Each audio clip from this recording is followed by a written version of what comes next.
got a cold in your throat. Oh no, just call your boss. Take a crust from out your eyes. So tasty, not a coffee. Good morning, you knuckleheads. Happy Thursday to you both. Hello. Hola, how are you? In a personal fast market, but look who's twinning. I was just about to say, look at this. It's getting a little creepy. I have dark buttons. He has white buttons. Yeah. It's getting a little creepy, guys. Not gonna lie. Not gonna lie. It's getting a little, all right. I don't know how They to. talk alike. They dress alike. They look alike. It happens. It Yeah. happens. We're gonna be syncing up anytime now. How are you, Bats? I'm doing good. I got a sad email from you. Nothing. So I got a new phone yesterday. Ooh, new phone. Who dis? What color did you New get? phone. Who White dis? one, or what is that? It's blue or whatever. They didn't have black. Oh. You know, so I'd have to wait 3 weeks or whatever. Yeah. So I took whatever. Looks like kind of like a powdery blue. It's a little. It is a little feminine blue. Yeah, You it's can a little say it. I'm so I curious. reserve see. it. It's okay. I don't. Let me see the bat. Oh yeah, I like that. Yeah. I like it though. Yeah. It's, Yeah, and they didn't have a black case, so I had to get a clear case. Yeah. It was a whole thing. But anyway, I feel your internet, because you lost your internet last night. My internet, due to something, Xfinity said a third party caused a massive outage. So my internet was down from around 7 a.m. yesterday till around 1 a.m. last night. Yeah, that's way too long. Yeah. You realize how It's much like you Stone use your Age. internet. I know. What'd you have to do? Did you like play? She like, starting a fire. Yeah, with or like board games or. No, but everything, like my Solitaire? thermostat is connected Yeah. to the internet. My home security cameras are connected to the internet. My speakers are connected to the internet. My TV, like everything. There will be no slides for today's Daily Dose. You just go to like Actually, Beth is a helping me. tavern and just get drunk all night. Well, I had errands to Old run. school. I had errands to run. I was like, well, my Kindle works. I can read. Right, Yeah. right. But what happened to you? But I feel your internet, like, you know, so not every password, but a lot of passwords don't come. But I just had you set up two-factor authentication. Your passwords are, those are the ones that are Suspect? they're a little suspect. I mean, you're 1, 2, 3, 4. Yeah, 1, you 2, go 3, like 4 doesn't password work anymore. 1, 2, 3, 4. No, it's like, always just like bat 6969. Yeah, like these are not the most secure passwords. It's not like you're I really cracked it, didn't I? $sign. Okay. So I had to redo a lot of them, and then they send even the work email and stuff had to be like, I had to redo my. Oh yeah, when you get a new phone, the company hates it because they're like all of our top secret information, your emails from Dino from Wakanda. So I had to go through all Classified. that, and nothing sets a boomer off to have just a lot of noisy night, like trying to do not all your passwords, but the ones that, don't worry, your bank accounts. And, Yeah. I couldn't start my car remotely this morning. Oh my! Oh my god! I mean, Seat warmer on when you got in? the horror! No! Oh my god!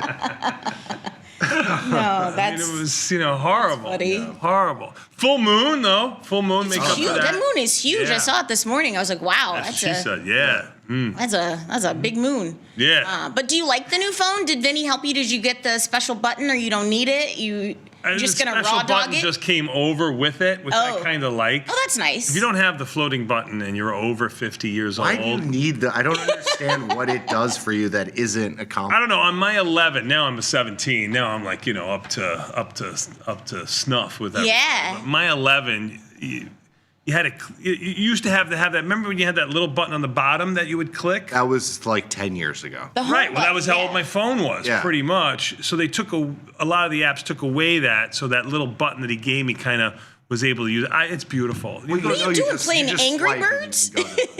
Yeah, I know. I don't remember that stuff. It was. So did your wife get a new phone, or it was just No, you? she's 15 or something like that. She's up there. Bougie Okay. Boy got one not too long ago, so he's good there too. You just take kitchen strays over there, Nikki. just Unbelievable. Ex Johnny Trader, which we're gonna have Johnny Trader Yeah. today at 8:40. Yeah. We're it's bringing that. triumphant return Yes. since you took over as host, Yeah. because you were normally just a guest. Now I still, deep down, still a Johnny. Always a Johnny. you've been crushing it though, like your oil trades and your gold trades and some of your currency no high stuff. five. No high No fives. high fives. No Okay, high my bad, no my high bad, my fives. bad. No P&L charts. You've been there before. Act like you've been there before. Yeah. Even if you haven't. Just Yeah. act like it. Doesn't matter. That's too funny. Did you get your Spotify Wrapped? Do you have Spotify? So yes, another one. Spotify doesn't sync up with my should. car phone now. Oh, with So your, now I you gotta- have to find the new Bluetooth and get the new Oh, code no. to pair. I see. Yeah. So that could take you years. 45 minutes to an hour at least. Well, you got to do it when you're not moving. I found that out. How Well, long? yeah, don't, especially, yeah. Yeah, not you in, can't do that while you're moving. So Yeah. So do you use Spotify, Nikki? I do. What was your Wrapped? How many minutes did you listen? Who was your top artist? 14,000. Oh, so you don't listen like not a ton. Yeah. Oh, I didn't do that. That's how I know. What? I don't want to say the word. It's not politically correct. When you start looking at your raps and what you've been. I didn't look at it until last. Everyone, Don't- what's don't- wrong with that? Like, Nothing. I'm just kidding. Okay, But my son-in-law Lucas doesn't put anything out on Instagram except this time he gave me his top 5. Oh, nice. You know, he tweeted out his top. who is 5. his top artist? I don't remember. Okay, cool story, Boomer. Who's your top artist? I know Bob Dylan was in his top 3, which Oh, that's I was cool. Yeah, which I was like a little surprised about. I was pretty basic. I had like Zach Bryan and Oh, that's okay. Oh yeah. Wallen. Yeah. it was nothing. What was your listening age? That was a new 27. feature. Oh, so what they did this Yeah. year is Young they at heart. aggregated all of the Umstead. data, and based on what you were listening to, they gave you an age. And so my best friend, I texted her and I was like, "What is your age?" And she's like, "I'm 77." I'm like, "What are you listening to? Ragtime?" Yeah. But me, 24. Wow. Oh, you're just My posing. God. Vandabar? You ever heard of Vandabar? I've never heard of Vandabar, but that That was doesn't his mean number anything. one. Okay. Tokyo Police Club? I know Tokyo Police Club. Yeah. Bob Dylan, the runarounds and hop along? I don't know. 32,000 minutes listened. How many minutes did you have? You had 32. No. This is Lucas, not me. I had 14. I don't even know how to do that. Oh, I had 33,000. Yeah. Of course, Taylor Swift, my number one artist. course. I am in the top 1/10 of 1% Oh, Jesus. of Taylor Swift listeners. So You get, put like, some a medal? respect Do on they my name. send you, like, we were online, we were comparing, but like she had like We 100. were comparing on. We. Yeah, she The has Swifties. friends. This Taylor Swift. All her Swifties, friends. the Swifties, yeah. No, but one girl, she was like, I had 138,000 minutes of listening to That's just like Taylor putting Swift. your eye tag on a dog or something like that. Just have it run around. Yeah, some people just play it when they sleep, Yeah. but Yeah, that's- it's always fun to see the trends. But Spotify got so much backlash last year because they fired the people that put the raps together, and they were just using AI, and people hated it. But this year it seems to be a lot better. Like, See, AI couldn't replace that. yeah, they had to hire those people back. We're doing it. We're Yeah? doing it. Yeah. There you go. Sweet. We're gonna have actually, I don't know if I can disclose, but we're gonna have a tastytrade wrapped, like the top symbols, the top trends in Yeah. trading. So you'll get that, and we're gonna have a tastylive wrapped, like our top research segment. Good. So we're working on it. Your social team is tired, but good times. What'd you get up to last night, Nikki? I set up my new in-home studio. Wow. Ooh, It should be nice. for your OnlyFans. Tasty After Dark. Actually, yes, coming soon. It is a little weird when you have like a workman or somebody come in your house to do And something. you just have camera and lights set up. Yeah, he's like, "What you got going on here?" I always say OnlyFan, and they always kind of look at you a little weird. That is probably a little jarring for them. It is. when you say that to them. It is. Yeah. It is. But That's cool. Mm-hmm. Do you have you were in your separate own room? internet hell last night too, because you got to set up your camera, Yeah. and then you hook it up to It your was computer. the whole thing. Yeah. Mine took 2 hours. 2 hours. Yeah, mine was start like to that. finish in like the T-Mobile store. Ooh, wow. Oof. That seems like a long time. Yeah, 2 hours. 2 hours. Well, but now everything's in the cloud and you're good. Now everything's in that cloud. Passwords are all in there, It's everything. No, I got password protection with my face. With your face. Wow. With your face. There you go. So when somebody offs me, they're gonna have to put my phone by my face, and then they'll be able to Yeah. get all my stuff. Yeah. That's how they'll It's a do it. little easier. Except the Before movie. it was the thumb, so they'd have to just That's chop true. the thumb off. That's you right. know? That's right. That's right. That's right. This one's a lot easier. a lot easier. Although sometimes, like, if I'm doing, like, skincare stuff, like, and I have, like, a face mask on, and I'll try to, like, open my phone, it's like, who the hell are you? Yeah. What happened? Because I have, like, one of those. Anyway. Okay. It's good times. Yeah. Are you guys excited? Bears-Packers this weekend. The whole country is going to watch Is it the the game. same? Well, I mean, their quarterback's awesome, but is it the same without Aaron Rodgers? We've always hated the Packers. I've hated the Yeah. Packers my whole No, life. I mean, is It's the game the same? I guess it is. Yeah, this is the, the the stakes start are of high. a new hatred. New regime. This is That's a right. new regime of That's hate. Right. That's right. It's- I heard, I don't know if Jordan it's Love true, but I heard that even if the Bears just lose, like, on Sunday, they'll go from, like, number 1 to, like, number 7. Yeah, it's. I was like, that escalated quickly. Yeah. Is that true, Nikki? Yeah. Wow. Tight. Kind of it's yeah. The race. This is a huge game. I mean, it's a bigger game probably for the Packers than for us. I mean, it's obviously a big game for us, but the Packers. I mean, they're Packers Lions for a wild card spot. Yeah, they're on the It's a big cusp. one, Yeah. Or us for a wild card spot because Sure. we have a Anything hard can happen. couple. But I think it's crazy that we play the Packers and we play like another team and then we play the Packers again. And I was like, who did this schedule? Set us up for success. That's all. The game tonight should be amazing, though. Lions Cowboys? Yeah. Yeah. Points. We love points. Who you got? Break it down. What's your spread? What action are you I taking? don't know. I'll take some props. We got to see if Amon-Ra plays. I don't think he's going to, but Yeah. I mean the over/under. I think. I mean, they're saying since he hit that dance that they've been on a skid. I mean, like that. streets You are like saying, that dance. didn't you? Streets are saying. Did you like the dance? You didn't answer.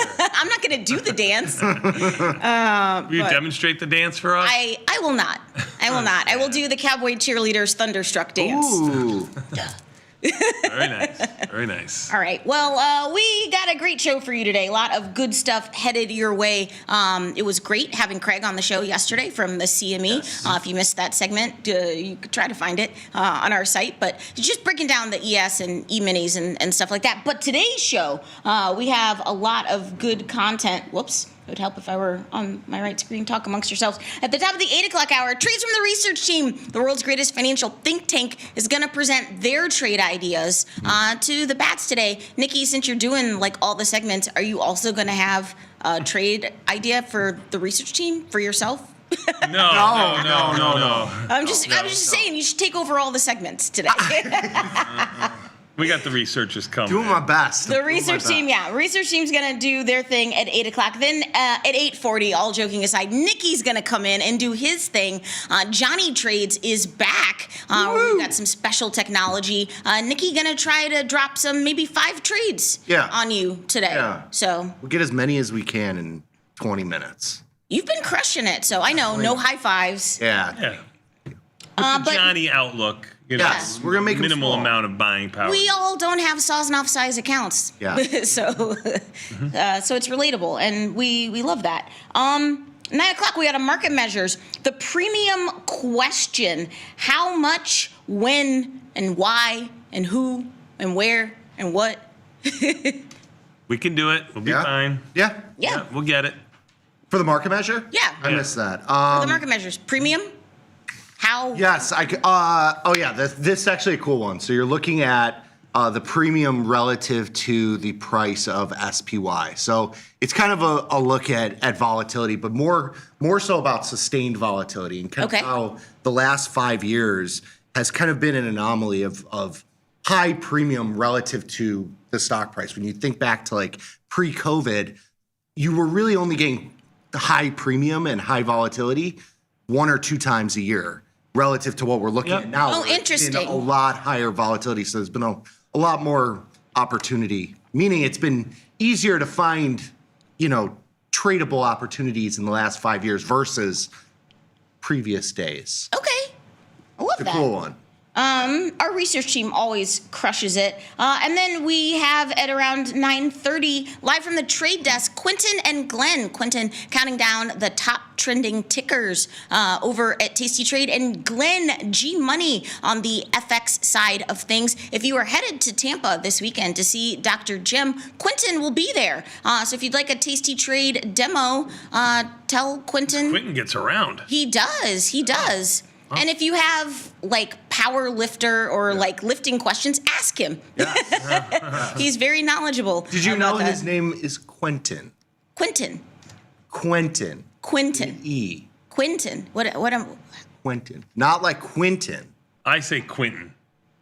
I get it wrong. He has corrected us before. We go just Q now. Oh yeah. Yeah, it Okay. makes it Then a lot I'm easier. sorry. I was remiss. I didn't. No, I know. Am I Quentin? Yeah, it's like got like a little like southern flair to it. What is happening right now? I don't know. Okay, but there are still tickets left if you'd like to see Dr. Jim this Sunday in Tampa, tastylive.com/events. And special guest appearance, Jenny is going to be joined by TP today. So, Woo! Very nice. woohoo! With the fire shirt. And the terrible camera angle. That is our guy, TP, but you love him. Do you want your daily dose in I'm whatever ready, form yes. it's going Yes, to take please. today? All right, let's go. Hit me with my theme music. Our leading In story. today's headlines. Breaking news. Breaking Across the wire. Our leading story. Top story. Just in. In today's headlines. Breaking news. All right, everybody. Today is what is today? Thrilling Thursday. It's December the 4th. Yep. This is the part of the show we like to call the Daily Dose, where we talk about today's financial news and headlines. My name is Vanetta. Are you ready for the news? Ready for the news. Any earnings? Last night you had CRM. I got it. Yeah, Yeah. about $5 or so. Ulta for Snowflake. today, but what's that? Snowflake. I got it. Snowflake, yes, but Ulta. UiPath. AI. WePath. You didn't have either of those. WePath. This morning, Dollar General, Kroger. Yes. Dollar General. Yes. After the close, DocuSign, Ulta. Snow was down around $25 in Ulta, but Ulta's untradeable. I Yeah. mean, it really is $3 wide markets. It's horrible. Yeah, but Can't the trade. company is amazing. That may be. That may be. Hey, companies announced more than 71,000 layoffs last month in the worst November since 2022. That's according to the outplacement firm Challenger, Gray, and Christmas. The cuts were up 24% from the nearly 58,000 planned layoffs announced in November of 2024. This is thus sparking more concerns of a K-shaped economy. How worried should we be? More money's lost worrying about things than Sure. really just kind of Yeah. trading with the market. Well, how's volatility? How about that? How about I reframe it in terms of Very that? low. Volatility. Volatility's telling you there's nothing to worry about at Okay. this moment, right now, at this time, right here, right now. All right. So Hey, no worries. New lows, worries. 1774, got down to 1760. I'm talking about /VX. silver pulls back from record high as traders lock in profits. The metal fell as much as 3.2% after reaching $58.97 an ounce in the previous session. Hi-ho, silver? Hi-ho silver away is right. And really, the futures got up to 59.30-ish or so just about 24 hours ago. They're down, if you could say down. Down. 57.75, down 86 cents, which is a 1.5% move, which brings us back to December 1st. Today's December Yeah. 4th. Okay. But we are in stratospheric levels for silver. That's selling off of- Volatility in metals, in both silver and gold, has come in very, very significantly. So, you had kind of the opportunity to sell call spreads or iron condors and stuff in the middle of last week. Now you've got, that volatility really coming in. It kind of tells you maybe it's a little bit over. Yep. Maybe you got a little bit of a chop here. Ooh, how is the gold-silver ratio? It's coming in. We were a little early on it, but now we're there. Yeah, you long gold, short silver, 2 times gold, 1 time silver. If you look at gold, it's down, let's call it about 1/3 of a percentage point. You got 2 of those, which brings you up to about 5/8 of a percentage point. Yeah. And then you've got silver, which is down 1 1/3%. So it's come in by about 50, 60 ticks. Yes, we're basically flat on it right now. Yep. Yes. Yep. So a little bit, one more day like this would be perfect. Got it. What about copper? I don't trade it. HG, right? Yeah. Down small, but it's been kind of choppy.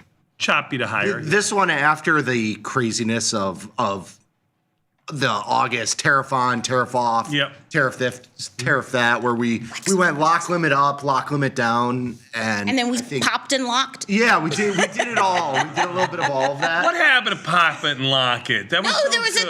at the Olympics. They okay, they were good. breakdancing. I don't know. All right. I Oh, missed the Australian Yeah. Olympic, that was good. She's an icon. Anyway, this is not. I don't trade this anymore. that. Yeah. That was a one and done occurrence. You learned your lesson? Yes, I did. The markets got so wide and the margin requirement. Right, like markets. You're talking about option markets right now, or Yeah. just the futures market? Because option markets they were wider than the futures market. Yeah, in copper at that point. copper, yes. Well, I mean that's not a shock because it was Right, markets are tight-ish right now. Yeah. But as soon as something hits the fan, everybody steps away. Yeah, it gets a little kooky. Yeah. Here's something interesting. The SEC has paused its review of proposals for new highly leveraged ETFs from several fund managers. So buyer beware. Everyone was like, oh, I want a levered ETF. I want a levered ETF. But now the SEC was like, okay, maybe this is not a good idea. But should we be protecting investors from themselves, or should they just be, it's a free market, just do what you want to do? I don't know. I really don't. I really don't, because there are so many of them that are so illiquidly traded. I mean, they're just not.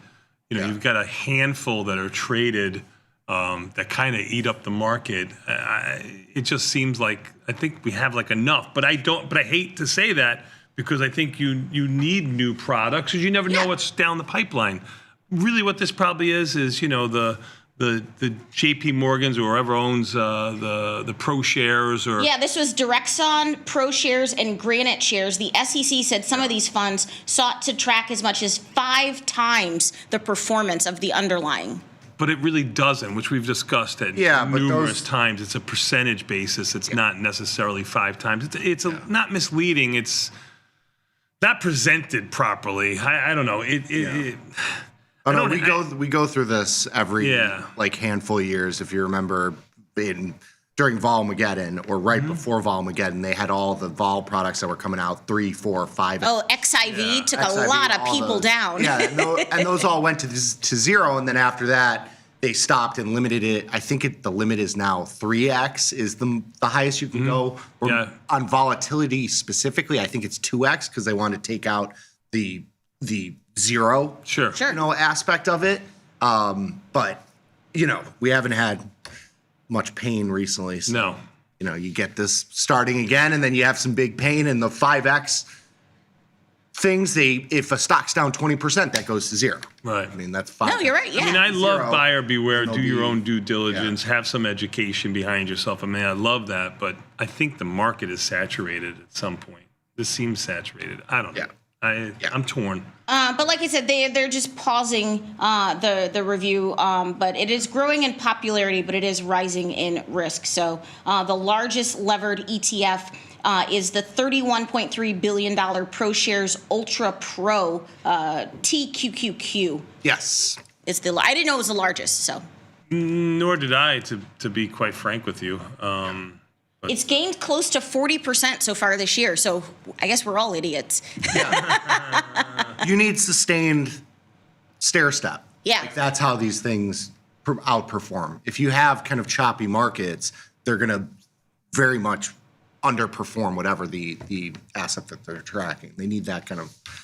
Because you got to get that leverage somehow. You use futures. Well, you have to compound on the moves. Like if it's, In addition to big tech names like Meta and Google, Disney is also going to take up energy trading as power costs soar. As electricity prices have been surging thanks to the proliferation of AI, more companies are looking to offset those costs by starting to trade their own energy contracts. What are your thoughts? Love it. What? It's Enron. What could go wrong? No, I love it. You know what? It makes sense. I mean, if you have a farm, you hedge Sure.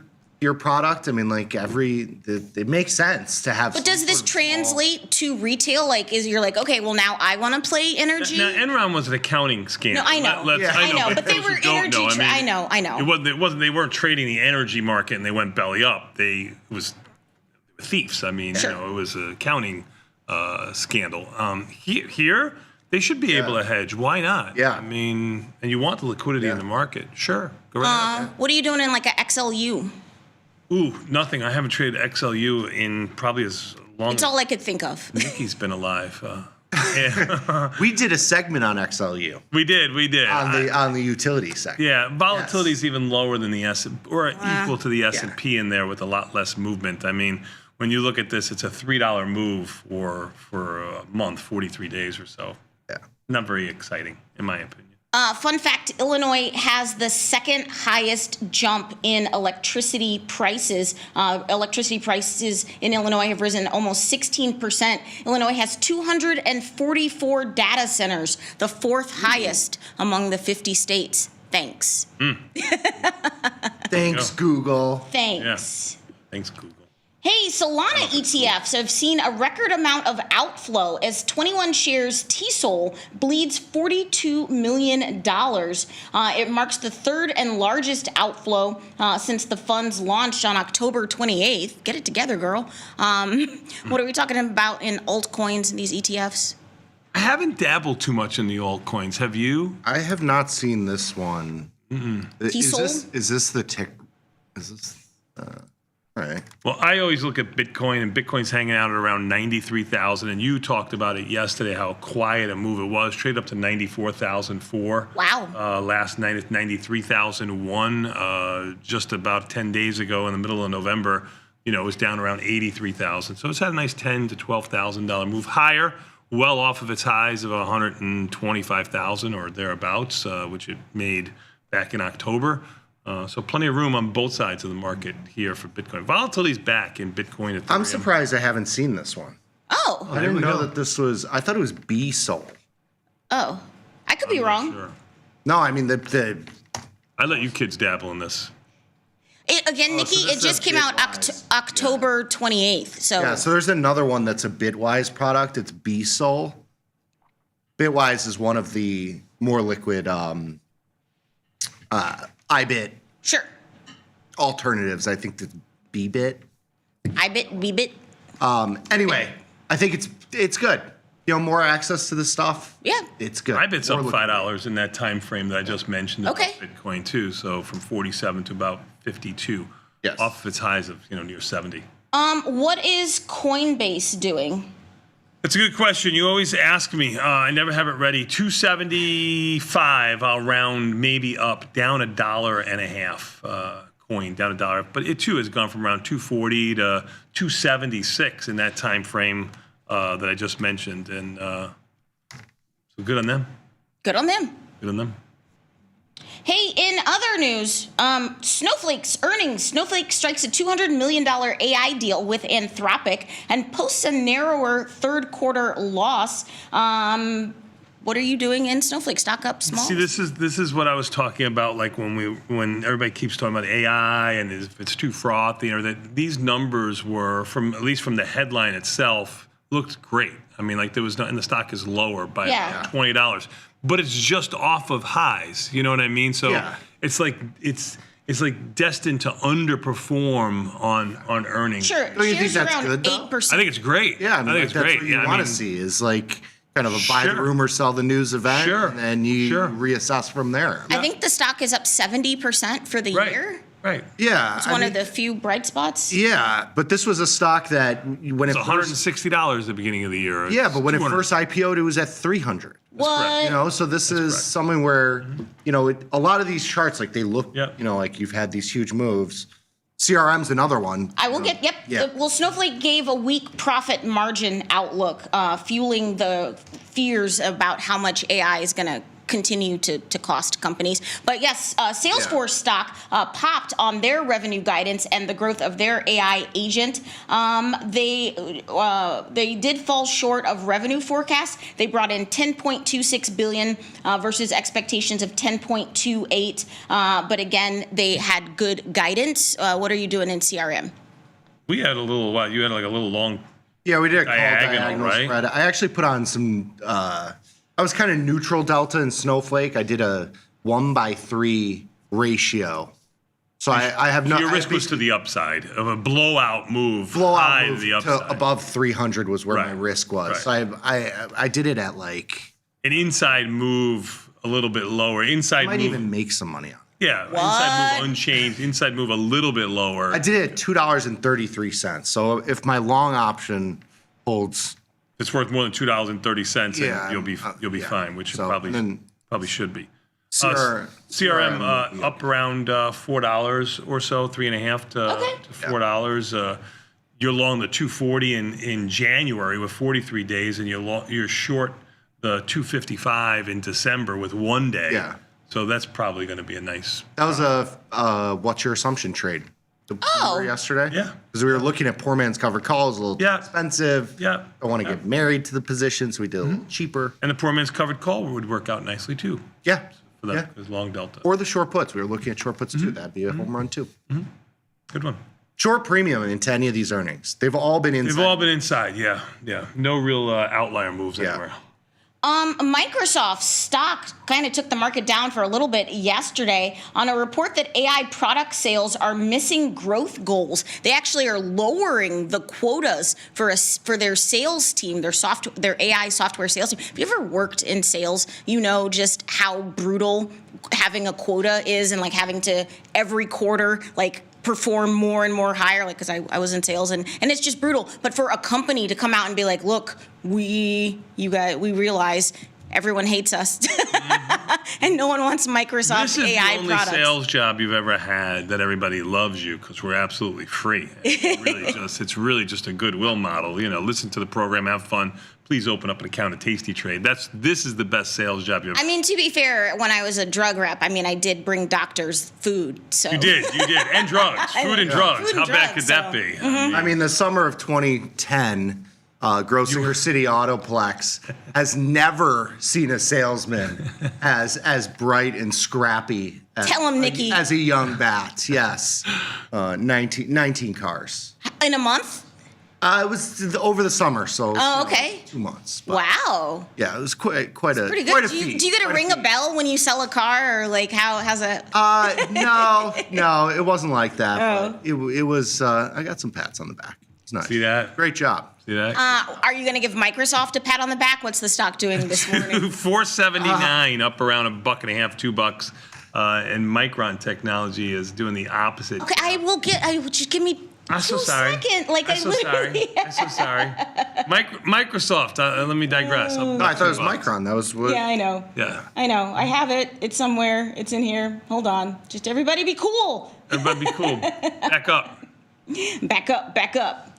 Tell me what you want to do now. Micron is abandoning consumer SSDs and RAM, and crucial products are being killed off as the company is shifting everything towards AI. I guess Micron is one of only very few companies that make consumer products, but they are getting out of the game. What's going on in Micron? Now you can. Been on a tear. It's down about $4 or $5 this morning, but it's been on a tear. Yeah. Micron Technologies has a good Ivy rank of 63 too, so the world is your oyster in there. Hey, maybe for option trades today. Maybe for option trades today, every Tuesday and Thursday. Lucky for you, today's Thursday. You never know. When are earnings for not for a while in Micron? Middle of December. A lot of the memory December 17th. chips names. So like Micron is one of the memory names. SanDisk is another one. Just got added to the S&P 500. Yeah, but it's off like $100 from the highs. I mean, Yeah. This was a take under in the S&P 500. STX is another one. Seagate. Yeah, a lot of this sector has kind of been the one, whereas like the Nvidias and the AMDs kind of chop around right now. Like those are the semi stocks.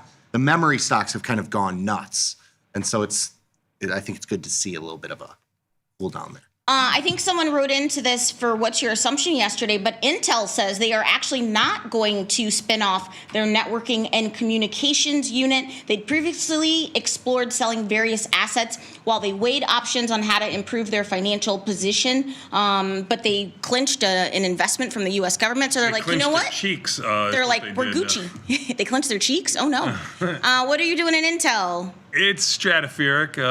Is that a word? Stratospheric, yes. Yes, from 34 to almost 44, where it sits right now. 43.5 looks like unchanged, down a quarter, but at all-time highs. Did you put on that trade yesterday for what's your assumption? Okay. Oh, I loved that trade. You remember that one? Mm-hmm. We did it was a short put with a call ratio, but we did it on a ratio. So it's a ratio. A lot of ratios. Too many ratios. Sold 2 puts, bought the 1 call at the money, and sold 3 calls out of the money. So synthetically, you're really short a 2-lot strangle, and you can multiply this by whatever your size is. But you're short 2 strangles to finance buying an extra little like call spread that gives you a little bit of a kicker to the upside. So really, it's a strangle that is you're using to finance a small little kicker to the upside. Mm-hmm.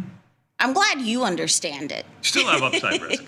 We walk through it. Yeah. It's a good one. It sounds cool. It'll be interesting to see how it plays out. Yeah. Like, the thing is like with options, if you understand the calls and puts, just the basics of what each option is, you can build these trades that look real fancy, but at its core, it's really just a strangle. Mm-hmm. I mean, this is a strangle. You look at the delta, it's delta neutral. We talked about it, how there's basically 0 delta on the trade. It's a strangle, it's a straddle, it's right there. It's same sort of setup. I use this analogy because I'm crafty, but when I learned how to trade, it's basically like options are like knitting. Because there's really only 2 stitches in knitting. There's knit and purl, right? It's a call and put, but you can make these really complicated like cables and intarsia and like different types of patterns. I kind of like that. Yeah, but then you can but there's really only 2 stitches, so that it can get like more complex as you learn how to knit. But you're right, and you're really just horizontal and diagonal. Yeah. In trading too. Yeah. Good job, buddy. And to your point, when you were like, I'm glad you explained it like that. When you said knit and purl, you said right to me, like I had like you've been knitting and purling your whole life. Yeah, right. Knit and purl. Don't you remember like in the Tom and Jerry cartoon, someone would be like, knit 1, purl 2, knit 1, purl, like that's all. Anyway. Apple design boss Alan Dye is departing for Meta. Oh, the drama. He's been the VP of Human Interface Design since 2015, and he is going to Meta as part of Meta's push into AI-equipped consumer devices. Let's talk about Apple. Apple's been doing Apple things for the market because it's in every ETF, every triple leverage or anything else that you have. They're trading around 284, maybe it's down about 20 cents this morning, just off of all-time highs. Ivy rank's only 5 in there, though, so it doesn't make it the greatest premium selling strategy. But maybe something diagonalized if you're looking for something with some sort of direction to it. Okay. Yep, Jan Dees basically has the same implied volatility. February is going to be larger than Jan. You don't want to go there. Yeah. In other news, Meta is in the crosshairs of the EU again. Their WhatsApp AI features are being targeted in an EU antitrust probe. They've launched an investigation into whether or not the app and its features constitute, a monopoly for Meta. Meta always getting fined by the EU. But what are you doing in Meta? Because it has been a laggard. Yeah, Meta has been a laggard to especially the overall market. I mean, its old highs were closer to 800 almost, really, than I was going to say 750. Yeah. But it got under $600 just about 2 weeks ago. It's giving you a chance to get out or change your position right now. Trading 644, which is up around $5. Closer to the lower end of its mid-range. If you sold premium in there, you probably have a a lot less of a loss if you're directionally wrong. Probably have a lot more of a gain if you got it directionally correct. Might be something to do, meaning like close or get out. IV rank of 5 and Meta. Okay. This is one where 6 months from now we're going to talk about how Meta was at 600. And now it's 1,200? And now it's 1,200. God, you're really starting to sound like one of those guys. What do you mean? I mean, this is, I think there's a catch-up trade here. They are making all just Instagram employees come back to the office 5 days a week. That's how you cut, like, Yeah, right? Yeah, you get rid of Right? it. yeah, that's Low-hanging fruit. Easy. That sucks. Yeah. Reddit CEO says r/popular sucks and it's going away. He's the default feed for users is moving away, and the CEO of Reddit plans to replace it with a better, more relevant, and personalized feeds, more like your FYP in your TikTok or in your Instagram. But we haven't talked about Reddit in a hot minute. We're on Reddit r/tastylive. Yeah. So come say hi to us on Reddit. But what's the stock doing? 222. I'll round up about $1 or so this morning. I mean, the market's mixed here. I mean, the S&Ps are up, Nasdaq's down, small. So you would expect these stocks, some of them to be higher, some of them to be lower, to reflect the mixed market of the mini S&Ps and the rest of the futures. We're right in the middle of its range. We got up to 280, got down to 180, sitting at 220 and change. IV rank of 8. Yeah. But one of the more successful IPOs. Oh my God, it was a recent great memory. one. God, I wish I was in on that one. I know some people that were in on that one, but I wasn't in on that one. Nobody said talk to me, but It's okay. whatever. All right. Okay. All right. Amazon is exploring cutting ties with the U.S. Postal Service. Amazon's planning to end their longstanding partnership. They are the largest customer of the USPS, generating, over $6 billion in revenue for the USPS. The Postal Service loses like billions and billions of I dollars. don't get it how they lose money. I really don't. The e-commerce giant, that being Amazon, is preparing to expand its own nationwide delivery network, and the potential could massively hit financial prospects for the independent government agency. The USPS posted a $9.5 billion loss last year, and they've accumulated more than $100 billion in losses since 2007. Girl, what? Yeah, Amazon will go out and get your product and bring it to your door before you click the enter button to find the product, and the Postal Service can take 3 to 6 days to get your letter from here to there. Oh, the Postal Service is like, oh, you need this insulin to live? Right. I mean, Fragile? Yeah, right. Yeah. Amazon 232, basically unchanged, halfway in between its most recent move, so place your bets there. But now, because I shop a lot online. Everybody and does. I'm getting more stuff from delivery companies that I've never even heard of. China. And I'm having, I'm having such a hard time, like, with their customer. And I was like, I wish the seller was transparent about how because I would have paid up. Like, if you just tell me that you're going to use some random No, you service wouldn't. I know that you're I've long never enough. heard You of. ain't paying up. Like, I would pay for it to be sent UPS. Sold. I would. It's better than fighting with somebody. I was like, I just want my Taylor Swift sweatshirt. Yeah. Security startup Verkada hits $5.8 billion valuation in their latest funding round. I've never heard of this company before, but security's hot. We had earnings from CrowdStrike and Cloudflare and all those others. Yep. But this new company is worth almost $6 billion. They've surpassed $1 billion in annualized bookings. They provide physical security technology connected under a single cloud-based software platform. If that means something to you, great. Yeah. Is this tradable? I don't know if I was talking more about security stocks I in don't general think because it it's is. not Yeah. quite AI, but like the securities feel, like I said, like CrowdStrike and Cloudflare. No, I just didn't know if this was It's not like a new tradable. No, IPO it's or they're a something that was startup, out. so no. But I just think that it's crazy that they're worth $6 billion. That's nothing. But no one's billions are heard like- of them. I mean, Crowd's a $130 billion stock. I know it's been around a lot longer, but these valuations have gotten to the point now where, I mean, you're not, the problem is the stocks are not coming to market as new, even look at Reddit. Like they're coming as established companies. Right, They're not sure. coming as new. Sure. You know, they're not coming to the market for money. They're getting money from venture capital years before they come to market. They can come to market at these valuations. Yeah. You know, what used to be a couple of $1 million is now a couple of $1 billion. Yeah, you just add a zero like every 5 to 10 years. It is bonkers, though. Right. Yeah. Soon it'll be $80 billion. Yeah, to Yeah, the because then there were market. like unicorns and then decacorns and Yeah. then Googlecorns. I don't even know. Yeah. Hey, we'll be talking 10 trillion soon with some of these. Well, no, OpenAI, their IPO would be $1 trillion. Yeah. 10 years will be to the next IPO will be 10 trillion. I hate it here. Whatever AGI we have. Fanatics, sports company Fanatics announced yesterday that they're starting their own prediction market and that they are going to launch in 24 states. It's going to launch in 2 phases with contracts ranging from sports and finance to tech and music. They are capturing the popularity as prediction markets like Kalshi, which is now worth $11 billion, $12 billion, and Polymarket grow in popularity. What are your thoughts?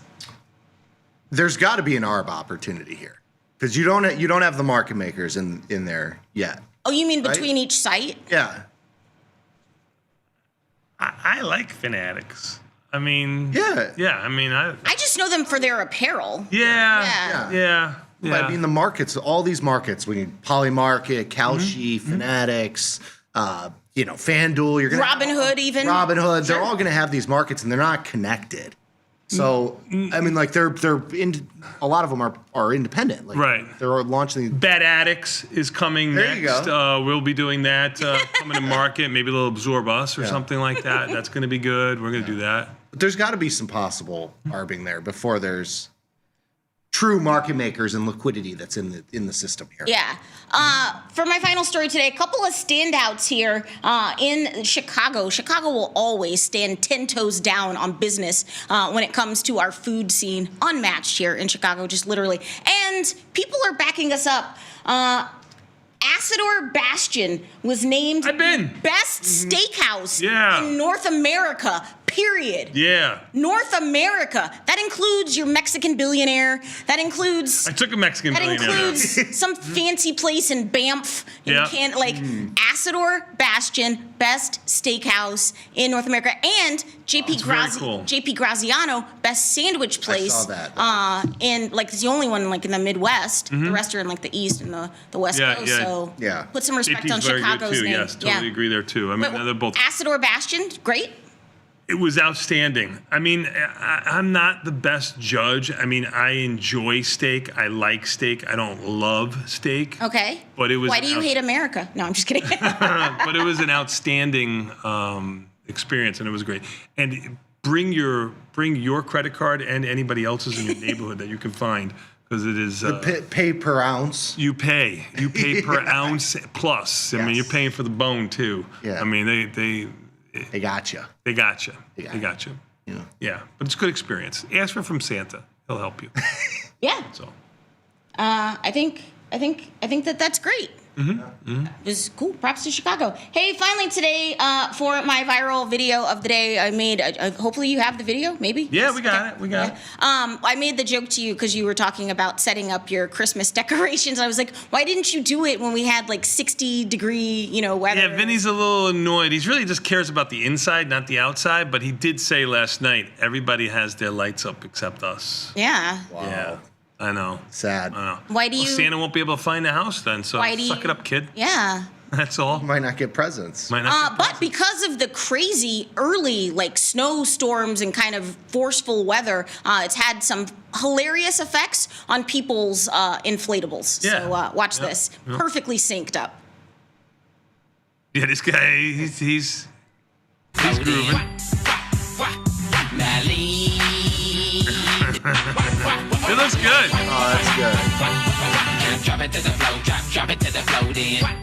Yeah, good. That's good. What about the Grinch McDonald's thing? I did it yesterday. Yeah. Vinny got. No, we gotta get videos of it. Yes, he got his socks. They gave out socks or something. They had Grinch socks yesterday Yeah. at McDonald's. Oh, Yeah. okay. Love that. Part of the Happy Meal. Or the Happy Meal. The Happy Meal. Well, we're going to take a quick 90-second break. We're going to come back with the happy part, more happy part of, not more as in this wasn't happy. I'm really going down a bad hole here. More as in addition to happy part of Tasty Live. We're going to go to confirm and send. We'll be back in 90 seconds, Tasty Live. Good job with that.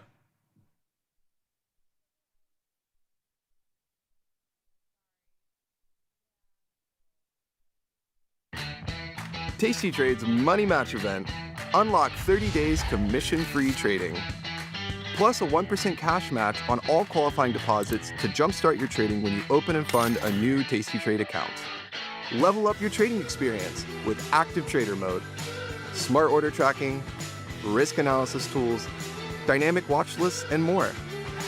The Money Match event starts now, exclusive to new tastytrade customers. Your crypto needs a wallet. And crypto is better when it's tasty. You can now do more with your digital currencies with the Tasty Crypto app. We're proud to offer a self-custody wallet for Bitcoin, Ethereum, and Polygon. Transfer your digital tokens directly in-app and access thousands of tokens available only on-chain. Your wallet is your key to decentralized finance. Download the Tasty Crypto app and get started today.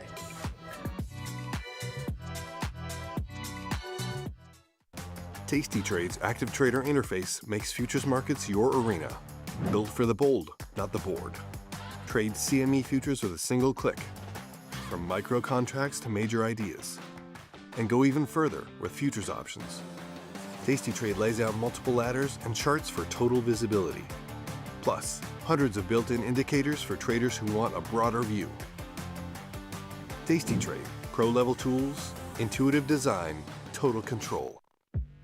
Class is in session.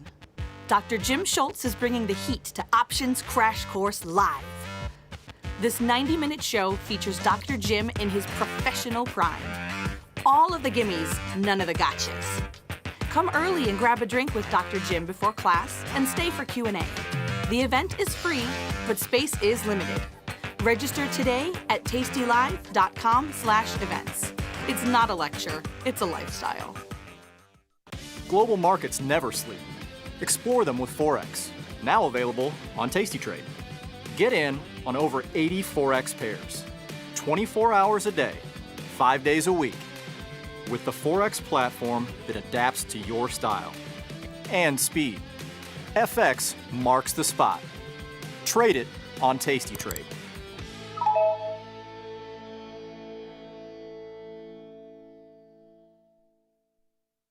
Grow a strong community with tastytrade's referral program. When your friend joins tastytrade, you'll both receive $100. As your community grows, you get more bonuses. The referral program runs through December 31st, only at tastytrade.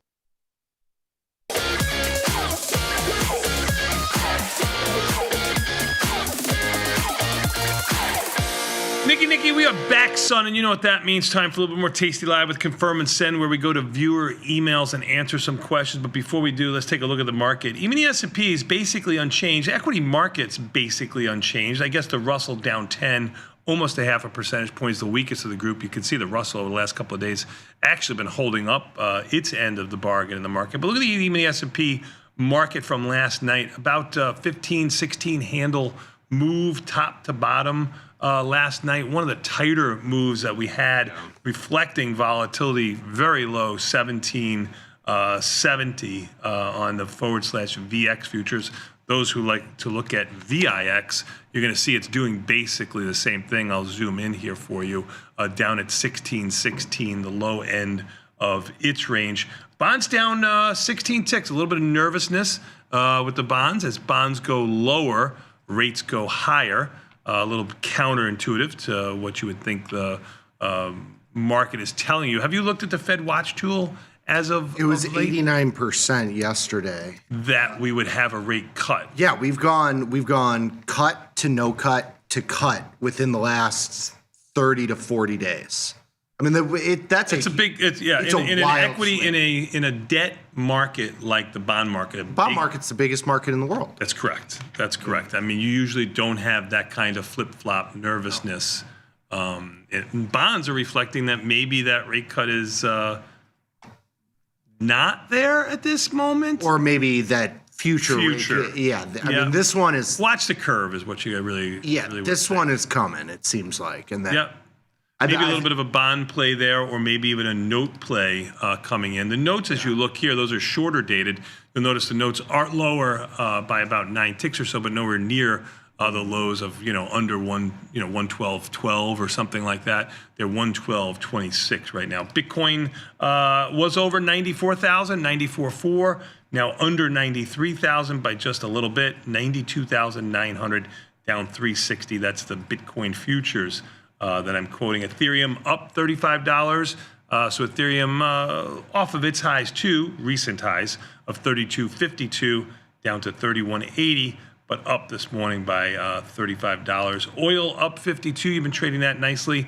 I know we put on an iron condor, I think, in oil yesterday. Is that yes. Correct? Yeah. Forward/CL. I think that was also something that we got from a viewer.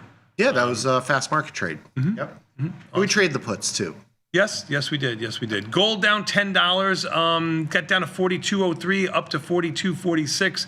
It's about mid-range, but it's a little bit lower if you want to look at what GLD is doing, because it does reflect the close from gold's close yesterday to what gold may open when it finally does here in about 35 minutes or so. You can notice that gold is down a little bit from its closing price last night. Silver also lower by a larger percentage. Good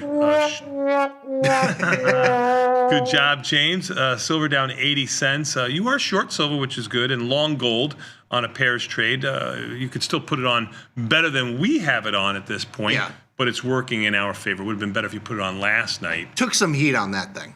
That thing can move. Thing can move. Silver's a beast. Silver's a beast. Upside and downside. Yes. Yeah. You gotta stay small. You gotta stay small in there. You put it on at your price, whatever that means, to you. Yes. Obviously you want that divergence between the pair, the one you're buying to be lower, at least the way we do it, the one that you're selling to be higher.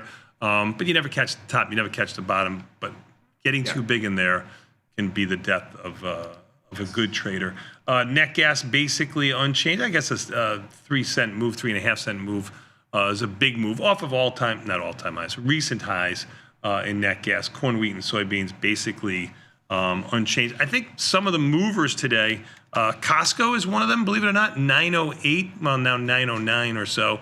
It was down around $15, looks down a little. Damn. What's that? We were just getting it.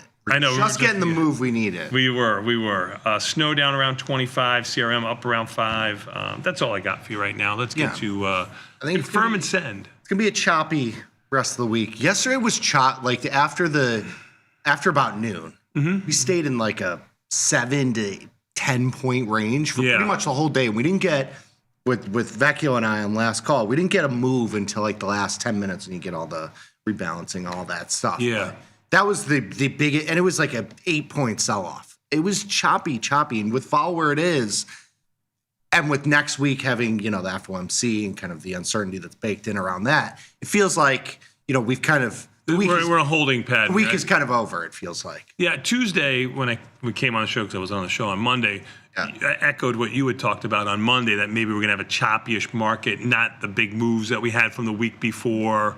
Volatility certainly showing you that. We did the 0-day trade yesterday, like almost right after the bell, and closed it 10 or 15 minutes later.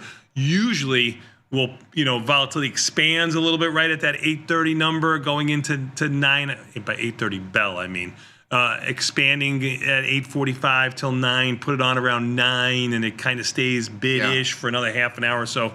This was quick, 10, 15 minutes. You were able to take a nice profit. This is the Johnny come late week where you get kind of punished. Everybody that missed the move last week comes in. We're more to the up. We're going back to all-time highs. Sure. We go nowhere, and it just vaporizes premium on both sides. Yeah, and that's what's happened. Although it's fairly low right now, so we'll see what goes on there. All right, let's get it confirm and send on this Thursday, December 4th. I can't believe it's December already. Full moon, December 4th. Ooh. Yeah. Yeah. You're gonna get lucky tonight. Really, Nikki? Sorry. Well, I know it's pre 8 a.m. I can't do that. More important, if you believe in the lunar moon kind of thing of the markets, we're near all-time highs. Usually when the moon comes out, markets change. If we've been at all-time highs, maybe we're gonna have a little bit of a sell-off. I don't know. slim? Volatility's low. Giving me a slimmyism here? I'm giving you a slimmyism. So circles here. Circle gets the square. Yes. Just pointing it out. I don't know. Something to look at. All right. To answer your question, son, every day that I get to spend with you, I'm lucky. Always. Yes, of course. Let's go to confirm and send, please, before we get in trouble. Too late. Where can you see the potential move from the day for an underlying? So you can look at, looking at the weekly, or if you have dailies available. Yeah, I put up, I'll save you here. I put up ES here just because I have the control for the screen here. Oh, well, I have the controls too, all right? I had him at my ready. Even the S&Ps, you're going to look at the 0 day. Today's expected move is around 24 handles, subject to change, right? If volatility expands, if you see /VX expand, this number is probably going to expand, taking into consideration, the amount of time that's left, which is basically 1 day, 0. Now, if you go all the way out to, I'll go to SPY just to make it a little bit the same but difference for you. If you go out to SPY and you're in that 45-day time frame that we're looking at, you're looking at around 24 points on E-mini S&Ps. The expected move is right there in the parentheses in every stock that you look at. And you'll see the brown bar on the trade page as well. So that's correct. When you open up the to see all the options, you'll see this brown bar in the middle. Sure. I'll go to SPY again. It's around $2.70, reflecting that $24 expected move in ES, and there's that brown bar. And also, the dotted lines is your first expected move, and then you've got those spaced out dotted lines that are your one standard deviation. Those are normal distributions. Also, it's a little bit different. But if you just look at that brown bar, that'll give you, it's basically the at-the-money straddle. So the quickest way, if you don't have a fancy, amazing platform like tastytrade and your platform doesn't give you those tools, just look at the at-the-money straddle. So the at-the-money straddle is going to tell you the roughly 50-50, what the market expects a 50-50 shot to be. So it's here. The expected move is around 270. The 684 is trading around $3.10, and there's about 40 cents or so in 40 cents off of the 684 strike that I used. 40 cents minus 370, 310. You're right there, 270-ish. Yes. It all comes out. Another way to. I was going to say skin a cat. I have a cat living with me, so I can't say that. I got Sandy. Yeah. Just for the... Chandler's coming back for Christmas, so instead of flying the cat back and forth, she's with me. So maybe you'll see her tomorrow on the show. Cool. Awesome. Yeah. Sandy the cat, no claws. Yeah. Cats kind of stink. They kind of smell. The litter box is kind of stinky. But you shouldn't be smelling it. No, but it gets on the paws and stuff. Mikey has cats. So I agree with you. I agree with you 100%, but I'm not going to say anything bad about Sandy because she listens to the show. So I'm not going to say a word. No, I mean, the cats are still, they're cute and fun, but they kind of stink. Like they're a little stinky. All right. You got to bathe your pussycat. You must bathe. Sorry. You started this. I did. I'm sorry. Sometimes I'll hear you guys. Hairless cats don't. No, stop. I'll hear you guys saying I blame you. Waiting for a pullback to get into an underlying. What I don't hear is how big a pullback you're waiting on. Is that something you can quantify, or is it more just gut instinct? I mean, listen, I'll never say, a stock that has expected move, like today, even the S&Ps have expected move of $24. I'm never going to say or predict or think about it, have a gut instinct and say, even the S&P is going to be down 100 today, because it's futile to do that. I mean, you're 4 times the expected move, but you could say that, what, that volatility is pretty low for the environment, in your opinion, that you have in this market. I think 24 handles is a little bit low today, so I would expect to see volatility stay bid today, and that's something I might say, on the show, where I would say, /VX. I actually thought it was going to stay bid yesterday, and it didn't. It actually sold off a little bit. So it's really more just a gut instinct and just watching the market and just playing low ranges versus high ranges in /VX. I think that's kind of the context here. It's just... I mean, you're on the show for 3 hours. You have to say what you're thinking a little bit. It can't just all be quantitative finance, on research and looking back at what's happened. Then you wouldn't need us. That's right. You have AI. You'd have no show. But yeah, I think it's more of just like looking at the context of where the stock has been trading over. I mean, we're sitting here looking at markets all day long, and Costco today having a pullback. I'm not looking at a certain percentage move, but today is an interesting time to look at Costco, and it's just because of the recent move it's had. It's basically reversed the entire move. If you've been trying to get long, if you've been looking to get long it, and you haven't over the last 2 weeks, it's probably the best time from an extrinsic value perspective. And Meta just moved $21. I don't know what just got announced, but it just I had it up and it's 640 actually 640 to 670. I was a little early on that call. Yeah, $30 move in Meta. But anyway, it's just a context thing. I think overall you're looking for price action, but more importantly, the change in implied volatility. You say, I want to pull back because volatility is going to expand and I want to sell premium there. And that's usually, the best time to do it. Volatility. Very good. And in Meta, you're... Yeah, I have a call diagonal spread. It's going to print. To print some money is what you mean. And print some money. Yeah. It's a good one. Is it my turn? Yes. In your research yesterday, you talked just a bit, about profit targets for strangles. Do you apply the same profit targets for straddles as you do strangles? No, I think it's kind of the same. I mean, with straddles, you're going to be holding these trades a lot longer, so you should expect to be in that trade for a longer period of time. With strangles, you're selling less premium, so you're getting less actual dollars out of that trade, the relative amount. So, I guess in that respect, yeah, you probably take quicker profits on a straddle. Yeah. It's going to pay you quicker, right? I mean, you're always going to have an option that's in the money. That's really, and that doesn't mean anything. But that's why we prefer strangles over straddles. We've done a lot of research that statistically, straddles actually pay you a little bit more in high IV rank environments. So, maybe take a little bit more profit in there, but it's approximately the same. What are you smiling about? You seeing your? I'm just looking at the chat. The chat's funny. That's what I figured. Go ahead, read something to me. Next slide. Next question, please. When it comes to diversification, which one of strategy diversification, time diversification, or trading in uncorrelated underlyings is more important?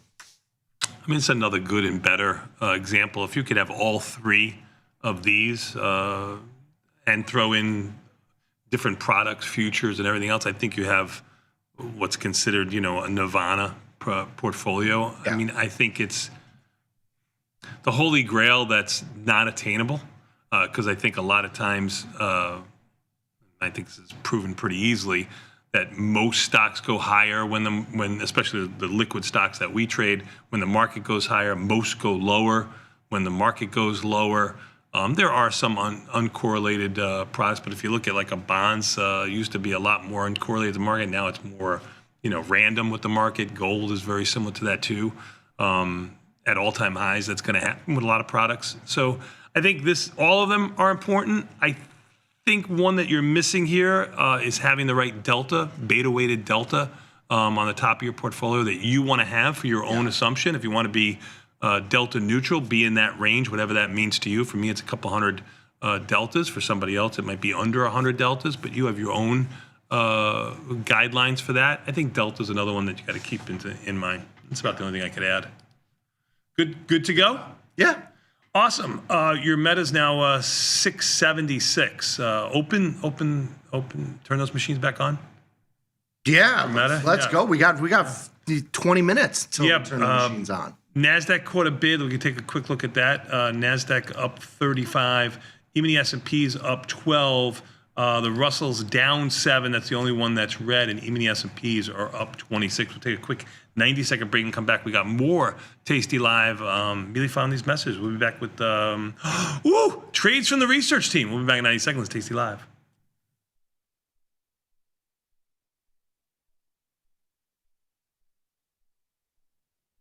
At Tasty Live, we live and breathe the markets. But when the live show's over, are we out of breath? If you want to inhale the latest breaking market news, we've got you covered. The tastylive research team and on-air personalities post refreshing content updated daily covering earnings, economic reports, trade ideas, and much more. If you want a breath of fresh air and not stale takes, visit the News and Insights tab at tastylive.com. When the market moves, traders need to move faster. tastytrade Active Trader Tool offers full depth of market visibility, one-click order entry, and instant position management so traders can react in real time. While others charge for professional tools, tastytrade provides them for free. Opportunity can move fast. Seize it with Active Trader. Try it now on tastytrade.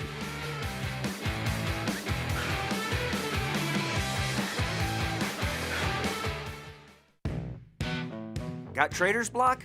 We've got the cure. Get data-driven trade ideas with Cherry Picks, our weekly newsletter that gives you insights into the market. Sign up at tastylive.com/newsletters. tastytrade's Money Match event. Unlock 30 days commission-free trading.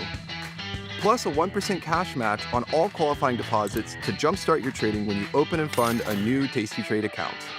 Level up your trading experience with Active Trader Mode, smart order tracking, risk analysis tools, dynamic watch lists, and more. The Money Match event starts now, exclusive to new tastytrade customers. Feel like your wardrobe is missing something?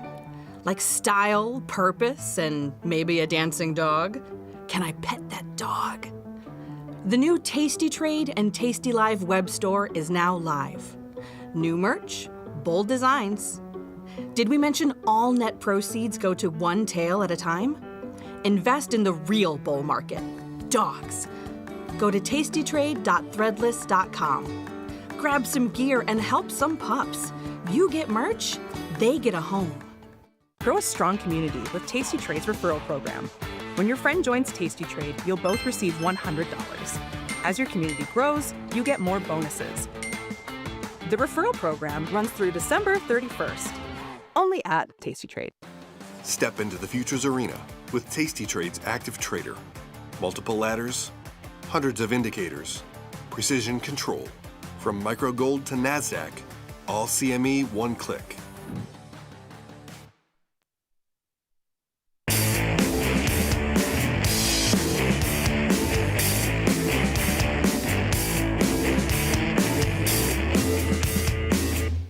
Nicky, we are back, son, and you know what that means. Time for a little bit more Tasty Live with Treats on the research team.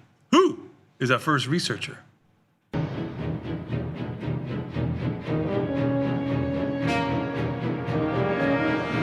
The Shark. How are you, brother? I'm doing good. How are you guys? You're looking effervescent today. Yeah, effervescent. Wow. Yes. Yeah. Yes. Pulled out the dictionary this Yes, morning. I did. He's refreshed. He spent a week with the fam. You know? I know. How's the country club? Bougie. Did you know? Yeah, when you were ordering all those meals in college and having them delivered and paying that extra money because you didn't want to get up off your arse to get your own meal, and your dad would bust your chops about spending that extra money that he had it laying around in the couches, the extra cash?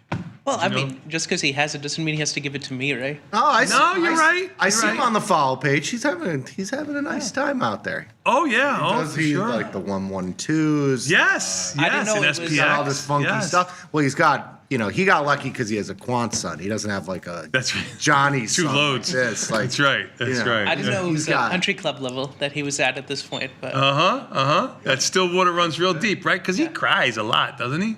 yeah, I know. A little bit. Projection. Trying to hide it too much, Woe is me kind of guy. Yeah. Yeah, I hear you. Well, what do you got for us today? I love your dad, by the way. You know Secret that. millionaire next. Just don't get in a car with him, okay? Just don't what? Just don't get in a car with him. don't get in the car. Can't drive. Can't drive. No sense of direction. We were going into Brooklyn. He took us into Staten Island. He's really proud of himself not being able to follow GPS because he's mad that our generation now, has to constantly rely on the GPS all the time. He should use GPS. Yeah. GPS. I mean, That's what is it? I mean, he tries to find Brooklyn by looking at the stars. Yeah. I mean, you should tell him. GPS is a good thing. Technology is a good thing. Yeah. He has to embrace it. Yeah. He's going to get the latest clubs, right? I mean, he uses technology there for the country club, right? Okay, so let him do it. Let him do it. All right, what do we got for us from you, I don't my know. friend? It's like some technology he trusts, some technology he doesn't trust. Like it's kind of weird. Pick and choose. Yeah. Pick and choose. That's called old age. That's called old Yeah. He spent all morning talking about resetting all his passwords, logging into his apps. I see. That was a really tough day. 2 hours. Gotta be careful with that. They don't steal your data. Okay. I've been trying. I've been trying. I know. You set up your two-factor authentication. Oh yeah. I just did that. Yeah, I have that. Yeah. I have that. Yeah. Good. Thank you, guys. What do you got for Service us? announcement. And everybody out there on Tasty Trade, you should set up two Yes. authentication. Auto. Yeah. Go ahead, my friend. Rivian. Oof. Out of the big three, Had a big move, hasn't it, lately? Cybertruck, Ford F-150 Lightning, and the Rivian electric truck. What is your guys' views on electric vehicles and stuff like that? Well, I know Tom decided Tesla's over, right? Elon Musk over. Yeah, he's on the Lucid train. I see. Yeah, he's in bed with the Saudi crown prince. Yeah, that is much different than Musk. I mean, yeah, for sure. But these are I $100,000. see these around. I mean, the Rivian trucks. Well, your father tried to sell me a lemon of a electric truck, if you remember correctly. The one that he got rid of in like 6 months. Was it going to be a good deal? I don't even think it was going to be a good deal. He was making me pay a little bit over sticker, or maybe sticker. I don't know, but he tried All I know is with he that tried truck, to shaft me he bought real it home, good. and then my mom's like, absolutely no way. Okay. Yeah. There are two people in the house now. Because he bought it and took possession of it, and then wanted to pawn it off on me. Oh. Yeah, some friend. you got to be careful with your. Yeah, right. Keep your friends close, your enemies closer. Rivian's had a huge move here. What are you trying to do? Go neutral? He was friends with an Indian. That was his first problem. Yeah, you're right there. What are you doing? Oh, you're doing a strangle. Yeah. Okay. Yeah, we can look at this. Ivy ranked 55. Trying to get enough credit. This is only 0.80. This is a Johnny trade. Like, I like not this. using a lot of we might do that for buying power. Yeah, something. Rivian might be something to look out for Johnny trades. Yeah. What about this trades for representing Sahil here? I like it. Yeah. Would Ivy rank a 55? Yeah. No earnings. Yeah. No earnings. Yeah. We traded the puts a couple weeks back. That was like a. Well, that's when Rivian was going from right where it is right now, 18, which kind of scares I take me. no credit for that. That was a fast market trade. Somebody gave that to us. So down like to it. 14 and back up to almost 18 where it is right now. I mean, I don't hate 14 puts. 22 and a half calls. Yeah. Yeah, 14 would be the new low, recent new low. 22 and change would be a recent new high. Which it could hit because it's just been going down. Yes. All right, good job out of you. Cool. I like it. I like it too. Who is our next researcher?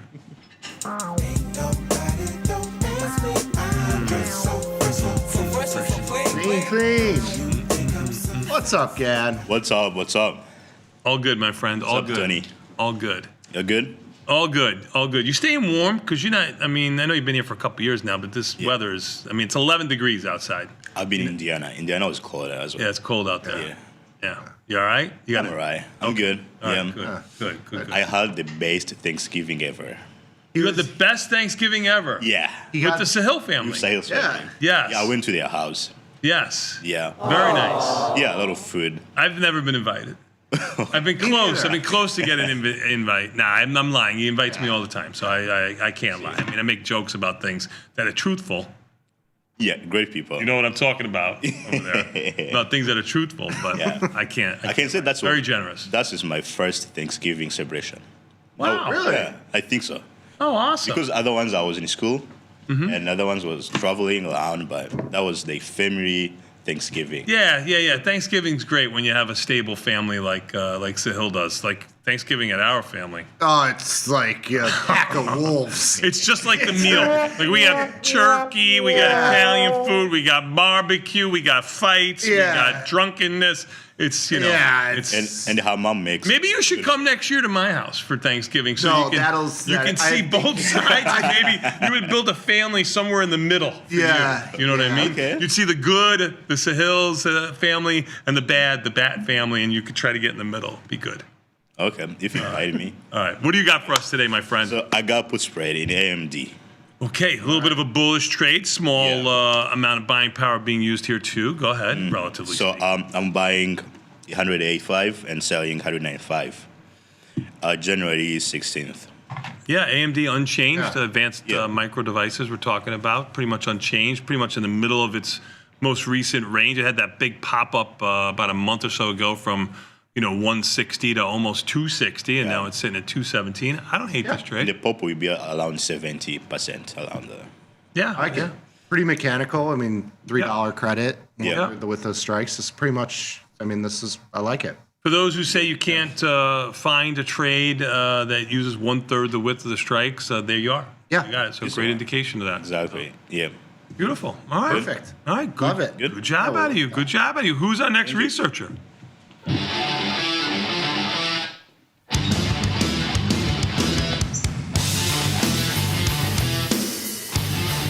Kai, you got the best song that doesn't fit you, though. It's so good because you're so cool. Like Why you always have to add the second half? I know, because I really like that song. I really like it.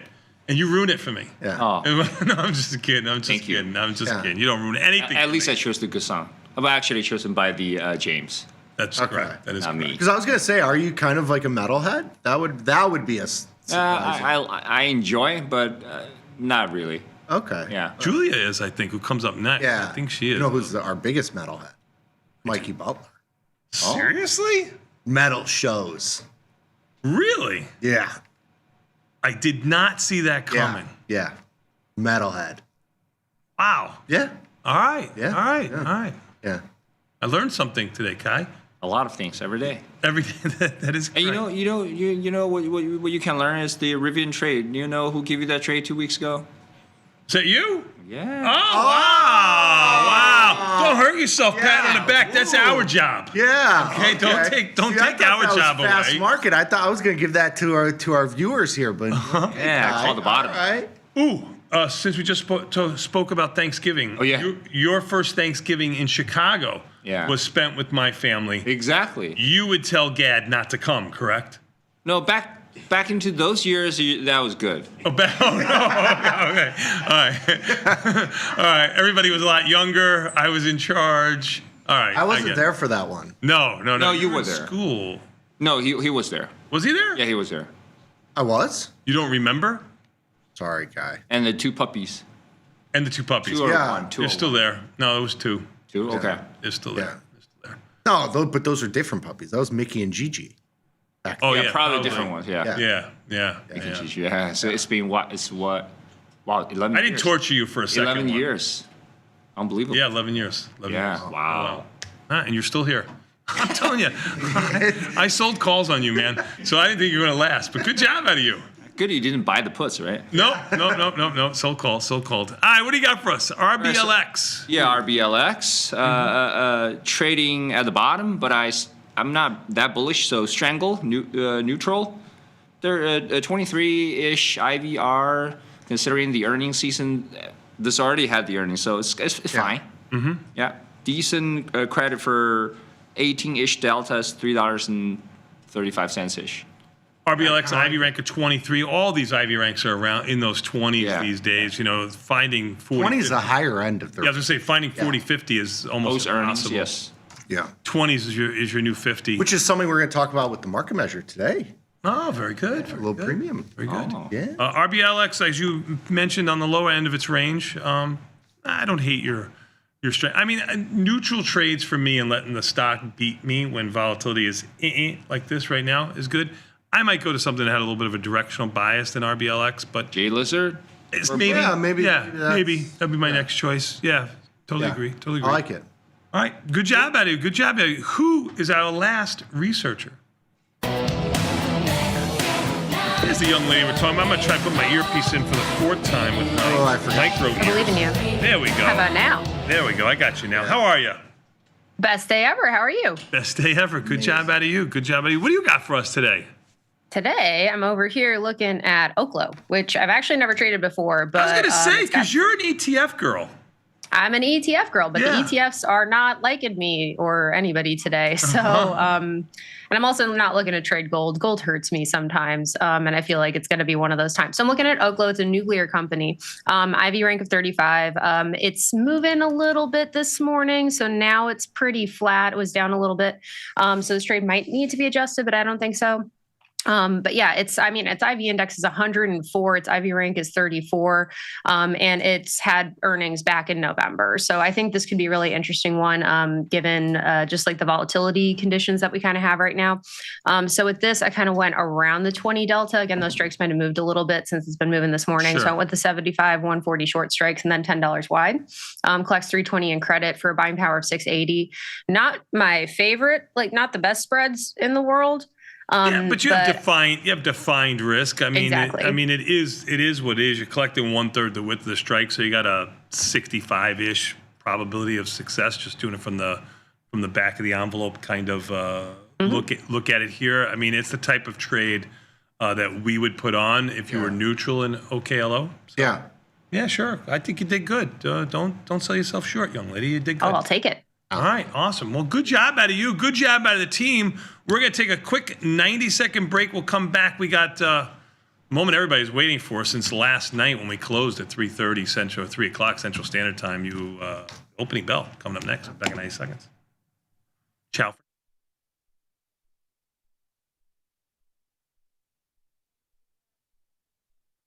Forbes called us best online for options trading.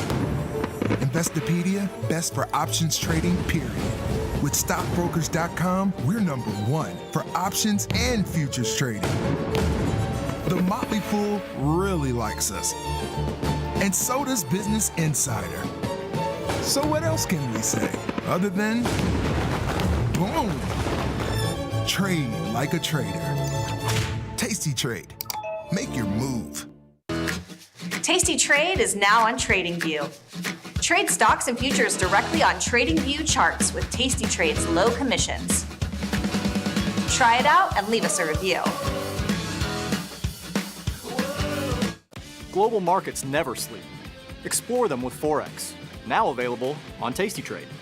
Get in on over 80 Forex pairs, 24 hours a day, 5 days a week, with the Forex platform that adapts to your style and speed. FX marks the spot. Trade it on Tasty Trade.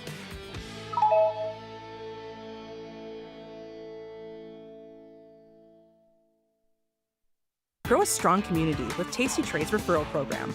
When your friend joins Tasty Trade, you'll both receive $100. As your community grows, you get more bonuses. The referral program runs through December 31st, only at Tasty Trade. Tasty Trade's Money Match event.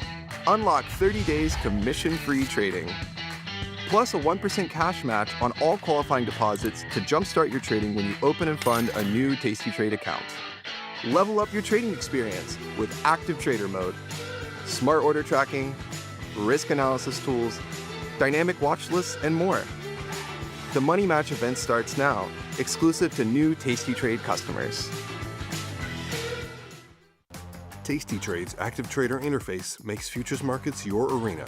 Built for the bold, not the board. Trade CME futures with a single click. From micro contracts to major ideas. And go even further with futures options. Tasty Trade lays out multiple ladders and charts for total visibility. Plus, hundreds of built-in indicators for traders who want a broader view. Tasty Trade, pro-level tools, intuitive design, total control. In the world of investing, a beast lurks between the numbers, ready to pounce. Some traders hide from it, some ride it. If that's you, join us on Tasty Trade. Genius loves company.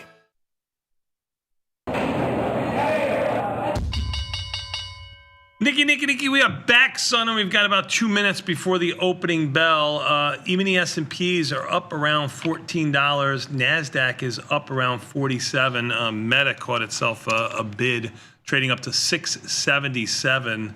I guess they like the purge of getting somebody from Apple. I don't know what. I think some peeps in the chat are saying that EU antitrust. No. No, why? They're cutting remember the metaverse? Yes. Thing they that cut they were bait on that finally. Yeah. I mean, I could have saved them a couple $1 billion. I think anybody could have saved them a couple $1 billion. What a doofus idea that was. You got to try things, whatever. When you got infinite money, you got to throw things at the wall. I mean, that's how we built this place, throwing things at the wall. We did a lot of things that didn't work. Yeah, but we did it without anybody taking any pay for a while too. So it wasn't we just had unlimited cash like Meta to say you should have these beer goggles as No, that's Oculus. That's still. Oh, it's something different. No, this was like kind of remember the metaverse thing that they had, where it's like you're going to go in the metaverse and play and hang out. Yeah, so that's where they're cutting. I hear you. Russell down $7. That's the bucker for the three other indices that are higher. Dow up 26. Volatility in by 13 cents. Seems small, although it is a 0.75% move to the downside. Now that volatility is so low, small moves in volatility are going to be magnified on a percentage basis. Bonds are down 8. Traded under 116. Maybe if they trade down there again, we'll sell some putties in bonds. Worked for us last time. Bitcoin down $130. I'm talking about the Bitcoin futures to 93. They were over 94. Ethereum still up by $50. I think we're going to get you opening bell. Beautiful. There's your opening bell, my friend. Oil up $11. Gold up $3.40. Pretty big move in gold in the last 20 minutes. It just rallied 15, 20 handles. Yeah, it was trading. It looked like it was going to go under 4,200 for the second time this week, I believe. It did it earlier this week. Got down there to 42.03, back up to 42.36. Silver down 60 cents to actually come back a little bit off of its lows of under 58 to almost 57. It's at 58 right now. Net gas down 5 cents. Big move relative basis in net gas. What do you see in the market here? I don't hear any dings from you yet. Yeah, I mean, I'm waiting for some things to kind of tighten up here. I'm looking at CR. You got to remember, we're open for 53 seconds. It takes a little time for the markets to and those you're not missing anything. I mean, you could put some, like, I'm routing orders right now above bid price on like my CRM position, and it's moving against me with the stock basically unchanged right now, but CRM up $1.80. Up $2 now. Meta up $26. $6.76 was the high. It's $6.64 right now, up $25. Dollar General up $10. It had earnings this morning. Dollar General was up closer to $3-4 pre-market. SanDisk up. And remember, you could trade pre-market now on stock, at least if you're interested on tastytrade. Those are just the cheapy calls from Snowflake. So that ratio that you're buying calls at a penny, but you're freeing up the capital. You free up the capital because I sold 3 of them against the one.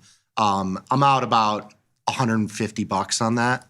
And you only have about another $150 to lose, right? I mean, I'm just leaving it. I'm just gonna let it sit. Yeah, hope for a little bit of a bounce, right? Yeah, I mean the $200 debit was my risk to the downside. So the risk on that position was a huge move to the upside move, and I was playing for neutral, like a CRM move would have been perfect. You know, like a $20 move or a $15 move would have been perfect in snow. $25 just a little bit too much to the downside. Yeah, I think the CRM, because the stock is at lows, it hasn't gone anywhere. I think I'm just going to buy back this call and roll it to the December monthly. CRM up $1.60 or so to 240. It's had a range this morning of around $9 already. It got all the way up to 246 and down to 237. So CRM's been moving. Yeah. So, all right, I'm just gonna roll that. I'm gonna keep the diagonal on in CRM. It actually just rallied a little bit. Okay. Yeah, so I have that. I have the 240, 255. Or I'm sorry, the 240, 250. I just rolled it to the December monthly. The 255 basically went to zero. So that option we sold yesterday, the 255, it traded up to like $3 and change. I closed it at like 30 cents. So the profit that I have on the trade is really from that option because the long option really hasn't moved all that much. Sure. But I rolled it to December. So I now have the 240, 250 call diagonal spread for a net $6-ish debit. So I can actually show this on my side. You should do a little bit of like I used to call it anatomy of a trade. I believe you call it what do you call it when you go through your position, when you go through stocks that you had? I used to call it anatomy of a trade. Yeah, we do the anatomy engineering life cycle. Life cycle, that's it. Life cycle. On YouTube as well, yeah. You should do something with these diagonals and maybe even... Well, you must not be getting the notifications because that was the most recent one that just went out. Awesome, beautiful. See that? See that? I'm clairvoyant. Might be a little late. You should be watching, all right? I always can learn something. I don't know if I'm going to be able to learn anything with you, but I always can learn something. Go ahead. What are you going to show us? You can show me how to use this platform because this is good. I'm trying. So this is the order. If I stop talking, you'll be able to do it? Yes, the order chain's on the right side. So I just rolled the 250 call that we had, or the 255 we had in the weekly. I rolled it to the 250 in December. So I now have this 240, 250 diagonal spread. The order chains averages all your prices together. So I just have a one lot on this whole thing. It's pretty easy to see. It's a net debit of $6.15. It's currently marked at $8. So I'm up a little bit on the trade. But this strings together all of your orders as you roll the position. And then when I was talking about the call, so one of the things you can do with the, if you go to the trade page here, if you right click on the option, you can view the actual, the option price as a chart. And so this short call that we sold into earnings yesterday was trading somewhere, and you could see it in the upper left in this section here, was trading between, $2 and $3.50 yesterday. So I sold it somewhere around there.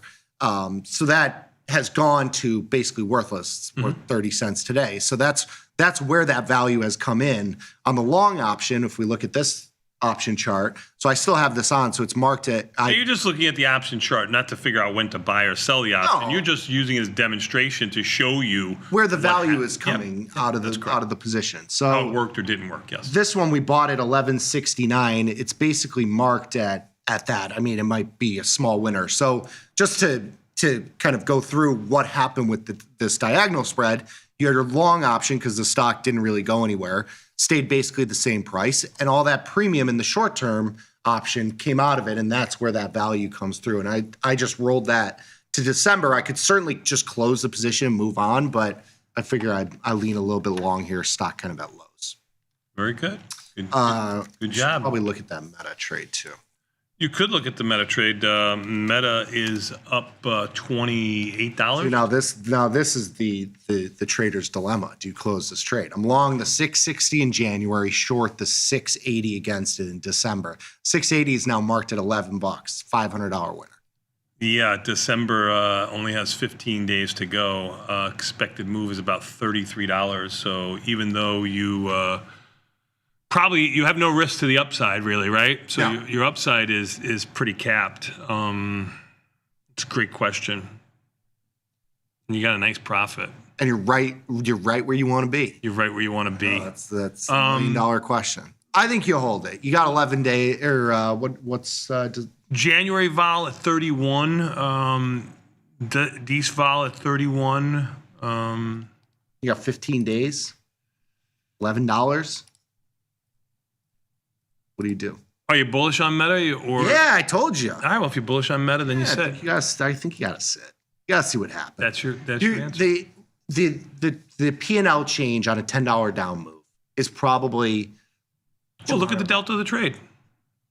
So we can look at it. I can look at this too. But your delta is dynamic because you're short. Of course it is. So much vol. Of course you're short that short-term vol. So it basically, right now you have 20. Yeah, 20-ish delta, 17 deltas. 20, yeah. And that's going to grow as you sit. As you sit, you're going to get grow as you go higher. Yes. And it's going to it's probably going to grow if you get like a $5 or $10 down. Sure, inside the expected move. Down. Your risk is really going back. $11 expected move in Meta. Yeah. Per day, pretty much. Yeah. So, all right, very good. Good job. NASDAQ. Want to look at any of the trades that the boys and gals were looking at? What do you think about just doing a put in January in AMD? AMD? Yeah. Like he was looking at Gab was looking at the 95.85. What about doing just the 85 short put? In January, right? Yeah. Sure. I mean, it's a 15, 17-ish delta. You want to do the 90? Sure, either one. I mean, I prefer 20-ish delta options over the 17-ish delta options, but entirely up to you. Stock's down small. Yeah. So. I'm going to put this in at 75, see if we get a little bit of a down tick. 475? Yeah. Matching the offer is what you're doing there. Yes. All right, very good. Yeah. Or we might miss here. it. So you look at what's going on. I mean, NASDAQ is selling off. You want to do our SPX too? I think we're going to have a choppy. Sure. Let's see the expected move in the E-mini S&Ps. You looked pre-market, it was around 24. It's about 26. Volatility 1775 off of its lows. So you're going into SPX. Yeah. And you're going to look at the 0 day, and you're probably going to go to what? Like I'm looking at the 68.80, 68.95, and the 68.25, 68.15. Right, I got it up there. You're in at 5. Oh, that was my AMD. Oh, beautiful. You got filled at your price, 475. I leave your 520 offer, and I think you get. I'm at 510. Or you go down to 510 because you're an aggressive Johnny, which we're going to do some Johnny trades right here. Would you consider that a Johnny trade, your SPX trade? No.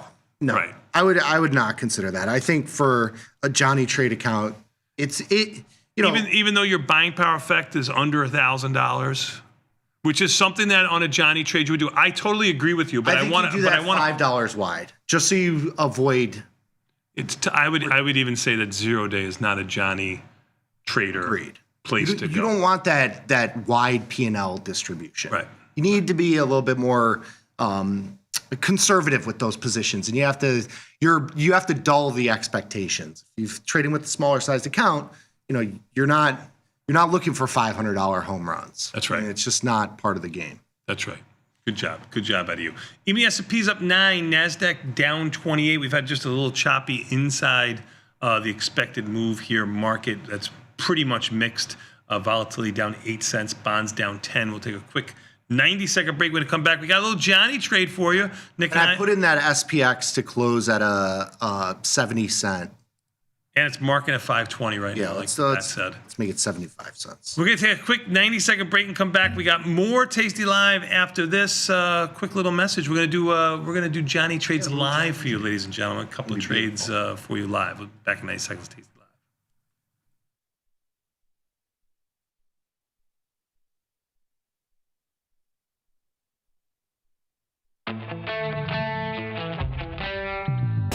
In the world of investing, a beast lurks between the numbers. Some watch from the safety of the sidelines, but others saddle up and ride that 1-ton rowdy ribeye for all he's got.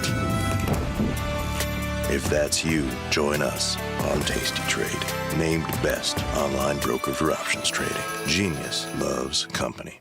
Grow a strong community with Tasty Trade's referral program. When your friend joins Tasty Trade, you'll both receive $100.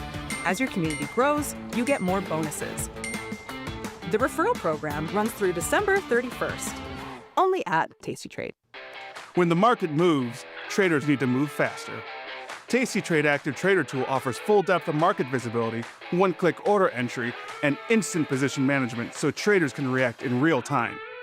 While others charge for professional tools, Tasty Trade provides them for free. Opportunity can move fast. Seize it with Active Trader. Try it now on Tasty Trade.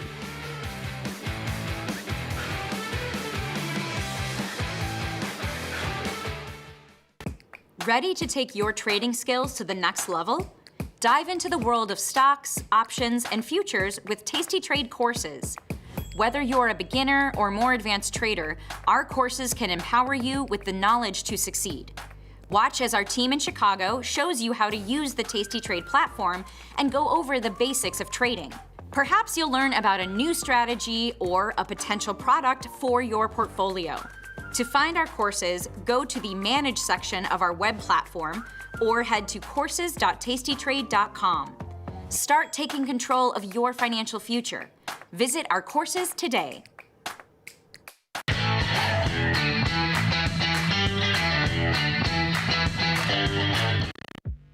Class is in session. Dr. Jim Schultz is bringing the heat to Options Crash Course Live. This 90-minute show features Dr. Jim in his professional prime. All of the gimmies, none of the gotchas. Come early and grab a drink with Dr. Jim before class and stay for Q&A. The event is free, but space is limited. Register today at tastylive.com/events. It's not a lecture, it's a lifestyle. Tasty Trade has crypto, and you can trade with zero commissions. Bitcoin, Ethereum, Litecoin, and more. Diversify in one place. Crypto, we got it, we get it.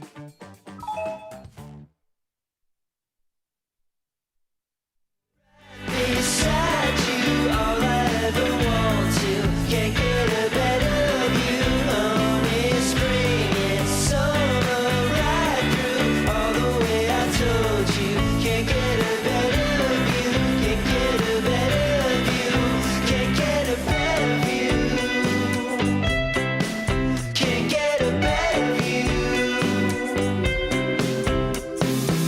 Cruising upstate and cooling down, pulling over to fool around. It's high time to get out of town. Close our eyes and get lost in the sound, yeah. Hey, hey, hey.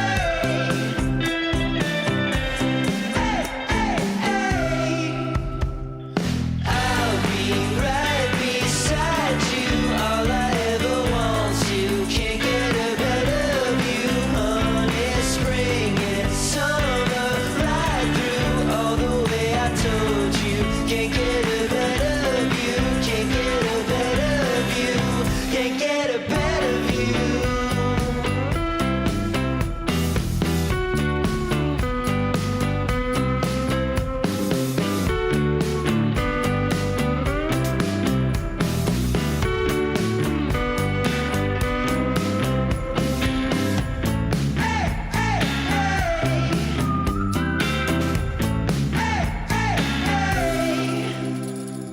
I'll be right beside you, all I ever want to. Can't get a better view, honey, spring and summer right through. All the way I told you. Can't get a better view, can't get a better view, can't get a better view, can't get a better view.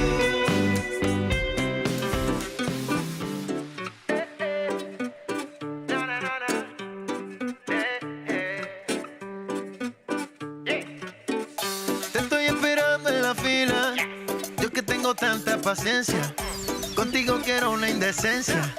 Por eso te quiero desacatar. Dale pa' acá, dale pa' acá. Estoy seguro que te va a gustar. Dale pa' acá, dale pa' acá. Yo estoy seguro que te va a encantar. Dale pa' acá, dale pa' acá. Estoy seguro que te va a gustar. Dale pa' acá, dale pa' acá. Yo estoy seguro que te va a encantar. Ahí, ma. Tú eres una malvada. Dale que eso no es nada. Tú y yo vamos a quiquear. Ahí, ma. Tú eres una malvada. Dale que eso no es nada. Tú y yo vamos a quiquear. Pégate, motívate, prepárate, que lo vamos a hacer hoy. Llégale, no lo pienses, ya lo decidí, que contigo me voy.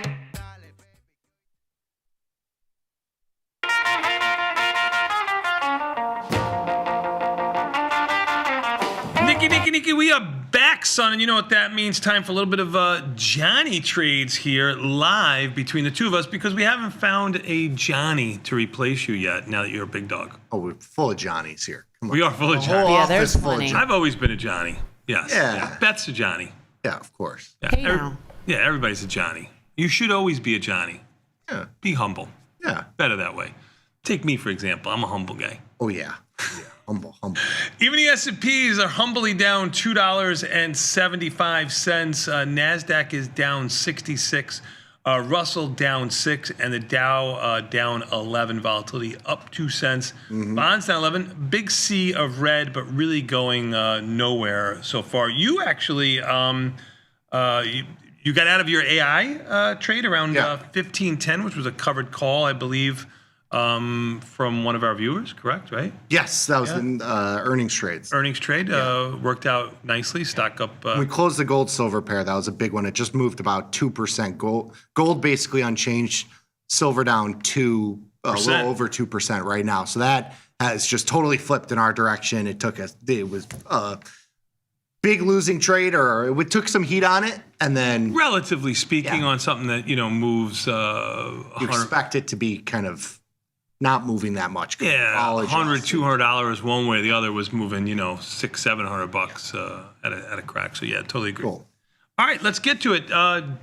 Johnny trades. Well, you mentioned one earlier. We looked at Rivian, which I think you. We also had an AMD as well. I think just the way I envision us doing this is kind of first of all, I have 0 positions on it. I have completely blank slate. So I think we can look for, if I was for Johnny trades on the follow page you're talking about. Yeah, these will be out. These will go out on the follow page, of course, and But it'll go out on the Johnny Trade site, right? It won't go out. Yes, it'll be the Johnny Trades account. Yes, so people can follow or look at them who have a smaller account. Yep, it's a different account, and we'll do these as life cycle of the trades as well.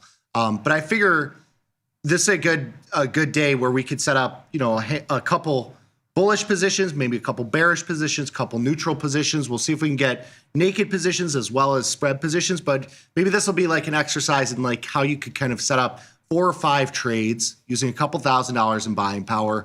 And we'll kind of see what happens over the next 40 days and manage these positions and kind of go forward with these. So now just remember, everybody, you could make even a high flying stock like a Tesla, $450 stock. You can make it a small trade by using options, right? It doesn't have to be a lower price stock like Rivian, which is near its highs right now, but I mean, it's a lower $15 stock. You don't have to just stay in that world of illiquidity or smaller stocks. You can go anywhere in any stock by making it smaller by using options. Okay? You want to? Where do you want to go to first? Yeah, so I think, I mean, what's the first thing you do when you're looking for ideas? Trade ideas. So I go to the high option volume list, and I like to look at IV rank, and I click on it and make it go from high to low, and I try to avoid earnings if I can in those stocks. So this is where I would go. Cool. So I agree with you on that. So when we go to the high option volume list, so on the watch list, there's a ton of built-in lists here in the liquidity bucket. You've got the high option volume list. You sort it by IVR. You can see a lot of the names on here. Some of these, are not the most tradable names, but you do see you've got like Lulu in there. That might be an interesting one for us. Yeah, Lulu might be. Earnings coming up. It does have earnings coming up. So maybe we take a look at that one. MU's in there. You've got Rivian, of course, which is one that we mentioned today. Why don't we do ETH has good markets too. That's up there too. If you want to get a crypto. Yeah, let's get a crypto in there. Okay. So we'll click on ETH. Obviously, January expiration. This is kind of our wheelhouse. What do you think about? So good IV rank of 69. It's been expanding over the last 5 days, up 7%. That's a premium. Those two factors, IV rank 69 up in the left-hand corner there, 69.7, and IVIDX 5-day change up 7% means volatility is expanding over the last 5 days. That's nirvana for me for premium selling positions. Now, if you have a directional bias, you might just do puts if you're bullish, or just calls if you're bearish, or both if you're neutral. Again, entirely up to you. You're going to probably define the risk being a Johnny account. So, of course, obviously, this is a smaller size account, Reg T account. ETH A is a little bit higher margin requirement. So, when you're looking at naked puts here, it's going to be a little bit too much. It's too much capital to use on this position. Yeah, in you're selling a small size 15, 20 delta put here for 50 or 70 cents, and you're using, $1,300 or something like that, or even more. I want to do that. So easiest way to obviously reduce your buying power, buying a wing on this trade. What do you think about doing just a $5 wide put spread? We could sell it at about $1. Perfect. And try and take 50 cents out of this trade. It's one that we can hold for a little bit longer. Perfect. 60-ish probability of success. I mean, I like to get 65 or over. It's a 62. Yeah. You're right there. I think you're handcuffed by having, you're not handcuffed, but you limitations on the account size. Yeah. So that's where I would go, yeah. Would you go closer at the money? Like, would you do the 23? You certainly Not a huge difference. Not a huge difference. Another, $70 you're using in buying power might be worth it. Mm-hmm. Again, you have to be bullish on Ethereum here if you're putting on this trade. Yeah, let's do it. Mm-hmm. So I'm going to start above the mid price, and I'm going to get price improved even higher. So there you go. When we were looking at this trade, so well, look at the market on that 23 put, 175.83. Yes. So it was just a little bit wider than that just a moment ago. Where'd you get filled? So I got filled at 37. Perfect. 137. Which typically, now that the market has tightened up there a little bit, You're somewhere in that range. Yep. Natural and you're right there. Yep, you should get filled around 1 penny off of mid price. All right, so we got one on. Next one here, you want to do something in Lulu into earnings? Sure. What do you think about doing I don't know, is this another one you want to sell like a put spread in? Stock that's at lows, you got earnings coming up. Lulu IV rank of 72. Earnings December 11th is really right around the corner. So I would be looking at a defined risk trade if I was doing anything in here, even if I had my own larger account. So I like the idea of doing something with defined risk here. This is a stock that's gotten beaten up. I'm probably trying to lean a little bit bullish here. What are you trying to do? I think so. I think that's a good lean here. Okay. Now, expiration-wise, you've got earnings coming up December 11th. Do you go to the shorter weekly expirations, or do you move this out to January and give yourself a little bit more time to be right? I'm gonna let you make that decision for yourself. I mean, Lulu over the last 5 days, basically volatility, basically unchanged, down 1%, but it has a high IV rank of 72. So either month would be on my payroll. So what we I think you go to January just to limit your P&L volatility a little bit. If you want to go into the weekly, even the December monthly, you certainly can justify doing that. And if you stay small enough, it's okay. But I think for a Johnny type account, you'll still get that volatility exposure even going out to January. It's not going to move as fast. So you mentioned that. So let's quantify it. You are right. January vol is 65. February vol is 56. So you are getting a pop in volatility because the earnings are coming on December 11th in the January options. So what would you do here? One side or both sides? I think we're going to lean bullish. These will be our two bullish positions. We'll take some short delta positions as well. Okay. So typically I like to go to somewhere around the 30-ish delta. I mean, we want to collect 1/3 the width of the strikes on these trades. You could see when we go to the January expirations, you go somewhere around the 30 delta here. So you can put this up on the right side. The 165 strike, you can buy the wing there. If you want to move this a little bit further out of the money, you certainly can. It's just going to be collecting a lesser premium. I'm looking at this $10 wide. You can make this $5 wide if you'd like, but I think as put spread into earnings, you want to collect a little bit bigger premium. You want to capture some of this extra volatility. You have a 72 IV rank. What do you think about doing like a 60-50 put spread here? We'll split the difference between the 20 and the 30 delta. $700 in buying power. It's right in the wheelhouse. We want to be somewhere between, $300 and $1,000 is probably your max risk on most of these trades. I like it. And while you were doing that and going through it, I was trying to look for maybe mixing it up a little bit different just to see. And you can't go, what are you getting?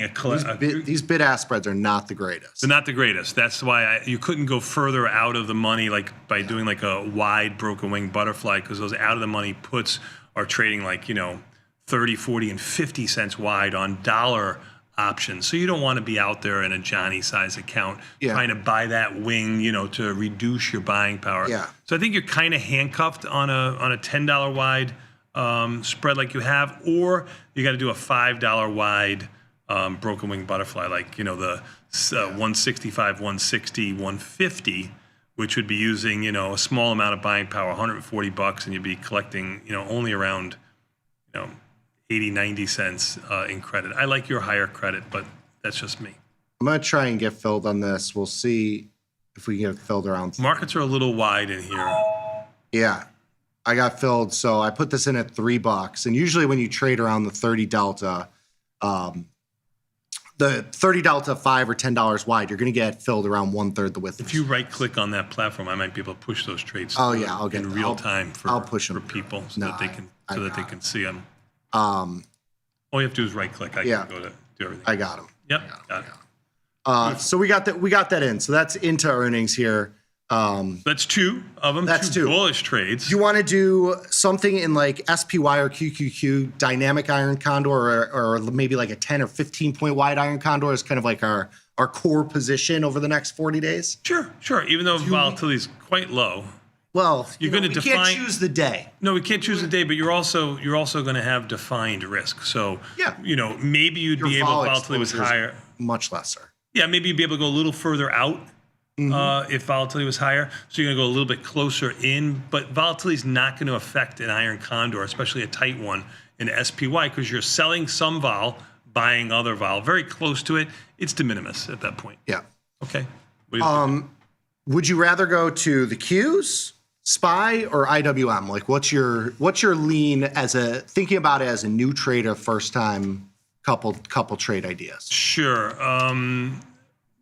They all have around the same amount of IV rank. Mm-hmm. I think the liquidity, from a liquidity point of view, would be my next place I would go. So I guess SPY would be the one that would go to. I agree. Let's do it. So we're gonna go 43 days out. You want to do something like a 20 delta for the shorts and go, and I lean 20 delta because this is kind of like a set it and forget it type trade, whereas the Lulu trade was into earnings, higher volatility. It's one that I intend to be out of after earnings. Yeah, this trade is something that we can best hold. laid plans of mice and men, right? I mean, if all things work out well. Of course. You want to do a 20 delta and we'll go like $15 wide. We'll put a little bit more, buying power out on this one. Sure. All right. So on the downside, 650. That's our 20 delta. We'll look at this $15 wide. You're getting about $1.50-ish on this one. On the upside, we'll do the 710 and we'll go to the 725. Now, this will actually lean you slightly short delta because they're equal width, and that's because of the skew that you have. So on the upside, you'll see this call that you're buying is only an 8 delta. On the put side, it's a 13 delta. That's because there's put skew. There's put skew. That's where your short delta comes in. So this trade, although it's at the same delta on either side for the short options, actually leans you slightly short delta because it's equal width. So we've had the two bullish positions. This is a very slightly, and by bullish positions, we're talking couple deltas on those positions. This one kind of neutralizes that a little bit, even though it's a neutral position that we're putting on in this portfolio. Yep. All right, so these markets you'll see much tighter.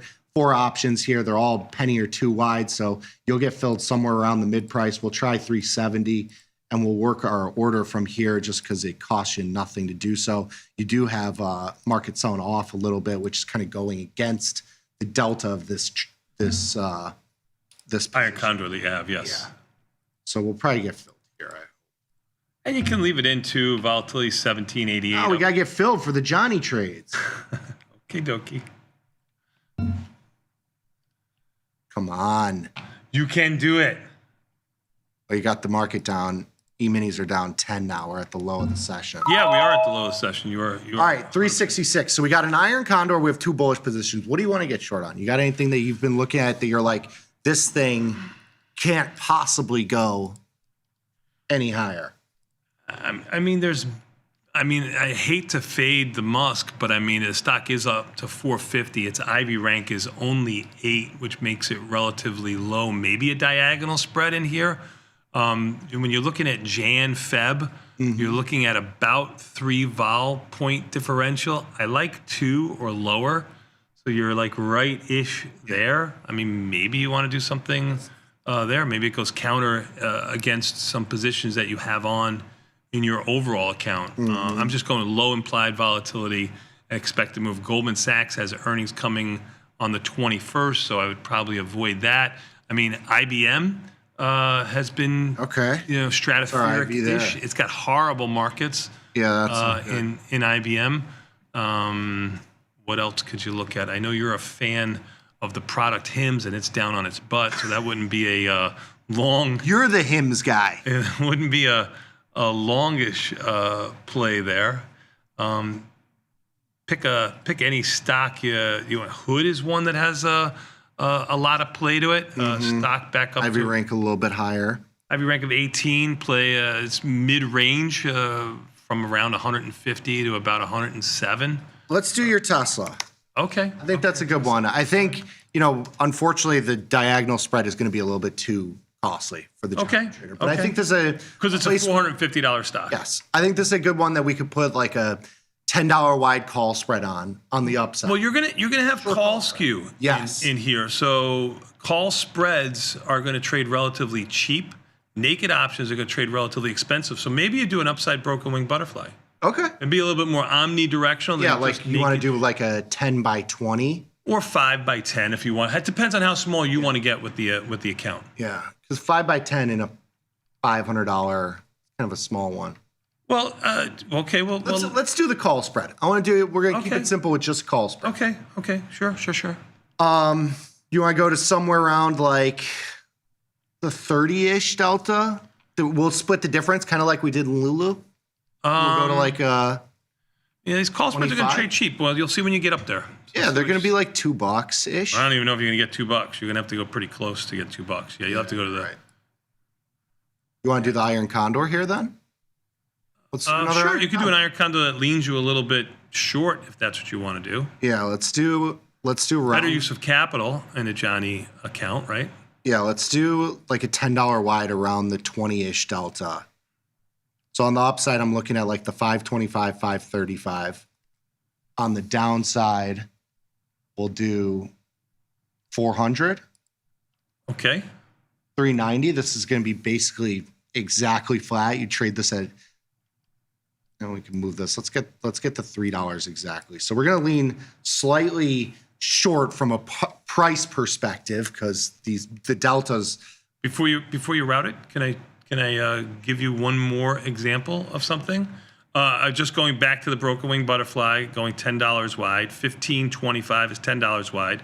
25.45 is $20 wide. Remember, your buying power effect is going to be the width of the strikes, which is $5, plus the credit you receive, which is $1. It gives you a break even all the way up at around one standard deviation, just over 535, plus the $1 and change that you might get on this with the stock a little bit higher. It's a relatively small omnidirectional trade, two short deltas, but your best price is closer to 525. You want to try and get filled somewhere about around $1? I think that's. I don't think you get filled that high, but $1-ish you might get filled if you get an uptick here in the market. I think we got $1. I hope and pray. Go down to 98 cents and let it sit and see if you get filled.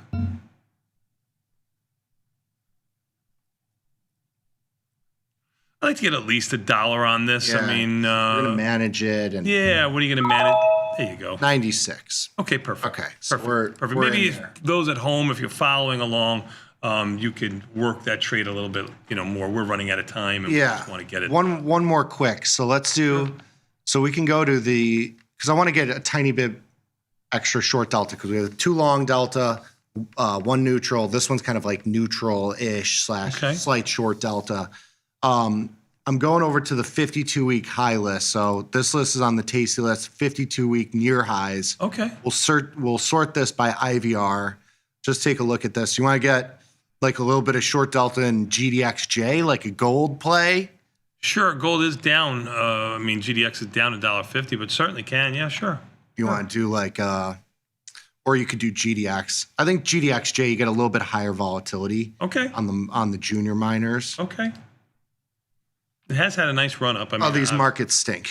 Yeah, I was going to tell you when you get there. You're going to see that stinks. Yeah. Okay. Open interest isn't even that great either. Yeah, you want to try like let's see where GDX is at, because GDX should be a little bit better. These aren't good either. Since you're in a Johnny account, you can go to SLV. I know it's down $1.80, which is a huge move, 3.5%, $1.30, $1.80 or so in SLV. But the markets are okay in SLV. Could have you rank a 52 also. What about doing GLD? You could certainly do GLD. You want to do GLD? You want to sell a call spread in GLD? Okay, all good. Yeah, GLD down $1.30, only the 52-week high here. We got up to 403. Sure. You want to sell the 405? It's about a 30 delta. We'll go 10 points wide. Okay. 415. Do we make you're going $10 wide? $1.86. Yeah. Okay. Kind of a cheapie. Kind of cheap because there's call skew. You want to do the diagonal? You could in GLD. Do like the 385. Or if you're going to do Jan Feb? Yeah, I was going to do Jan Feb. Much better setup on implied volatility, meaning 21, but you don't get a lot of vol differential between the 2 months in an ETF like gold. Yeah, let's do 380. That's about our 40 delta. Mm-hmm. And we'll sell the 265. Okie dokie. And we'll do this at $700. You get about 22 deltas. So all these trades we've looked at, we've been selling around the 20-ish delta for the short options. It's kind of been spot. Let's do that. Okie dokie. Good job. All right. There you go. 366. So our positions are, we've got long position in Lulu into earnings. We've got ETH, short put spread. That's our crypto exposure. We have the Iron Condor in SPY, lean slightly short delta. Mm-hmm. We did the Broken Wing Butterfly in Tesla. So that's kind of an omnidirectional, slightly short skewed position. We'll call that like our tech exposure. And then we got a little bit of short delta in gold, a little bit of dynamic delta there to kind of play into some of the shorter term volatility that we've had. A little bit of a downside play there. A handful of trades. Good job. Good job out of you. Good job out of Johnny. Good job out of everybody else. You can follow along on the Johnny Trades account there too. We'll take a quick 90-second break. We'll come back. We've got a market measure next. Even the S&P's down 8. NASDAQ down 92, Russell down 5, and the Dow down 54. We'll take a quick 90-second break and come back with more for Tasty Live.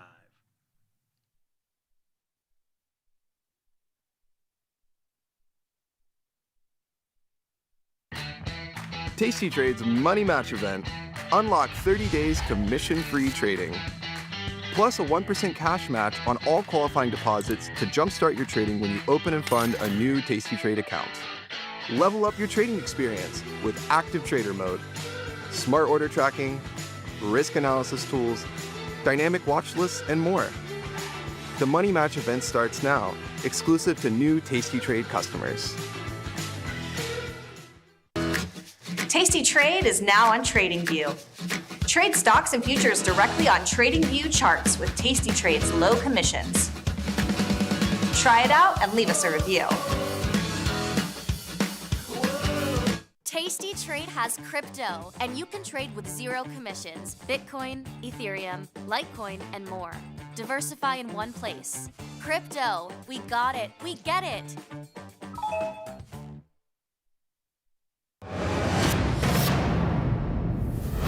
Wolf!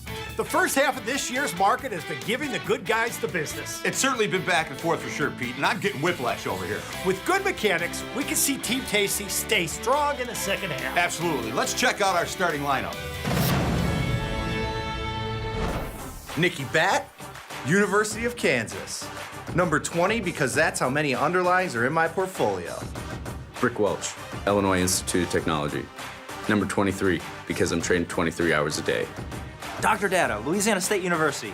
Number, square root of 1 over 365, because that's the square root of time for 1 day, which is multiplied times the stock price, multiplied times the implied volatility, which gets you the projected stock price for 1 day. I like the looks of that lineup. Well, be mechanical is always better than just trying to run plays to see what sticks, Pete. When you got skin in the game, you stay in the game. That's right. Now get off the couch and get into the game. Watch Tasty Trade. Got the need for speed? No problem. At Tasty Trade, you can turn smart ideas into real trades with just a few clicks. Wow, that's fast. Tasty Trade, make your move. Today's episode of Market Measures is brought to you by SIBO. SIBO is partnering with tastylive to provide educational opportunities for traders at all levels. Did you know index options like these can provide opportunities for diversification, lower volatility, liquidity, and other benefits? To continue your education on some of the mechanics learned in today's Market Measures, check out SIBO's Retail Trader Suite at www.sibo.com/minis.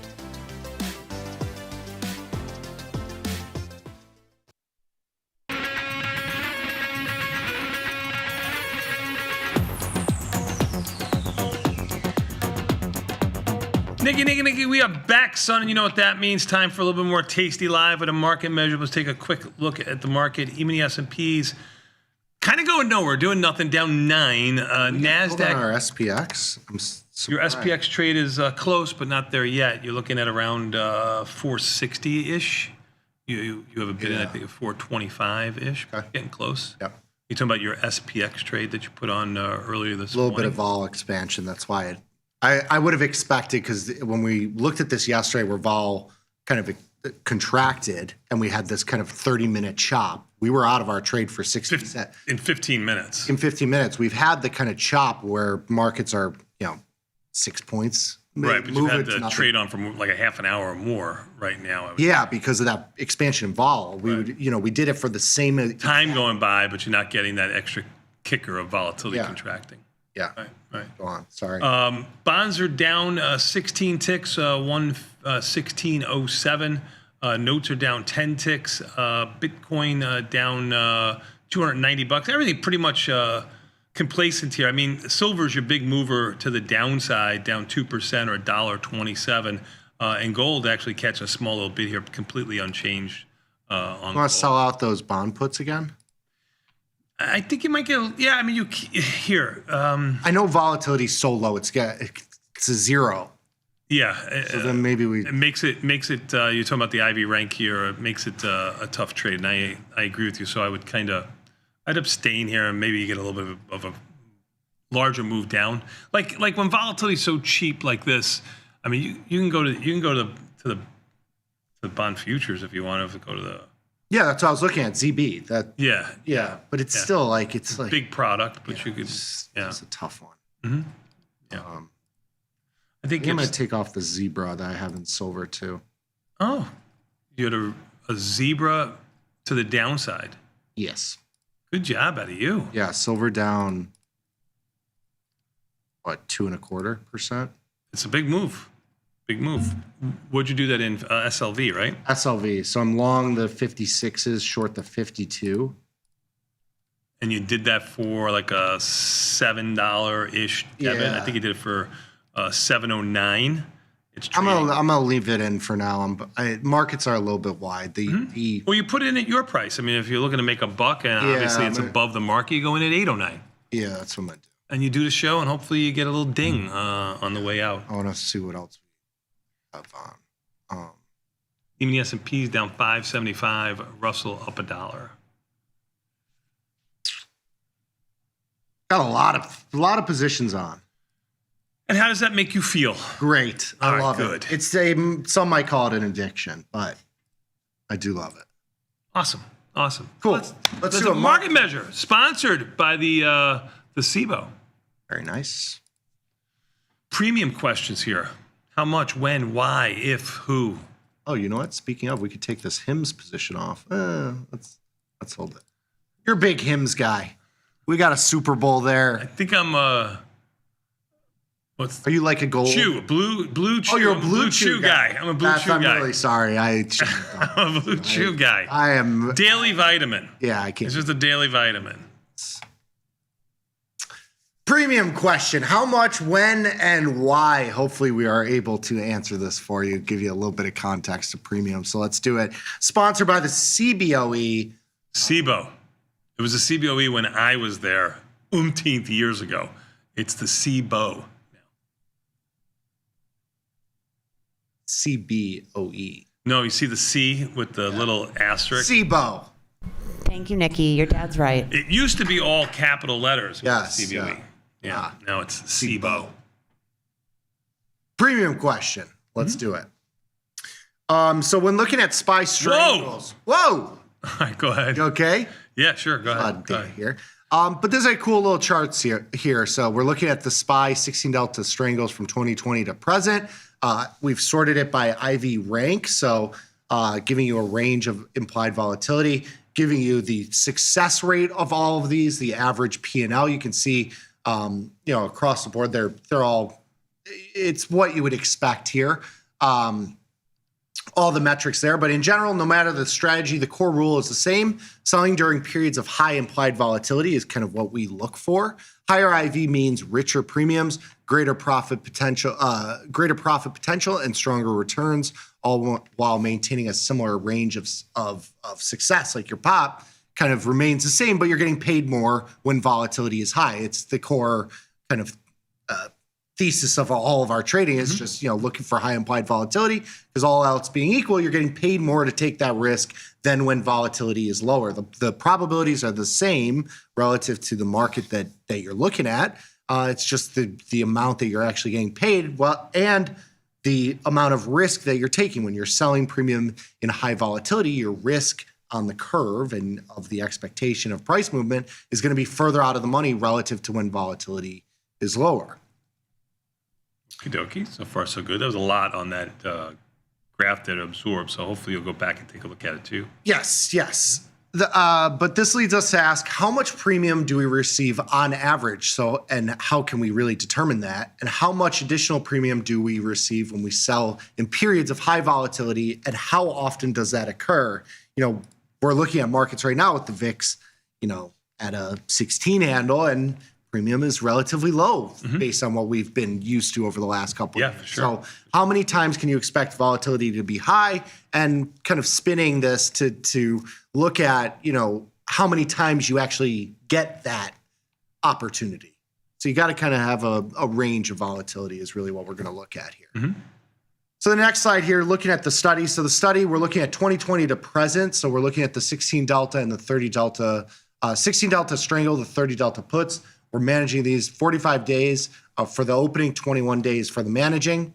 We're going to compare the average premium collected in all environments and then the average premium in varying IV environments. So we're going to take a look at just the IV is kind of what our look is here. The premium is recorded as the credit over the stock price. So we're trying to kind of quantify the VIX for you. So all else being equal, as the stock goes up, the premium is going to increase. We're going to kind of take the stock price out of this, sort of, so to speak, by using and kind of isolating. You'll see this will line up very much to what you see in a VIX chart. And we'll get to this in the next slide here. So we're looking at basically the premium ratio over time. So we're looking at SPY strangles versus 30 delta puts. In all environments, your premium collected as a percent of the stock price looks a lot like this, with an average collection of between 1 and 1.5% for the strangle and the 30 delta puts, respectively. So you'll see that your premium, the relative premium that you're getting to the stock price, is going to increase as volatility increases, right? Sure. So the stock price isn't really the thing that we're looking for. It's the volatility. You'll see premium increase as a reflection. But let's give a shout out to the puts there too. That yellow line, if you look this year at all-time highs, is people say, why sell calls? Why sell strangles? Now you can go over time like we're doing here, take a look at it. Seems to be pretty even here. But even over this time frame of 5 years, that yellow line is the place to go. If you were had the intestinal fortitude to stay the course on the long side and got the direction right, you got paid. Yeah, and it's telling you that you're getting the risk you're taking. It's a 30 delta put, so along the way. So it's the same theoretical risk. The amount that you're getting paid to take that risk is a lot higher when volatility is high. I mean, that's why we're looking for those opportunities when you look at this chart. And when you now look back and you see where the market is now, it seems like it was, pretty decent opportunity. Yep. Totally agree. So on the next slide here, so again, we're looking at the. Oh, there's your SPX. Nice. $75. That's correct. That's correct. Thank That took another. Thank you, SIBO. Thank you, SIBO. Yeah. Nice trade. So for the 30 Delta put, this chart shows how much premium you collected relative to the stock price. And in 2025 so far, premium levels have pushed above the long-term average. And so, what we're highlighting here is that 2025 has been a good premium selling market. So like this has been a good market. You've had two-sided action, changes in implied volatility. The market has gone up, but volatility has stayed up. So you're getting paid to keep putting that risk on. If we had this data, or if we did this study for pre-2020, the level of premium that you're getting was way, way, way, way lesser. And so, it just gives you some context that, markets like we're seeing in the last couple of years have been, what you're looking for. Like this has been kind of the trader's market. Okie For the next slide here, the SPY strangle. So it's kind of the same thing here. So higher readings mean richer premiums and better conditions for selling options like in 2020. So far, you can see you're having these spikes, and that's opportunity. When you look at 2024, it was pretty low volatility, and you weren't getting paid as much as you are this year relative to the price of SPY. So lower readings mean thinner premiums and obviously less cushion when you're collecting less premium. So this is just a reflection of this year being kind of the trader's paradise. I mean, this has been bullish, bearish. That's obviously going to depend on your own sentiment. But from a premium standpoint, this has been about as good as it gets. Yes. Definitely as good as it gets. Pretty easy to see there. So the chart shows how much premium a trader collected from a SPY strangle and a put relative to the stock price. During extreme volatilities like 2020, the premium ratio exploded. Those are, those occurrences are much harder to sell premium in. But when you're getting these 2 or 3 or 4 point moves in volatility, those are like this 24 to 16 move. It's been very, very quick recently, but this is that's what you want to see. The market moves 3, 4, 5%. Those are normal occurrences. It can't go up every single day. So anything above we gave you kind of just a metric for looking for selling premium. So on this next slide here, I'm jumping ahead here. So this is just a reflection of IV rank. We get this question all the time of is 20 now high? Is 30 now high? We actually said that on the show just a moment ago. We were doing the Johnny trades. Yeah, doing Johnny trades, something around 25 IV rank. I mean, that would be something when volatility was higher just a few short weeks ago. We would have said, oof, that's way too low. We're going to go with something 50, 60. Now, 25, 30 seems very high, right? Relatively speaking. So just to kind of hammer that home, your IV rank near 100, your 90s, stuff like that, 1% of the time over the last 5 years. I mean, so when you're looking at implied volatility, you can see a lot of times the IV rank is going to be in the 0 to 30 range. I mean, the number of occurrences that we've looked at is about 70% of the time. So, when you're looking for high volatility, that 30 to 60 range is the sweet spot. That's kind of the spot where you're looking to be starting and being in positions. The 60 to 90 range only occurs a handful of times, and that's when you really got to have some capital ready to go. That's right. The 90 plus IV rank range in the market as a whole in SPY, it doesn't occur all that much. And so, I know it's hard to do. It's so hard to do. It's hard to do in practice. It's so hard to do. At those times. But when you get these little pops in volatility, start to look for new positions. You're never going to time the 90 IV rank. You're not going to catch the COVID bottom. Right. But that first day, maybe you start something. Very good. Yep, you are correct. Couple takeaways. High IV is the juice. When volatility expands, premium flattens out, returns improve, and your edge increases without crushing your probability of profit. Using the ratio is an interesting way to look at this. So premium to stock price ratios tell you exactly how much credit to expect in different IV environments. So, when that ratio gets higher, you're getting paid more to take the same amount of risk. It's pretty intuitive. Of course, you can't wait for the unicorn IV vol, that IV expansion. You're never going to time it perfectly. Those occurrences are only a handful, if not less, every single year. 1, 2, 3, 4 times a year, you're going to have those huge spikes in volatility. So, you have to have capital ready and take advantage of those smaller spikes in implied volatility. And looking at the study, 30 delta naked puts collected about 25 to 40% more premium than strangles. We looked at those 30 delta versus 20 delta strangles. So, and this is in SPY, which has put skew. So, when you do get a pop in volatility, a little bit of a downside move, that's kind of your opportunity to start looking at some short put spreads, stuff like that. Very good. Good study. Good 9 pages of study there for everybody to take a look at. A lot to chew on. Even the S&Ps were just down 16 just a moment ago. They're only down 4 right now. Just to give you an example, your spread, which you did in SPX, is right around $4.25 where you closed it. It popped all the way up to $5. Into that move. $5 mid price. Maybe you get filled at $4.90. I don't know. But just to show you how quickly these 0-day trades can move in just a short period of time when market moves like it does. Even the S&P is down 3, cancel, crash, buy the dip again. We'll take a quick 90-second break and come back. We got more Tasty Live with my man Quentin and what else we got? G-Money. Q and G. We'll be back in 90 seconds. It's Tasty Live.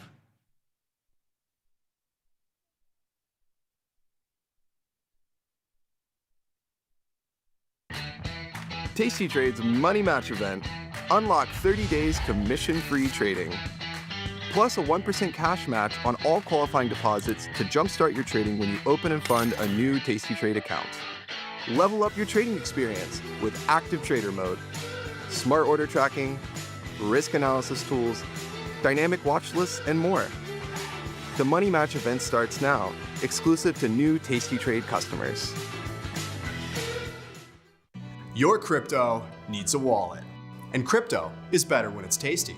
You can now do more with your digital currencies with the Tasty Crypto app.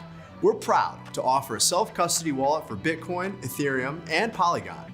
Transfer your digital tokens directly in-app and access thousands of tokens available only on-chain. Your wallet is your key to decentralized finance. Download the Tasty Crypto app and get started today.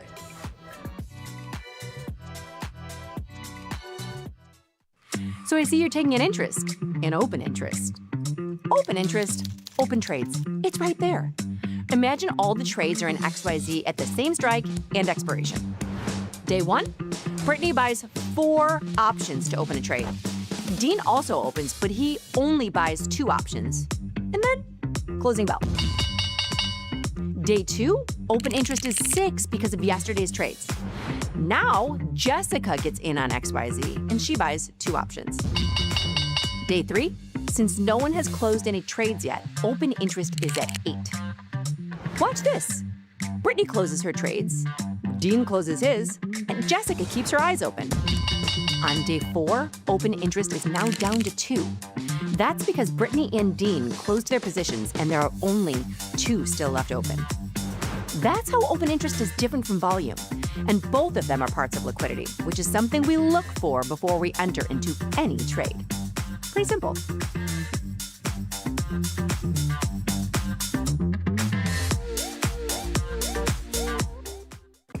Ready to take your trading skills to the next level? Dive into the world of stocks, options, and futures with Tasty Trade courses. Whether you're a beginner or more advanced trader, our courses can empower you with the knowledge to succeed. Watch as our team in Chicago shows you how to use the Tasty Trade platform and go over the basics of trading. Perhaps you'll learn about a new strategy or a potential product for your portfolio. To find our courses, go to the Manage section of our web platform or head to courses.tastytrade.com. Start taking control of your financial future.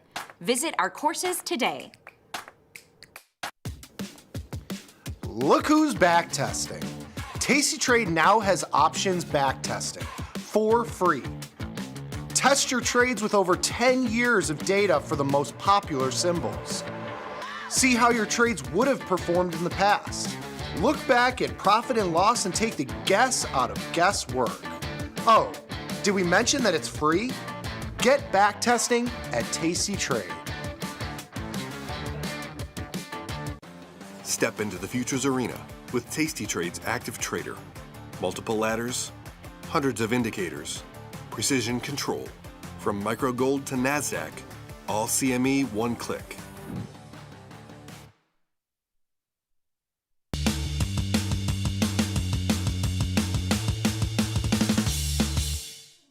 Nikki, we are back some, but you know what that means? Enough out of you.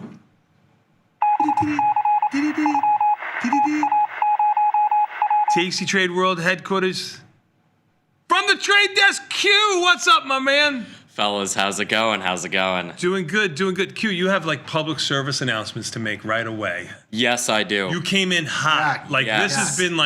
This is like you're a representative. He couldn't sleep. He was thinking about this all. Absolutely. You're a registered rep, right? I'm a registered rep on the Trade Desk. You're licensed? Licensed.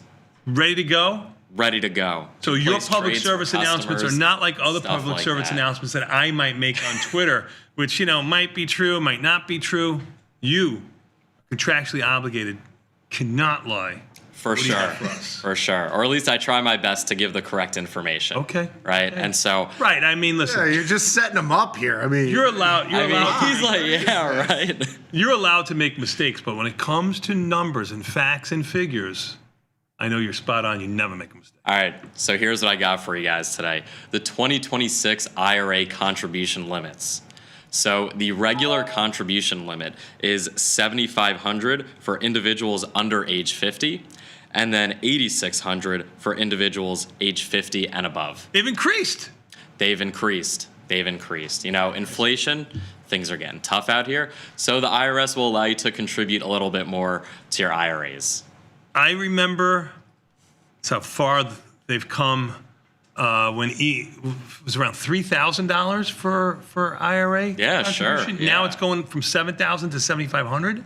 Yes, yeah. Unbelievable. Yeah, for 2025, let me just pull that up as well. Amazing. And you can contribute up until, I always thought it was March, but you're right, it's April 15th, right? Yeah, you can contribute up until tax day. Contribute for 2025 up until April 15th of 2026. Yes, correct. So you don't have to do this immediately today. Yeah, so that's for next year's contributions. Mm-hmm. But for this year, were you guys talking about this over Thanksgiving, how great this is going to be?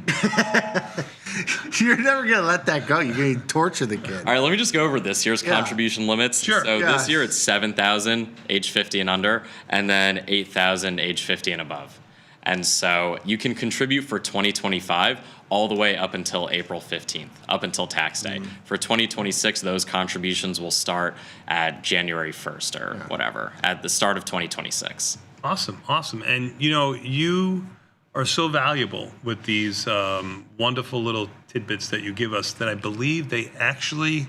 Well, put up the picture, can you? I think we named a street after you. Oh, no. I thought there it is. Look at Quentin Road. All right. Look at that. That's so beautiful. I tried to explain this to Vanetta. Vanetta didn't understand it. Didn't understand it at all? Yeah, this morning. I was like, no, it's... Yeah, look at this. This is great. I don't have nothing named after me.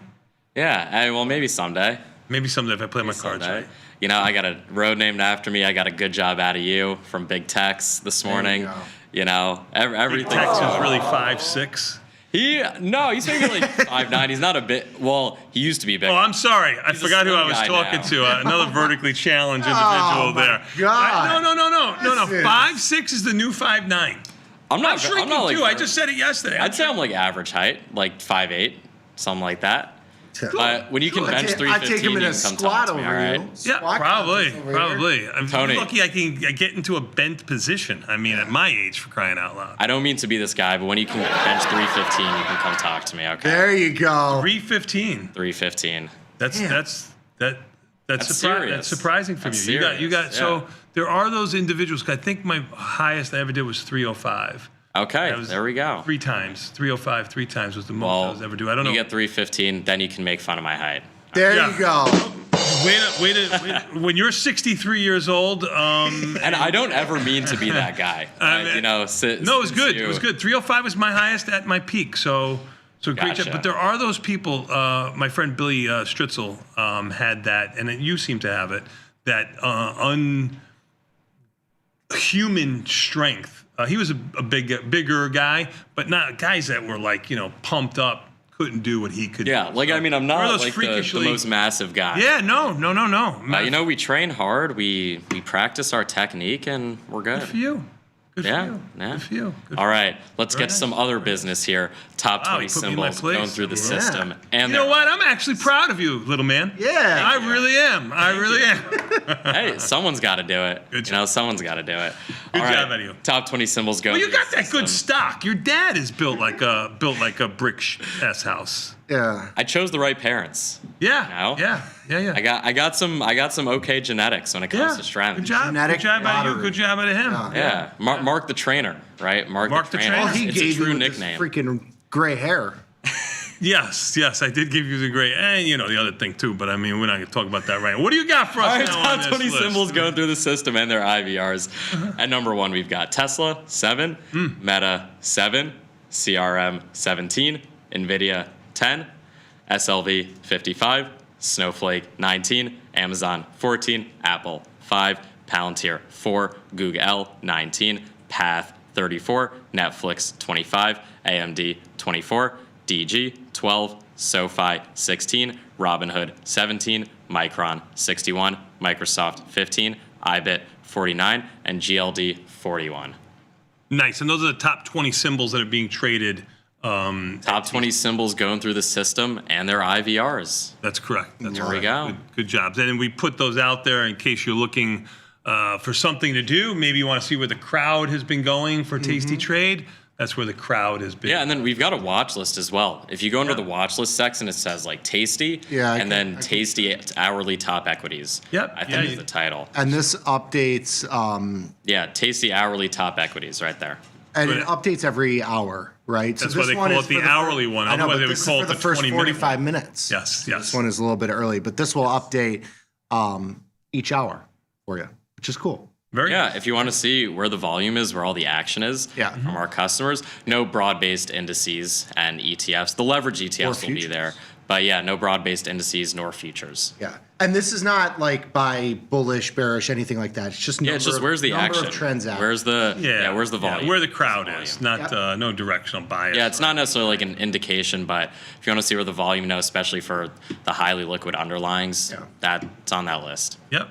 Places that you probably are going to get filled right around mid-price. You know what I mean? Yeah. That's because there's a lot of eyes and ears on it. That's what Don't have to do too much price discovery. That's right. That's right. All right. Good job out of you, Mr. Stillwater. Thank We're you. going to take a quick switch here. We're going to bring in my man.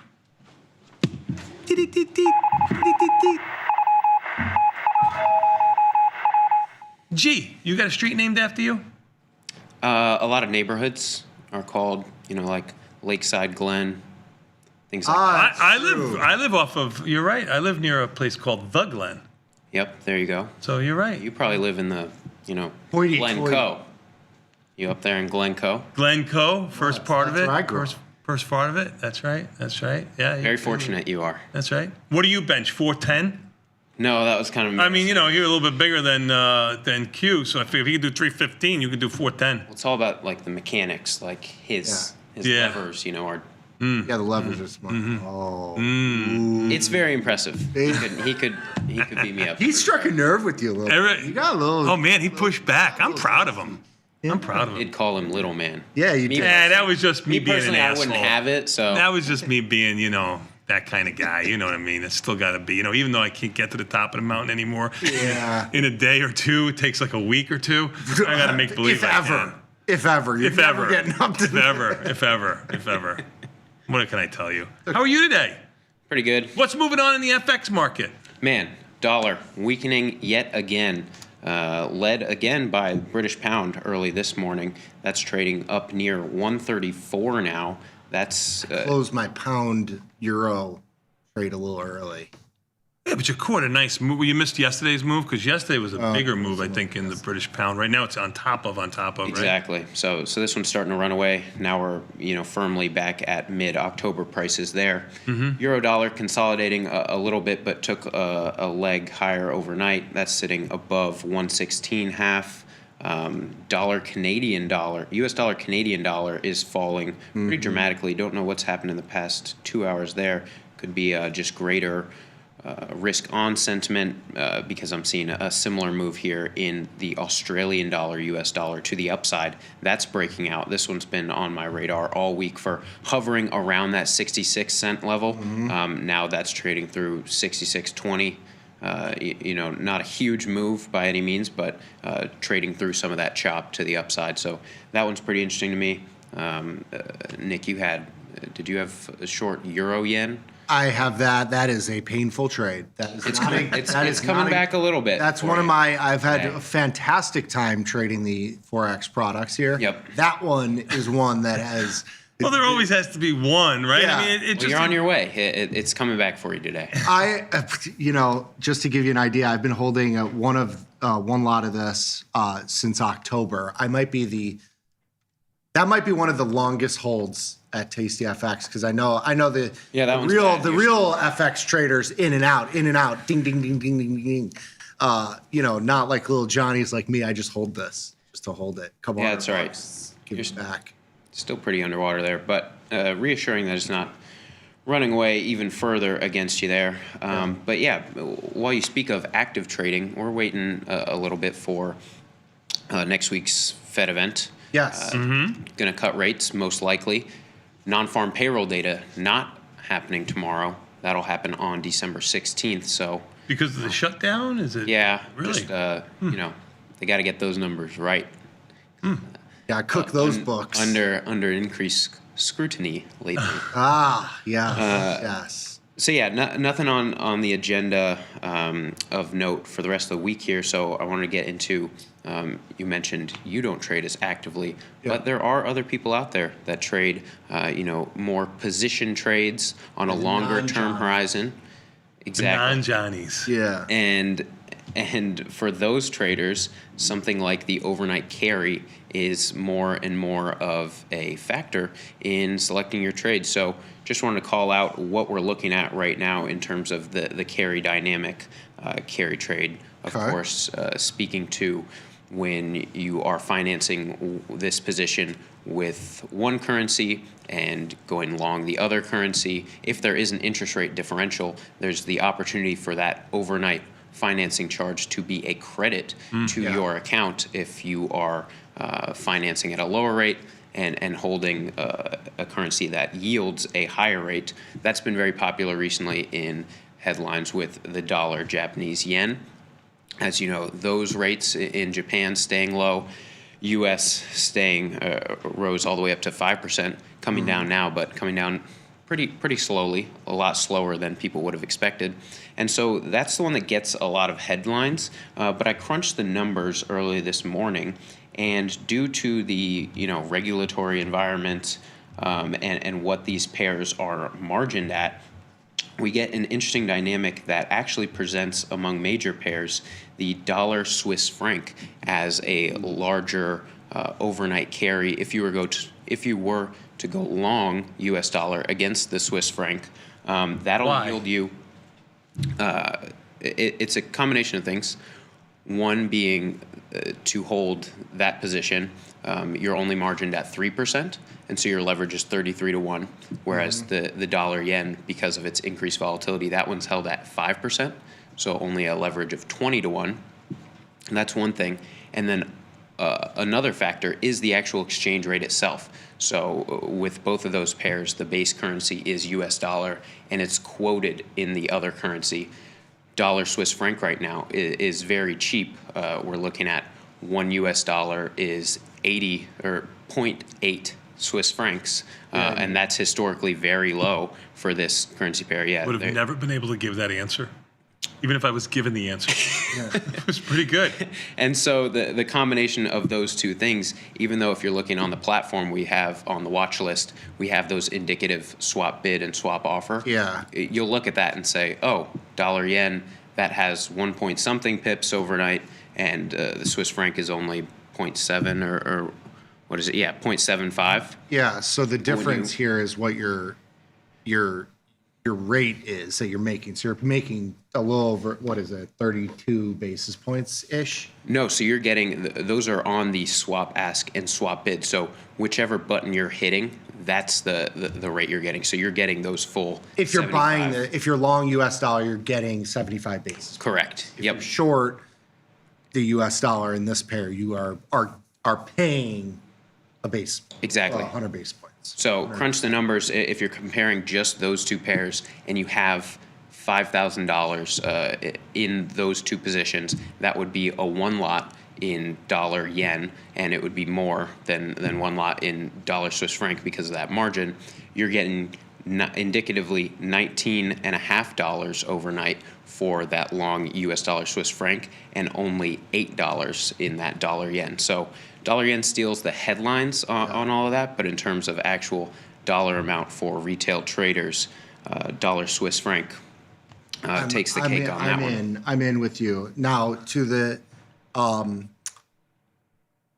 Fed decision next week. If I remember correctly, the last time US dollar was very weak into the, which makes sense because you have rates coming in, dollar weakness makes total sense. After the FOMC meeting, you had kind of a bid in US dollar. Talk me through that. Do you think that's round two here? Because I'm positioned for that. Am I a silly goose for that, or is that? I would not say you're a silly goose ever to your face. I might. Oh, come on. But yeah, it will be interesting, and the nuance you call out there is due in part to, the actual announcement of what they're doing today or on that day, and then Fed Chair Powell answering questions as to what are some clues about the future. The last time out was a little bit more hawkish, saying, we can't guarantee anything. So now with the government back reopened, you could get the chance of more clarity. And in my mind, we'll have to go to Chris Vecchio. He reads a lot more reports about this kind of stuff from a fundamental perspective. But there is the opportunity for more clarity this time. And I believe in this kind of summary that we get right on the news or right on the decision, we'll get their longer form summary of economic projections that we didn't get last time. So last time, a little bit more in the word choice, the verbiage in that Q&A. This time we might get more concrete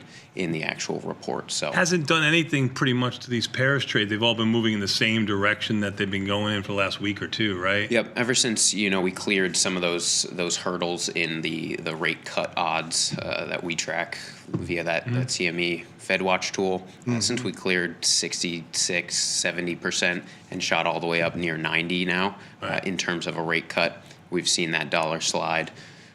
So yeah, there's definitely room for both sides here. And then the other part to it is whatever pair you're going against, especially like the Bank of England, they're on their own rate cut agenda. Other countries not necessarily following the Fed in lockstep as much as they tend to do, perhaps on the way up as well. But when you're on the way down, a little bit more country specific. So we got that. We've got the tariff debacle, how that all shakes out. No real time horizon on that. But yeah, if you're looking in terms of long-term, long U.S. dollar plays, looking at the tape action and the carry, that dollar Swiss franc, you're getting at a lot cheaper price historically than something like going long dollar against the yen at these really elevated levels. Of course, you can trade either direction, as we know, but yeah, I'm going that's against kind of the backdrop. grain. All right, I'm surprised. I'm fading the U.S. dollar. You're I'm not fading. You're not fading. You're buying dollars, Buying selling dollars. everything else, which has been going against you. Yeah. Yeah. A little painful. I mean, with bonds at 116 and change going lower, down 18 ticks, that rate cut and the Fed watch tool, kind of see what that is. I guess it would be the forward guidance. I think you're going to get some volatility in these pairs trades here. And if they come out a little, if the market interpretates, right, it as a little bit more hawkish. Yep, probably see some strength in the dollar. Yeah, and just thinking, anecdotally, what we could expect if we get more clarity on the news and we get a harder stance from any of these Fed officials, that might not speak to volatility on that day, but then we've got the non-farm data right after, the week after that is, and that's data that they didn't price into their expectations, so perhaps there's more gravity on that release because unlike the recent releases, that would actually be up to date, even though it's still backward looking, that not priced into their projections. But it brings up an interesting point in the interest rate dynamic. I was thinking about all these carries. U.S. dollar against the U.S. against many of the major economies of the world. We are still elevated above other countries, but now we start to think as we go down and look into 2026, some of these emerging markets might be in play as interesting places to look. I checked. You're always looking for, some exotic pairs to get into. Ooh, you got an looking at exotic dollar one? pairs today. I'm looking at dollar South African rand. What? You're gonna have to, because you don't give me my description column. Yeah, no. So I don't know which one it is. Let's go all the way down to emerging. Okay, so I'm going. And it'll be. So now you get in the weeds a little bit here, Yep. right? When you go into So- emerging, you're kind of going from the high option volume list to something Exactly. that's a little bit not as widely traded, right? And these will have wider spreads. Of course, you'll see some like that. It's actually at the top. It's ZAR. And so you'll see a spread of 110, but that's in the quote currency in South African rand. So, these move. They tend to be more volatile. So even though the spread is higher, it is a less liquid market. The actual ranges are wider as well. So this one trading below 17 is now at its lows dating back to however long. This one definitely at an extreme. And then Are you gonna make fun of me for my micro lots? no, never. You gonna watch me? Look, the only thing micro you can. Easy. Sorry. But yeah, so I've gotten a little bit bigger. I used to use. Your deal's confirmed. Yeah. Yeah. So the other thing with these pairs is I crunched numbers here too because the swap bid, What are you, a the swap freaking basket. calculator here? I'm a You crunch quant. the number. You quant. I like it. I'm still paying for my degree in statistics, so Are I might you? as well at least tell people I'm crunching That's a numbers. good degree. The economics is basically nothing. Your words. Yeah. Yeah. Okay. Rock chalk. So even though those pips are higher in terms of the swap ask, that pair I think is at 7% margin. So again, that calculus does not make it more enticing from a carry perspective, but it is interesting in terms of. That's why you get small. Yeah. in I terms of- like you putting that on my radar. just playing What do you price. think the probability of Tom ever being long the U.S. dollar or South African rand would be? Listen, he would tell me that he was never going to be long bonds when they were 140 to 170, okay? He's long bonds. So, I mean, it's probably, he's a trader like everybody else. So eventually, but not right now. Yeah. I don't know if you would have been able to navigate this section. No. Not the way you did. Good job out of you. Good job out of you. Yeah, we got the chat fading you. They're like, oh, don't do that. Don't do that. I mean, yeah, the opposite, thinking to this is even though it's at an extreme, we could be getting kind of a turnover like you see more in the cryptocurrency space where you get kind of further on that curve and that spurring some momentum as dollar weakens. But, to each their own. Let's take a quick 90-second break and come back. We've got TP. TP's coming up. TP in the house. TP in the house. We'll be back in 90 seconds. You're not going to want to miss that. Peace.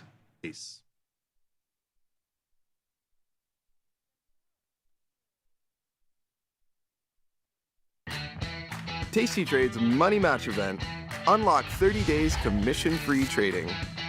Plus a 1% cash match on all qualifying deposits to jumpstart your trading when you open and fund a new Tasty Trade account.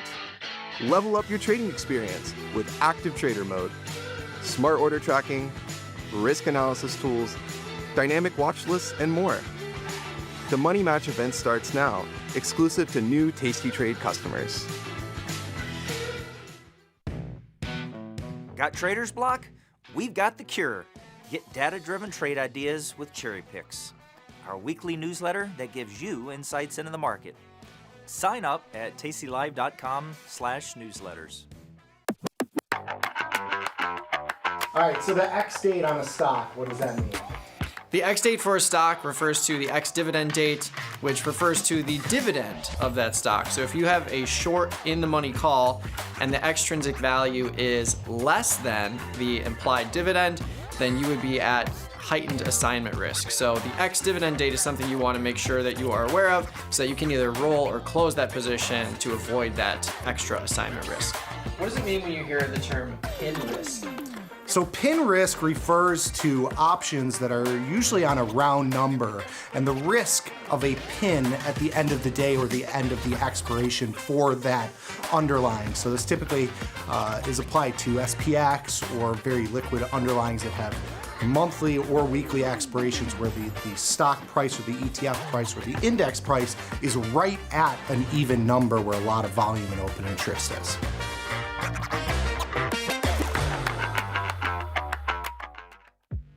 Class is in session. Dr. Jim Schultz is bringing the heat to Options Crash Course Live.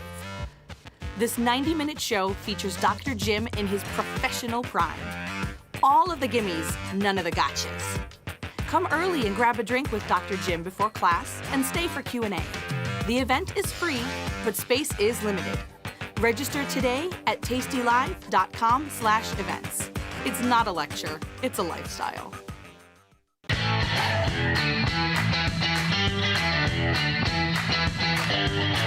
Grow a strong community with Tasty Trade's referral program. When your friend joins Tasty Trade, you'll both receive $100. As your community grows, you get more bonuses. The referral program runs through December 31st, only at Tasty Trade.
Hello, everybody, and welcome to the TP&J show. TP, thank you so much for joining me while Liz is on the streets of Vegas. Hopefully she's doing well. Hopefully she's...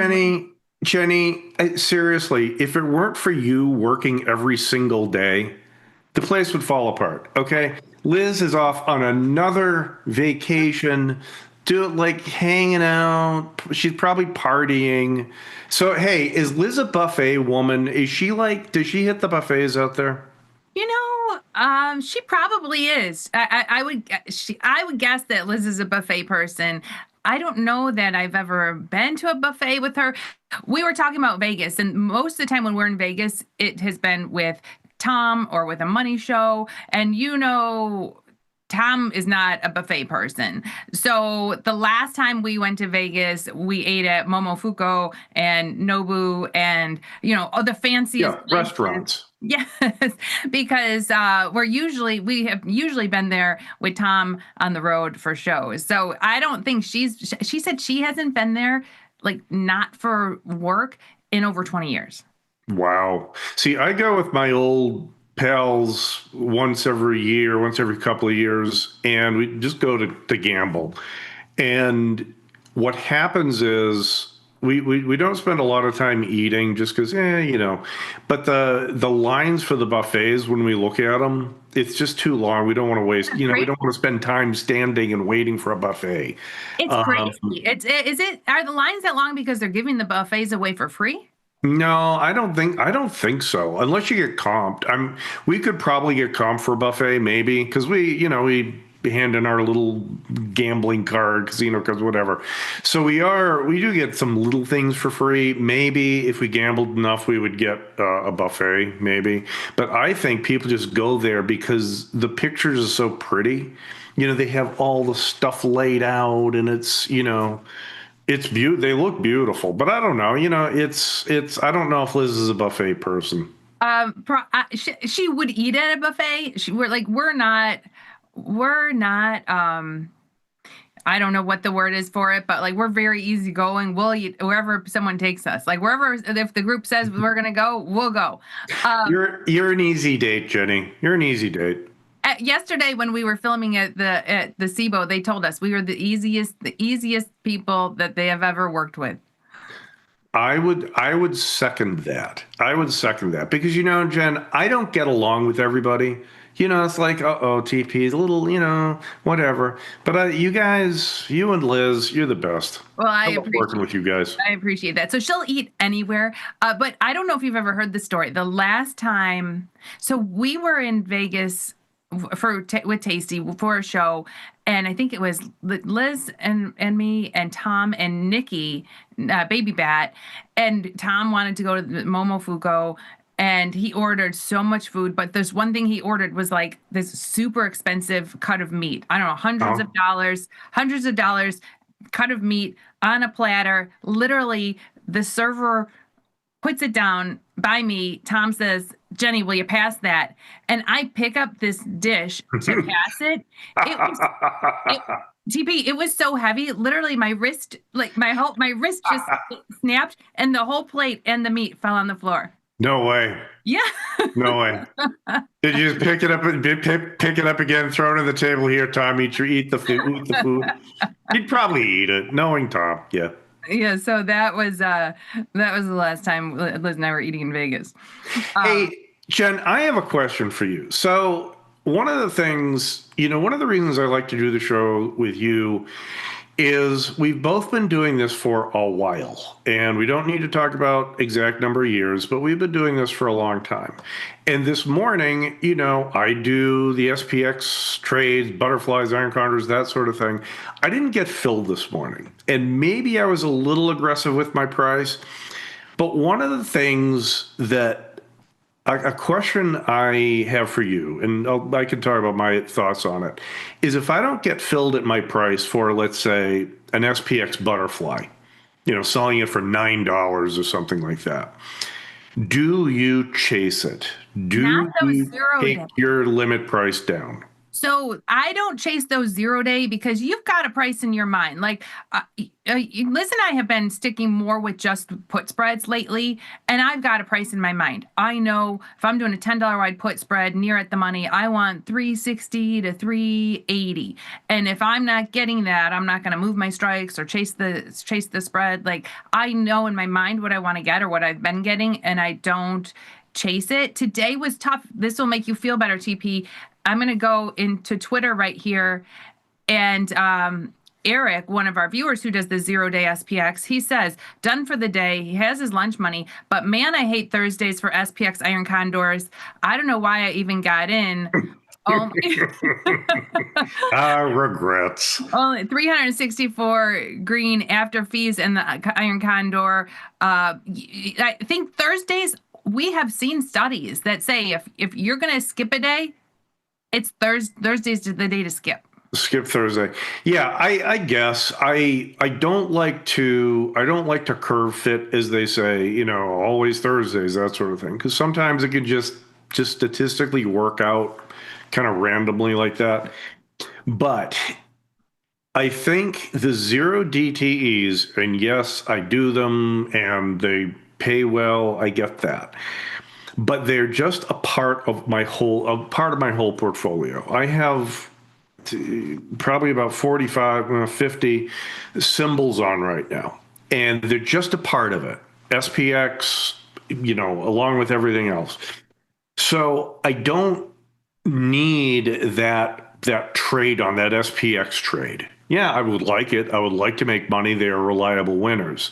But the point is, if I start giving up nickels or dimes, which I would never do, but if I start giving up too much in those, whether it's doing a Jenny style short put spread or, Jack Tucker style Iron Condor or Krasner's butterfly, that sort of thing, that kills your long-term performance. You think, I'm just giving up a nickel. If you start doing that all the time, that's a drag on your performance. And that's what I think people don't quite realize. Mm-hmm. Jenny, you and I fight for those extra nickels. Okay? Because we can't guess direction. I don't know which way the market's going to go. I can't control that, but I can control the price that I either sell something for or buy something for. And those nickels and dimes, I think, make a difference over time. Maybe not today, but over the course of a year, they do. In 10 years, forget it. It's kind of I don't chase this stuff. It's kind of like people saying, Nick and Tony always talk about this, like, go get your food. Don't pay the, extra $5, $6, $7 to have Uber Eats deliver it to you, because that adds up over time. And if you're not willing to, use Uber Eats and pay that extra $5, $6, $7, you shouldn't be willing to give up the extra, 5 ticks on your SPX Iron Condor. It's the same thing. Yeah, I think that analogy is good. And most people understand that, that Uber delivery is kind of expensive. I can buy that hot dog for $2 and they're charging me $5, Sometimes it gets a little esoteric when you're talking about option trading. And I understand people are anxious. They want to start putting trades on. Yeah. Come on, let's do it. But no, do not use market orders. Whatever you do, market orders should be banned.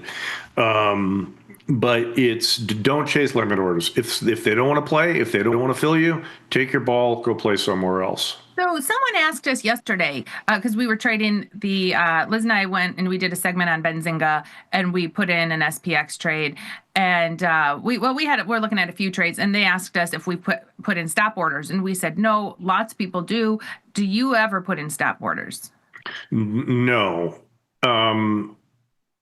So let's make sure we understand, because I had to explain this to my daughter who just started trading a little more actively. What's a stop order? So let's just make it really simple. So if I buy Meta, okay, Meta's 663 right now.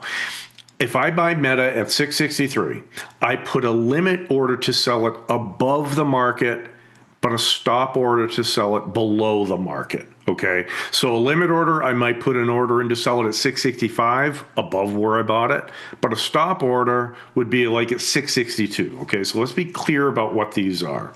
Stop orders are automatic exits for, I don't want to say losing trades, but trades where it's going against you. Okay, so if I had bought Meta at 660 and it rallied up, great, yay me, it's up $23 today. I might put a stop in at 660, so I'm still profitable, but I'm giving back some profits. Okay, I do not use them. The reason I don't use stop orders, first of all, they turn into market orders, and what did I just say 15 seconds ago? Market orders should be banned. Okay, they are licensed to, I don't want to say licensed to steal, but they suck. Okay, don't use market orders. And I know don't use market orders, but I will say the one nice thing about Tasty platform, and I see it all the time, is you get price improve. I get price improve more often. Oh yeah. So yeah. No, we have good relationships with liquidity providers and exchanges, things like that. But as far as stop orders, no. And part of that, yes, I'm watching my positions all day long. This is what I do for a living. But if you are, even if you step away, if you're, let's say, doing trades, buying stock or buying single options that have a lousy probability of making money, or that have too much risk for your position, that you need a stop order. Gee, I bought this $663 stock. I can't really afford to lose very much on it. Therefore, I'll put a stop in. You're doing the wrong trade. That's a good point. If you've got to be so nervous that you've got to have a stop in, you shouldn't have that trade on. I think that's a really good point. Jenny, sell a put spread. Sell a put spread. Define your risk. Define your risk so you don't have to worry about having that stop order in. But now, what about those wide iron condors? Let's say people are doing 50-point wide iron condors where they're collecting $1,000 but have 4,000 in risk, or collecting 800 have thousands in risk. Do you? There are people who probably put in stop loss orders on those. You can, yes. So if I sell a 50-point iron condor for, let's say, $7 or $8, and I don't, and I see the price going up, the S&Ps are move up or down big, and now it's trading for 15 or 20. So I'm down, $700, whatever the number is. Can you stop out of that trade? Yes. I wouldn't necessarily use a resting stop in there, just because, again, it turns into a market order. And then also you can have a stop limit, which when the stop is triggered, it turns into a limit order. Oh, well, that's better, right? Not necessarily, because you might not get out of the trade. So it kind of defeats the purpose. For those trades, Jenny, I would say don't do so many that you need to get stopped out. I cannot tell you the number of times, and I bet you can too, that just letting the trade go turned that losing intraday trade into a winner by the end of the day. It is. Well, and it's like, so okay, that's what I should do then.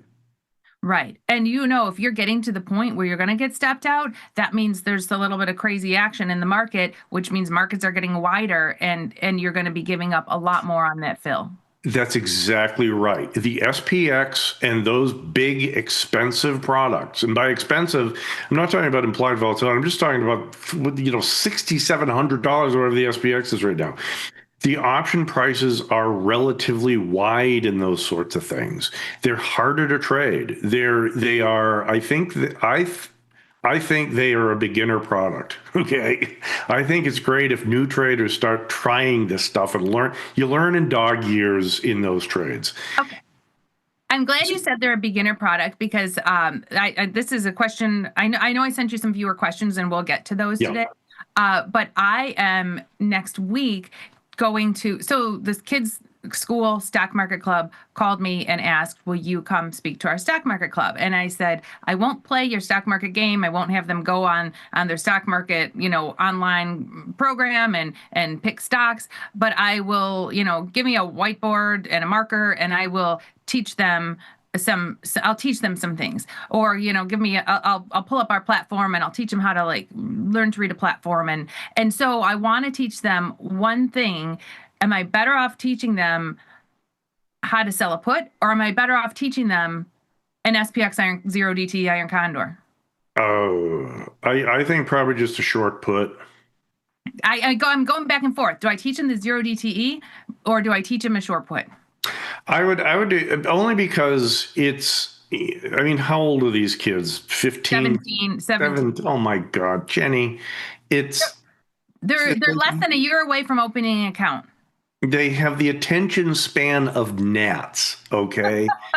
It's like, I would just stick with it. I would try a short put, because all they're really understanding is stocks go up. That's it. Stocks go up. They're buying stocks. Anyway, hey, you know what, Jenny? So rumor has it, and this caused a little bit of tension with Liz a couple of weeks ago, is we're talking about PE ratios. And she said, I don't like them, but Jenny does. Jenny, you look at PE ratios. I will look at them. I will look at a company's value. Like today, okay, let's go on the platform. Let's go into the platform. I heard on Fast Market today that one of the trades was Rivian, and I like the look of the Rivian vehicles. I like the look of. I do like them, and I thought, I have a small Rivian position, and I thought, you know what? Do I want to get a bigger Rivian position? And I will look at and I don't know, I mean, right or wrong, I'll now we don't have the PE ratio here, and earnings are negative in Rivian.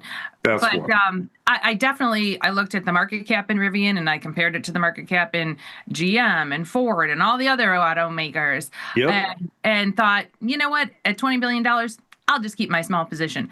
Those are things I look at, but some people don't. I don't know. See,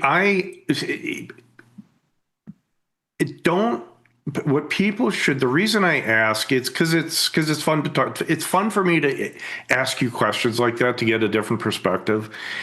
But just because I don't or Jenny does doesn't mean that you should or shouldn't. In other words, if you get some information from a PE ratio or something like that, and the reason I bring it up is I did some research over the past. What I did, Jen, is I took the S&P 500 and I looked at the top 10 stocks, or the 10 stocks with the highest PEs, the bottom, the 10 stocks with the lowest PEs, as long as they were positive. Yeah. And just looked at if on day one, if I looked at those stocks, if I bought those stocks 6 months later, which ones did better? I didn't do short puts. I didn't do anything, Jen. And the low PE stocks outperformed. Now, people have talked about that for a while. But what I figured is, what I discovered is the actual ratio that they outperformed by, right? And you get about a 15 to 20% better return buying low PE stocks. So that's why I bring that up, Jen.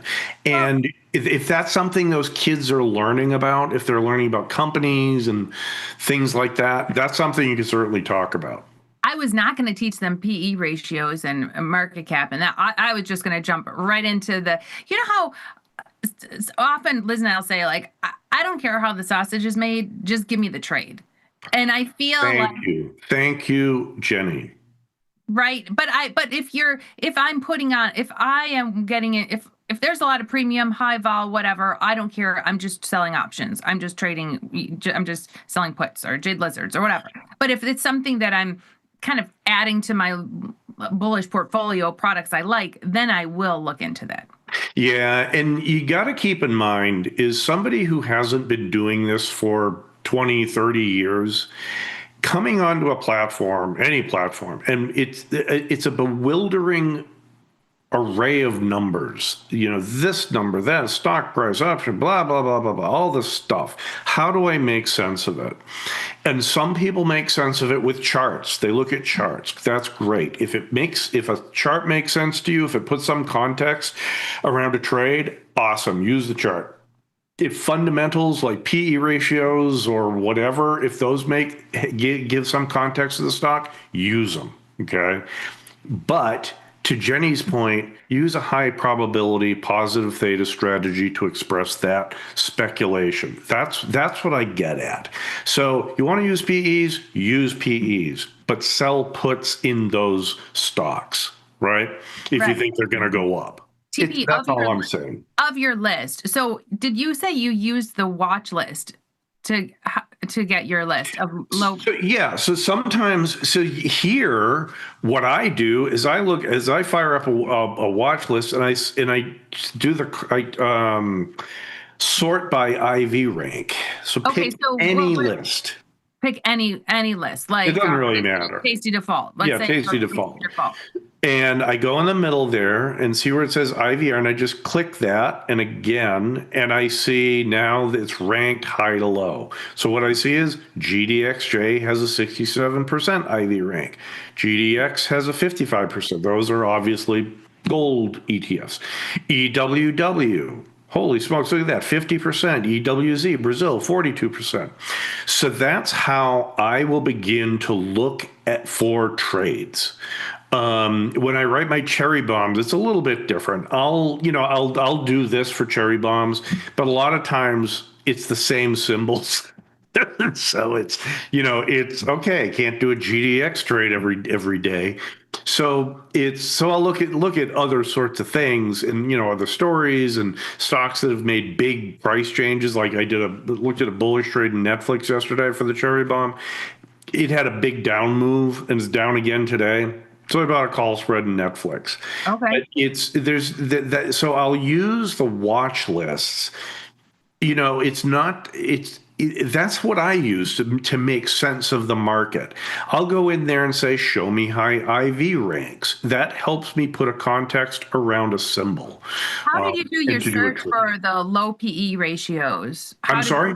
How did you do your search for the low PE ratios? The research team has double secret probation tools. And you can actually get in there yourself, Jen. You could do this, Jen. But yeah, so I had to do a lot. I didn't have to do a lot of the calculations myself, but it took a little bit of time. I had to go into our research platform. So there was a way to search, though. You didn't have to like let's say I'm just looking. You have to go to each I'm not that position. Look at the overview. Look at I can't do that. No, that's too. How can we kids? Can you open up IBM or something like that, so we can actually see if it has a PE ratio in there? Here, he's 37. Yeah, there it is. Right. So that's where you see it on our platform.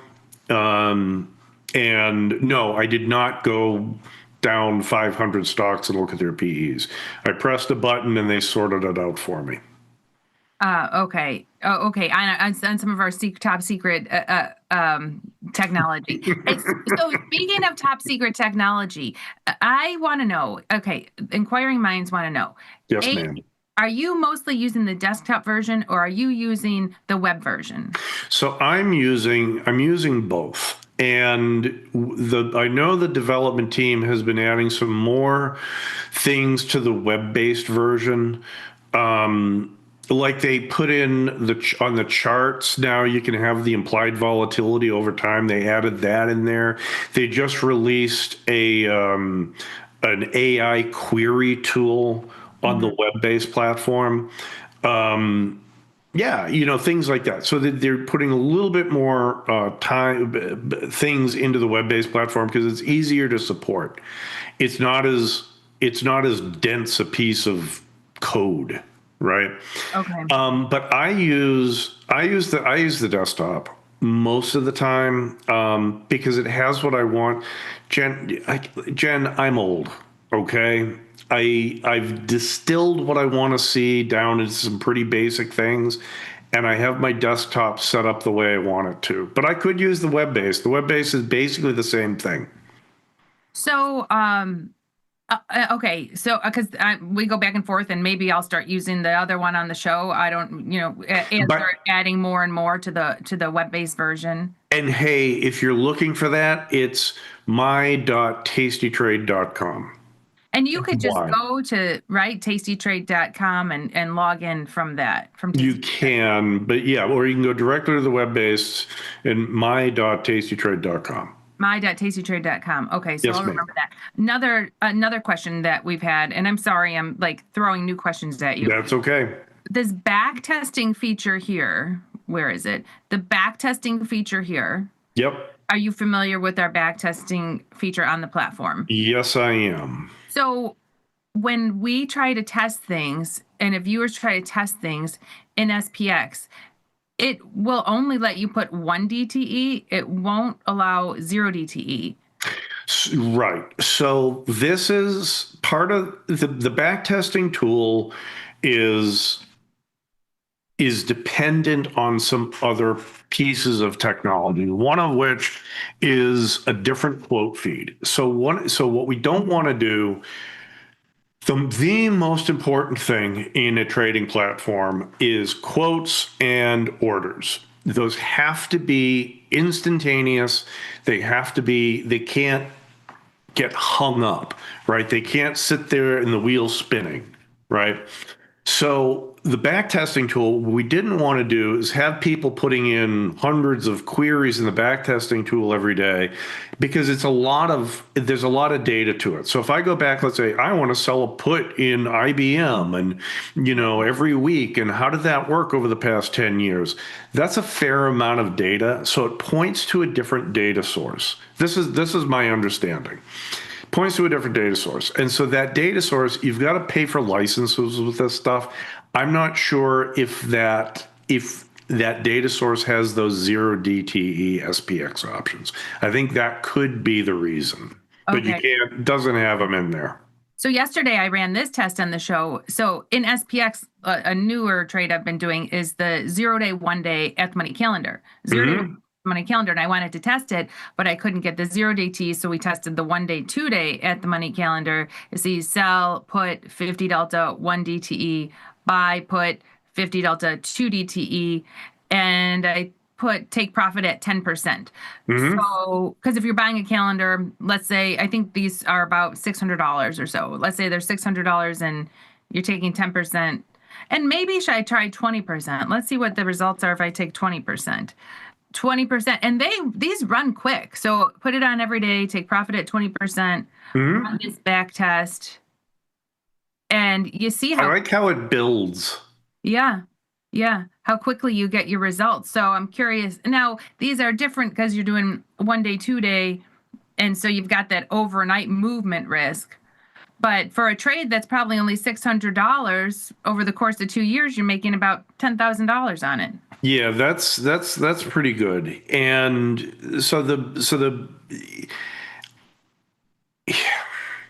yes, your point about the 0 DTE and so the 0-1 calendar is valid. The overnight risk is real, but when people are doing this, don't get too caught up in well, geez, 0-1 is better than 1 to 2 day or 7 to 8 day. Don't get caught up in that. These are market neutral trades. You're thinking that the SPX isn't going to move very much. That 0-1 calendar spread is like a butterfly in that respect, or an iron condor. They want the SPX to just sit there, okay? And most of the time, the SPX obliges. Most of the time, it doesn't move a lot.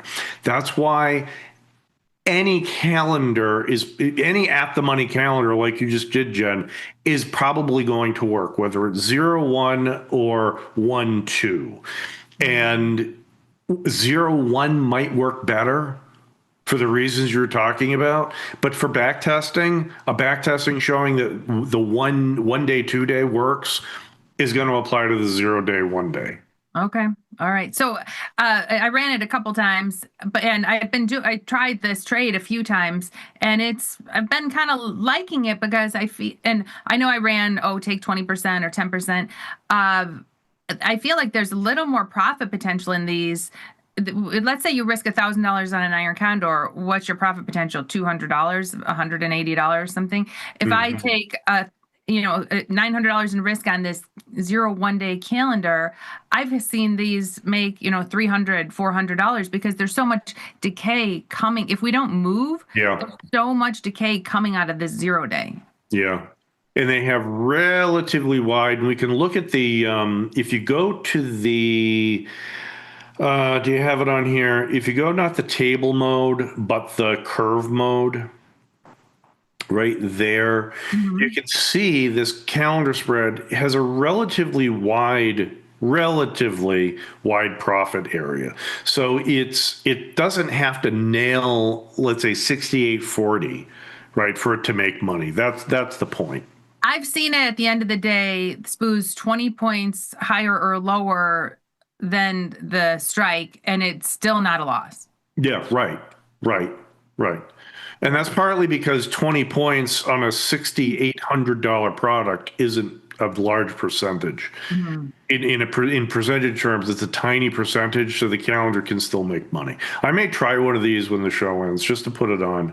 I kind of like them. I don't know if 10:30 is too late. I don't know. And they're good on a day where you're not seeing a lot of movement. I definitely make sure there's still enough in that 0 day to come out. Yep. When I've run those back tests, obviously it's putting those on starting at 8:30 on the open, where you're getting a lot more juice in the short term. Yeah. No, I get it. But I like to play. I like to do trading's fun. I'm going to pull up these questions that I had gotten for you. And yes, ma'am. We have a lot to do. Yeah. So, and I know we always run out of time, TP. Because I just blab on and on and on, Jen. Okay, so Blah, blah, blah. all right, here's my first question, and we don't have to spend too much time on this, but do you use the VIX 1D, and how is it useful? Why do you use it? Why do people use it? We hear people talk about it. We hear people looking at it, but why and what do they use it for? So the VIX 1 day is just just to make sure people are understanding this stuff. The VIX, the regular VIX, is based on a hypothetical 30-day to expiration SPX option. So it looks at the SPX options with 30 days. And right now, so you can get it's balancing. It's a weighted average between the 26 days and the 33 days. So if I see the VIX is 1626 and I go to SPX and look at the 30-day options, it should be 16. Yeah, it's right there. 29 and 32. Yeah, right there. So it's taking those 30-day SPX options. Right. So if you look at the VIX 1 day, it's using the 1 day SPX options. Okay. Now you can't trade the VIX 1 day directly, but 937 is painfully low. What that tells me is that those 0 DTE spreads really, it's tough to get credits in those things. It's tough to generate enough money to make those wide irons seem worthwhile.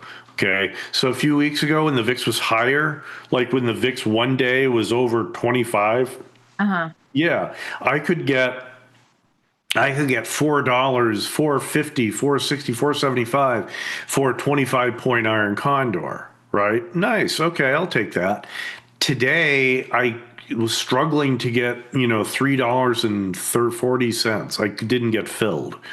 And that was relatively tight, So it's what the VIX 1 day tells me is that there's not a lot of premium in the 0 DTE options. And that's okay. Because, and here's why, Jen, volatility never lies. What it tells me directly is the option premium, the premium in those SPX 1 day options is relatively low, but it also means that the projected move in the SPX, the market's saying it's not going to move a lot.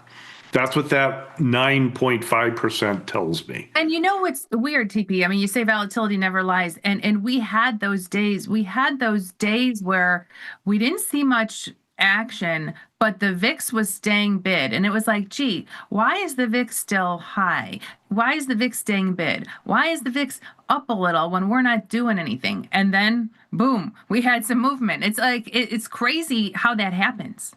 Right.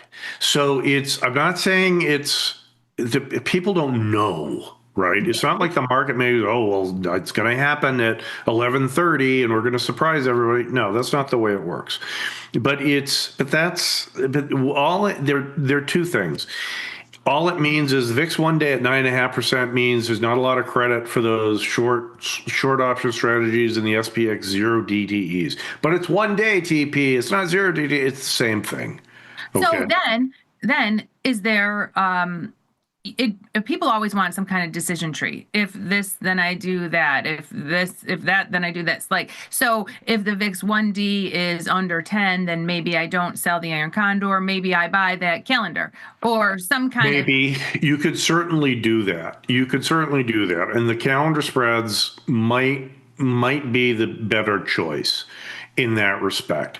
I don't make decisions like that. All I do is I say, all right, because I'm not that smart. And I'll say, okay, let me just sell the iron condor. I'll take the credit that I can get.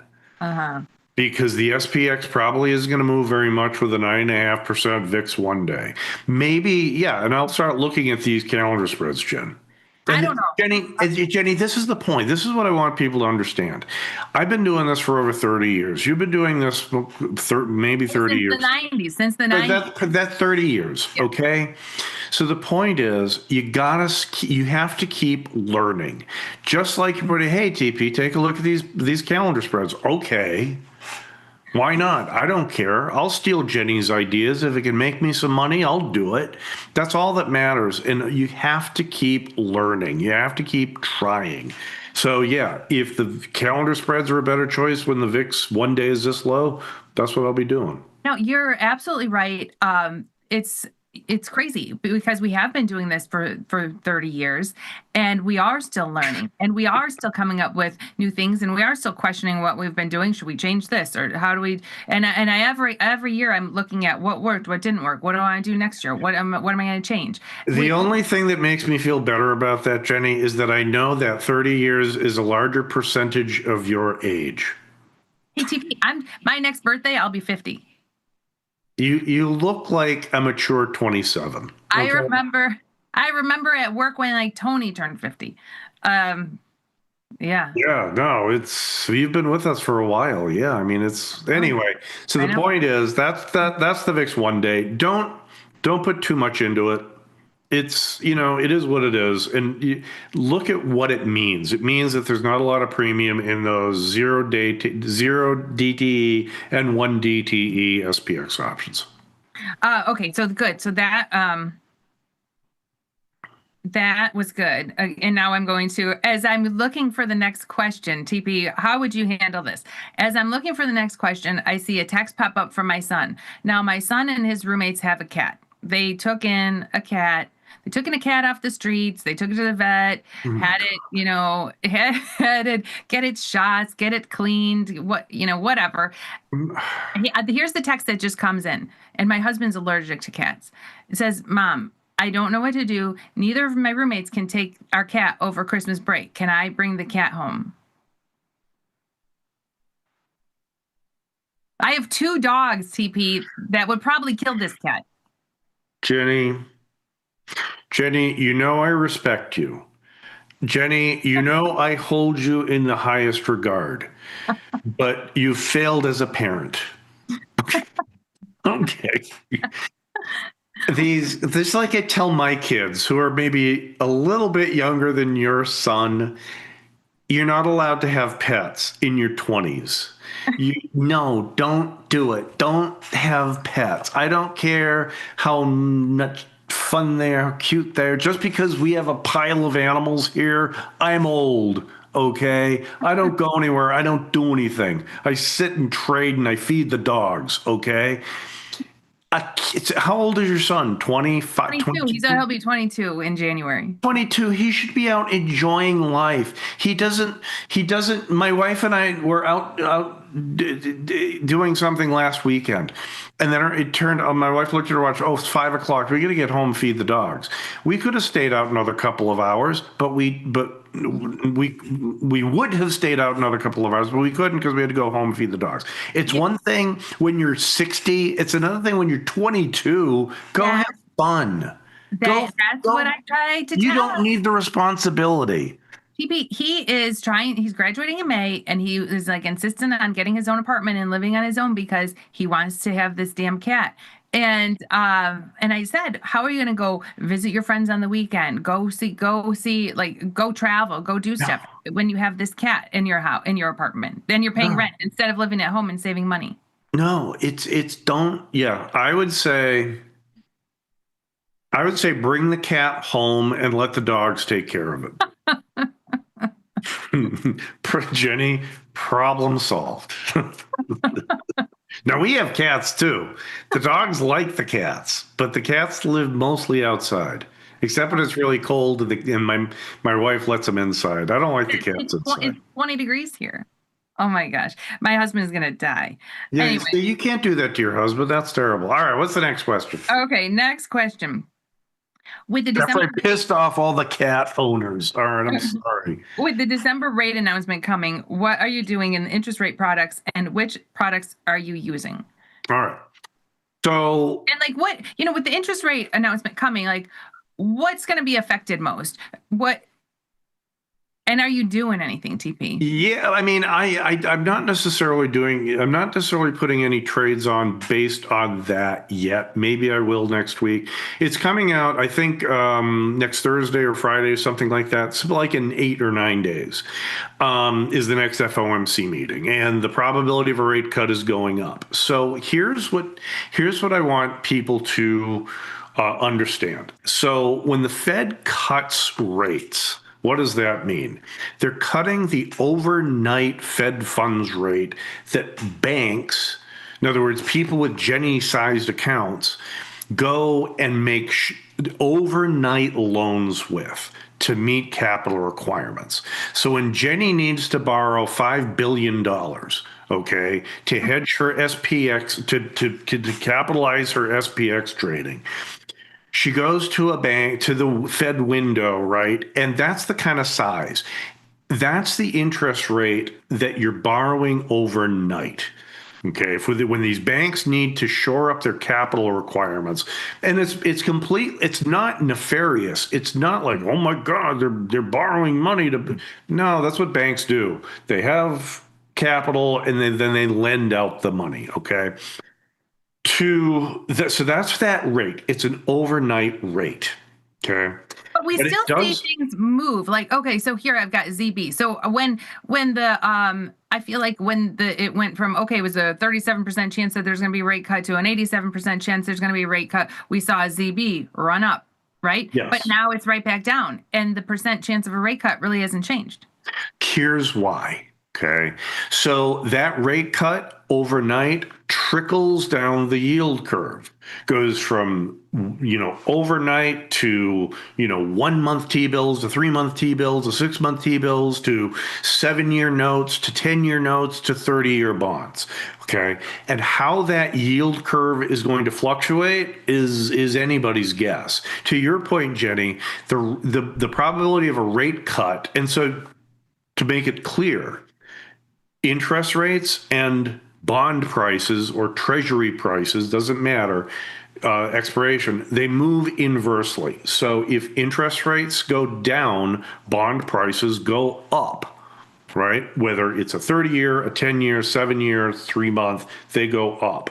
And people could look at that here. Like here we've got the bonds right here, but you could look at the yields. Like you could pull up the so go into YY, the 2-year yields, right, or the 10Y. Why don't I have a chart? I got to do the dollar sign.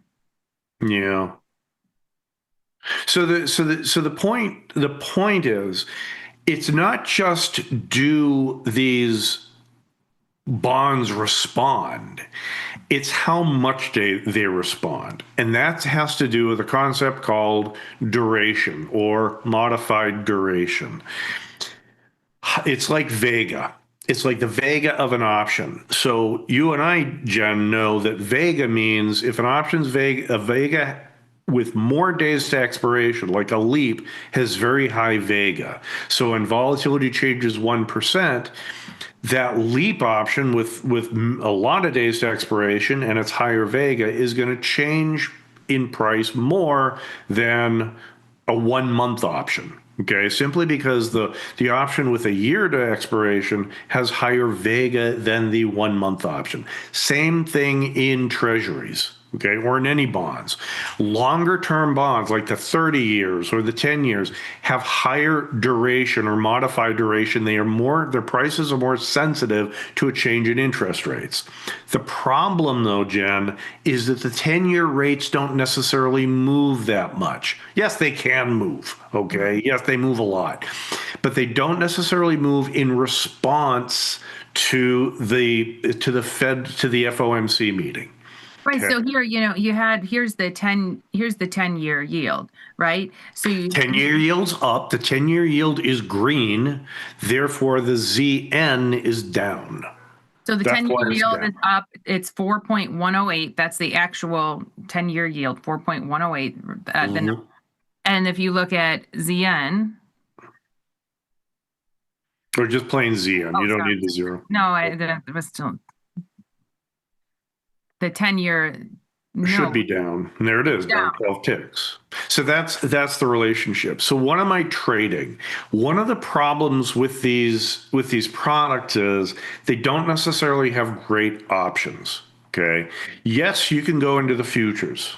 So if you were looking at the yield, and I didn't look at those specifically, but I look at, let's say, the ZT, the 2-year futures. /ZT. So I never really trade the 2-year. Do you?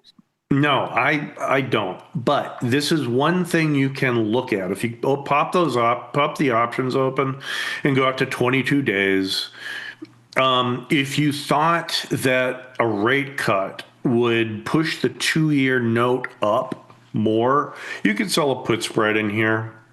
So if I go like 104 and a quarter or 104, that's not that big. You could see max profit $145, max loss, or 140 something dollars, max loss 359. Yeah. So these are they're big enough products. I think they're $2,500 a point. But if you trade spreads in these things, you can define your risk and have relatively small capital requirements. So you could trade something like ZT, for example, And so as would you opposed to expect ZN. Like, would you expect this to pop, or it's already priced in? And why has it been coming down, even though the percentage chance of a rate cut is still?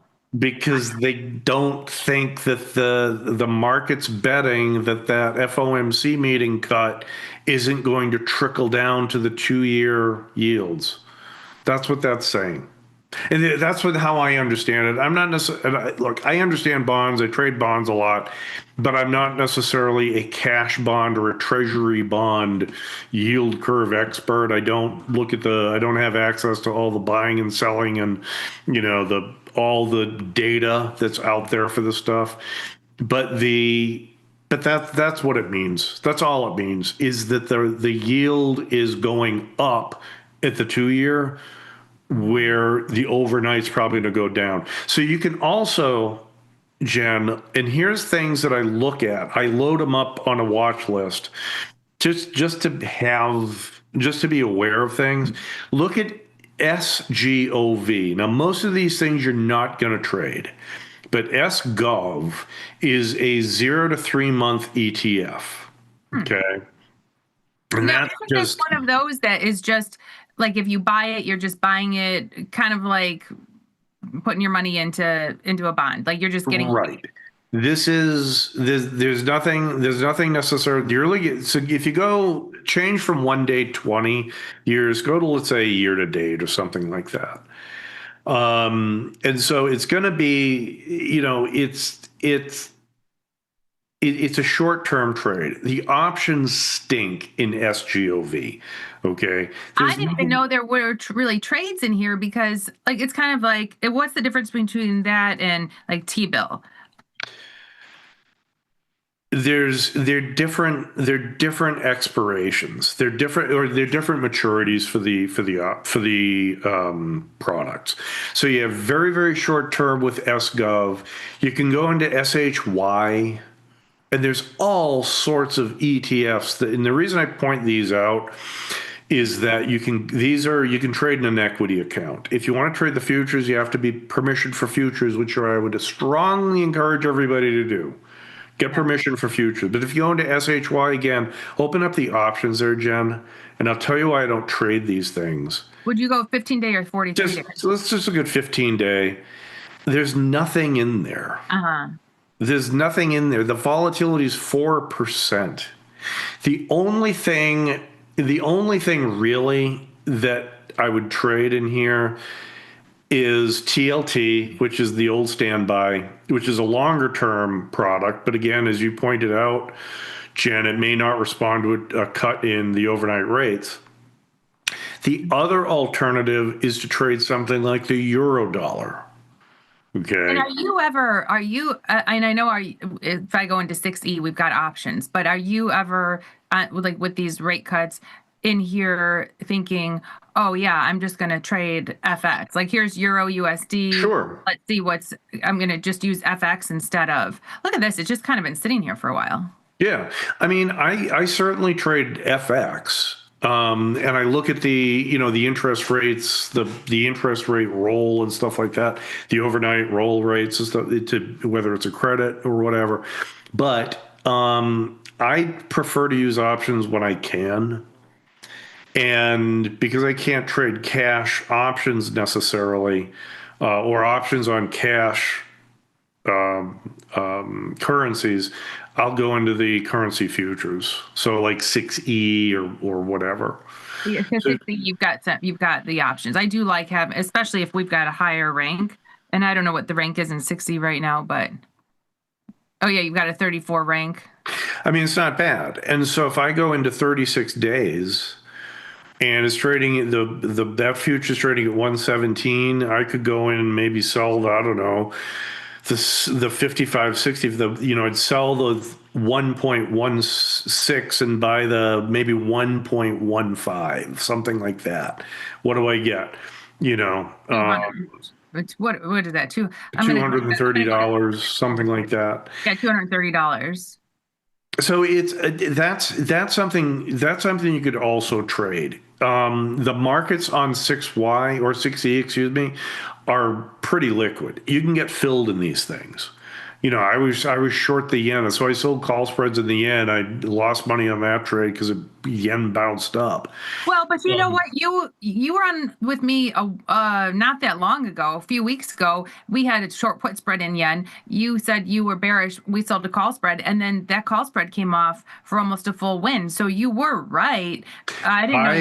I think I let mine go. I maybe had a different expiration. I had one going out a little bit longer, but the point is, it was a small loser. But the point is, these options you can actually trade, and the interest rates, the currencies do respond to overnight rates, because all that buying and selling pressure that the banks do, the international banks do as well, because they need capital. They need to, if you want to do financing, if some British bank or French bank or whatever, Japanese bank wants to do financing in America, they need to convert their yen into dollars and all that jazz. If I can get a higher rate in the pound or the euro or the yen or whatever it is than I can in the US, those currencies will go up. So one of the ways to trade a rate cut in America is to buy, let's say, get long the yen or the euro. Okay, maybe I'll do that. Maybe. And specifically, I would do the euro, because I still think there's downward pressure on the yen, but that's just me. Okay, sure. So go back to 6E. We don't have a position in 6E. And just so our viewers know, Liz and I are off tomorrow. There's no show tomorrow. We're both off tomorrow. I have things in this account that have to close, that I will push everything out on the fallow page. So today whatever needs to be cleaned up in here, I will push out on the fallow page. And I know we have some positions that I have to take care of, but we're busy and we have 1 minute to go. So I will put on this new trade in 6E TP. I'm going to sell put spread. You think 1.6, 1.5? Yeah, sure. And when I say, yeah, sure, I'm not being, whatever. No, that's not my point. It's that just a trading an out of the money put spread. We talked earlier about stops and, stop orders. Jenny's short put spread has a built-in stop at the 115 put. If the euro starts going down, yeah, her 116 put is going to lose, but the 115 put makes it a defined risk trade. So when I say, yeah, just sell a put spread. That's how I keep it simple. We're out of time. We have to go. I'm just going to let people know. I took it down a tick. I know we said we don't like to give up a tick on SPX, but oftentimes I find in these currencies or in bonds or whatever, sometimes I do have to give up a tick to get filled. Yes. Yeah, I agree. All right, TP, thank you for joining me. Have a wonderful weekend. I got to go deal with this cat situation. Everybody out there, have a wonderful Red Shirt Thursday. Remember to trade small, trade often, laugh with us, learn with us, and watch the TP&J show.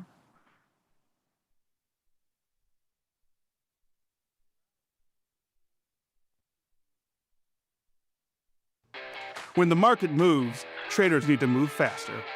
tastytrade Active Trader Tool offers full depth of market visibility, one-click order entry, and instant position management so traders can react in real time. While others charge for professional tools, tastytrade provides them for free. Opportunity can move fast. Seize it with Active Trader. Try it now on tastytrade.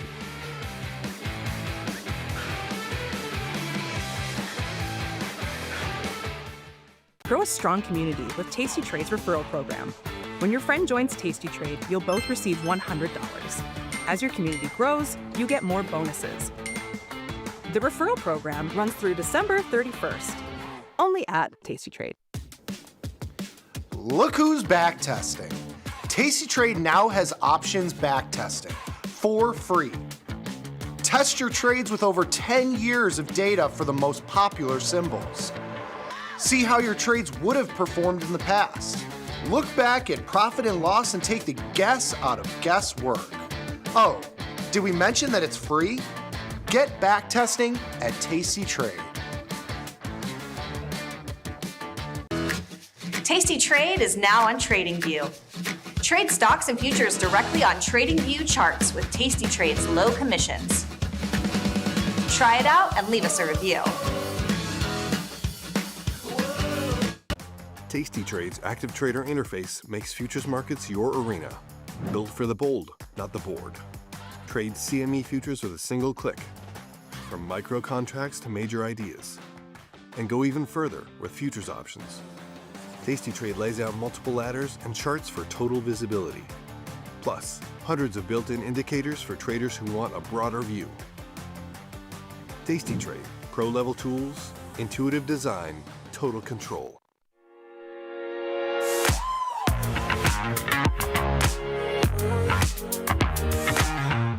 Welcome to the most dangerous show on the tastylive network. It's Engineering the Trade. I'm your host, Jamal Chandler.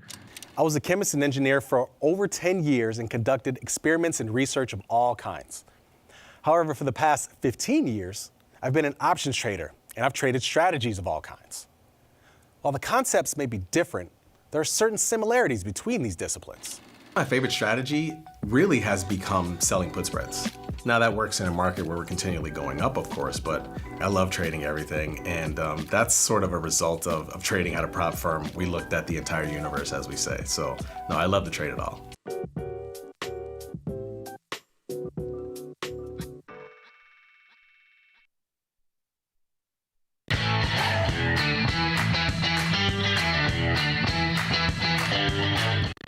Global markets never sleep.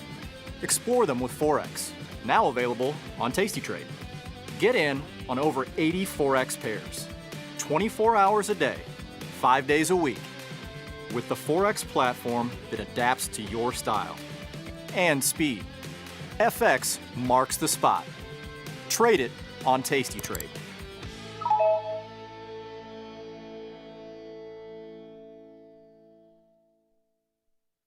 tastytrade has crypto, and you can trade with zero commissions. Bitcoin, Ethereum, Litecoin, and more. Diversify in one place. Crypto, we got it, we get it.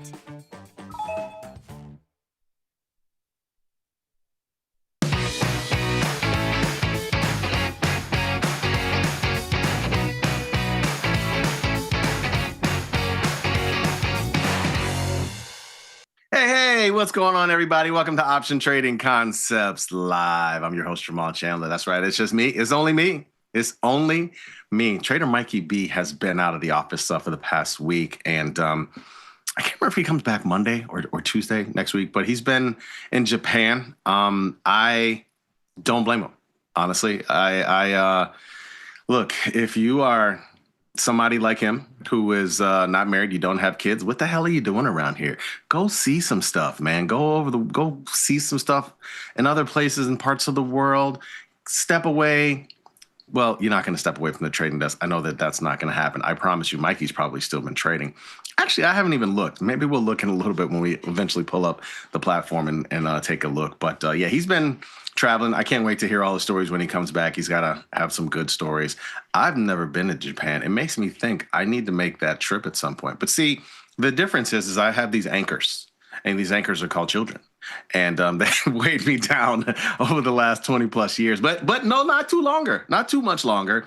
Look, you never stop paying for kids. That's what I've been told, and so I've accepted it. But they do start to do their own thing, and then you can start to do a little bit more of your own thing. So right now, I think many of you know this. Many of you are Tasty Livers, whether you started seeing me on this show or you knew about me from other stuff, engineering the trade, or whether you saw me, talk to Tom and Tony back in the day on This Week in Stocks, which again, I still do. And you'll see me on Friday tomorrow talking about the week, which really hasn't been a whole lot going on in this week. But I got 3 kids. One of them is 22, senior at Wisconsin, the 20-year-old daughter at Marquette in her junior year, and then my youngest is 13, and he's the one that obviously we're the busiest with right now. 7th grade, playing basketball. Our team is 4-0 at the school. It's the first year playing at the school, and the team is 4-0, and so we got a real test next week where there's really, they play like 7 teams, but there's really 4 teams that are good, including ours, and one of them we play next week. It's going to be a great head-to-head matchup. We're ready. We're ready for it. It's going to be fun. Outside of that, it really hasn't been a lot going on in the stock market, I would say, over the last couple of trading sessions here. We're supposed to get core PCE tomorrow. It feels like the market is kind of waiting on that. That's not really a metric that I think moves the market a whole lot. It has at times, but I don't think this is one that's expected to move a market a whole lot. Last I saw, SPX has an IBX of 14, implied vol of 14 for tomorrow's move. And again, it comes out in the morning.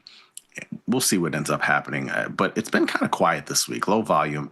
I think coming out of the Thanksgiving holiday, if you will, it was kind of slow going here. Sure, everybody talks about the Black Friday and the Cyber Monday and all the stuff in between. And honestly, it's been somewhat of a non-event, if you will, I feel. But markets have been fairly quiet. So I haven't traded a whole ton, but I put together a couple of different trades today, and maybe you guys will be interested. If you guys are in the chat, please do show up at any given time, and we will discuss a lot of the things that trades that I've done more recently. But I got a couple of trades we'll talk about in a few minutes. Let's pull up the platform for the time being, let the people see what's going on here in equity markets. Like I said, it is basically a quiet day here when you're looking at markets. S&P 500 only up 4 points, 68.66. We've been, I feel like we've been kind of hanging out around in the same range for the last couple of trading sessions, coming out towards the end of the holiday and coming out of it. And look, today we already got a doji. We almost had somewhat of a doji on December 2nd. If you've never really seen that, honestly, you can look the explanation up, the technical explanation up better than I could probably explain it. But look, this is essentially a doji, right? Where you come out, you open one way, you sort of go down, you sort of go up, but then you basically run around the same place. That's essentially what we've done today, right? Usually what that pretends is that there's a big breakout at some point coming in either direction. I would assume eventually to the upside, but again, what do I know? I just say, why do I say upside? Because look at the more recent pattern. We've kind of developed sort of a huge cup here, and we're possibly a handle forming here for those of you who are into technicals at all. And it's kind of gotten quiet as we've returned to this 68.80 or anywhere the range. 20 handles just below the 6,900 level, right? Which is not too far from highs that we hit going back in October. It feels like forever ago that we were at highs. But anyway, NASDAQ down 32. Russell, leader in the clubhouse, up 19. And the Dow down pretty small. One of the things that has emerged this week has been the 10-year yield. The 10-year yield has really kind of made a move off of near-term lows, and it's changed a few things. Utilities, for example, are always fairly quiet, but those got rocked. Typically, when you have yields going up, particularly the 10-year. The 10-year yield is just something that a lot of things are derived off of, right? Believe it or not, even though you may have a 30-year mortgage, your your housing your housing rate, if you will, your mortgage rate is derived off of the 10-year yield. And so it affects a lot of different things. And it particularly affects utilities because they always seem to have like a lot of long-term projects, right? And they have high debt loads. And as a result, the interest rate on whatever debt that they have is potentially changing. And so that's why you'll usually see, if you see a big move in yields, you'll usually see utilities kind of get rocked by that. So that's probably been one of the more interesting themes of the week. The other thing is volatility. It's died. It's died on a vine, man. Volatility has fallen off since the little dust up we had right before Thanksgiving, and it's fallen quite a bit. Look at the big difference between Z, the December VIX futures expiration, and the January VIX futures expiration. Almost a solid $2 on that roll market, and that's pretty big when you're talking about differences, whether it's to the upside or downside. In this case, big difference to the downside, Z versus January futures. So it's telling you things are probably going to be a little bit calm. The only reason why I say a little bit is because, well, it's not 15 or 16 yet. It's still 17 and change, and that's still more than 1% in either direction. When you look at the actual index, I swear to God, this thing was just down. And it was. I thought it touched below. It did. Right before the show, I pulled this up and it was $15.98, but then somehow it jumped 13 cents. I don't know what that means. I would take it with a grain of salt. Nevertheless, anytime you see a VIX of 16, if you know anything about the VIX, the rule of 16 basically it comes from the fact that if you take the VIX number, you divide it by the square root of trading days in a year, which is 252. So square root of 256 is 16. We just usually round it up, right? Square root of 252 is like what, 15.91, something, whatever. So 16 divided by square root of 16 is basically 1. And so that's 1% in either direction for the S&P 500, right? So it is telling you, though, that there's, again, when I see January at 19 and change, I see February at 20 and change. That's telling you that there is some expected volatility to come now. I really, I don't know about you guys, but I really don't read as much news as I used to. I don't really care. I really don't. There's a lot of stories out there. There's a lot of discussion right now about like AI and how much money it's spending and all this other. It's not for me to decide whether or not AI is overvalued. What it is for me to decide is whether or not I want to trade certain names or not. And I think, that's where you decide whether you put on the positions in the NVIDIAs of the world or the Metas or the Microsoft, whatever it may be. I'm not doing it based off of what I think AI is overvalued or not. As a matter of fact, one of the best things that I've done is take the other side of that trade, and it's kind of worked out. That's something I did in Meta. I have one of those Delta Buster trades on. I've really gained an infinity for those trades. I don't know what it is. It's not like it's new, and it's not like it's anything outlandishly crazy and designed to just give you money. It just really works when you're trying to pick a direction and to get a little credit and to get into a spread.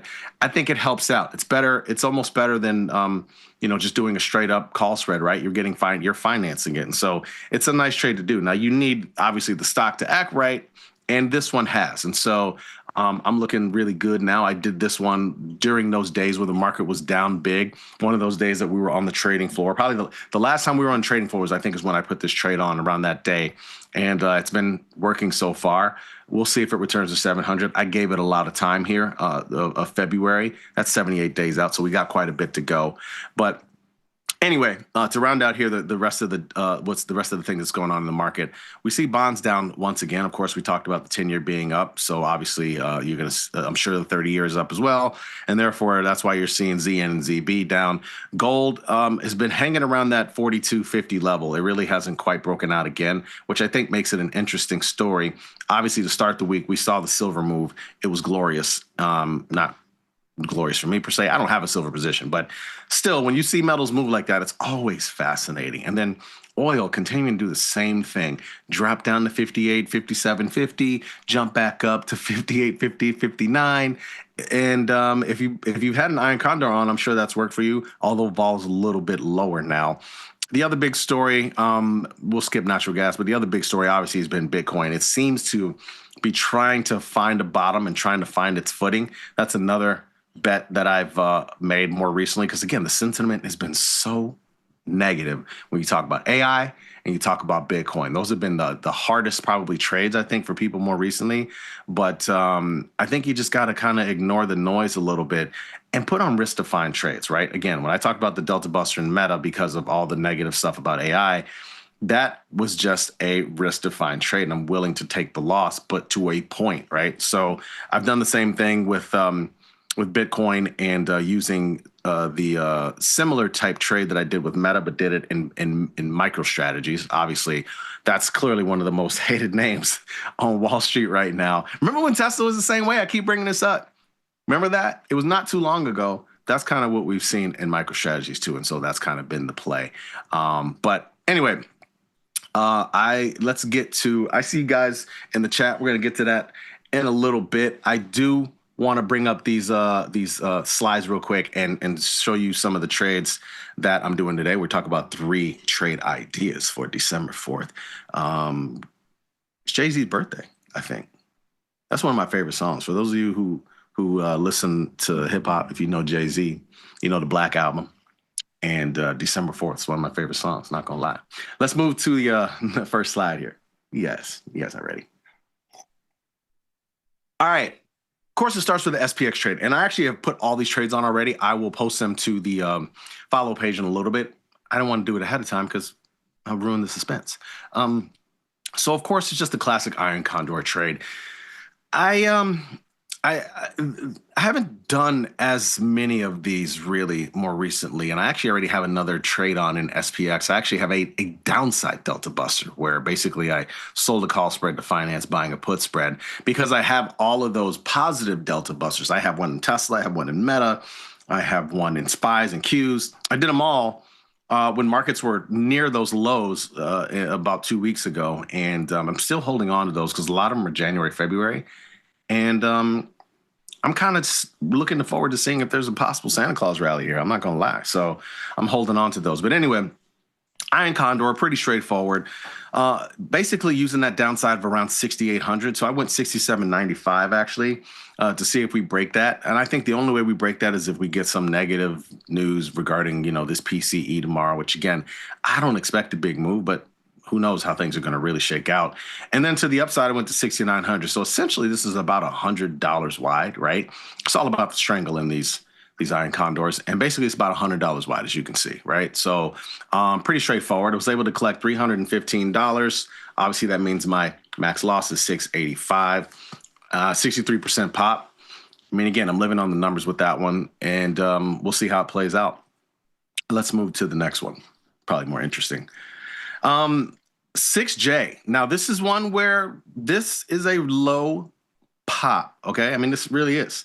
And this is a straight up call spread. I'm just trying to see, and I'll show you in the chart in a little bit, but I'm just trying to see if this thing is going to bounce. Had a good discussion with Chris Vecchio on Tuesday, which, again, on Futures Power Hour, he and I usually on the show together, 12:30 Central, 1:30 Eastern on Tuesdays only.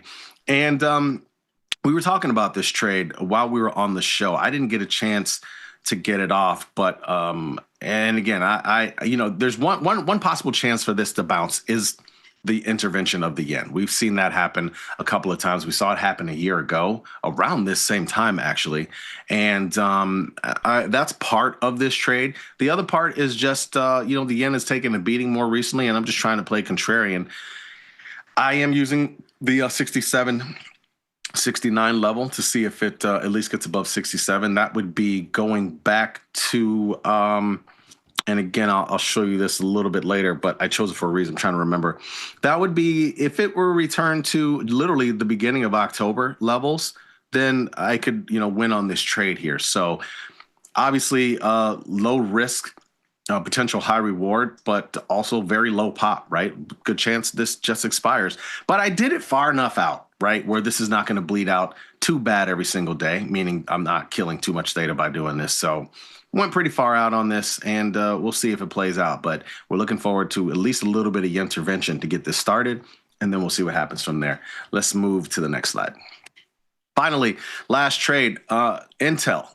It's funny. I analyzed a couple of different things that I was looking at couple of different ones in the tech space. I mean, look, I trade a lot of the tech names because that's where the volume is. I mentioned them earlier: Meta, Microsoft, Tesla, all the above.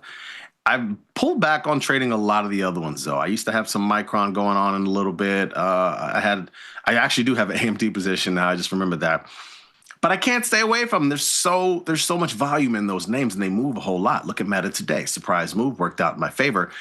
I was a little why did I say 160? Sorry, this is actually the I'll change it real quick. But it's what did I do? I did the 40-50 strangle. Sorry, and stock has actually fallen some since then. But let's see, 40 put and 60 call here. Sorry, messed that up. I looked at the vol. It was a little bit elevated in the 30s, but in the 30s, a little bit of elevated vol. 60% pop on the trade. Max profit of $305. Sold it for $305. I thought that was a pretty decent strangle, especially out in Jan. Look, the thing is that there's a lot of news that comes through on these names, right? I mean, like at any given time, they're always under pressure to say something that's going to help the shares. You've seen a big move in Intel this year. Intel was really quiet.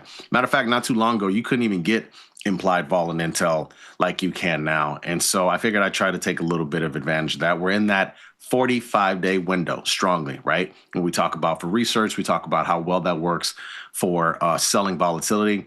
So I figured, why not? We'll get a little strangle on. And honestly, this one is pretty low buying power, only $600.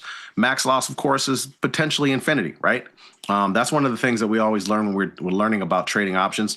To the upside, you just have to think about your potential losses. We could come in one day and some news comes out in Intel and the stock is up $15. Now, that won't destroy me too much, actually, considering where it's 41. It could be 56, but there's going to be some implied vol pumped into the stock if it's up $15, right? And so I'm going to be down some money on that.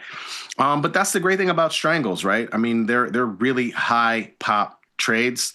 And again, I'm not making this trade thinking, oh my God, this is going to be up $15 one day. That's a risk I'm willing to live with. I don't know what's going to happen. And again, to the downside, obviously, this thing, if you look at the stock, it could retrace some of the move to the downside. We don't really, anticipate when that's going to happen, if that happens. But that's the great thing about doing a strangle. So hopefully we can get some volatility just kind of melting over the next, couple of 3 weeks here, right? If I can take this off at 21 days, we'll be good. Let's move to the platform again. As I roll to the chat and see what's going on here. How you guys doing today? Donna, what's going on? Big Deal Donuts. Kimberly, I see you. Grumpy Mike, what's up, man? Lots of questions here. Let's see. Where do we start? Love that you guys are in the chat, man. Appreciate you guys, man. Let's see. Oracle is sneaking up there. It does have a report next Wednesday. I don't have an Oracle position. I've largely stayed away from Oracle. As you saw, this just epic fall from September. And of course, it was also one of the problem children more recently, as everybody talked about the bond situation and, so on and so forth. Again, it's a lot of noise, but it's reflected within the stock and there's some high implied volatility. As a rule, I typically don't trade many names with earnings impending. I just don't. There's so many different things that could happen in the meantime, and this will be one of them. But earnings next week. Wait, is that after the close? So that's after the Fed. That should be a spicy one. Keep an eye on that one. Maybe, as it's pulling up, maybe we get closer. Maybe I possibly do one of my patented calendar trades ahead of earnings. But for now, not touching it. There was a, what? Oh, USGS says system released incorrect alert for earthquake in Nevada. Okay, yeah. I know, that would be something. Did the casinos empty or what? CRM, I did do a couple of different earnings trades last night. CRM was one of them. Closed it out earlier. Looks like I could have waited a little bit. It's actually higher. But I did a calendar call in here. I did the 260 calendar call. And again, why 260? Well, I wanted to see if it was going to get back up to this 200-day moving average, which is basically right there at 260 or so. So that didn't play out, but it did move quite enough that I was able to at least make some money on it. So that worked. Another one I did today was DG. Nice move there. What gave me the courage to do DG was Dollar Tree. Dollar Tree moved big on earnings. And this is a tactic that you can employ quite a bit. If you have names that are basically the same sector, same type of issues, one cost, the others catch a sneeze, it works, right? Like if one's usually you'll see a situation, it doesn't always happen, but a lot of times it does. Oddly enough, I was about to use Home Depot and Lowe's for earnings. Home Depot actually went down on earnings and Lowe's went up. I played Lowe's, it worked out right. But again, I decided to play Dollar General because I saw what Dollar Tree did on earnings the day before, and I was like, oh, okay, let's try Dollar General. Worked out pretty well. And so, yeah, I closed that out today too. But the other one, and I saw somebody asked about it, was Snow. Hey, look, they all don't work. I'll take 2 out of 3 any given day. Snow did not have a good earnings for whatever different reason. I don't care about the reason. I don't know if it was because of spending or I could care less. All I know is, Snow, you didn't make money for me, so you're out. You are off the island, okay? That's just kind of how it works. But I did end up doing a couple of them there, and yeah, it didn't work out, but it's fine. We'll live with it. I'm just gonna hold on to these residual calls, these upsides. I guess the 290s and 300s, and next week I don't think there's gonna go anywhere. I don't even know if there's a market to close these things right now. Who cares? I'll leave it on. Let's see. What do we got? More questions. Isn't this engineering to trade then? It's options trading concepts live is what it is with a little bit of old engineering to trade school stuff.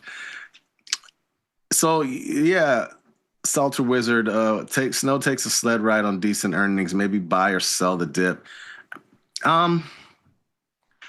Normally, I mean, I don't blame you if you do. I am not opposed to that idea when a name falls on earnings and then you go out and make a trade to see if it bounces back to the upside. I'm going to stay away. If it were a name that had a ton of volume all the time or traded a lot, like if it was like an NVIDIA or an AMD or something like that, I'd do it. And I'd probably look to do like a diagonal, but I just don't care enough about this name to do that realistically. I mean, even pricing it up, I don't know, what would that be? Nah, I don't really love that. I was going to, I really like to do, when I do diagonals, I really like to at least try and get it for fair value. And by fair value, I mean half the width of the strikes. And so in this case, the width of the strikes is 15, right? 240 and 255. If this were $7.50 and this were a name that traded super heavy volume all the time, and by super heavy, I mean like a Mag 7, I'd probably put this on after earnings and see what happens. But because I don't love the name that much, and I don't really think this is a huge move to the downside, again, 11% is not small, but that's an earnings move. If this were to drop a little bit more tomorrow, say it had another big bar to the downside and it was down to 220, maybe I get interested. But for the time being, not quite enough.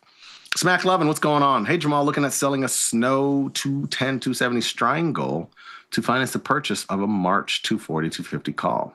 Okay. Interesting trade. The only thing is like, what month are you looking at? Jan, I assume 210, 270. I mean, I don't know. It doesn't, what's the, obviously implied vol rank is only 18. Implied vol is in the 40s. 270, and you want to finance buying a call. Which one did you say? 240, 250, huh? Okay. $6 and change, and you're looking at buying a Feb call, I assume. Oh, March, even more. Well, that's going to be a little bit higher. Ball. It's kind of expensive, buddy. $11 and change. Oh, jeez. I think that's kind of expensive. I think that's kind of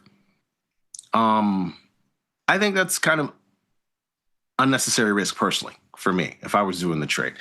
I don't think vol is that high to sell that Jan. Now, mind you, there are no earnings or anything coming up. You're done with earnings. theoretically, there's not a whole lot of stuff possibly happening in the stock. Let's see what that vol is right now. January is at a 42, and just know the March obviously is probably earnings, right? So it will be earnings. So it's at 47. It's a little bit high, but not crazy high. I just don't love selling. And once upon a time, I would have totally been into this idea, but I just don't love the idea of selling strangles and a name that doesn't really have really high implied vol, honestly. So that's the only reason. I can see why you're doing it. I totally understand it. I just I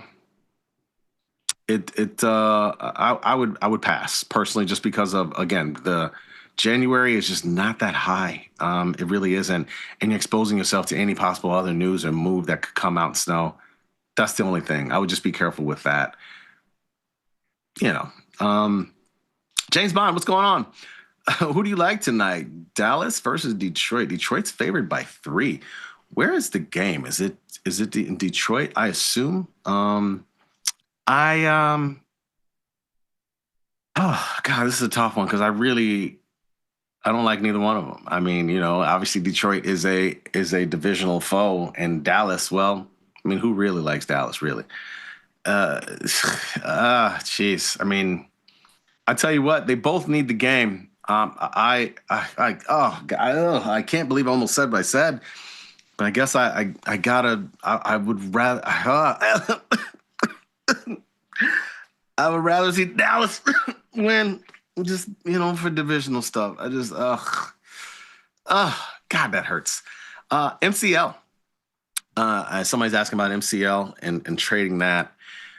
Yeah, this thing has it's been reliable. It's been reliable more recently in that, like I said, it usually goes around 57, 50, 58, and then it typically has bounced back. Here, I feel like it's I don't know if I would buy here, honestly. I don't know if I'd sell here neither.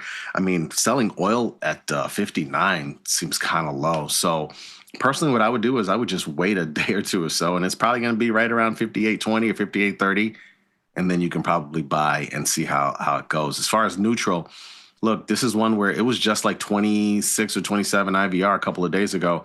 It's already come into 16, so I don't think I necessarily want to sell anything here, even though I know, again, this chart has been reliable. It's just sitting here. Just wait for the opportunities here, guys. Like right now, trade the stuff that makes sense and don't necessarily force any other trades, because just remember the market that you're dealing with here, okay? This is the same stock market where we had tariffs and all these other things that made the market drop big. Just a couple of weeks ago, you saw the fear that was in the market behind AI potentially, being sort of overdone, and the idea of the rate cuts were possibly not going to happen, and just all of that. And look what in a very short amount of time happened, right? So I think you just always want to be prepared. This is the environment where maybe you're making a few more, directional trades, but like further out, Jan, Feb, maybe, if you will, probably Feb at this point. Honestly, Jan is being in the 45-day window, so just don't force too many trades. And I feel like buying crude here or selling crude here is a force. Wait till it drops back down to 58 and change, and that's just the sort of the sort of calm in me, sort of saying that the more mature and much more patient trader, because once upon a time I really wasn't. I really wasn't. Copper is, just to talk about the whole metals complex, honestly. And again, I think gold is, I don't know. I'm playing it for potential breakout to the upside once again, maybe above 4,300. I'm doing it via GLD options. I did the crab trade. That worked out well for me a couple of weeks ago. I had one on using Jan and Dees. This time I'm using Feb and Jan. I'm long the Feb, the 390, and I did these $15 wide. So long that 390 in Jan. I'm short 2 of these 405s, and I'm sorry, long the 390 in Feb, short 2 of these 405s in Jan, and then long one more on the 420 to sort of balance out my risk. That's kind of the play for me here. And if we take a look at the risk here, I mean, again, this is essentially a butterfly, right? But it helps to have the near term, basically where you're short the upside and longer further out.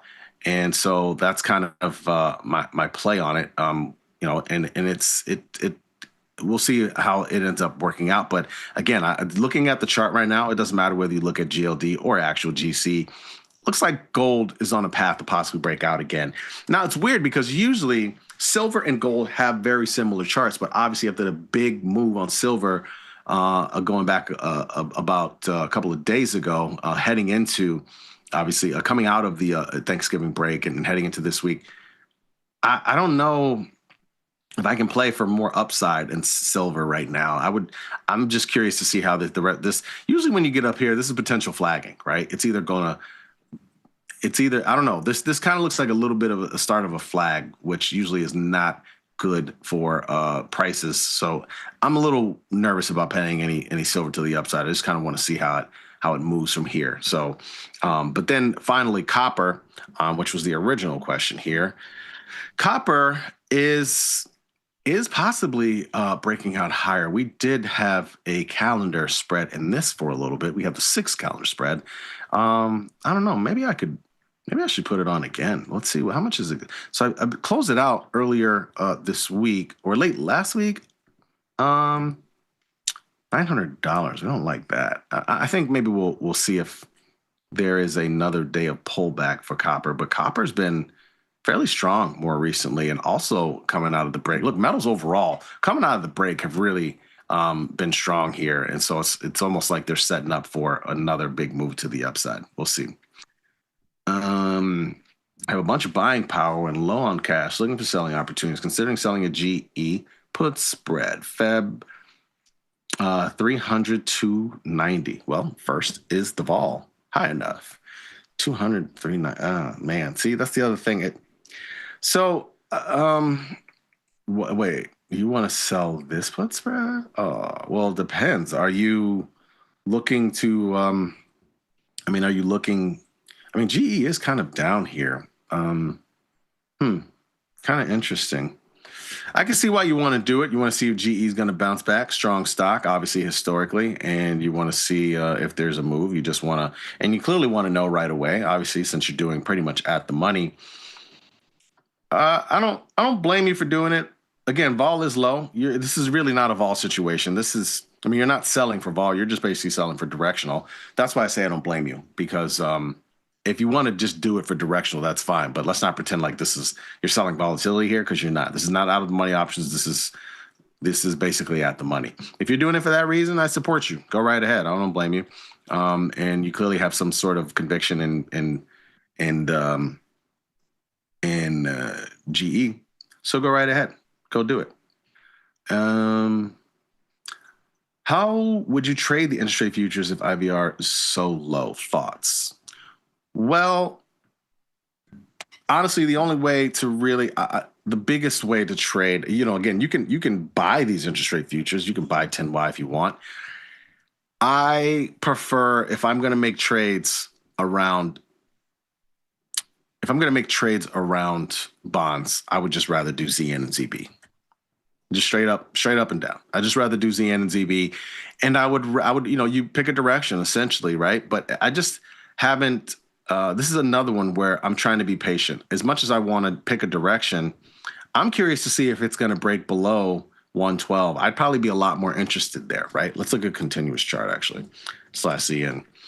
I'm curious, when you look at over these ever since September, big breakout there, and now it's kind of oscillated back and forth between for the 10-year anyway, this between 113 and change and 112 and change. Will it break down below 112? I think probably I get a little more interested there, but outside of that, I feel like the only way I would trade these interest rates is, again, using bonds, right? And so if I'm betting on interest rates falling, then I'm betting on bonds, 10-year bonds going up, and I would buy a call spread, right? But right now, like I said, I don't feel like I have any specific advantage because, look at this chart. It's been in between here for quite some time. You could draw a line in between 113 And that's kind of where it's traded around. And you could trade it around that for sure. You could jump in and buy now, but I guess I want a juicier trade. I want to see if this thing is going to get back around these lows that we saw in November and that we saw in late September, right? Which basically would be, I think my point is like, I think it's going to, just draw this line right here. I think it's going to hold at this line. And so I want to see if it gets close to that line again, 112 and around 112.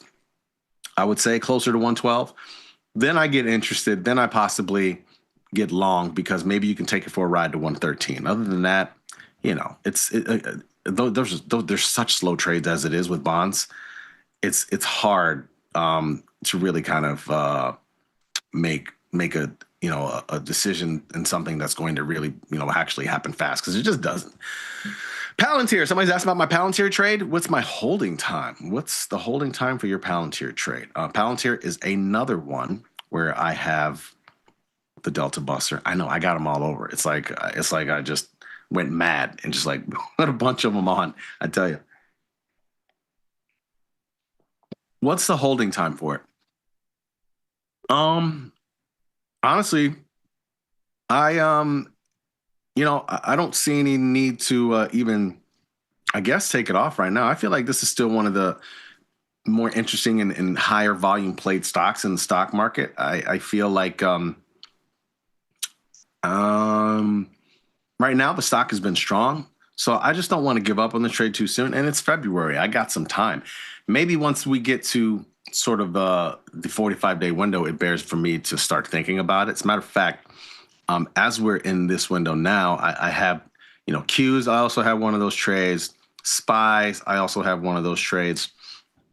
And I probably take some of them off tomorrow because, like I said, I have SPX. I have the trade that I did today.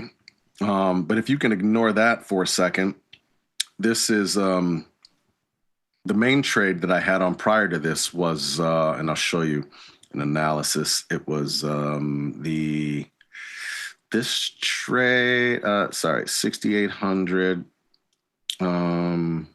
6790, and 6885, 60. Yeah, this one, I think, right, is my main trade.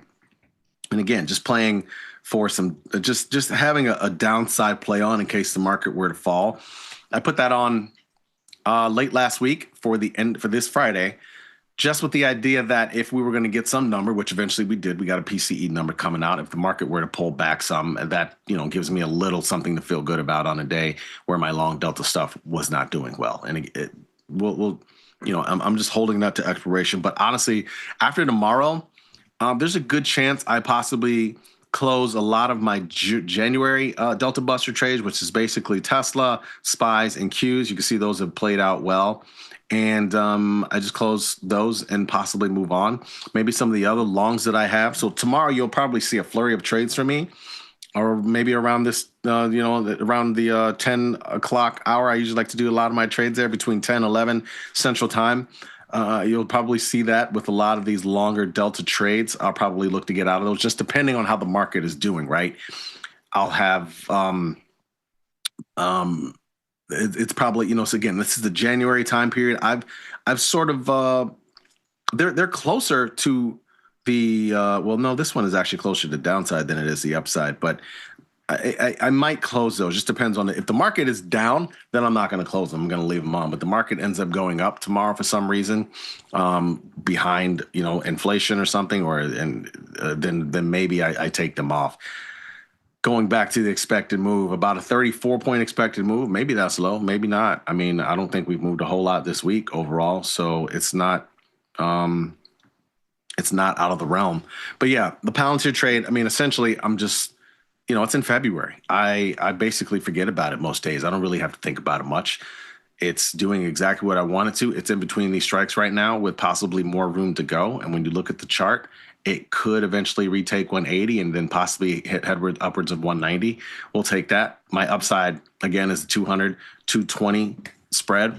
And I'm just playing for if it's going to return to some of those highs that we saw not that long ago. Again, I mean, this stock could easily retake all-time highs and possibly bounce higher to 220, and that's my play. If it doesn't, we'll live with it.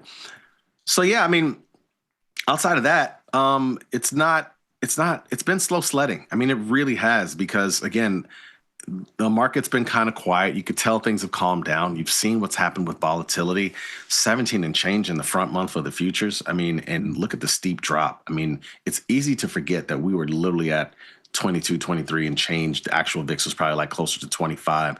And in a very short amount of time, things fell. The other play that I have on is the long dollar, which has gotten smacked more recently.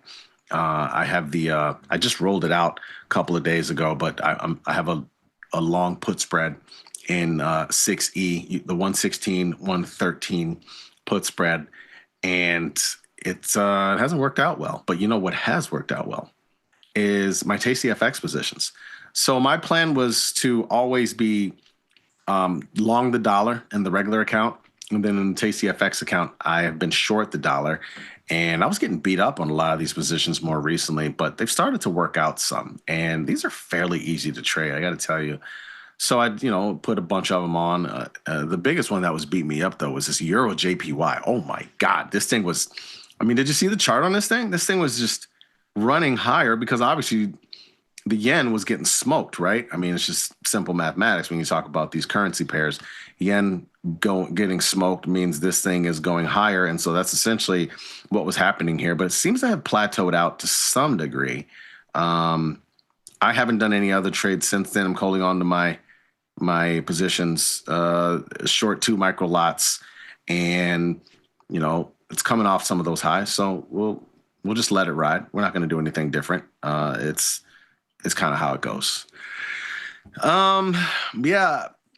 Overall, I've just tried not to force too many different trades. I really haven't.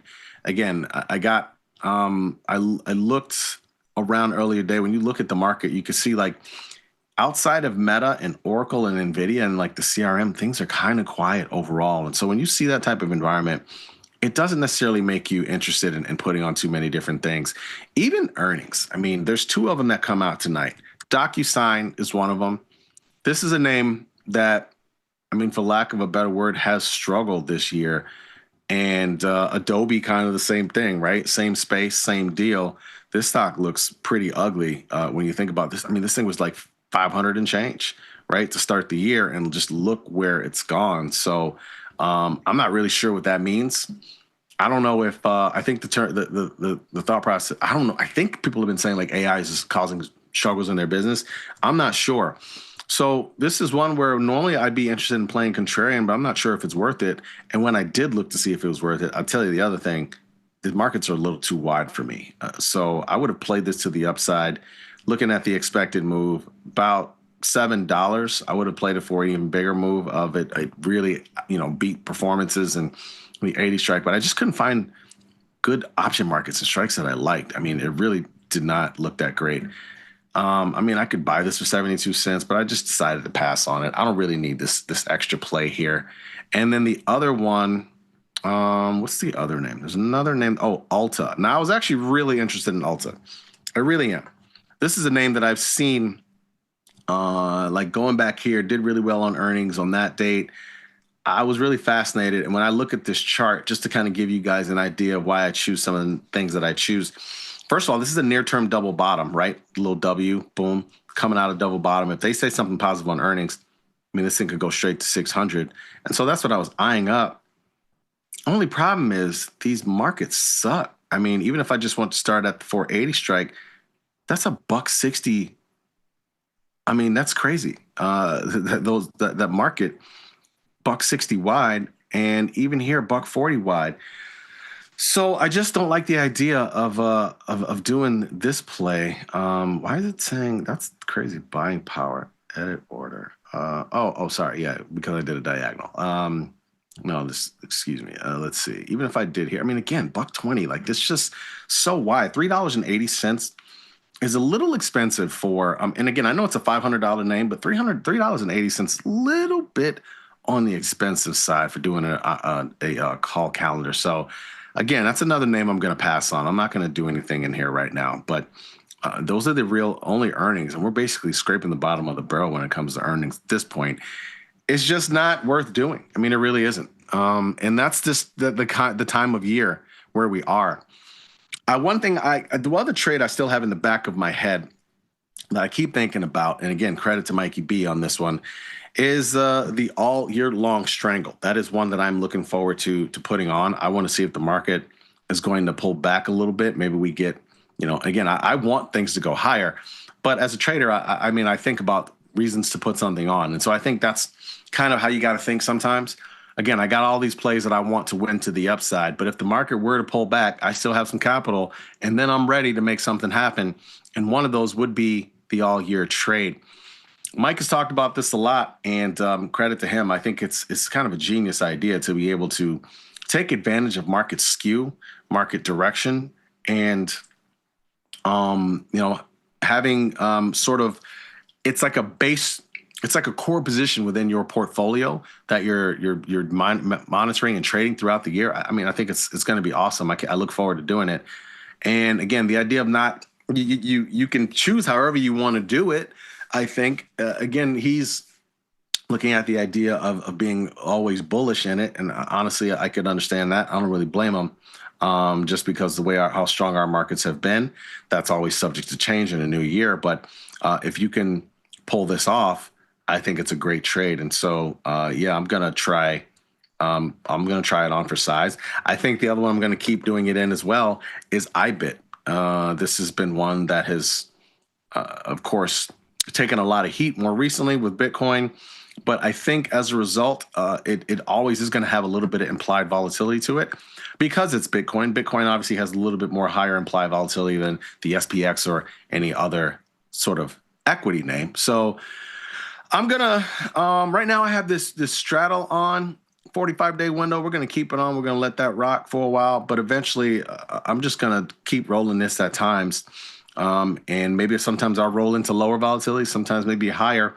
But as long as this thing is implied, like at 40s, in the mid 40s or 50s at base, I like the idea of having a strangle or something on in here. And in this too, I also might sort of skew it to the bullish side to some degree. I think that's going to be the move, if you will. I mean, right now, I'm not going to change anything right now. I'm just going to leave it at the straddle. Although, this thing is creeping up there, right? I remember when this was just 47 not too long ago. Now it's at 52. But I'm going to keep it at the straddle. And at some point, I'll roll further out. Right now, we're $7. I mean, I could probably collect some credits. But again, I don't want to disrupt this 43-day window. I think this is the area, especially with the way the market is going. I think vol might continue to come in and we drift up for the end of the year. That's my thought process. But if it doesn't, I got other things in my mind that I want to trade and how I will eventually trade it. BSCL, Lulu, and Ulta. What do we call that earnings combo? Yeah, what do we? Christmas? I don't know. I don't know. Thanks to get the Christmas play. Jackie's thinking of the all year long trade in MCL. I mean, I think that would be interesting as well. I think it would be if you do that one. I don't know if there's. I mean, that could be an interesting one as well. I just don't know. The thing about that though is I just don't know that the prospects for oil over the next year. I don't know, like not that I know for the S&P 500 or ES, certainly not, right? But for the most part, we're playing markets to the upside, and that tends to work out. We could have a bad year coming. Again, we had a bad year in 2022. 2023, 2024, this year, 3 years in a row. It's gone well. I'm just going to continue to play that to the upside. I think that's the thing about the all year long trade is if you just choose your bias, right, and direction, and then stick with that. And I think that's a little easier to do in the S&P 500 than it is in something like oil. But maybe oil goes higher, or maybe you just have a straight up strangle for the year. But the other thing that, he said that I think you got to really keep in mind and think about, even though he's doing a strangle, he being Mikey and eventually me, it's still a bias strangle. So it's still more of like you have a long delta bias to it, right? And I think that's kind of one of the important things about the potential trade. So just keep that in mind. Having your bias, I think, is the most important thing when you're putting on these type of trades. We went from the stupid to the Delta Buster. Yeah, I don't even know how I got the name Delta Buster, but I kind of like that name. So that's what I've been using it. It's the way it is. Jay-Z was sweating some bullets not too long ago. Yes, he was. Speaking of, I got to tell you guys, because I like you guys. I started watching the Diddy thing on Netflix last night. It's fascinating. But there's not a whole lot that I don't know. I mean, honestly, like I know most of the stuff that they're showing so far. There's a few things that they've kind of introduced that's kind of different and new information. But yeah, it's fascinating. I think there's only two of them. I got to watch the other one. The other show that I've started watching, which I'm sure a lot of you have watched. I actually never watched it, oddly enough. So into it right now. I'm only like a few episodes in, but it's Mad Men. Yeah, I'm watching that from the beginning. And it's good. It's really good, of course, as you know. It's always fun. I did the same thing with The Wire. For those who never watched The Wire, I remember watching the last season of The Wire, which might have been in 2008. That was my first time ever watching it. And then I went back and started watching all the other ones. Like maybe a few months later, I started watching all the other ones. It's a phenomenal show. So yeah, I'm looking forward to watching a lot of stuff about Mad Men. I've seen a lot of stuff about those ad agencies from back in the day. There was ad agencies here in Chicago as well. There was this really good thing on PBS a couple of years ago about the ad agencies from back in the day and all the stuff that came out, the different, because again, there's so many different products, right, that originated in Chicago. And so just some of the famous products and stuff like that. It's pretty cool, man. But yeah, golly, that was a heck of a time when you're talking about Mad Men. Golly, just so sexist, dude. Like, it's ridiculous. It's ridiculous. I can't even imagine operating in that type of world nowadays.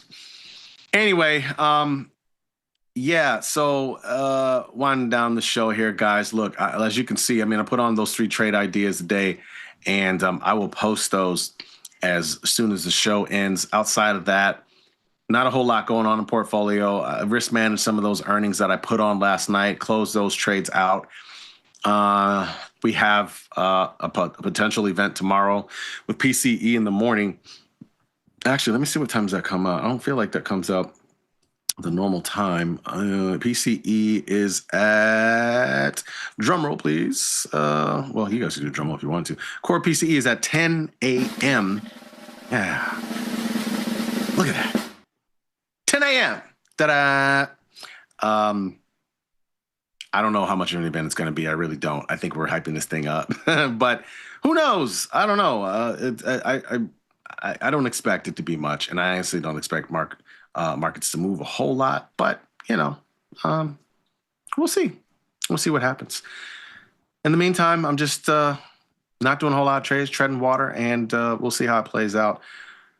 That's the show here, guys. Of course, you can always reach out to me at Jamal Chandler on Twitter. You can reach out to Mikey at Trader Mikey B. And, we're around. We answer things all the time, although Mikey might not answer right now. He's on a whole different time zone. But I will answer any questions you guys ever have at any given time. Of course, you can reach out to Katie as well. Thanks for watching the show. I will see you tomorrow. I will be joined by Thomas Westwater, and we will round out the week. And speaking of rounding out the week, I will be on This Week in Stocks in the morning with Nick and Tony. So I'll see you then. Later.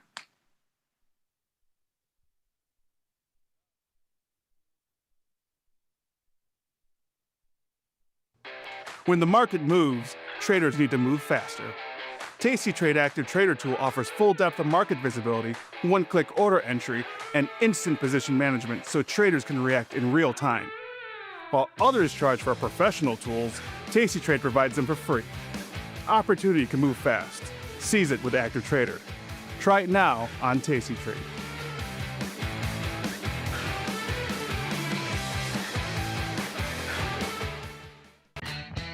tastytrade's Money Match event. Unlock 30 days commission-free trading. Plus a 1% cash match on all qualifying deposits to jumpstart your trading when you open and fund a new tastytrade account. Level up your trading experience with Active Trader mode. smart order tracking, risk analysis tools, dynamic watch lists, and more. The Money Match event starts now, exclusive to new tastytrade customers. tastytrade's active trader interface makes futures markets your arena. Built for the bold, not the board. Trade CME futures with a single click. From micro contracts to major ideas. And go even further with futures options. tastytrade lays out multiple ladders and charts for total visibility. Plus, hundreds of built-in indicators for traders who want a broader view. tastytrade, pro-level tools, intuitive design, total control. Your crypto needs a wallet. And crypto is better when it's tasty. You can now do more with your digital currencies with the Tasty Crypto app. We're proud to offer a self-custody wallet for Bitcoin, Ethereum, and Polygon. Transfer your digital tokens directly in-app and access thousands of tokens available only on-chain. Your wallet is your key to decentralized finance. Download the Tasty Crypto app and get started today.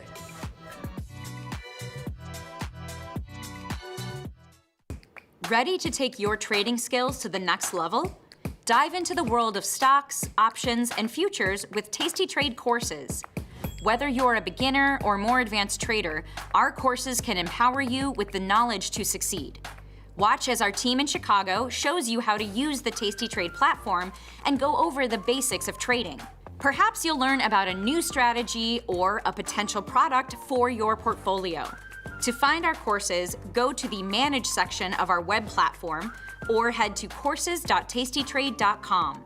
Start taking control of your financial future. Visit our courses today. What's up, everybody? Check out my new series, Life Cycle of a Trade, where I show you my real-time trades with insights into strategy selection, adjustment mechanics, all the way to the closing order for all of the tastylive core strategies.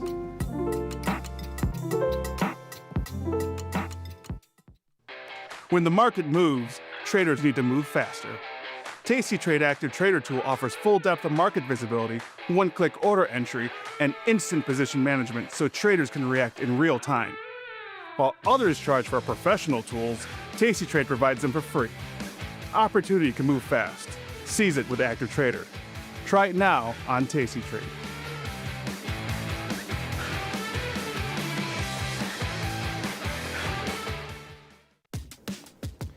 Look who's back testing. tastytrade now has options back testing for free. Test your trades with over 10 years of data for the most popular symbols. See how your trades would have performed in the past.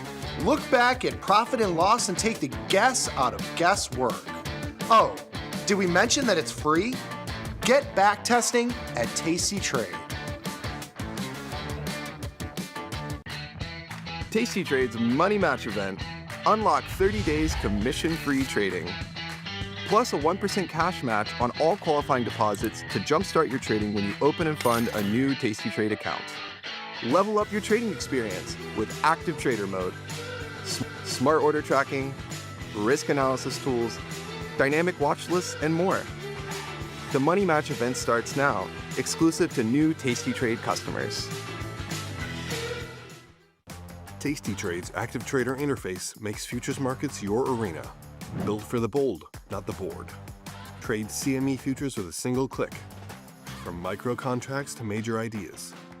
And go even further with futures options. tastytrade lays out multiple ladders and charts for total visibility. Plus, hundreds of built-in indicators for traders who want a broader view. tastytrade, pro-level tools, intuitive design, total control. tastytrade has crypto, and you can trade with zero commissions, Bitcoin, Ethereum, Litecoin, and more. Diversify in one place. Crypto, we got it, we get it.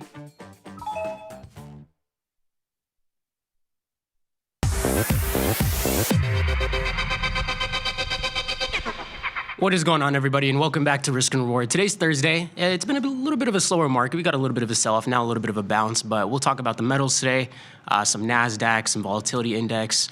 Just get caught up. But what's catching your eye so far today, brother? Meta. How are you doing? Meta is the answer to that question. Yeah. I'm doing quite well. Yeah, really interesting, splintered day that we have going here. Half the Mag 7 is moving aggressively to the upside, and the other half of the Mag 7 is moving aggressively to the downside. And then I think you got Tesla in there in the mix, pretty much unched. But yeah, really split day, and then the broader market reflects that. We're at almost exactly break even from open on the S&P. I assume the Nasdaq is in a very similar boat.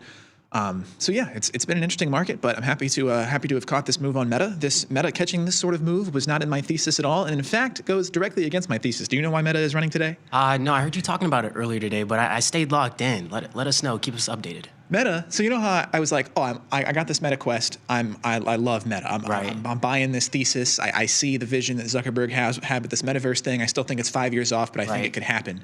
The reason that Meta is moving today is because they announced that they are going to cut their metaverse efforts. They're cutting they said they're gonna. I think it's 30% is what they said. They're gonna cut 30% of their metaverse budget and efforts holistically. Yeah. And that's why it's moving up. Okay. Is because everybody hates the metaverse idea so much that when they said that they're going to back off that a little bit, it actually worked out as a bullish factor for them. So it's a funny situation. I did all the work wrong and got the right answer. I'm really glad the position is working out. I'm curious on your thoughts on the headline, though, slashing the metaverse budget. You think they're a little bit less bullish on the metaverse, or do you think that priorities are just switching for the time being? I think they're probably a little less bullish, and I think that maybe they realize which is exactly what I outlined in my original meta thesis, which is that I just think it's too soon. And I would need to know exactly what their budget was in the first place and how that is as a percentage of their overall budget to really make those. It was deductions. massive. Yeah, I remember it made headlines originally. Yeah, because if it was enormous, then I think that they just realized that they're a little bit too early and they need to cut a little bit of bloat there. Yeah. But if it was smaller, I would say maybe they're becoming less bullish on it. I like that. That's a good take. Yeah. If it was in a large position where it would make more sense to shrink it, I think that's reasonable. And yeah, I don't think that this is something that they're going to give up on altogether. Yeah. It just strikes me as they're reeling it back a little bit. They realized that this is it's the same logic that I threw around with NFTs. Like this idea of having something non-fungible on the blockchain is awesome, but we just have no use for it right now. Yeah. And maybe we will, 20, 30 years from now, if you want to buy a house in crypto and slap your title on the blockchain and avoid all the closing costs and all that good stuff, that would be awesome. Yeah. We're just nowhere near it yet. Right. And so I feel that the metaverse is the same way, where I do think that we could be looking ahead to 20 years from now, some dystopian society where we all walk around outside with our headsets on, but we're nowhere close to that yet, and I think that they might have been allocating too many resources to that. Yeah, no, I like that. We'll have to check out Meta here in a little bit.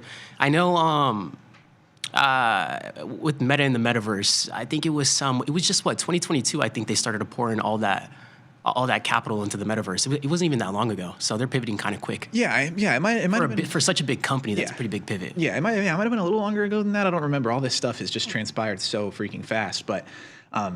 Yeah, it's interesting, and I don't think it hurts them at all. And obviously, the market agrees with me that they think it in fact helps them to cut that budget a little bit until we're a little bit closer to that being reality. Yeah. Because remember what I said to you after the first night that I played on that Meta Quest was, this is awesome, it's really immersive, but it doesn't fool you yet, at all. Right. The people don't look like people. It doesn't feel like magic yet. Yes, and it feels really cool. It feels more personal than just playing a video game and talking on Discord. It's like you see the vision. Yeah, it feels like you're actually staying there with your friends, and it's fun when we're playing golf and somebody misses a putt to actually be able to turn around, in real life and point at them and be like, you stupid idiot.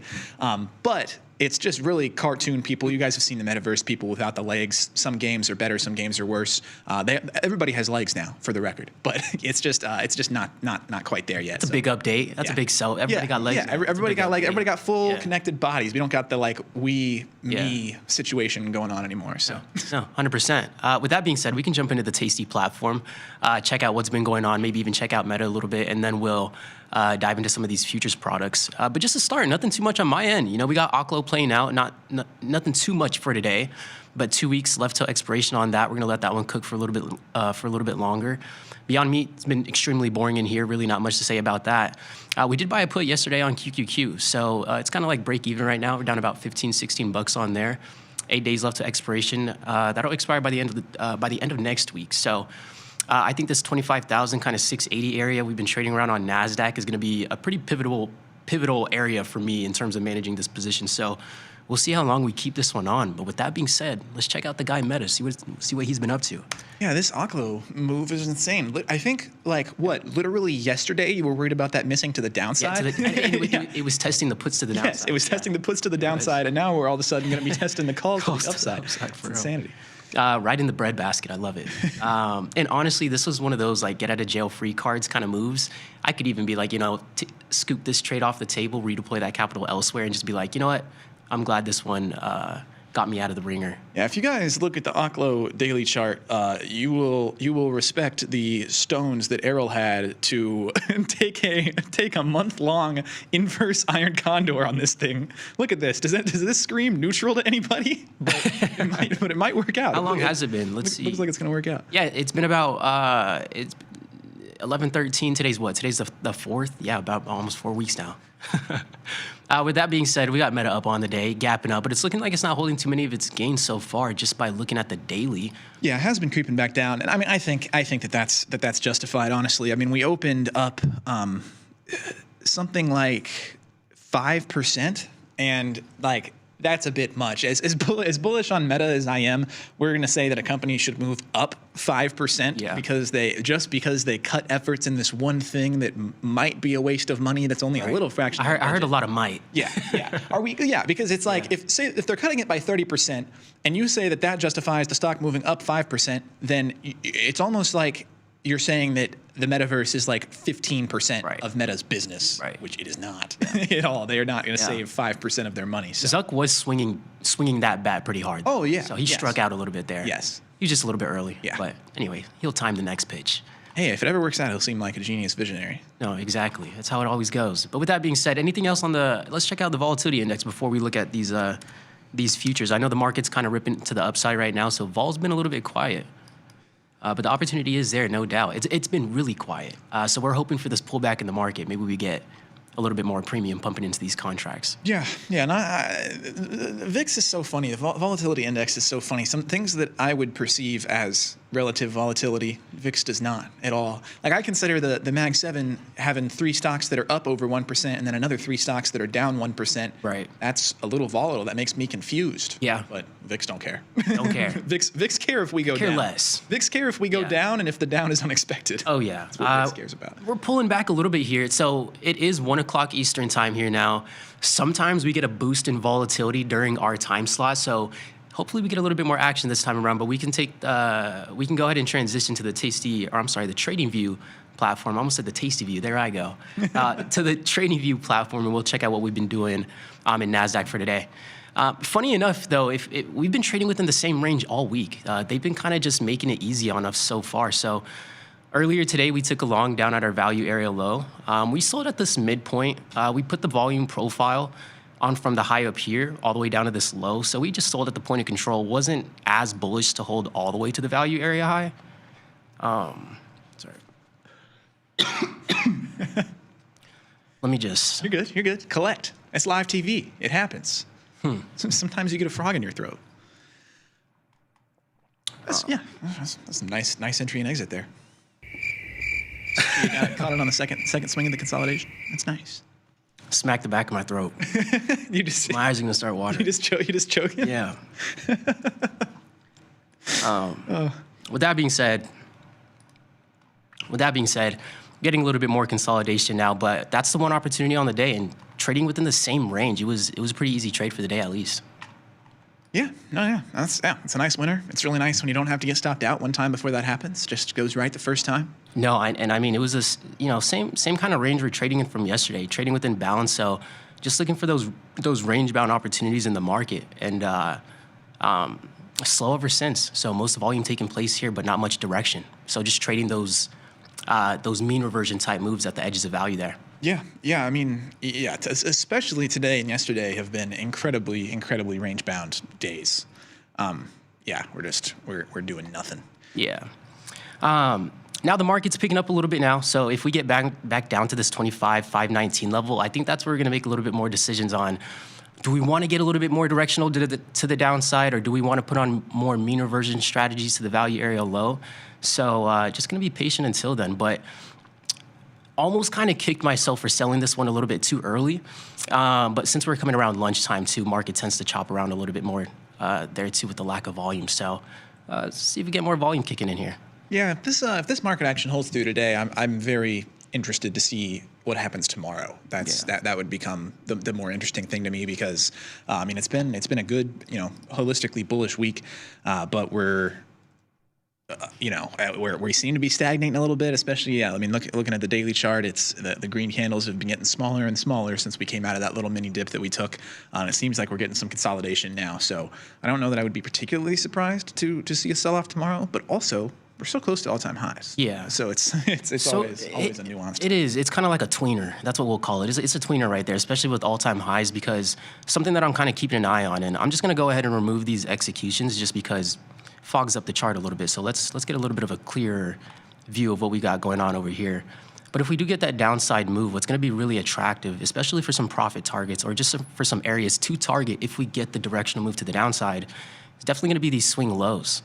The market has tried to put in higher highs. And every time we've pulled back, we've pretty much put in a higher low at the same time. So we've kind of got this structure going here. So if we get any type of bearish sentiment, seeing that bearish structure at the same time, give us a little bit more confidence. So I'm just going to mark out some of these levels. Just in case we do get it, then we can always swing back around to how we traded it if we do. But let's just mark those out. Big deal. I think the next big CPI is for another couple weeks. I think it's 2 weeks from tomorrow. Is it 2 weeks from tomorrow? Yeah. I think. It might be next Wednesday. I need to double check on that. I need to double check the calendar. Is the date in that range. Is it the 18th? Yeah. Okay, I think the 18th is what I have in my mind. And today's the 4th, right? Yeah.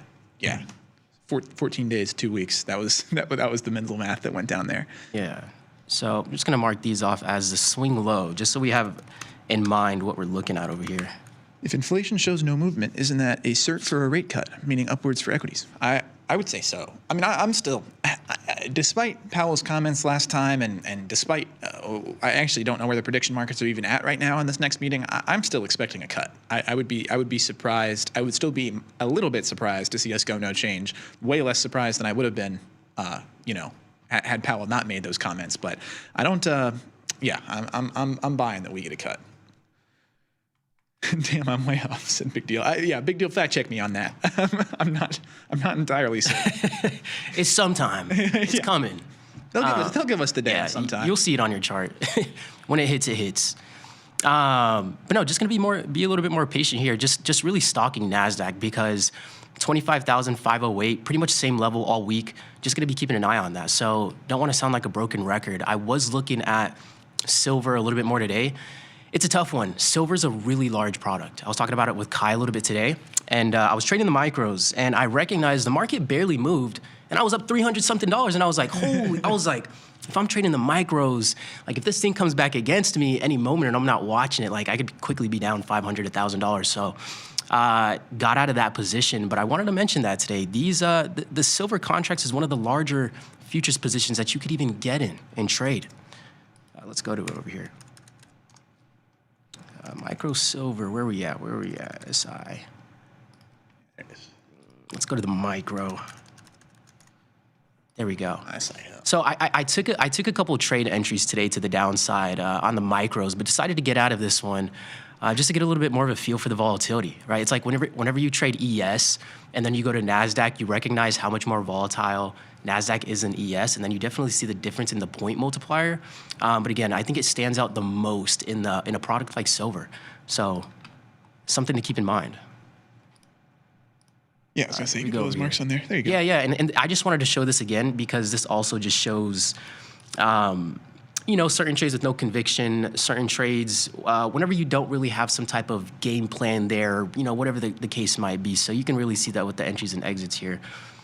Really not trying to sit in a drawdown on something like silver. So if silver can rebound back to the point of control sitting at around 58, then we'll be a little bit more comfortable taking on some of a short position, just so that we don't have to take on as much drawdown. If it never gets there, it never gets there. If it does get there, we'll take the trade and stop out if we have to, but I don't want to take it so far away from this point of control because now our risk is so much wider. Now, if we wait for the market to get up here, we can minimize our risk just a little bit more. It doesn't mean the trade is going to go in our direction, but at least we could set up the risk profile for the trade where we feel a little bit more comfortable and where it makes a little bit more sense. Yeah, absolutely. It's a good lesson.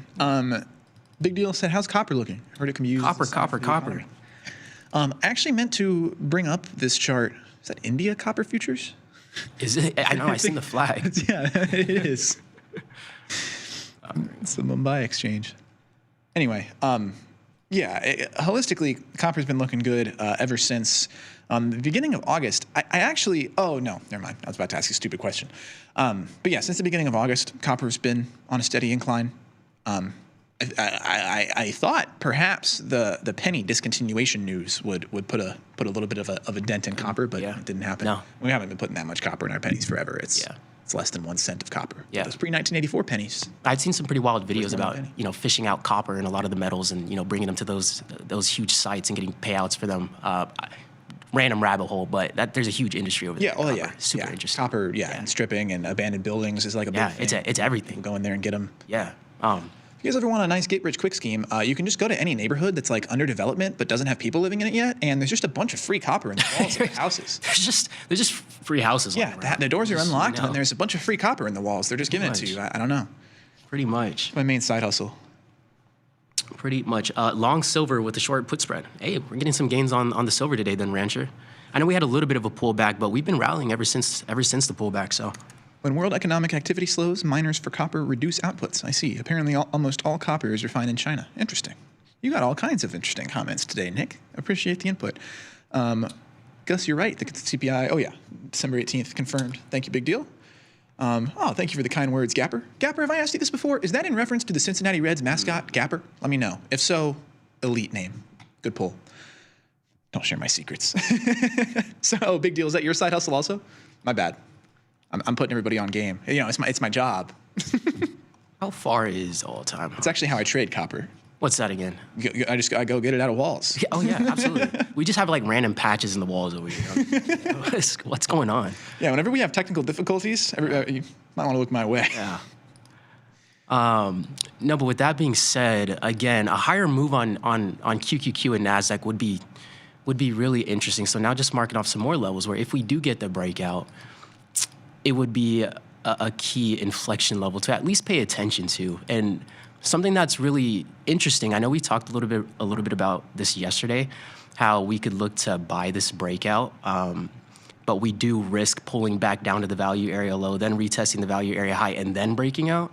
And so far, it's looking like that's what we've gotten. But what's kind of nice, that's given us a little bit more information that can give us more confidence to take this trade if it does come, is the fact that we built a little bit of a shelf above this value area high. So if we break out past this point, especially this high that we put in this morning, this was a key deciding point on whether or not the market was going to go and seek new value or revert back to its previous level of value. So if we break through these levels with volume, that might give us a little bit more confidence. But if not, 25,000, watch out. 25,500, watch out below. But we'll see what we get. What's going on, Edward? Good to see you. Appreciate the emphatic words there. And Ranch said I'm long silver with a short put spread. When did you put that on? Are you long silver like as of today, or have you been long silver and did you catch the extent of this move? Because if so, congratulations. It was a nice move. Copper to gold ratio. And copper to gold ratio shows invested real money sentiment. Copper to gold ratio. Oh, I see what you're saying. The price of the two assets shows invested real money sentiment. Interesting. I don't. This is all fascinating to me. I've never really kept up with metals in any meaningful capacity at all. So you can tell me just about anything about metals in this chat, and I would believe you in a market context, not like in a chemical context. I know about metals. I don't know how to trade the metals. So we got copper up here, we got gold up here, and then we have silver all side by side. And it's really looking like silver's... Which is which? So we got silver up top over here in the blue. Copper is green. That's green. Oh, I see on the side, right? yes. Yeah, copper's green, and then gold is black. So here they kind of look side by side. Let's see if we can change this time frame to give us a different perspective of these three assets. And you can clearly see. Yeah. That's a really good overhead view there. Yeah. Gold and silver kind of running away from copper in the aggregate. Yeah. Copper looks pretty boring, actually, but silver. Well, copper just catching a bid, no doubt. Copper just had the misfortune of taking a full reset at the end of July when all that madness happened. I mean, it gapped from off the highs. This is what am I looking at here? Yeah, this is just /HG prices in the Tasty platform. But yeah, we go from over $6 shooting all the way down to $4.46, and then we've only since recovered to $5.37, and it's been straight up from that bottom. But that's that giant dip you see there on the green line. So yeah, you can see that copper was keeping pace with its counterparts here, but then it just had a full reset, and since has basically kept the same pace, but just stayed at a level below them. Yeah, no, it looks like a little bit of a calmer trade, something that's not as volatile. So if you want to be a part of something that's, you're not checking your portfolio every 2 seconds, silver and gold will have you doing that, but copper is a little bit more mild. Yeah, it's like the opposite of what we were talking about with Tesla and Liberation Day, where it had taken that giant gap up right before, and so then when it sold off, it really just sold off to its previous levels. And we were saying, it's like Tesla got a head start on this. Yeah. It's the opposite here. It's like copper had to we were talking go back about that to the starting line and start the race again in the middle. We were talking about that at like the beginning of the year, huh? Yeah, in April. I think that was like late April when all that was going down. We were saying like, oh man, Tesla had this giant gap, and so really it just sold off to its previous levels before that gap. Everybody else is actually lower, but Tesla isn't actually lower. And this is the opposite, where copper had to restart. Copper had to what do they call it in F1? Is it just a penalty? I don't know. Copper got a 5-second penalty. Had to stop in their tracks. I know Tesla hasn't been the talk of the town as of late. Let me see if I can adjust these. I put it on today. It's out to January, so I have time. Oh, nice, Ranger. Yeah, you're just grabbing this mini dip then? I like it. There we go. What are your thoughts on Netflix? Bullish, bearish, neutral? Looks like it's in a bit of a downtrend since the split. NFLX. Check them out. Yeah, I mean, holistically, I'm bearish on Netflix. That's not me saying I think right now is necessarily the buy spot. Did I just say bearish? I mean bullish.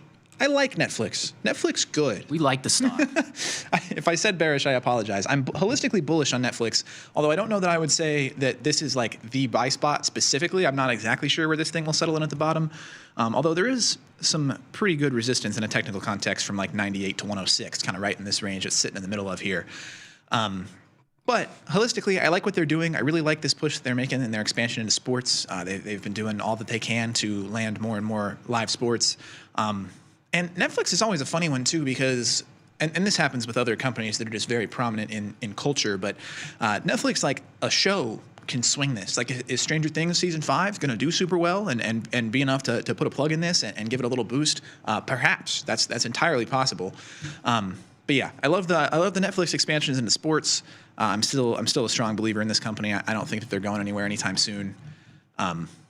And yeah, I mean, I think this is a fairly attractive spot for a buy. I'm not quite talking myself into a trade here, but I think if I see this dip under 100, I'll definitely pick some up. Yeah, no, I mean, like 6 month dated. They've been crushing. I'm actually a little surprised that Netflix didn't jump into the sports space a little bit sooner. But I wonder if it was one of those decisions like, do we really want to open this door, because it's one of those doors that you can't close once you open it up. So yeah, I think they just fell a little bit behind the 8 ball, just kind of thinking forever, like, because Netflix at the beginning and as it progressed became the antithesis to conventional live television, right? Netflix killed cable. A lot of people will pretty say. much. You could say so. Streaming as a whole definitely killed cable, and Netflix is the first one of the leaders in the dog space, obviously.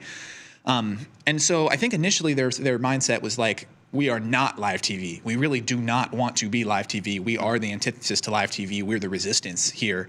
And then it eventually circled around to where they all of a sudden realized, oh, we're way more dominant than live TV, and we shouldn't have this mentality anymore. Let's do some live offerings. And I think that they were maybe just a little bit too slow to make that pivot, and it kept them, I wouldn't say they're behind the curve in terms of landing sports on their streaming platform right now, but they are just with everybody else, where if they had moved maybe a year sooner, they could be way ahead of everybody else. Would agree.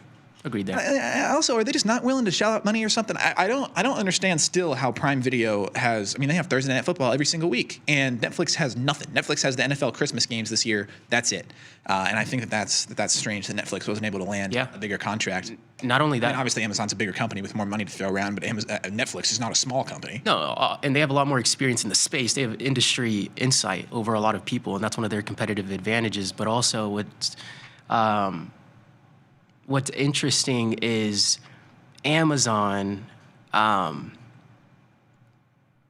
just Amazon taking the approach to the streaming world as well. I don't know, in the long run, I don't know if they're going to be a fighting dog, but I've heard Amazon's choice selection is amazing, and I hear it's a lot better than Netflix, so there's that too. Amazon is also exceptional because they will just let you rent things. If they don't have the licensing to give you something for free, you can just pay $4.99 and rent it. And I wish Netflix would do that. Like if I want to watch a Harry Potter movie, I will just, for the convenience, just throw you $2.99 to have it right here. Do you think that would be a general consensus? I think so. Why not? I mean, why not have the offerings? If you don't want to pay for them, don't pay for them. Because Redbox. Because I used to return my movies back to Netflix. I don't know. I just think about. So with the renting the movies, whenever I'm sitting there watching a movie, I'm more inclined to be like, nah, why would we rent that? And my girlfriend's more inclined to buy it, and she's more inclined to have your opinion. So I just wonder, like, what would be the consensus be, and why is there two different perspectives on that? Because the way I see it, is it better to just have it rented and not have it at all, or at least have the option for the two? Well, I mean, if it's between being able to rent it or just not being able to watch it at all, I think I'd rather be able to rent it. Right.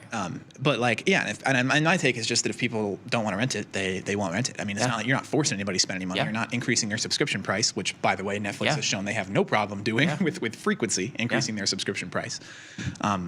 So yeah, I don't know. I don't know why they've never taken that angle. I have no idea how the back end on all this licensing works and everything. I'm sure that it's. I didn't even recognize that was one of the reasons why they did the renting. Yeah. No, with that being said, that's going to be it for me on my end. We'll see how NASDAQ pans out. We're chopping around a little bit more now here, so not getting any clear direction. But we'll stay on our toes, and we'll keep everybody updated. Anything else on top of mind for you guys before we wrap for today? People saying Netflix sucks and needs an update. That's so right. That's interesting. I haven't watched anything on Netflix in a little while. So I will say. I watch a lot more YouTube than I do. Because of that, it sounds like it's giving Amazon kind of a foot in the door for people to like have comments about Amazon and how they have a great catalog, because Netflix is like kind of dropping the ball a little bit, and they kind of have like the brand of the streaming industry when it comes down to entertainment. So. Yes, Netflix beats everybody when it comes to original series, but they are lagging behind when it comes to availability, and that will be my closing word. Why is that? Oh, must be a bunch of back end stuff. I'm sure. Anyways, we'll have to look into it. With that being said, anything else? No, that's all I got. Anyways, Grumpy Mike, Data Trader, Dark, big deal. Everybody, thanks for taking the time to hang out with us today. We'll see how this market pans out, but be sure to stay tuned for more segments coming on next. We'll catch you guys next time. Peace.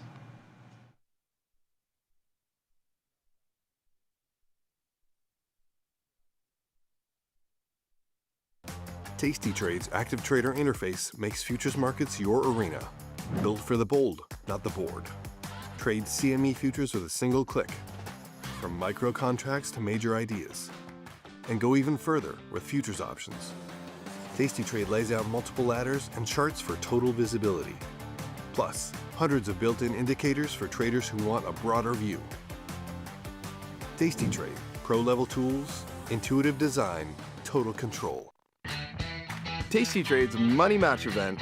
Unlock 30 days commission-free trading. Plus a 1% cash match on all qualifying deposits to jumpstart your trading when you open and fund a new tastytrade account. Level up your trading experience with active trader mode, smart order tracking, risk analysis tools, dynamic watch lists, and more. The Money Match event starts now, exclusive to new tastytrade customers.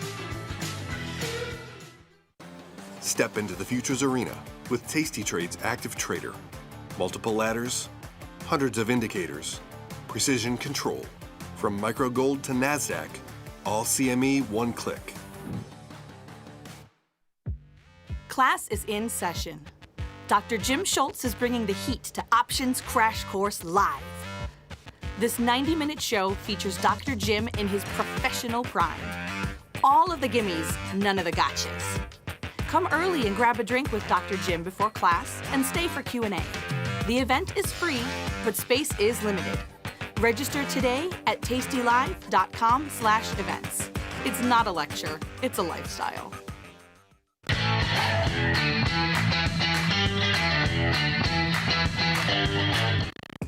Ready to take your trading skills to the next level? Dive into the world of stocks, options, and futures with tastytrade courses. Whether you're a beginner or more advanced trader, our courses can empower you with the knowledge to succeed. Watch as our team in Chicago shows you how to use the tastytrade platform and go over the basics of trading. Perhaps you'll learn about a new strategy or a potential product for your portfolio. To find our courses, go to the Manage section of our web platform or head to courses.tastytrade.com. Start taking control of your financial future. Visit our courses today. Got trader's block? We've got the cure. Get data-driven trade ideas with Cherry Picks, our weekly newsletter that gives you insights into the market. Sign up at tastylive.com/newsletters.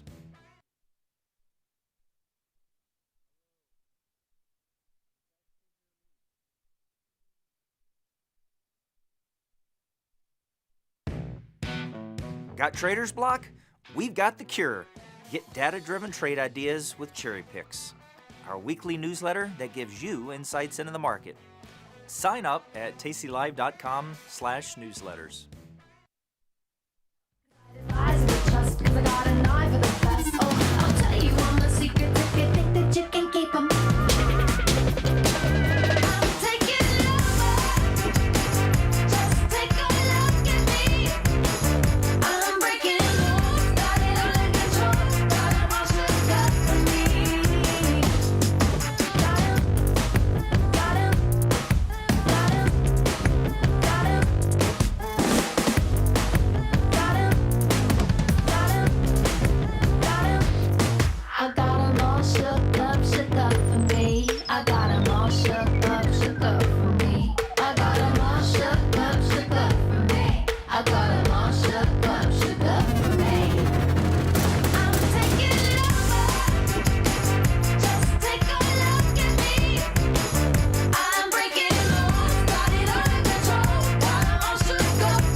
We're back. It's still Thursday, December 4th, 2025. This is Futures Power Hour, sponsored by CME Group. I'm your host, Chris Vecchio. He's Thomas Westwater.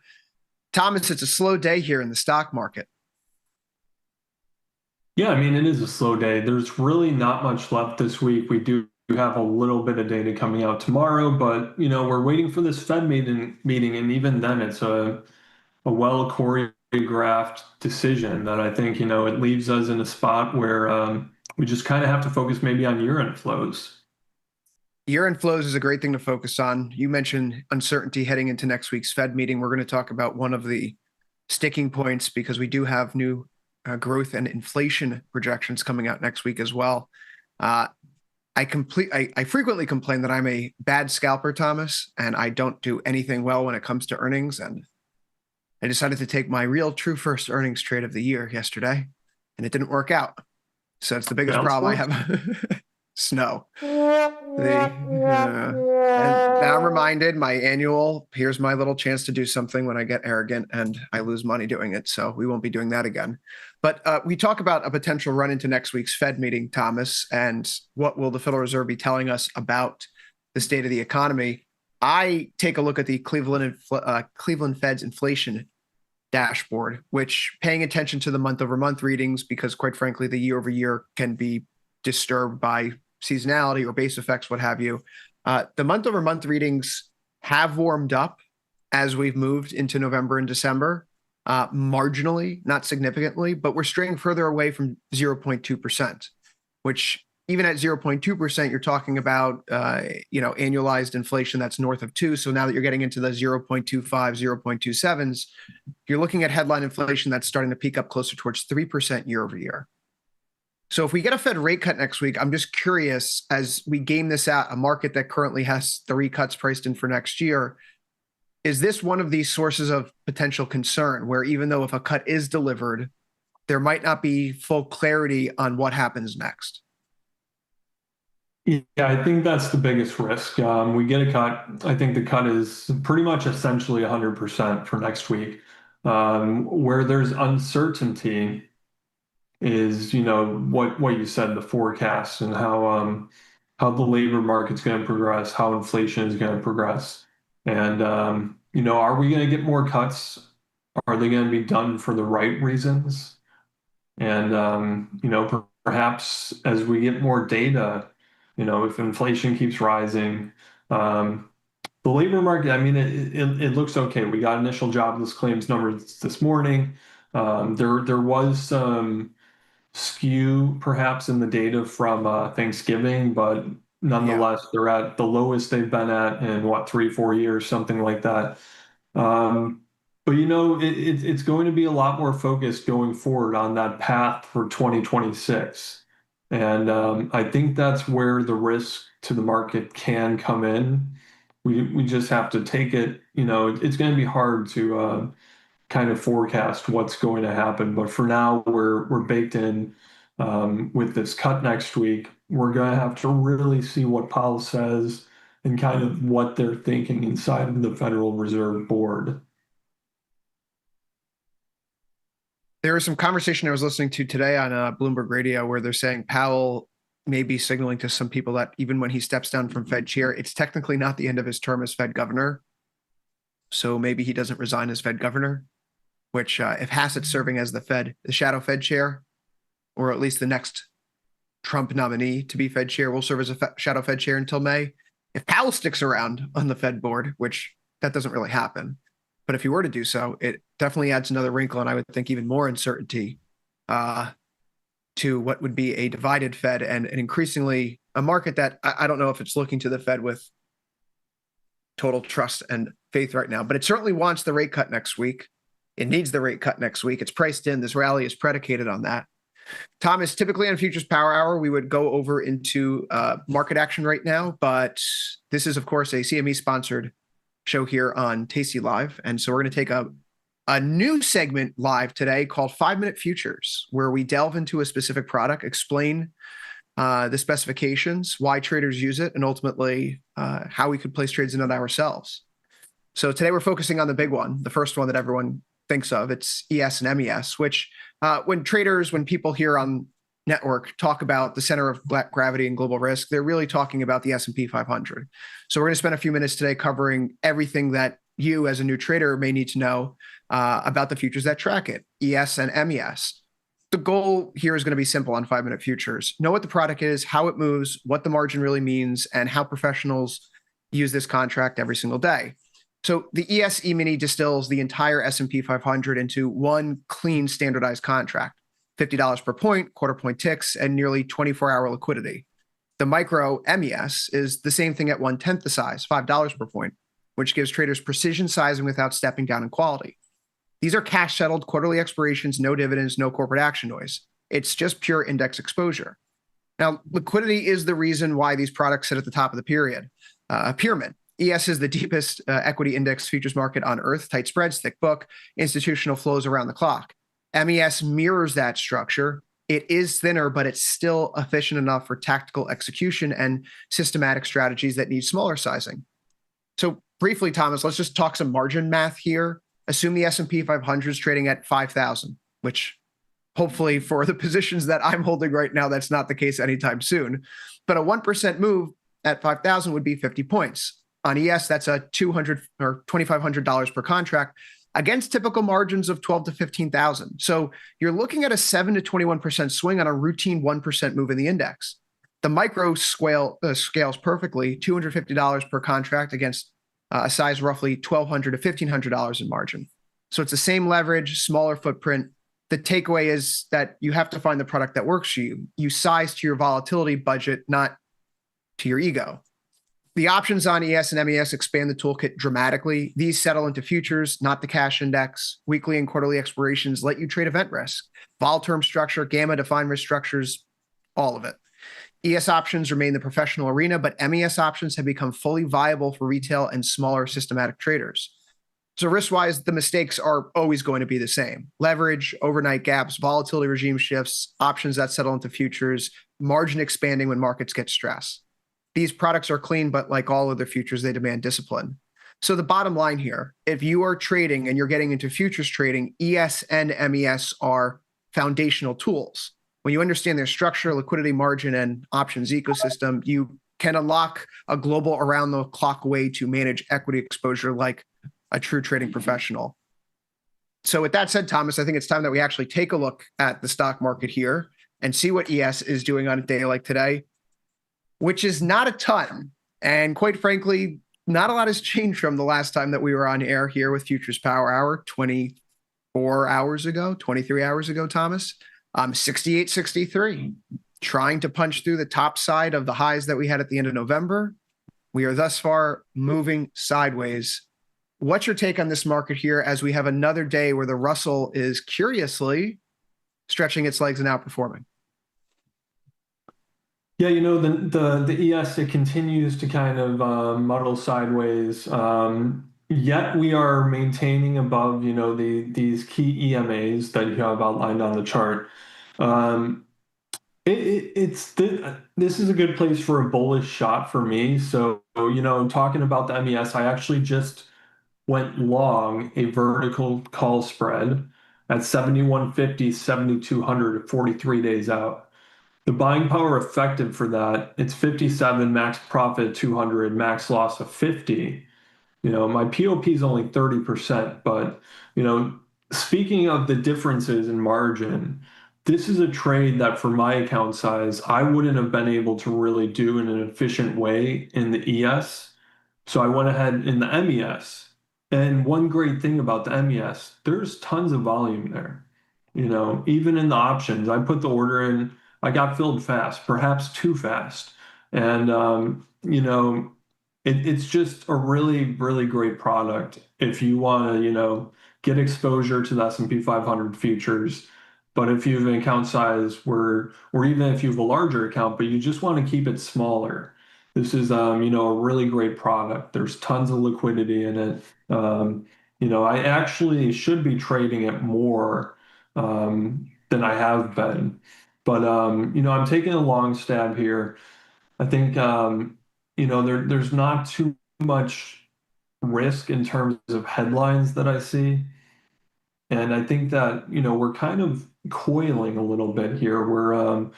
We are putting in higher lows. There's been some, capped upside, but I think once we break above that level you have there, the past week or so of where we haven't been able to clear, we've had an intraday attempt above it yesterday that got defeated, but I feel pretty comfortable here. And I'm hoping this the Santa Claus rally. I'm hoping that Santa, hopefully we've been good this year. If the market seasonals are certainly set up for a little rally here. If you take a look at what's gone on in the first year of a presidential term, what happens when the market's up by double digits at the end of October, there's a number of ways to slice it. Of course, it was that Thursday around the NVIDIA sell-off. We noted the trifecta of things that may potentially mark a bottom for the rest of the year. First and foremost, it being the high point for the calendar year for volatility through the year end. So vol tends to peak and stocks tend to bottom, incidentally, the day that we had that big negative reaction following NVIDIA's earnings. Again, we've talked about the SPY gap, 1.5% higher, 0.5% lower. Last time you saw that was April 8th. And then we have the vol spread, where the spread for VIX relative to the highest point on the vol futures curve fell into a negative territory consistent with where lows had begun to be sought out in April. So that continues. Those facts have not changed. And I still think, Thomas, when you look at the volumes here today, this is a paltry figure. So just as a benchmark, having done this for a number of years now, I like to see around 1 million contracts traded in ES by 1 p.m. Eastern, 12 Central Time. And we're only at 840,000 here now at 1:46 p.m. Eastern, 12:46 p.m. Central Time. So to say that this is a day where there's not much participation, we can chalk it up to that. But it's low volume. It's also low volatility. Where's the volatility in this market, Thomas? Because I see low volume and a VIX that's now creeping below 16, and I begin to think about our longer term studies on the stock market. What's the best thing to do when VIX is 15 or lower? Do you want to sell strangles? Do you want to sell straddles? Do you do a short iron condor? Or is the strategy that produces the highest risk-adjusted return, both in terms of average daily turns and lowest standard deviation of returns, is it simply to be long the index? And the answer is simply to be long the index. So we're not there yet, but like we're getting back into that place where the stars align. If the Fed doesn't knock us off course next week, which may be the obstacle holding everyone back, it feels like this is a shaken bottle ready to pop off, get uncorked. Yeah, no, I agree. Low volatility, simply getting long, you're getting it for cheaper.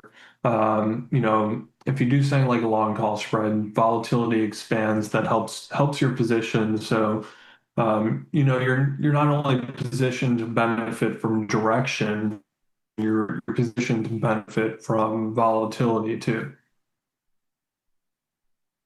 ES, NQ, RTY, it's kind of a good, bad, ugly kind of day. You're going to see that in the metals as well, where it's good for gold, bad for copper, ugly for silver. Russell up 1% here, though.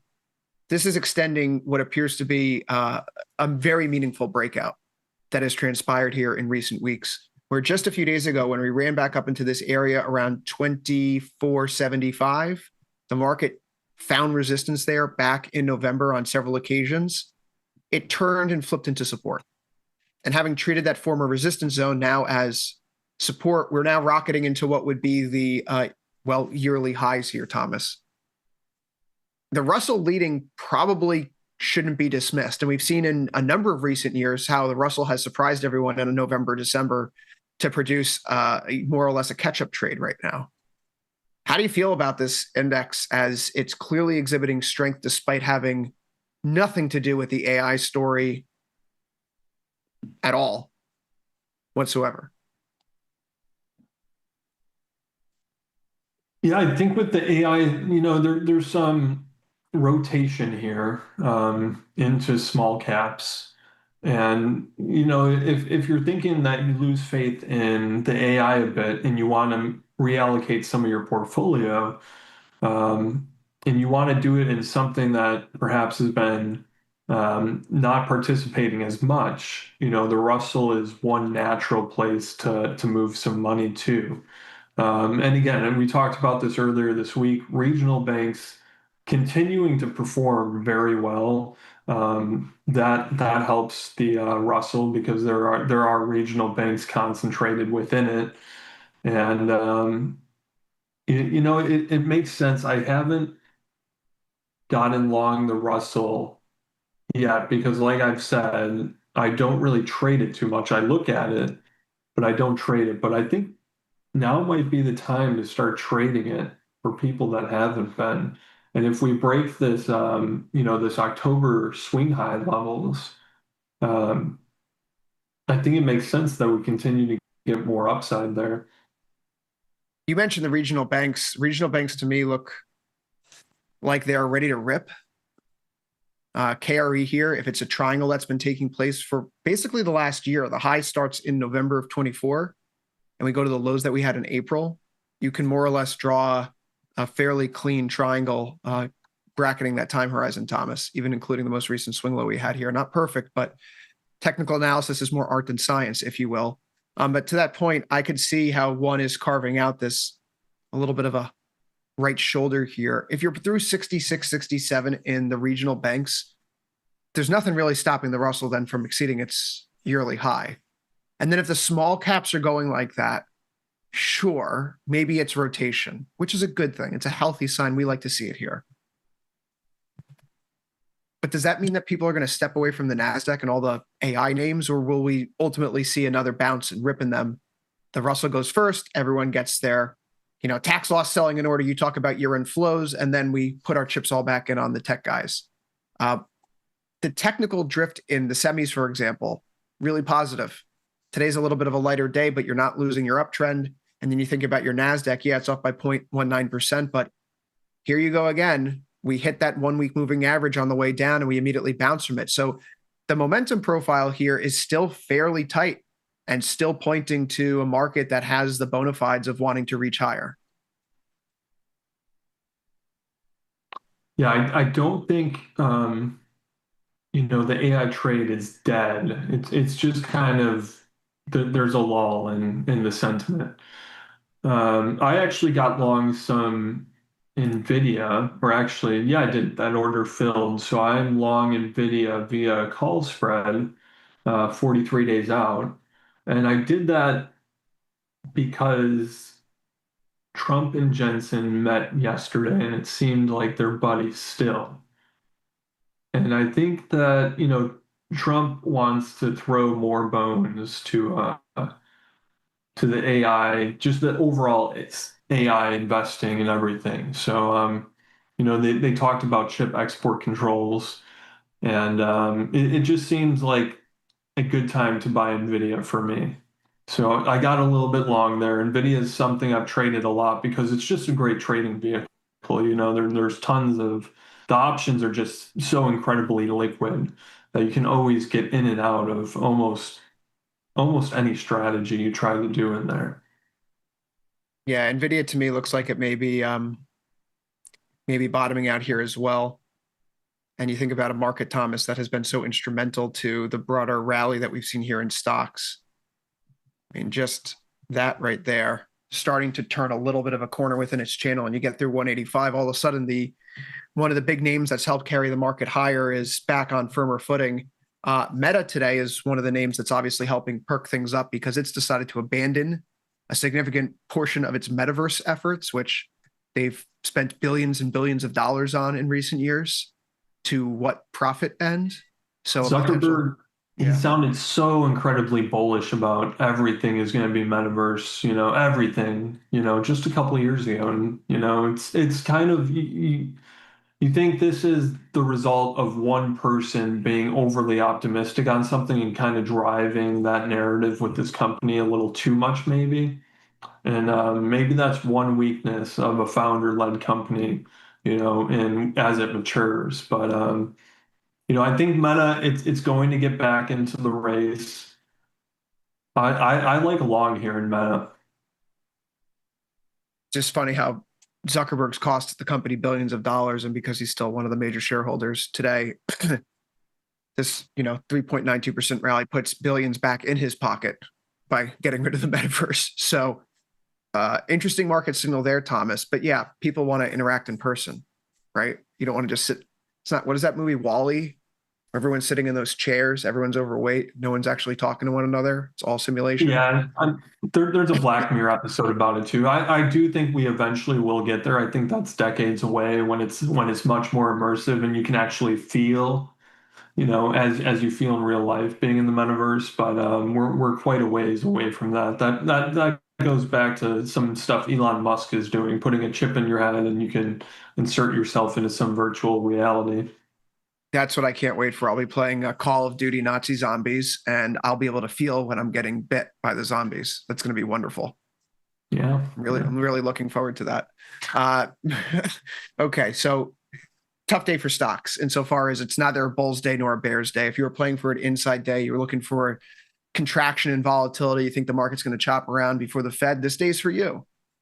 But in terms of directional bets, the way that I'm leaning, Thomas, long MES, sitting long the call spread in ES, looking for a return to the yearly highs before the end of this year. The table is set enough for me to place my chips in that corner for an outcome in that direction right now. The Russell is astounding.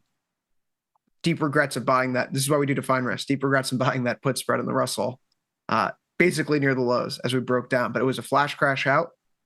Likewise, I suppose I got to do something about snow because this is not a chart that I want to look at for much longer here today. So I stay away from earnings, Thomas. It's the indexes that I'm more comfortable with for whatever reason. But earnings, they are the bane of my existence. So let's get away from them and let's go over into the bond market. Bonds dip after weird claims. Not like someone saying something weird. The jobless claims numbers were odd. The Thanksgiving seasonality is all sorts of off in the adjustment that they made. I don't see a single economist who's out here saying like, oh, wow, the economy must be really strong. No, this is one of the lowest claims readings that we've seen going back, not just a few years, Thomas. I saw it's the biggest drop in claims. I think it's like 1998 or some odd stat like that. Given all the other labor market data that we've seen here, Thomas, I have a difficult time wrapping my head around those claims numbers and thinking, yeah. Those are that comports with everything else that we've seen. So maybe it's because I'm talking my book a bit here. This is the reaction to the claims figures, and notes are down from 104 and nearly 12 ticks to 1. They're off 2 ticks there. Notes, on the other hand, right, they're down another 4 ticks from pre-claims data. That's all nonsensical. So for me, that's a hard fade. I'm still going to stay long. We're at my line in the sand, though, for the big guy, for ZB. 116 is as comfortable as I can be in being long bonds, and we're right there. So, Thomas, soothsay me here, because this has not been a fun week if you've been sitting long deltas in the long end of the curve, particularly with Monday's start. Do you still lean long delta here if the only rationale I have, is a line that I drew on my chart? I mean, that's pretty much why I'm staying long. I'm still in the long ZN and ZB positions. These have gone back and forth for me between losses and gains. And, as long as, like you have on your chart ZB, I think the 116 level, it makes sense to hold it. If we go below that, cut the losses. That's what I'll do. I'll come back to it. Maybe if you get down around 113, 114, I think that would be a great place to reestablish if we do break this floor. But I'm hoping we can maintain this level and eventually maybe around FOMC, maybe after it, get back to this upward trend that we've been in since the summer here. Going to the continuous charts, I think 116 is fairly well established for why that's important. We've talked about this a bunch of times in recent days, but you look at 116 as a pivot point. It's an area where the market was capped out over the summer months. You get through it in September, it then becomes support.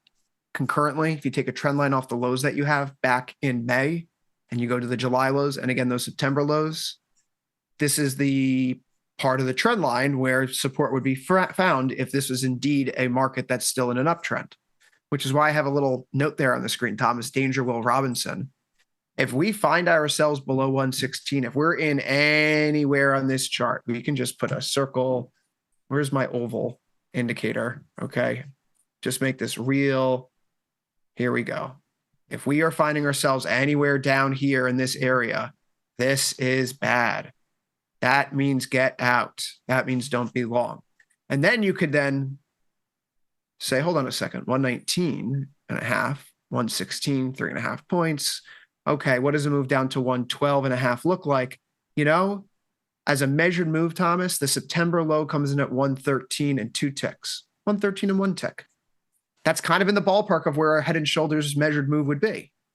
So you have a path forward where if we are wrong on this side of the equation in terms of sticking long deltas here, flipping into a position that looks for a bigger downside move, I think is wholly appropriate. There is a clean setup there to be had, but as always, you don't trade head and shoulders patterns as bear efforts until you get a break of the neckline, and that neckline is still 116, and 116 has not broken.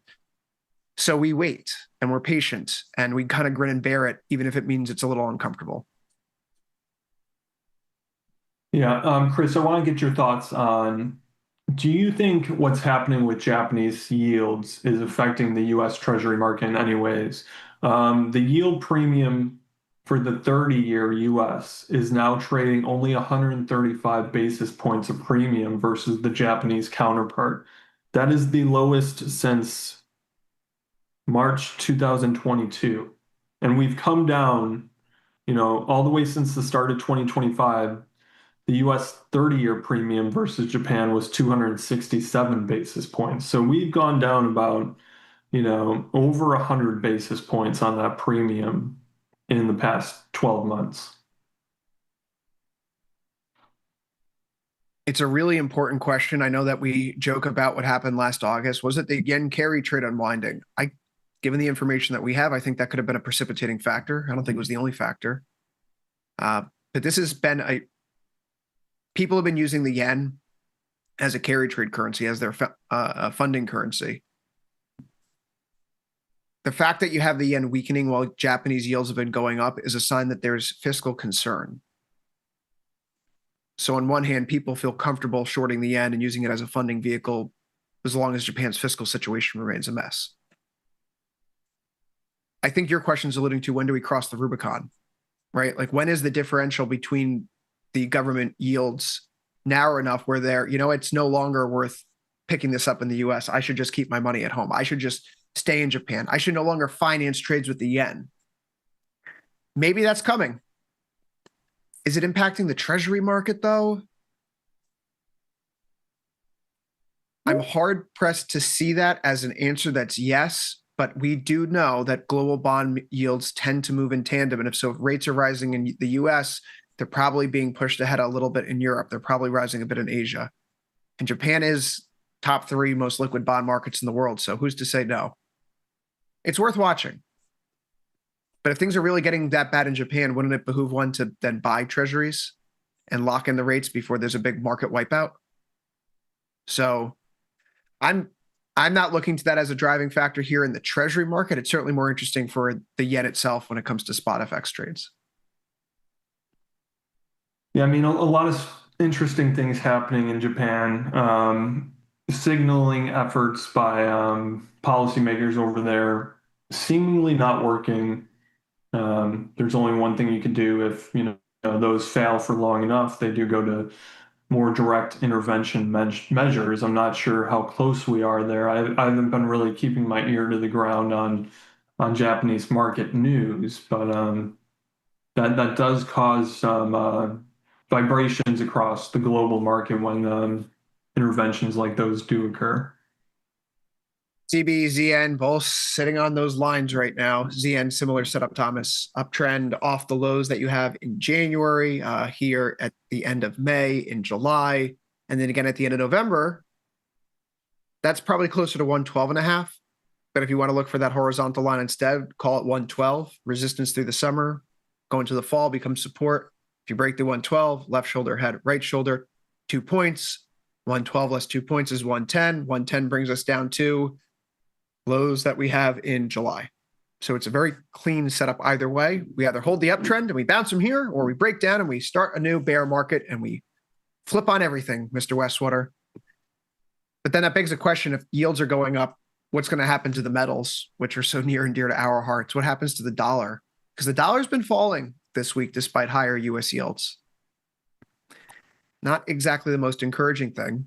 We did say good, bad, and the ugly before when it came to stocks. The same thing can be applied to the metals here because you have a pretty split market right now. Gold is up by 0.15%. I suppose that's good. You have copper here down by gold up by 0.16%, excuse me. Copper down by 0.5%. That's bad. Silver off by 2%. That's pretty ugly. So what's going on in silver here? This has been a point of interest the past few sessions where we've been noting how volatility has been coming off the board.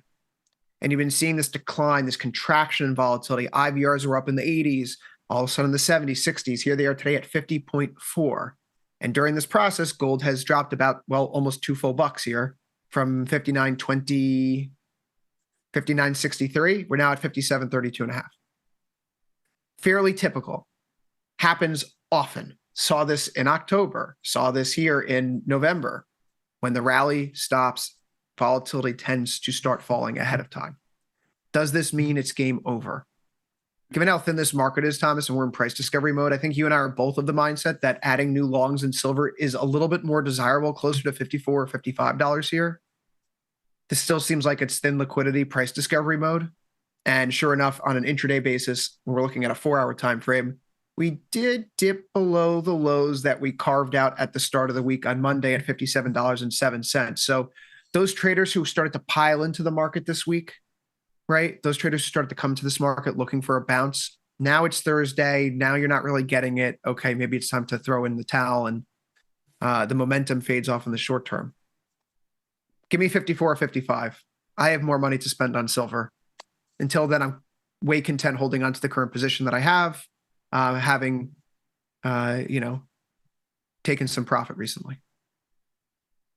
Yeah, that's the same I'm doing. I'm going to wait till 55 around there. I'm not going. I don't see myself taking a trade until at least next week on this. So just staying out of there. I do, however, have an order in for copper. I'm trying to get sell a put spread for 54 days out at 515, 512. That order is still working. It's been working for about half an hour now. We'll see how it goes. But overall, my thesis for copper, it's bullish over the medium term. So I'm going to play it like buying the dips, and I'll just sell if we get a good rally. Whenever I get 50% of max profit on these trades, I'll take it off, wait for another dip. Decent volatility there still. CPER showing IV rank of 47.2, not bad at all. So I think it's definitely tradable right now. You just got to pick your spots, but if you're comfortable with the spot, I think you should take it. So copper down about 0.6% right now. It's been about that all day. So, we are giving off a little steam after a big up move yesterday that we continued to maintain momentum above this 9-day EMA. And we broke those levels yesterday of the October swing high. So overall, this looks like a pretty good chart, strong momentum that is carrying us through. So I'm perfectly comfortable buying dips here and continuing to do that.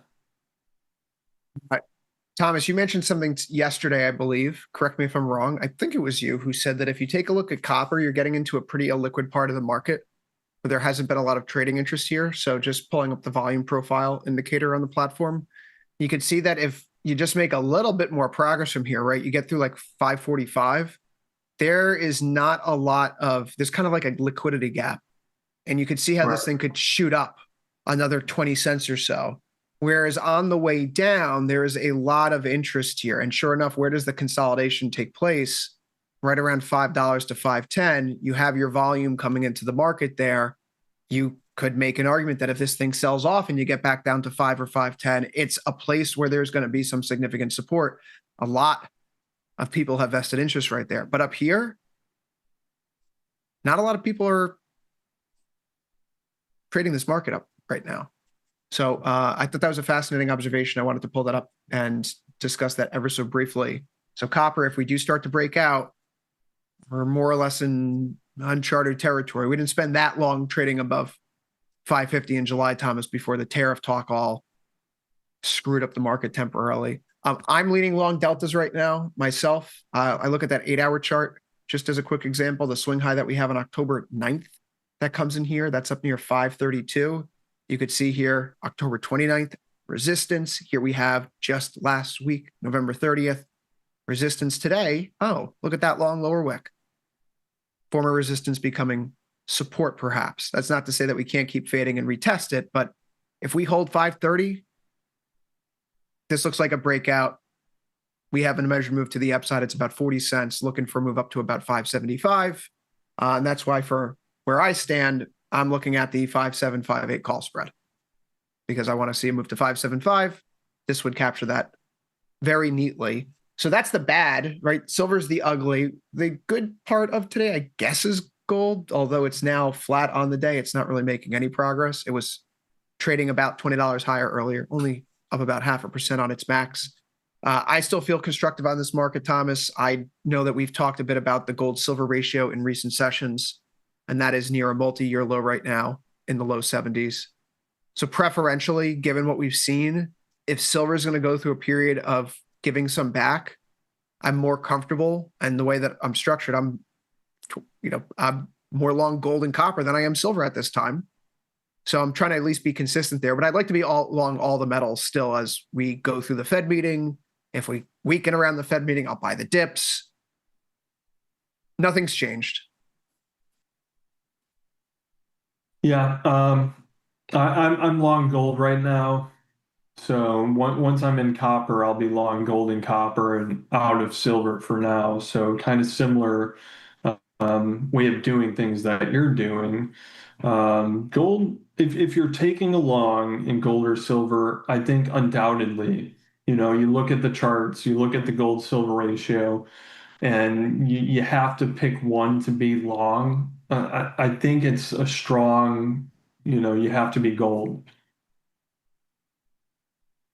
Have to be gold. If you're going to play catch up right now, silver is outperforming gold this year. I know everyone says, "Oh my gosh, gold went to over $4,000 an ounce." Silver was at $30 a few months ago. It's near 60, right? It's been an absolutely insane meteoric rise here for the metals, but good, bad, and ugly. Energy has been, Thomas, surely we've learned something from some of the inventory data that's come out this week. Crude oil up 1.39% today. Natural gas plugging up to another new high, 5.056 right now. Talk to us a little bit about what we're seeing from IEA and the various cartels that try to control the energy market. So OPEC is keeping their Q1 production unchanged. However, Saudi Arabia, their official selling price, their OSP, they dropped that again recently. And when you see that OSP drop, Saudi Arabia sells a lot of their oil to Asia. So, signaling some weakness in China, you could say, and China does have some problems with consumption and some other things. The weekly petroleum status update, U.S. crude commercial stocks increased by 600,000 barrels from the previous week, of course, excluding the SPR. At 427.5 million barrels, U.S. crude oil inventories are 3% below the 5-year average for this time of year. Total motor gasoline inventories increased 4.5 million barrels and are 2% below the 5-year average. Distillate fuels increased by 2.1 million barrels and are 7% below the 5-year average for this time of year. So really, inventories for oil, for gasoline, pretty normal for this time of year, just a little bit below those 5-year averages. It continues to be the heating oil that is, below this 5-year average. Yet, we saw a big rise for the latest week, that 2.1 million barrel increase. Overall, not an incredibly bullish or bearish report, something that moves the market too much. We continue to be focused on the peace talks with Russia, Ukraine, and the US. And the latest I've seen, maybe you've seen something different, is Russia continues to be, a little bit of the group that is kind of maybe holding this up. And Yeah, I'm not because sure they're asking for territory that they don't control. They don't even control it right now. They're like, yeah, by the way, like we also want this land too. Yeah, if I'm Putin, I'm asking for something, I'd want to be in control of it. That's like, you're asking for a draw in chess, and you're doing that on the presumption that you're controlling positions that your pieces are not even in. So it's a little odd there, really hard to get inside the heads of the Russians. Well, just as like a point of We'll just reference, have to see. French President Emmanuel Macron was out today saying that the U.S. is getting ready to betray Ukraine, and a number of French commentators that I follow have been saying that the current negotiations are on par with the Molotov-Ribbentrop Pact during World War II. So just like sentiment-wise, I'm not saying that I think that this is like the collaboration between Germany and the USSR ahead of World War II. But in terms of a sentiment check, right? The US and Russia may come to a deal. Europe and Ukraine do not seem like they want to play ball with whatever's being discussed in Miami or Moscow at this point in time. So I don't know how that's all going to work out, Thomas. Whatever I'm reading from Paris or London or, Berlin has been exceedingly negative on the state of these negotiations. Yeah, I know Germany's also not happy, and they don't seem to be thrilled that Jared Kushner is very directly involved in these talks either. But I'm not a political expert on those topics, so I'm just watching the headlines and trying to infer what I can from those. So what do you infer about oil moving up and volatility coming down? Because if I thought this was a world where, okay, the negotiations, if it's for Russia, Ukraine, or US, Venezuela, like those aren't going anywhere. The conflicts are going to accelerate, speed up, continue, however you want to frame it. That to me is a world where oil prices should be going up. Okay, that makes sense. It's up today. But vol is coming in. So maybe my compass is all sorts of off here. What's the most important thing that traders should be paying attention to for oil at this point in time?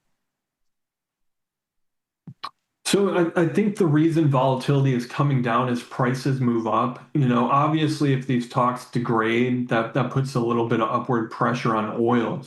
But really fundamentally, even if the talks completely fall apart, how much upside is there really for oil? Like I said, Saudi Arabia's OSP, they're lowering prices. That signals some weakness in Asian demand. U.S. production still pretty high, but at the same time, we're seeing stocks build. We're seeing gasoline stocks build, and now distillate stocks building. That is showing that there is some weakness on the demand side, because if products and supply is rising, that means the demand side is not taking as much if production is keeping pace. So really, I have the same view about oil that I've had for quite a while, and is that's you trade these ranges that we've been getting into. So short iron condors, that's what I'm in right now. That's what I'm going to continue to be in. And the volatility lowering, it just makes those trades harder and harder to do. So you got to wait till the volatility comes in right now. I think if you get volatility in the 20s, IVR in the 20s, for now in oil, I think that's as good as you're going to see for a while. It's just it's not that exciting of a market right now, but it's something that you could trade these ranges and be kind of comfortable in, because like I said, if the peace talks fall apart, oil it'll rise, but it really, how much upside does it have to go? It's not going to break into a new trend. The economy would have to stage some brilliant, strengthening for us to do that. Yeah, And like 61. Yeah, all of the forecasters, they remain saying that they're going to be surplus markets in Q1, surplus is strengthening in Q2 of next year. So really, say a peace talk develops, there's a deal, Russian oil starts to come back onto the market. Do they really, is the market really ready to absorb a bunch of additional supply going into next year? I don't think so. So, the downside, maybe the mid 50s, maybe low 50s, but I don't think we get below there if we're not going into a recession. So really, through next year, at least the first half, I see us staying between really 50 and 60, maybe 65. You got my wheel spinning here, Thomas. If there's no resolution to the conflict between Russia and Ukraine, what's the impact on global oil supply? And moreover, what's the impact on global growth? And the flip side of that is, let's say there is a peace deal agreed to, and it doesn't really matter what form or fashion it's in. Ukraine keeps all of its territory. Ukraine disintegrates as a country. Okay. What does that mean for global oil supply? I'm not sure Europe is going to be so willing to just reopen the pipelines for Russian oil just yet, right? Otherwise, this was all lip service. They go back to doing business as usual as it was prior to the invasion, then no one's going to take Europe credibly on anything as long as this current leadership group is in place. So I'd be partial to think that a Russia-Ukraine peace deal marginally increases global oil supply. If it's, otherwise we're staying ceteris paribus, all things equal, it's the current status quo. Same thing with Venezuela. They produce 1 million barrels per day. If there's conflict, it may ultimately lead to more oil coming onto the market, not less. And if there is no change in regime, and if we don't go to war, then is there any change in global growth? Also, if we topple the Maduro regime, Thomas, is that going to increase more trade globally, materially? So just put it all together here, right? U.S. crude production is at record highs. Global demand is falling. Saudi Arabia is cutting prices. Is this a sell the rip or buy the dip kind of environment, knowing those tent poles here? I think it's got to be a sell the rip. So if we get any geopolitical risk where we get like a 62 or a 63 printing crude, I think that's a gift to look out along the curve, go out several expiration cycles, maybe into mid-year, depending upon how things are. Right now I could buy a 52.50 long put spread at 224 days out for only $540, risking basically 3 to make 1. If we get a pop for any geopolitical reasons, something like this becomes cheaper. It's going to become a lower probability of profit, of course. But it might be something worth putting into the deck and shuffling that in here, because just, vol's going to be low. Let's take advantage of getting some downside exposure on a little bit of a rally. But long term. Yeah, that makes sense too. I usually don't go 250 days out, but I mean, it's sometimes it's good to have those kind of trades on if you're expressing a view like that. Venezuela, we mentioned it. Actually, their exports, the data just came out, I think yesterday. Their exports rose to 921,000 barrels per day in November. That's the third highest monthly average this year. The country is exporting more to China and the US. So that's interesting. More exports to the US despite having an administration that is pretty openly hostile to them. Dollar can't recover today. US yields are going up. The dollar is not recovering. Noteworthy. A little bit up against the euro, a little bit against the pound, the Canadian dollar, all of which have done fairly well against the greenback over the past 2 weeks. The Japanese yen, all things considered, is rising further here too. So talk about that uptrend off the lows staying in place, Thomas. We just cycled up into another relative high before pulling back in a little bit today. Maybe that's a bear flag. Maybe it's the end of the downtrend. I hope it's not the end of the downtrend, at least while I'm still currently sitting in some positions here. But this is a chart that if we look at what's happened since the start of October, you could start to make the technical case that the yen's bottomed, and at least on the dollar yen side that maybe it's topped out. And then you sprinkle in the action in DXY here, Mr. Westwater. This is not a great looking chart here, having lost the uptrend off the lows in September and November. Potential double top of those 2 November highs up just north of 100. We'll call it near 100.25. What's your take on the greenback now with this rate cut next week? Because if the Fed cuts, but then gives us a path forward where inflation's sticky and it's a little bit more stagflationary at the margins, does that mean the Fed's going to give us the cuts we currently have priced in? I can't help but try to think that long dollars it's a crappy chart. There's no way around it. Yeah, I mean, there's just that little voice in my head that says I still got to ride this for a little bit longer. Higher yields, lower dollar. It kind of shows me that maybe confidence in the U.S. is on shaky ground. Maybe it has something to do with the tariffs. There's some momentum building, like, Costco trying to sue the administration for tariff relief, things like that. The U.S. SCOTUS, they sounded skeptical, at least, in their oral arguments. I think the tariff stuff is an overhang right now on the dollar.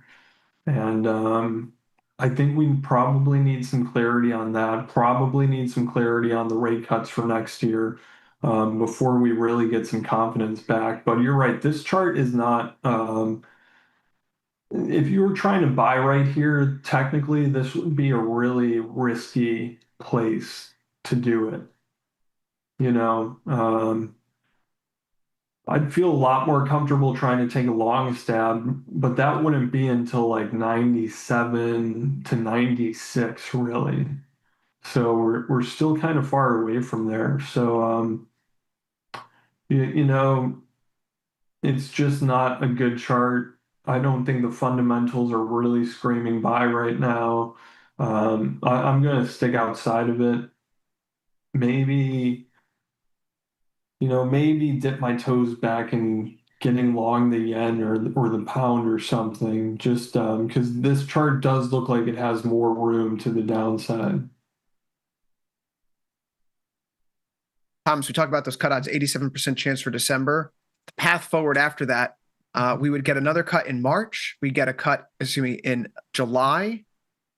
That's 2026. The next cut would come in March of 27. By June of 27, we would hike rates again. By September of 27, we would cut rates again. And by October of 27, we would hike rates again. So does that make any sense? Absolutely not. The market's showing you very clearly that it has no idea what's going to happen longer term here.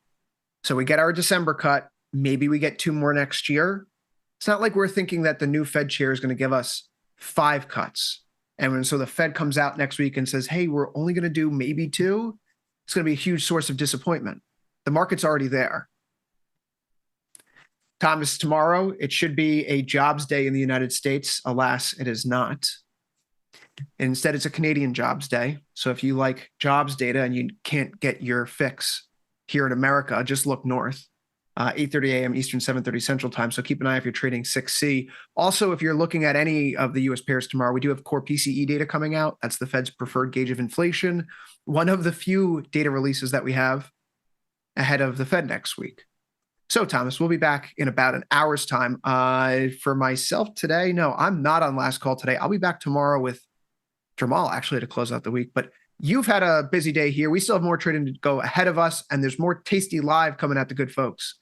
Up next, after a small interlude, you're going to have Dr. Jim Schultz with From Theory to Practice.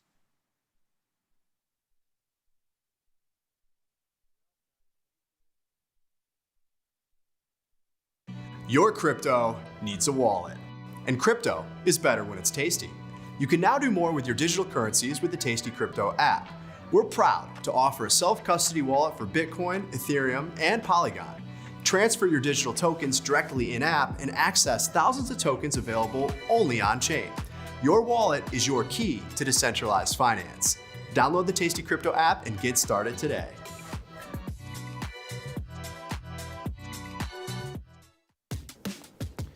Look who's back testing.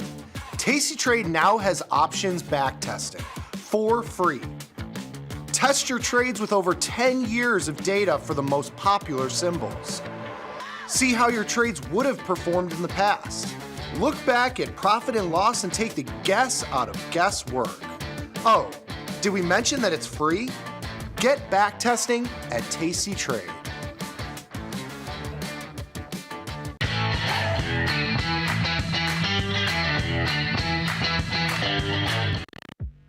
Class is in session. Dr. Jim Schultz is bringing the heat to Options Crash Course Live.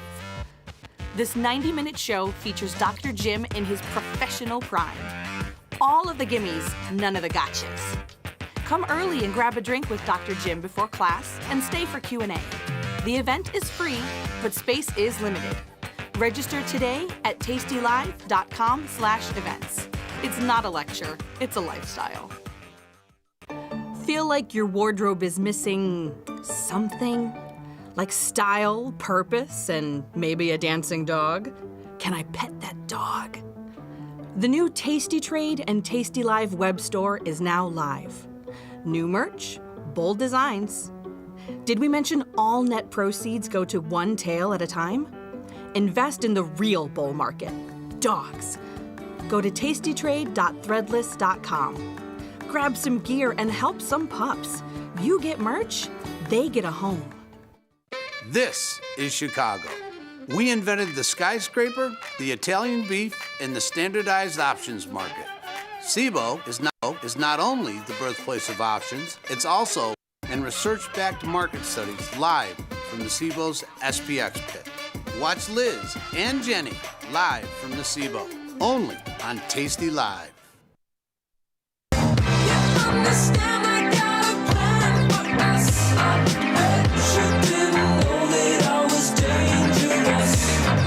And this is From Theory to Practice. Welcome to the show today. Welcome to the broadcast. Welcome to the Thursday edition of what it is that we are trying to do. We are going to shoot from strength today with a little educational piece to kick off the show. So Paul, go ahead and bring us right there into the title slide.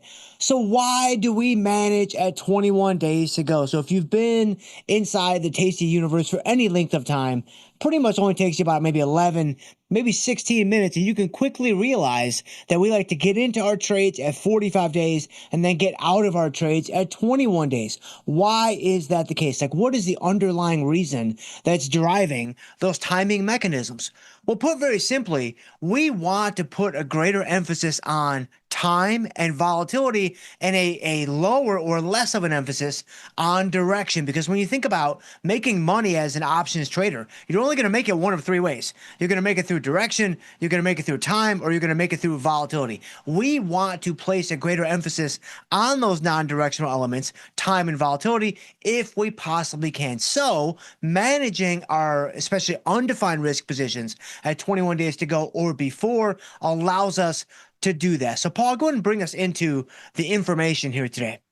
The reason why we're doing that, and kind of the reason driving the reason in terms of, wanting to be less directional with our positions, wanting to put a greater emphasis on time and volatility and what have you, it's because of the gamma risk that comes along with taking a position inside of 21 days to go. So when you sell options, you are short gamma. If you were to buy options, you would be long gamma. We primarily sell options, right? We're primarily option sellers. We want the positive theta. We want the negative vega. We want all those things. When you sell options, you are also negative or short gamma. That's the same thing. What does that mean just intuitively? Like if I had to explain that in just English, what would that actually mean? Well, put very simply, when the market moves against you, your gamma is going to pick up steam. Like your gamma is going to get stronger. And so what that's going to do is it's going to cause you to kind of flip your directional bias. So if I'm bullish and the market starts running away from me, I am going to be less and less bullish on the position. I am going to be in a situation where now I need the market to come back to me when it comes to the directional bias that I might have on a given strategy, especially something like a strangle. It starts off neutral. If the market does run up higher, now all of a sudden I need the market to come back lower. If the market were to go down, now I need the market to run up higher. That's the basic idea behind being short gamma or being negative gamma. You're constantly flipping around from a contrarian standpoint. But that's kind of the sign of gamma. That's kind of the direction that you want the underlying stock to go. The gamma risk actually has more to do with the magnitude of the gamma. So this is the actual size of the gamma. Remember, when it comes to directional bias or directional risk, there's basically two layers to your directional risk. The top layer is going to be your delta. The bottom layer is going to be your gamma. So if you think about delta as kind of being the speed of your directional bias, gamma measures the acceleration of that directional bias. And so gamma measures how delta itself changes, as the market moves and the position begins to move around and the underlying stock price changes. And so when we start thinking about how much directional bias do I have? How much directional exposure am I exposed to in the market, in this given stock, in this position, what have you? The delta and the gamma together are going to show you what that directional bias looks like. Okay, well, here's what we know.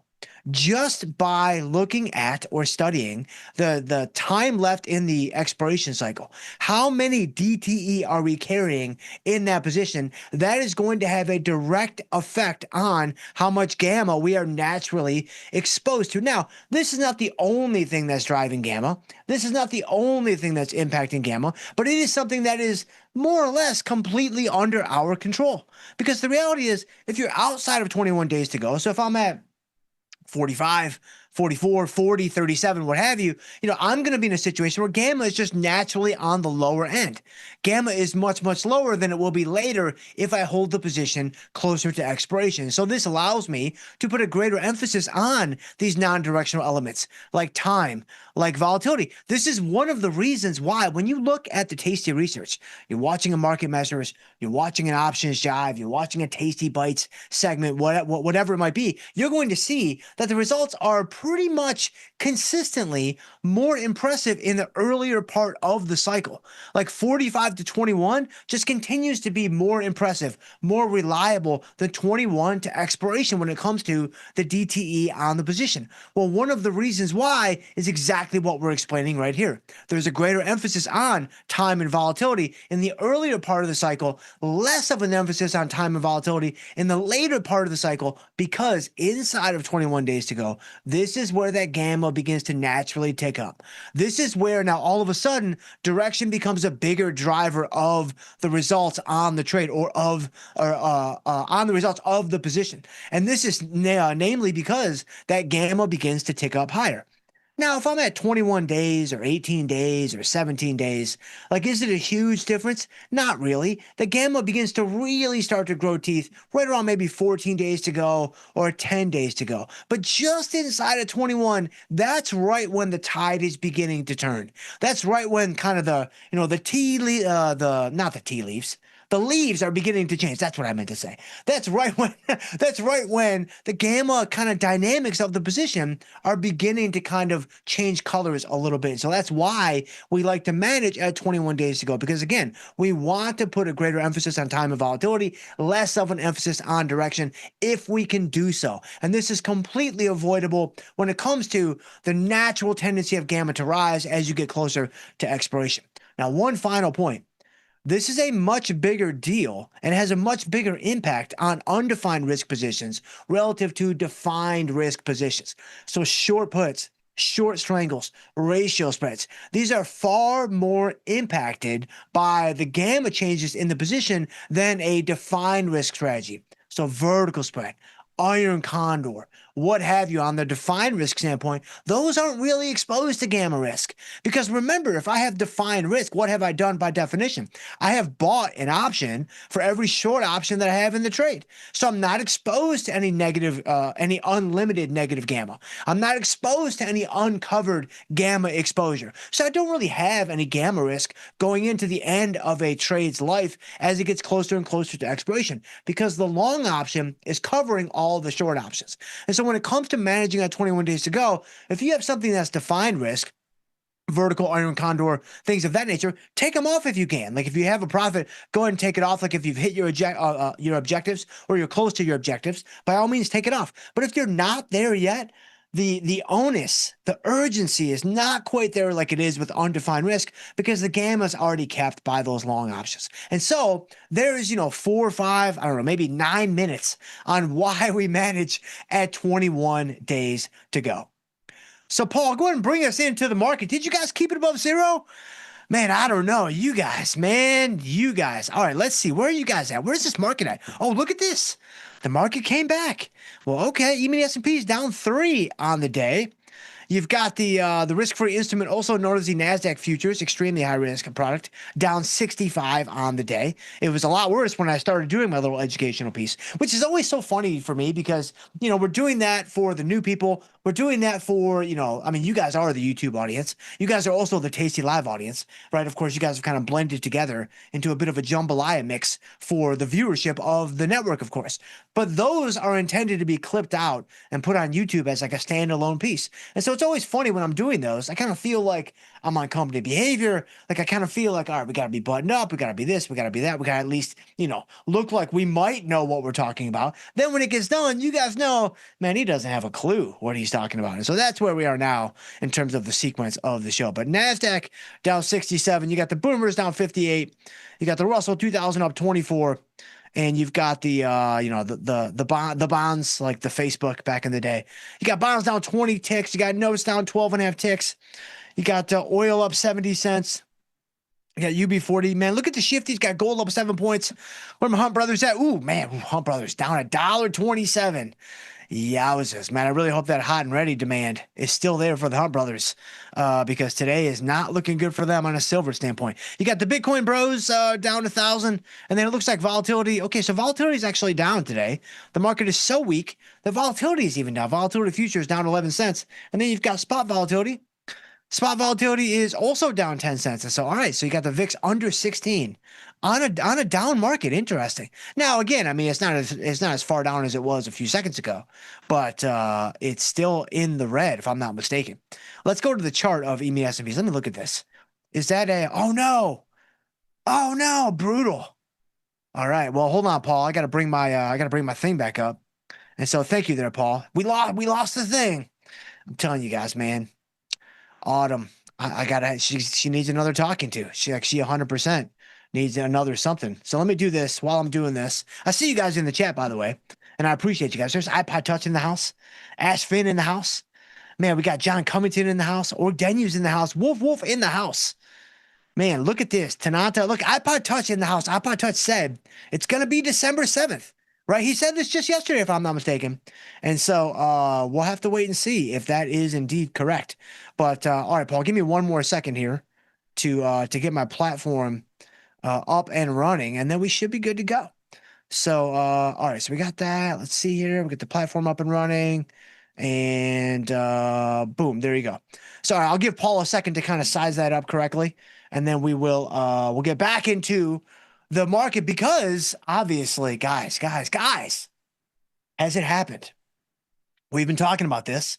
I've been pontificating about this possibility now for quite some time. Could we be in the middle of a hot streak? Like, is it possible? Is it possible that we have finally found our footing when it comes to earnings trades? Because I think we're up and running now, it looks like. So thank you, Paul, for helping with that. Take a look at what is going on. So snow, man, we are crushing it in snow. Look at snow. Guys, it's a beautiful thing. This is an absolutely beautiful thing. If I go into snow, you can see that I do want to look at the market. I'll do that in a second, but I obviously got thrown off a little bit there by having to reboot the platform. But we've got snow down $29, right down to $235. Our short strike on that guy is $240, right? So there you go. That looks pretty good. Like, again, you can't get much closer. If I could cherry pick a price out of a hat, I might choose $235.25. I would probably choose 240, but it's pretty close. It's a lot better than being 280 or 290 or 335 or whatever. Like, we actually got the direction and the magnitude correct on that snow butterfly. So that is a thing of beauty. Take a look at Salesforce.com. Man, look at this guy. This wasn't even my trade. Who gave me the Salesforce trade? Did I write that down? I did not write that down. Oh, yes, I did. That was Ordenu's trade. So hold on. I've got all the receipts, guys. I've got all the receipts. Brian Dowdy, you gave me the snow trade. right? You didn't tell me which direction to go, but you gave me the trade, and so you get all the credit for this trade. And by all the credit, I mean you're not going to get to see any of the profits, but I will love you forever. Like, you have now earned my undying respect for at least the next week or maybe 10 days. Same thing for you, Orgdenu. So I appreciate you, my man. You gave me the Salesforce.com trade.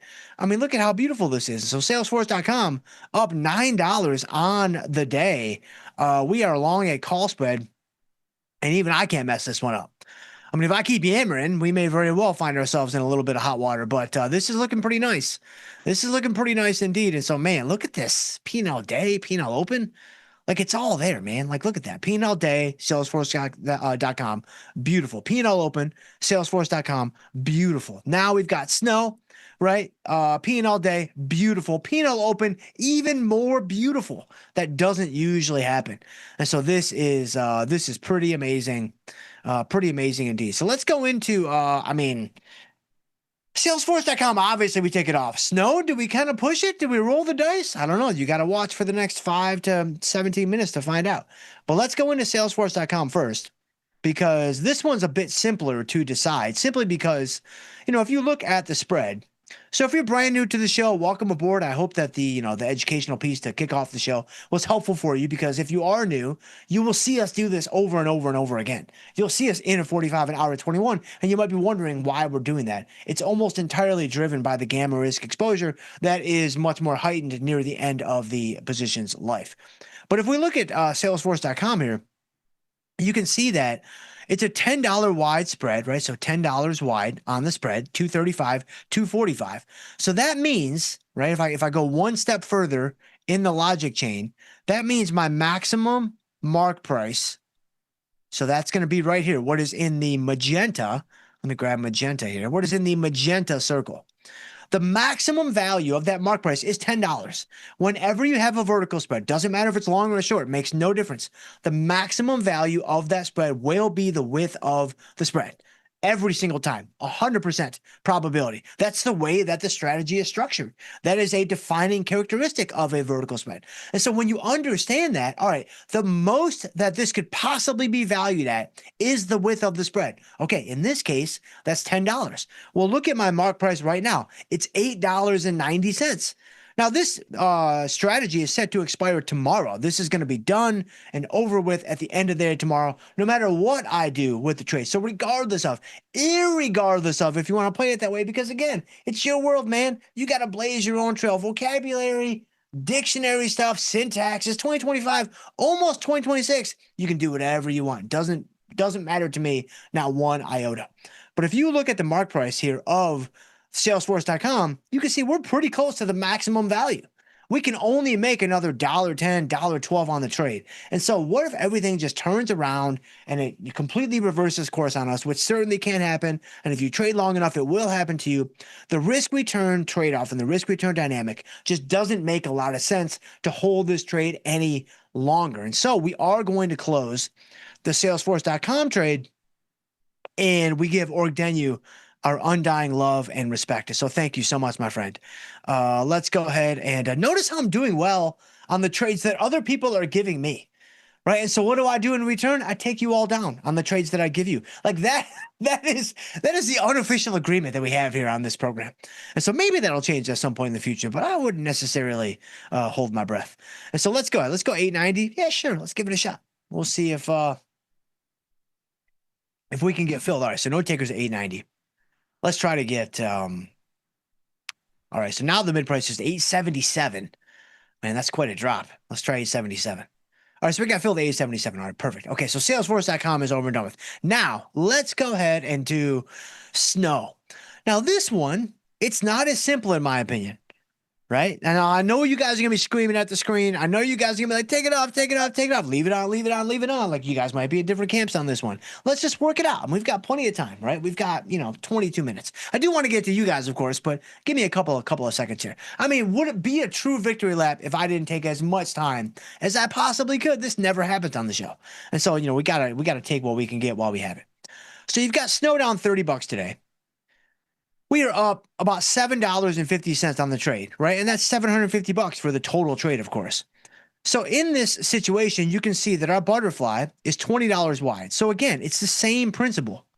It's the same principle because remember, a butterfly is just two vertical spreads. Now, we don't refer to it as two vertical spreads because it makes a lot more sense. It's a little bit neater and cleaner, more efficient to say a butterfly. But if you really break it down to its component parts, it's just two vertical spreads. And so since the two vertical spreads are the same in terms of their width, the maximum mark price of the strategy is going to be the width of either one of those vertical spreads. And so right here, you see I'm 220, 240 on the put side. I'm 240, 260 on, I'm 220, 240 on the lower put side. I'm 240, 260 on the upper put side. And so again, you have a short vertical and a long vertical. That is the combination, the combo pack that is this butterfly spread. And so understanding is $20 wide. I go over to my mark value here, and you're going to see it's the same exercise. It's the same process. The maximum value is $20. I'm currently marking at $12. And so this is a different scenario, in my opinion, because it's not like Salesforce.com where I've only got another dollar to make. I've got another potential $8 to make on this trade. Now, what would I need for Snow to do that? I would need it to basically stay right here or even go up a little bit and get closer, kind of snuggle up right against that short strike at 240. That would be perfect. Now, am I going to do that? Again, you got to watch for another 90 to 120 seconds to find out. But when it comes to deciding what you should do, number one, there's a lot more that can be made on this trade if you are indeed correct. There's also, I suppose, more that you could lose because we have more profit in this trade. But also the other thing to remember, butterflies, they don't really open their wings. They can't really express themselves until the final day of expiration. So a butterfly, I mean, you can even see it right here. Snow, we basically nailed the stock price. Yeah, we're $5 off, but man, we are very close to the perfect stock price, pinning that short strike, and we're still $8 short of maximum value. Like we're still $8 away from being at maximum value. And so when you really want to get anywhere near the maximum value on a butterfly, just understand what you're signing up for, right? You need to pin that short strike, and you basically have to do it at the very end. And so tomorrow would be the day. Like a Thursday going into Friday butterfly, I mean, that is my preferred butterfly of choice. Like we'll do some Mondays, we'll do some Tuesdays and what have you, because those have other gimmies that are not associated with getting near maximum value. But you have to understand that if you want anywhere near maximum value, as you can see, Thursday doesn't even necessarily do the job. Right. Although I guess, I mean, we're $5 away and it's $8 away from maximum value. I mean, that's pretty good. I'm not upset, of course, but just understanding, this will happen to you. If you trade butterflies, you know exactly what I'm saying. If you've never traded a butterfly, like get ready for this because it's going to happen to you. You put on the butterfly, you nail the move. You wake up the next morning and you see I pinned the short strike and I'm really not making that much money. Like I'm making some money, of course, but I'm not making anywhere near maximum value on the strategy. The reason why that is the case is simply because you have to be very close to expiration to do that. So you basically have to be at the final moment. That's all right. So what are we going to do? We're going to leave it on. No, I'm just kidding. No, we're going to take it off. We got a huge one. I'm not going to leave this one on. Even I know that you got to take this one off. And so we've got about a $7.50 winner on our hands here, and nobody snatches defeat out of the jaws of victory better than I do. And so we're going to try to be a wee little bit disciplined here today, and we'll close out of the Snow trade. And I don't know, guys, are we heating up a little bit? Like we'll have to do a heat check or something. I may not do it today because I want to get to you guys, and with the educational stuff and all those kinds of things, it took me an extra couple seconds to kind of get rolling here today. But yeah, we'll go maybe $12 on the close for Snow. Boom, got filled at $12. There you go. All right, so there's the Snow trade. It's a thing of beauty. If only they all worked out that way. If only they were all that easy, that effortless, like no heat. It's just easy peasy lemon squeezy. But unfortunately, they're not like that all the time. For us, it's actually rarely like that. But all right, let's go ahead. Let me see where you guys are at. Man, I see you guys. I see you guys in the chat. Let me get to you. Let me try to surprise and delay somebody in the middle. Let's see. Where are we at? Man, I see you guys in the house, and I appreciate you guys. See people talking about Dan Ducarn says SPX cash 6,000. Santa brings coals to the Sox this year. Do you think so? Whoa, that would really be something. Really, Dan, that's some iPod Touch Event Horizon stuff, man. That's like, I mean, you're calling for 15%. a little shy of 15% for the next, 3.5 weeks? Man, that would scare the children. I can assure you of that. I mean, my kids won't have a clue what's going on, but that would scare other people's children, I think. SPX at 6,000. So that's a little crazy. But I appreciate you, my friend. Let's see. Where are we at? Man, I see you guys. I'm trying to find like a strategy question to see if we can, or maybe a new person. Let me see. I can't find any strategy questions in the middle. And so that may be it for the surprise and delight. I think maybe it is. Let's see here. Let's go to the beginning. Yeah, we'll go to the beginning. The beginning is always a safe bet. So let's go to the beginning. Orgdenu's in the house. What's going on there, Orgdenu? Thank you again for that Salesforce.com trade. I appreciate you, my friend. Hello, Dr. Jim. Thank you for the gimmies and the gotchas. You're welcome. I was thinking about a long call spread on HPE, but I know your policy on $20 stocks, man. So $20 is like, okay, like I'll take a look. But sometimes you guys drag me into the dumpster, man. Sometimes you dragging me into the dumpster with like gains by Gus, right? You got Errol Coleman in there kind of rummaging around for like these $2 stocks. And I'm like, man, am I in the right spot? I don't know. But HPE, $22. $22. Love gains by Gus, of course. Love me some Errol Coleman and the Errol Coleman settings, of course, which you can only find on the Tasty Live network and on the Tasty Trade platform. Like, can you do a 2-minute chart anywhere else? I'm pretty sure you can't. And so you're welcome. But if you go to HPE, $22.78, it's up 52 cents today. Hewlett Packard. Wait, didn't they used to be HPQ? Hold on a second. They're trying to pull one over on me. So wait a minute. Somebody help me out here. Hewlett Packard used to be HPQ, did it not? Like the artist formerly known as Hewlett Packard was HPQ, and now you're trying to tell me it's HPE? Is this like a spinoff deal? Is this like a divestiture deal? Like somebody help me out in the chat. Who is the real Hewlett Packard here? Like what is the real deal when it comes to Hewlett Packard here? And is it HPQ? Is it HPE? I mean, they're both about the same price. Is this kind of like a Google deal? I mean, obviously Google, you can trade Goog, right? Or you can trade Goog with an L if you kind of think you're a little bit better than other people. They're about the same price, but it's Class A, it's Class C. Hewlett Packard, they're not making it that simple. They're going HPQ, $25 stock. They're going HPE, $23 stock. That's a little bit more of a difference, especially on a lower base like that. And so I don't know the org denu. I'm going to pass just because I don't know exactly what I'm walking into. Not that I've never done that before and won't do that again here in the future, but I need some closure on this Hewlett Packard situation before I can proceed. But I appreciate you, my friend, as I hope that you know. Wolf in the house. Dr. Jim, back in the bodybuilding days, what was your 100 Delta call pose that brought the crowd to their feet? Well, I'll tell you this. I don't know that this was my best pose, but I think I kind of buckled under the pressure. So my last two competitive seasons were 2017 and 2019, as evidenced by the very thick, very plump, and robust dad bod that we're rocking these days. It's been a minute since we've been back on stage, but I'm hoping, if the good Lord will allow it injury-wise, next year will be an amazing year to get back on stage. But anyway, 2017 and 2019. So 2017 was my best season ever when it came to the actual placings and how I did. I was fortunate enough to actually win the novice class in one of the shows that I did in 2017. Well, when I was up there, and it was me, and there was 6 other guys on the stage with me, and it's the first time I had ever won a class, like in my whole career. Like normally I was, at or around the bottom, or usually like dead last. That's kind of where I like to live and where I was comfortable. And so the fact that they started calling people out, and they were like, all right, 6th place is, John Smith, right? 5th place is, Bam Nosnoff.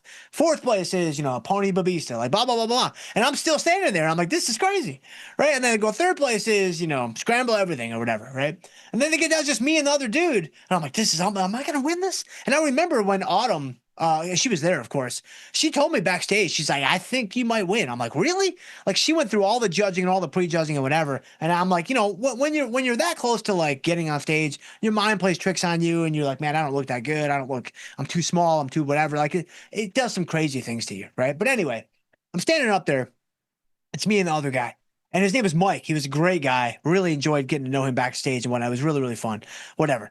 So they're like, all right, 2nd place is Mike, whatever his name is. And I was like, wait a minute, I'm the last one? So he took his trophy or whatever and then walked off stage. And I was the only one out there. And so the reason why I just gave you that whole lead up to your actual question, believe it or not, I'm going to answer it. They said, all right, the winner today is, Jim Schultz or whatever. And they said, give us your best pose. And I buckled under the pressure. So I turned around and did a back double bicep pose, which is not a bad pose. That's a great pose, and I think it's one of my favorites. I think I look decent in that pose, whatever. But that's kind of a silly pose to do in that moment because you can't see my face. Because they actually have no idea who that is, like no idea whatsoever. And so they took a picture of it and like put it on their website and whatever, but you have no idea who that is. Like I draw people to that picture and I'm like, yeah, I won that show or the novice class from that show, whatever, back in 2017. And like, here's the picture. And they're like, I can't even, like, how would I know that that's you? I'm like, that's a good question. And so I actually buckled under the pressure. And so I think I have to go back double bicep just because of that moment. That was pretty funny. Autumn even told me after, she's like, why did you do that? Like you should have done a side chest shot or whatever. And I was like, yeah, I don't know. I just caved. I did not expect to be standing up there. I expected to be the first one off the stage. And so anyway, there's a little story about my bodybuilding career, which I've got many, many more if you ever want to know more about that. But anyway, Paul Heyman's in the house. Does Autumn know about your girlfriend Summer?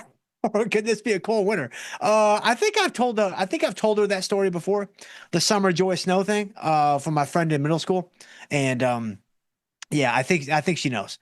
Sam L. Doc, serious question. If volatility is fake, premiums are fake, and technical analysis is fake, are you the only thing left, only real thing left on the show? I don't know. Maybe I am. But I mean, again, with the progress they're making with AI, robotics, NVIDIA, AMD, blah, blah, blah, blah, I'm excited. I'm excited for next year because we're going to weave in some AI Dr. J. A little AI Dr. J, you guys won't even know. You'll have no idea. I mean, yeah, I'll have like 7 fingers on one hand and, my face will be a little bit distorted, but it's like, you guys won't know. It's going to be amazing because I'm going to be able to do other things with my time, like potentially work on my back double bicep pose. And so Cynthia's in the house. What's going on there, Cynthia? It's been a minute. I haven't seen you in the chat for a while. I really hope that you are doing well. If I'm not mistaken, you are, oh man. Yeah, blueberries have been strong. I think you're in Philadelphia, if I'm not mistaken. So I hope things are going well in Philadelphia. And I'm really glad that you are here, too. So thank you so much for supporting the show whenever you can. Like, it means the world to me. Thank you there, Cynthia. Really, really appreciate you. The Preston in the house. Dr. Jim, you rock, my man. What do you think about NVIDIA? Again, I mean, they're taking over.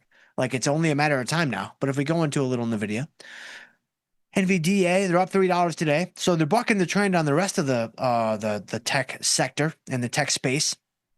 But if I go to the chart here of NVIDIA, let me bring up a daily chart. I still want to look at the market. What did the market do today? Because it was down. It's been a pretty whippy day. Yeah, NVIDIA was up over 200 recently. I mean, I would say, I would probably be looking to be bullish here on NVIDIA. That's my own take. You can obviously, you could justify, any pathway forward through the forest that you think makes sense. But I would probably look at this and probably want to get bullish. Again, this. You don't even need to know how to do technical analysis, and you can very clearly see higher high, higher low, higher high, higher low, higher high, lower low. So what does that mean? That means it's bullish, right? Obviously, this is really, really basic stuff. And so let's see. Taffy Tozy in the house. Oklo Bulls, please give me a great Christmas present and push it to 150 by next week. I sold my puts way too early when it was in the 180s. This time I won't make the same mistake, even though green is green. Green is green there, Taffy Tozy. I think it's Taffy Tozy. A little Oklo. Not to be confused with Okta, which we've been doing some work in. Oh, I got to look at my Okta position. I think it might be a profit by now. So Oklo, let's see. Oh, you sold some puts when it was up to 180? Yeah, so you sold some puts up here. Yeah, that's obviously a tough trade for you right now, but it's a mover, man. It's a mover. It's a shaker. You can see it's up $17 today. And so just a few more days like this, like 6 more days like this, you'll be fine. And so thank you for watching the show there, Taffy Tozy. And I appreciate you very, very much. Let me go to Okta, though, really quick. What's Okta doing? Man, look at Okta. Man, it's just a thing of beauty. Look at this. We sold it for $3.97. It's marking at $1.73, and it's a thing of beauty. Like, we're up a little over $2 on the trade. I almost don't want to take it off just so we can fight back against the penal open bros. Which, oh, by the way, somebody please clip this out. We need the whole clip as ammunition. We need the whole clip as a way to fight back against the penal open bros. Did you see what I did today? Right, we have Salesforce.com, penal open. It was just printing left and right. Right, what did we do? We took it off. Why did we take it off? For all the reasons that we manage all of our winners here on the network, right? We had snow, right? Snow was doing what with the P&L open? Printing left and right. What did we do? We took it off, right? Why did we take it off? For all the reasons we talk about on the network. And so this is actually a perfect example. You're actually seeing it happen in real time. This is a perfect example of why we do what we do, and also the corresponding result that you should expect when it comes to looking at a metric like your P&L open. It's just not that relevant in my opinion. And so when I take off, look, I'm going to take off Okta right now, which is a little bit sad because it's so fun to say Okta, because I know that really, really is bothering some of you guys out there, but it's just the way it's got to be, man. Like, I don't make the rules. But if I go into Okta and I close it down here, if I buy this back for like $1.75, let's say, and there you go, got $1.74 on the old Okta close, and boom, there you go. So now look at the P&L open. Does that look impressive to you? No. This is when the P&L open bros, this is when they emerge out of the woodwork, and they're like, see, I told you. It's like, nah, man, you need the whole context. You can't be taking quotes out of context. You can't be just grabbing a line here or a line there. You need a whole paragraph. You need the whole chapter, right, to get the full kind of context of what's going on. And so today's been an interesting exercise, just, to kind of illustrate why I say that all the time, how P&L opens are not really that relevant and they don't really matter, because we had a good day. We had a really good day. Even our P&L day is suffering now because all the winners are gone. They're just not around anymore. But hopefully that helps there, Taffy Tozy, a little bit. Danish Dynamite in the house. What's going on there, Danish Dynamite? Ready to light some stacks of cash on fire. Not today, apparently, because we've just been, I don't know what we've been doing. I mean, we're still cleaning up all the ashes from like a couple weeks ago, but no new stacks of cash today. Although I think there might be some earnings later today. And but I don't think we're going to have time to do that because I want to get to at least a few more of you guys. Sam L's in the house.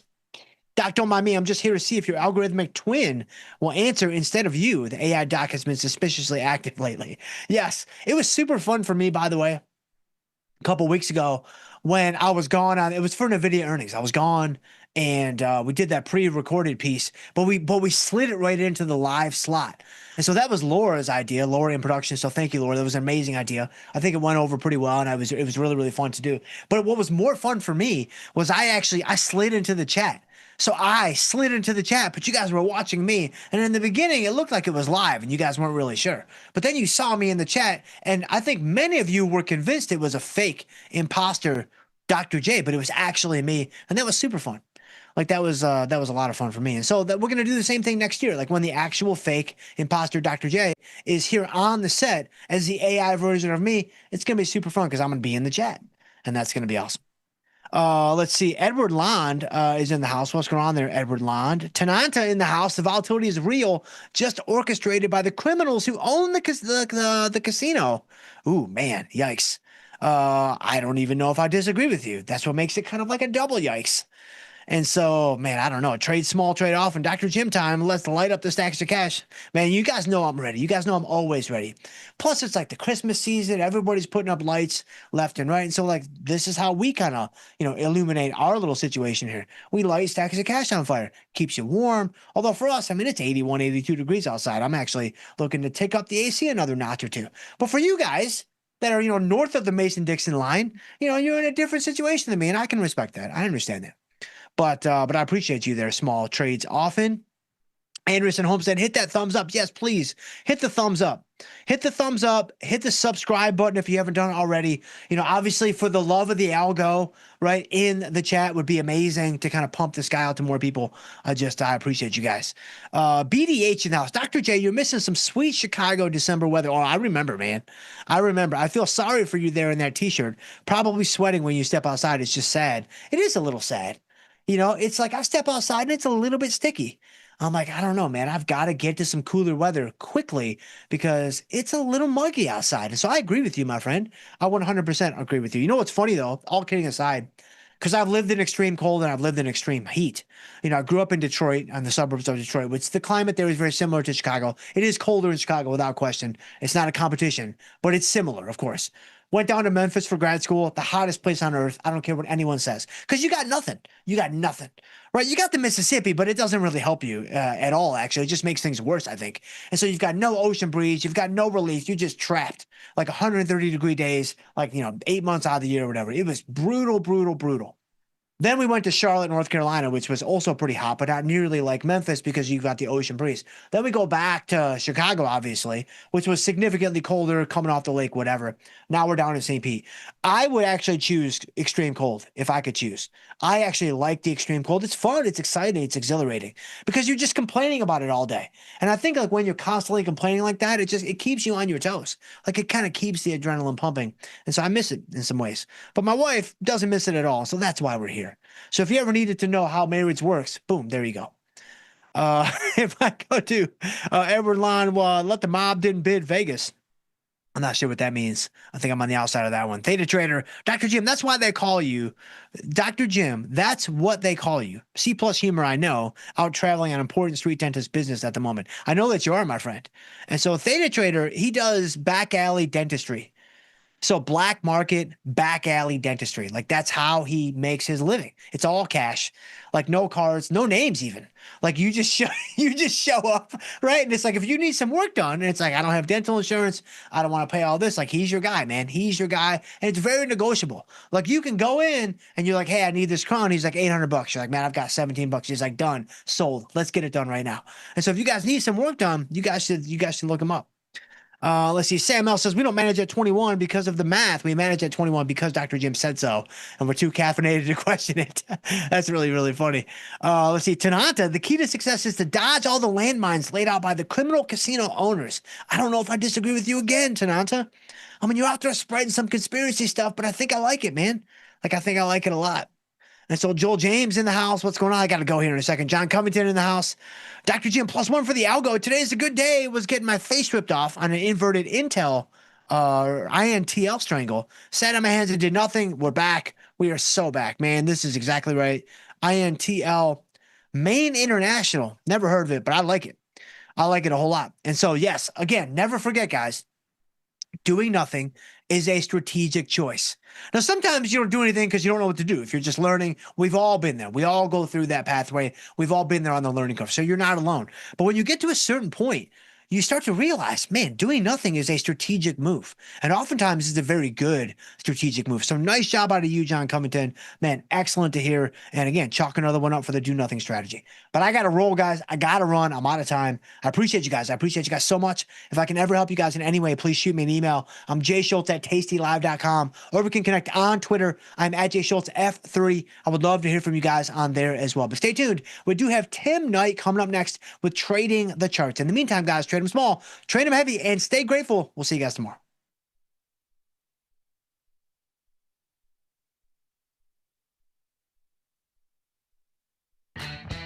Tasty Trade's Money Match event. Unlock 30 days commission-free trading. Plus a 1% cash match on all qualifying deposits to jumpstart your trading when you open and fund a new Tasty Trade account. Level up your trading experience with active trader mode, smart order tracking, risk analysis tools, dynamic watch lists, and more. The Money Match event starts now, exclusive to new Tasty Trade customers. Tasty Trade's active trader interface makes futures markets your arena. Built for the bold, not the bored. Trade CME futures with a single click. From micro contracts to major ideas. And go even further with futures options. Tasty Trade lays out multiple ladders and charts for total visibility.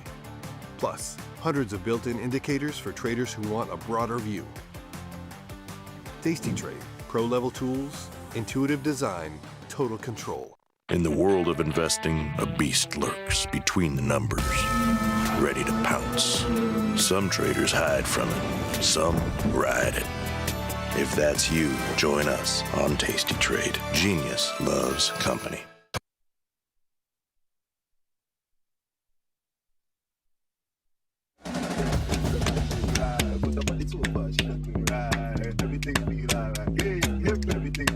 But they kinda like it when I'm feeling myself. Just to look at me, I don't gotta level up. But they kinda like it when I'm feeling myself. I'm feeling myself. I'm feeling myself. I'm feeling myself. Just to look at me, I don't gotta level up. But they kinda like it when I'm feeling myself. I'm feeling myself. I'm feeling myself. But they kinda like it when I'm feeling myself. Just to look at me, I don't gotta level up. But they kinda like it when I'm feeling myself. I'm feeling myself. But they kinda like.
Hey everybody, Tim Knight, and we've got a pretty red day on our hands, a little bit.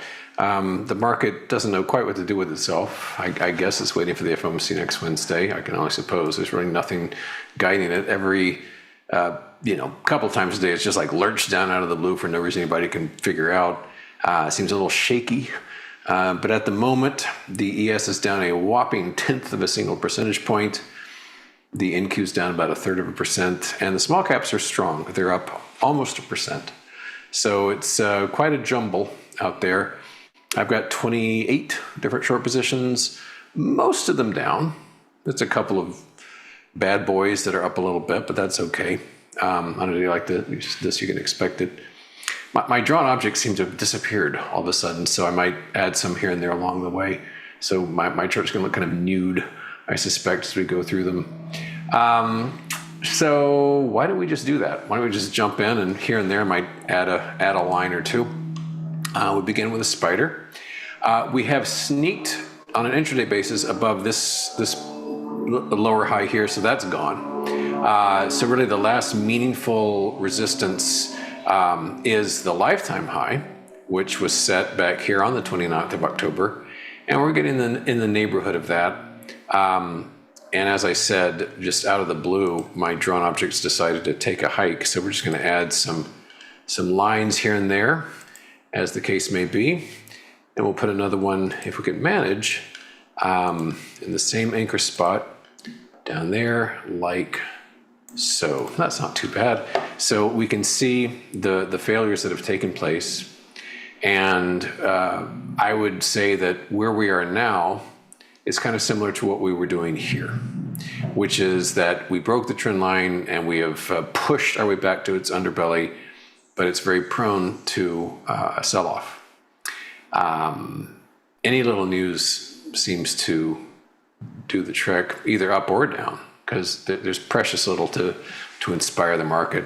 I mean, this morning before the open, news came out that the Meta's metaverse is just a wreck and they're going to cut spending on that. And that was enough to pop Meta like up $40 instantly. The fact that, oh, yay, they finally recognize it's a failure and they're going to trim spending. That dissipated to some degree. We'll look at Meta in a sec. The small caps have been stronger than just about anything else today. And they've gotten very close to a lifetime high. Let's see.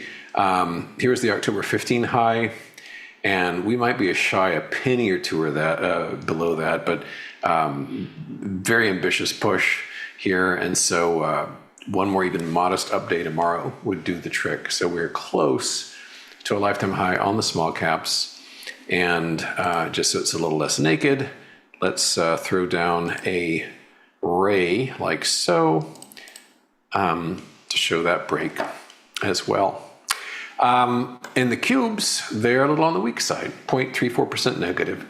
Their price gap here has been unsealed. And so that's the resistance at this point. And this is the first red bar we've had in weeks. You can see it's just unrelenting. And then finally, some selling going on right here. And once again, you're going to see me kind of reconstruct things. Let's just add a ray to, well, what's a good spot? Something like so seems appropriate. Yeah, so that's a good illustration of the trend break. So the fervent zeal on all this ended on the 29th of October, and since then it's just been a grind fest. And we're not much below where we were on the 29th of October, but the easy money definitely stopped then. It's just been very, how should we put it, capricious, I think is the best way. And digging deeper into tech, we look at SMH, the semiconductors. This did an almost perfect job sealing its gap yesterday. So here's the gap between the 3rd and 4th of November. Yesterday we did just about a pitch perfect job of sealing it, just shy by maybe a penny. And today we're starting to back away. And again, 1, 2, 3, 4, 5, 6, 7, 8 green bars in a row. Finally, a little bit of weakness going on, like so. Let's put a trend line there too. We love trend lines, don't we? So we'll do one like, let's see how these line up. Like, I don't know why they vanished. I don't know if I hit some secret key combination to delete everything or what. Okay, so that's kind of general US stuff. Jumping overseas, the emerging markets, this has been a snooze fest. As you can see, for the past 6 trading sessions, it's like a penny here, a penny there, ain't nothing moving. And I remain short this, but it's going to put your feet to sleep looking at this thing. We need to break this trend line to get anything interesting happening, but it's just zeroed out, waiting for something. Like, what did Einstein say? First thing is something has to move, something like that. Now, I mentioned Meta earlier, and this is up sharply for the day, but it definitely has burned off a lot of the initial excitement. It opened very strong. It was much higher than it is now. As you can see by this big red bar, opened very strong, has been selling off for the day. And if we look broader, we can see, I'll just sort of rough this out too, we've got a zone here of overhead supply, something like that, right? And so it's no shock that with today's big pop, some people said, thank you very much, I'm out of here, and ditched it because they were looking at some nasty losses, and they got somewhat less nasty when we opened. Not everybody did that, of course, but some did, and that was all it took to start some selling going. So you can see very clearly, even if you back way, way out here, years and years and years, you can see the distribution top sticking out. In today's news, you can only say it once. You can only slash the metaverse one time. And so down we go. I had the misfortune of shorting Meta yesterday for no particularly good reason. Shame on me. So I got stopped out at a loss, but I looked at it and said, you know that, I'm going to short it again because this is a better price. And so I've actually unwound some of that nastiness. So I've got a profitable position on Meta at the moment. But yeah, that was kind of dumb. I think I was just running out of ideas yesterday, so not too swift. Some other shorts going on. ALB having a nice little dip today. Remember, we've been talking about this, down over 6%. And I've pledged not to try to pronounce it anymore because I took Latin in high school, not French or whatever this language is, so I can't muster it. But ALB, I know my alphabet, so we got that. Abercrombie and Fitch also shorted this a few days ago. This is sinking nicely. I think I've mentioned this one too. And this was the instance where we have 3 times, 1, 2, and 3, approached that level just above 100 and then slumped in every instance. And I was anticipating the same thing, and so far so good. We are in slump mode. This one's cooking now. Brandywine, BDN, off almost 4%. And I don't usually short things that are like $3, especially when they've already lost most of their value. I mean, this poor thing's been falling for years, but it's and still guaranteed support's only at 0, and it still looked very bearish. So this is definitely moving in the right direction. BDN. CCL, Carnival. These folks are down about 1.36%.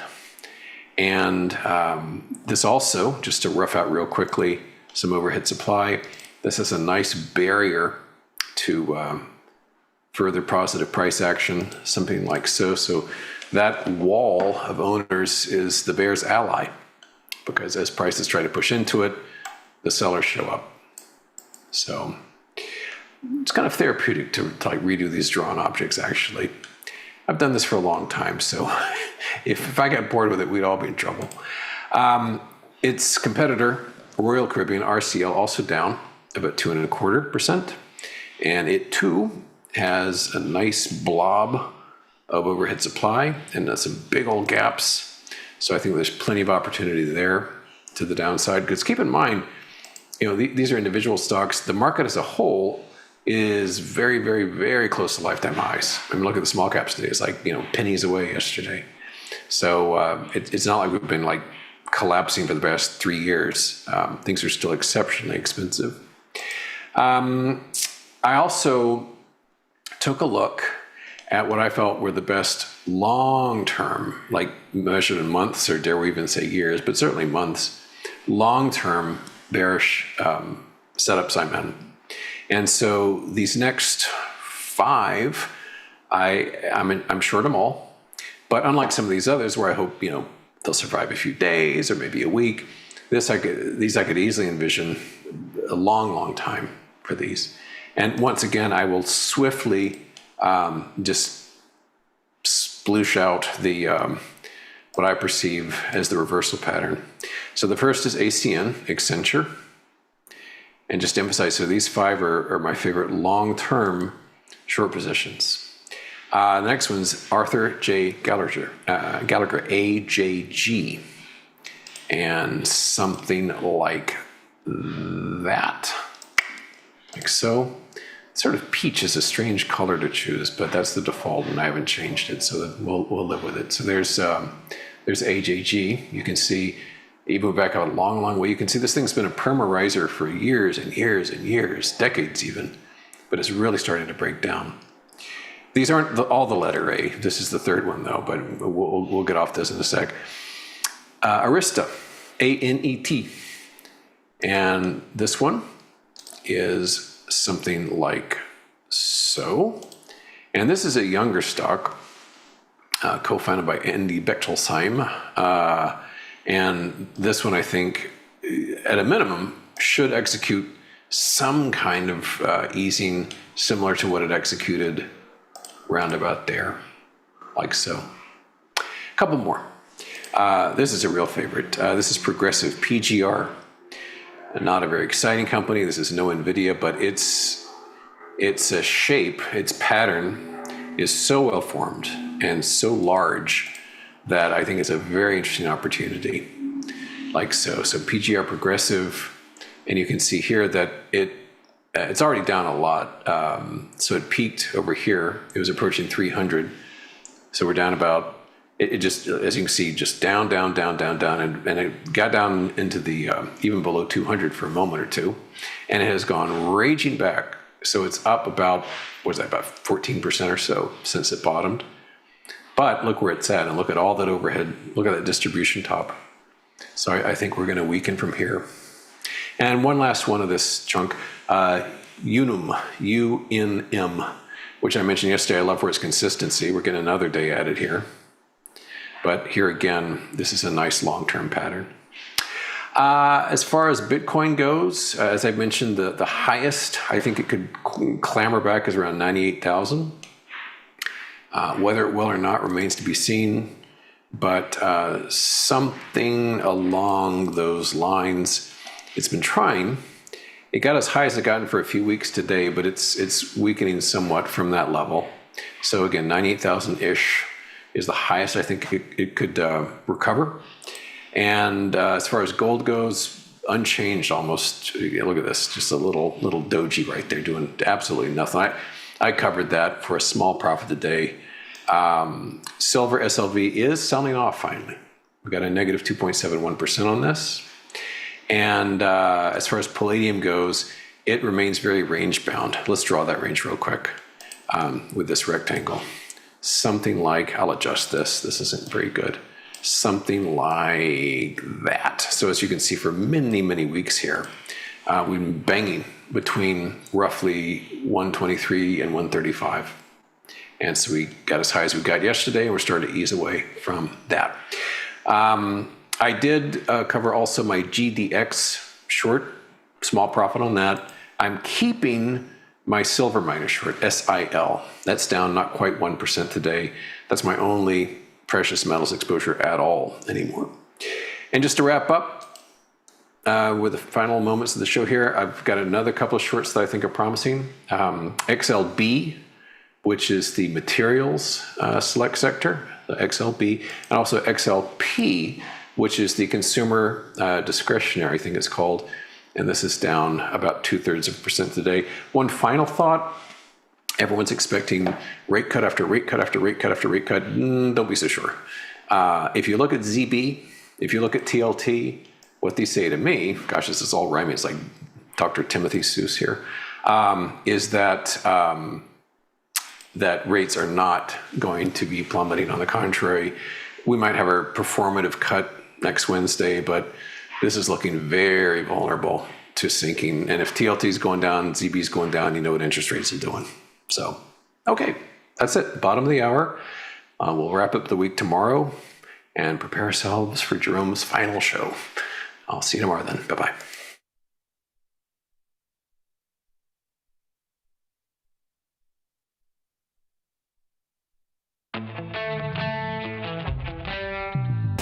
In the world of investing, a beast lurks between the numbers. Some watch from the safety of the sidelines, but others saddle up and ride that 1-ton rowdy ribeye for all he's got. If that's you, join us on tastytrade, named best online broker for options trading. Genius loves company.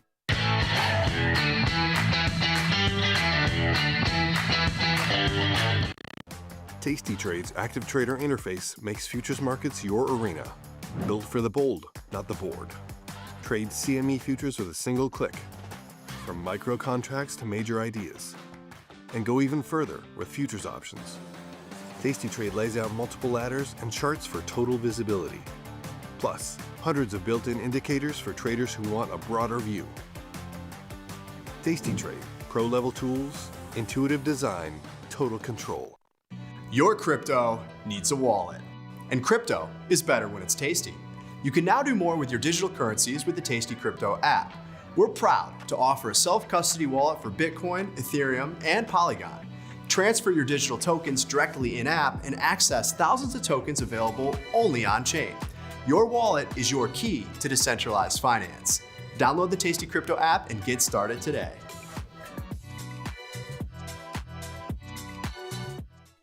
New from tastytrade. Unlock 30 days commission-free trading, plus a 1% cash match on all qualifying deposits when you open and fund a new tastytrade account. The money match event starts now, exclusive to new tastytrade customers. We are ready to build. This is make or break for this team. It's down to the last 2 minutes, and it's time to rock and roll, baby. That's all I got is 2 minutes, and that's on a good night. I don't know if they're going to be able to make it, but I think they can just slip right on by and maybe take it through to overtime. I think we're going to overtime. Here it comes.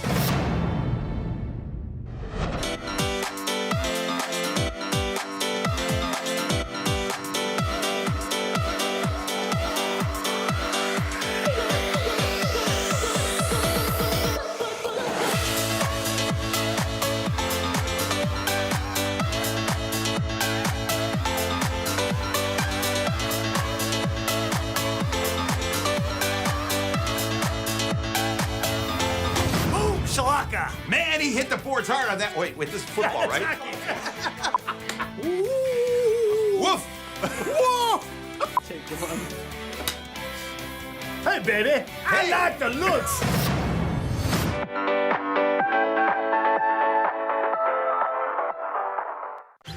Got the need for speed? No problem. At Tasty Trade, you can turn smart ideas into real trades with just a few clicks. Wow, that's fast. Tasty Trade, make your move.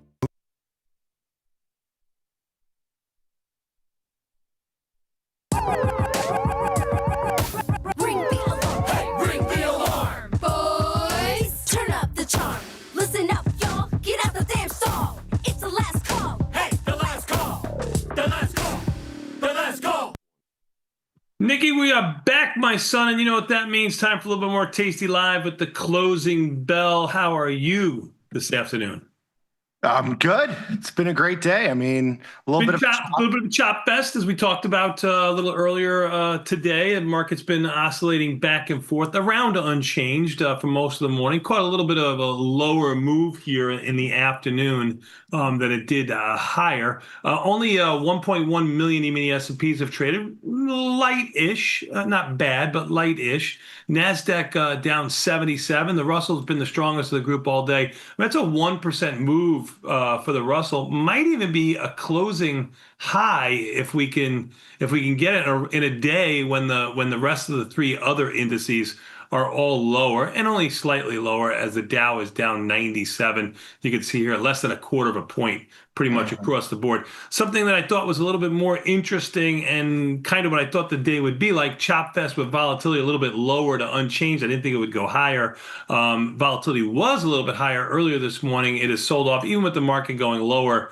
I mean, even the S&P is going lower. Volatility really hasn't gotten out of its own way, down 10 cents.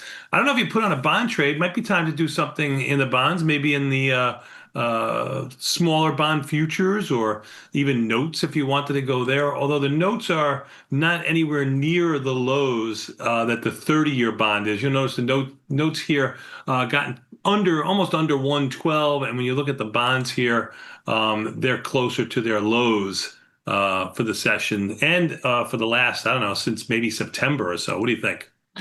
Well, I was going to ask you. You want to sell puts there? You want to go to the notes or the bonds straight up? What do you think? I think you got to go to the bonds straight up. I just think you got to trade it, smaller. Maybe there's you want to do December? What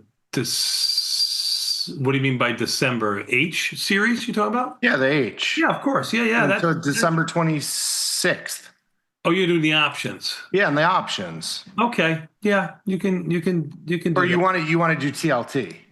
Either one is good. There's no real good. There's really no good small future for the bond products. That's the problem. I guess you can go to the yields if you wanted to, but they're a little bit wide. No, you can't. It's too small. Yeah, way too small. I agree. All right, since we don't want to trade a bond future and TLT, I wouldn't look to it. That's a 20-year. It's kind of a little bit of a blended as opposed. It's about a 20-year, just like the bonds. You could do that. The Ivy rank is the same. I'd rather go into the ZB. Yeah, let's go into ZB. You want to sell like the 15s, 115 puts? When you're looking at, you're going to go to 22 days. Is that what? Yeah. January 26th? Yeah, that's what I'm thinking. Yeah. I mean, we sold these out the other day at. We did these at 41 ticks, and we closed them at 28. So they're like right, they're kind of in the middle of that range. Sure. Yeah, sure. All time's gone by. Volatility's kind of stayed complacent. All right. And also, I have to do a public service announcement. I don't know if you know, I don't think I mentioned it this morning, but DocuSign, my Taiwanese sources from Canada, told me DocuSign has earnings, and they're right. It's up $1.01. You've got a little diagonal spread on there, a DEES Jan diagonal spread, where your DEES options are trading for around $1. Or maybe $1 or $2 out of the money. Yeah, I did that just about an hour ago. Did you? Okay, I didn't know. Just a little small engagement trade to put it on the radar for tomorrow. $3.83 debit, small position. I don't really have a bone to pick here. I mean, the stock has had a nice little rally, but is still near the lows. So I figure you'd take a little bit of a stab to the upside. Some of these, like kind of lower market cap stocks have had some big moves to the upside, so maybe I play that. They got to have something good for AI, right? I mean, sure. AI is coming for their lunch here, so they got to have some sort of some good news to put out there. So we'll see. You are right. The stock has gotten beaten up. It has collected itself a nice little rally off the lows of around 64. So you get about 25 long delta here. The interesting play here is you got $134 in theta decay on a $380 worth of risk. So just showing you kind of the power of premium being sold in the front month versus the back month. And when you look at Jan versus Dees, and I know it's one day, so it's a little bit skewed, but Dees has 200% implied volatility. Jan has 55. So even if you went to December 19th options, they still have a high lofty 74. That's why the IB rank is relatively high at 65. So I think you got a nice little shot there. Let's talk about this. The stock goes lower. December options basically go to zero, and you're basically naked long the 72.5 call in January for whatever you paid for that spread, which is 382 or 383, I forget right now. But you paid 383 for it. So this would have to lose about, a buck and a half. You got a $5 buffer, basically. If the stock goes down $5, which is around the expected move, you're probably out 40, 50, 60 cents. I mean, it depends on what happens. You have nothing but time, right? Yeah, it's just a shot trade. I mean, you could roll into the December monthly and sell a call up or make it into like a calendar spread, but it's a cheapy shot. I mean, it's not one that I plan on, hopefully You plan on getting it directionally right, that it goes to 80 tomorrow and it just sits there, right? Yeah, I mean, that would be the best case scenario. But an inside move in either direction, you might make a couple bucks. Yeah, $6.50 expected move to be a 660 to be exact. And then there's Ulta, which I don't think you can trade. CRWV is having a nice day too. It's up $7 and change. That's all really today was taking off some of the junk that I've been holding on to. I had a butterfly, a call that was part of a ratio spread. I bought in the risk and turned it into a butterfly in CoreWeave. Had a nice upside move there. I did the same thing in Oklo. I wish I held that a little longer, but you had these up $17 in there, right? Or it's up 60. Yeah, I got back into BE because I'm addicted to that stock. So I'm doing some craziness there. But yeah, I mean, with volatility this low, you've got a choppy market. There's not a ton, jumping off the page at me here.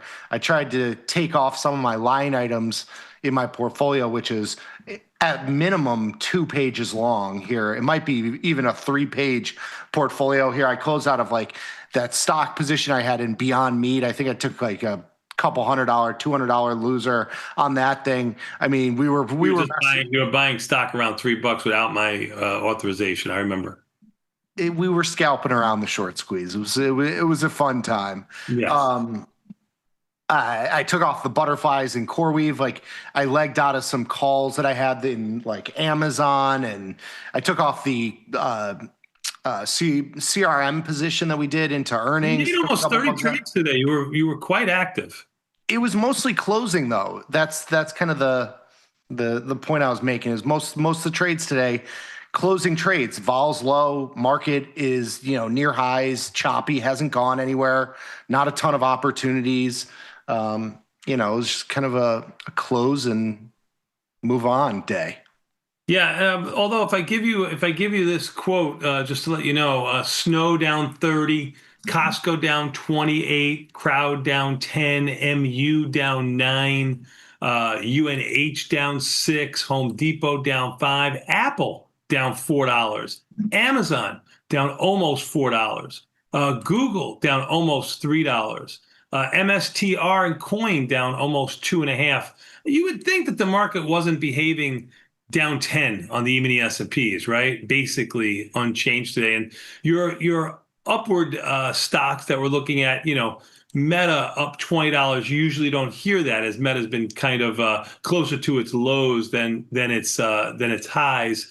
SanDisk up $18, and then you got the stocks you mentioned, OKLO, BE up $15 a piece. So there's been some Oracle, you horse, up $7 and change. Tesla. That put is almost back to a scratch here. That put is almost back to a scratch.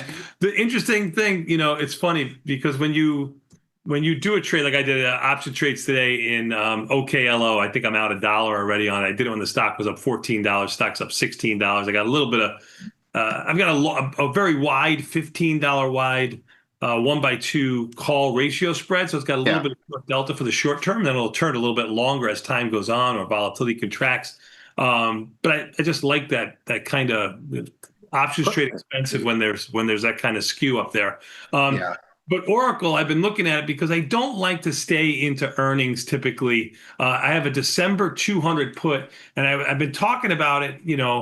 I think I sold it around $4, $3.50, $4, something like that. It's trading at $7. I think it went up to about $15 at one point when the stock was under 200 or just about 200. But look at this, the 200 DEES 200 put, January 200 put. Remember I said I could roll it when the stock was about $15 lower for about $3.50, $3.60. I mean, it would have saved me, nothing, 60, 70 cents. I'd rather have that. I'd rather be short that implied volatility at 80 than 60. With this little rally, I'm feeling good if Oracle can hang in there for the next 6 days, which is a lot to ask of Oracle because Oracle hasn't stayed up for 6 days ever. I like it. The 6 day staying up right here. I really should probably just close this thing for $3 or $4 loser and leave with my manhood intact. No, I like where you're at. Low risk on. It's all right. If you get a down move, we'll roll it out. It'll be fine.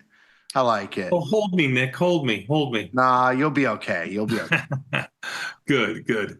Some of the other things that we look at, Bitcoin trading under 93,000, kind of a quiet day in Bitcoin. It's been hanging out here for most of the day. Ethereum, which had a little bit of a bid, has now sold off. It's basically unchanged. Oil up 70 cents. It traded over 60 for a second. It's sitting there at 59.66.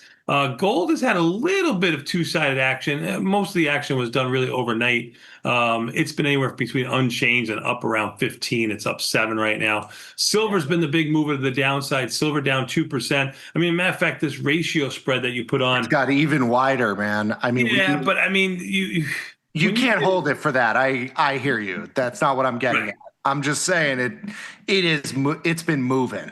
Silver was down almost 2%. It's down 2% right now. That was your short. Yeah. And gold was your long, which is up small right now, was down small. I mean, it was a good close. It was a good close. Yeah. It was a good hold. It was a good close. Yeah. Did you notice in the last hour or so, we had about a 20 or 30 handle down move?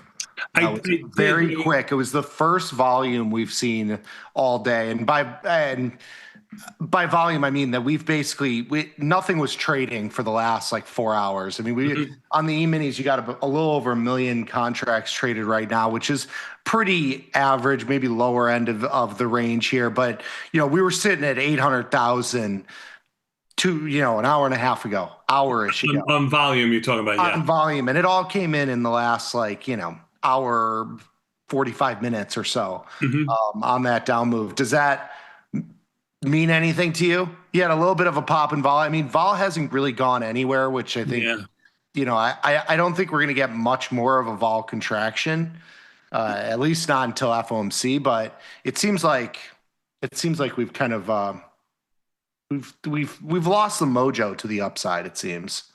It does. Well, I mean, wait a minute now. I'll just hold on 1 second. I'll show you a quick little graph here of the last 10 days or so. When you say we've lost a little bit of the mojo, we've been going sideways the last couple of days, probably waiting for some of the noise to come out. But we're still, I mean, noise come out next week. But we're still just a skosh off of all-time highs. I mean, for sure. This has been a party for the bulls.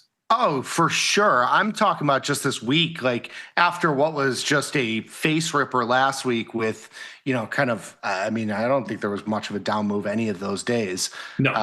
This week has been kind of a lull.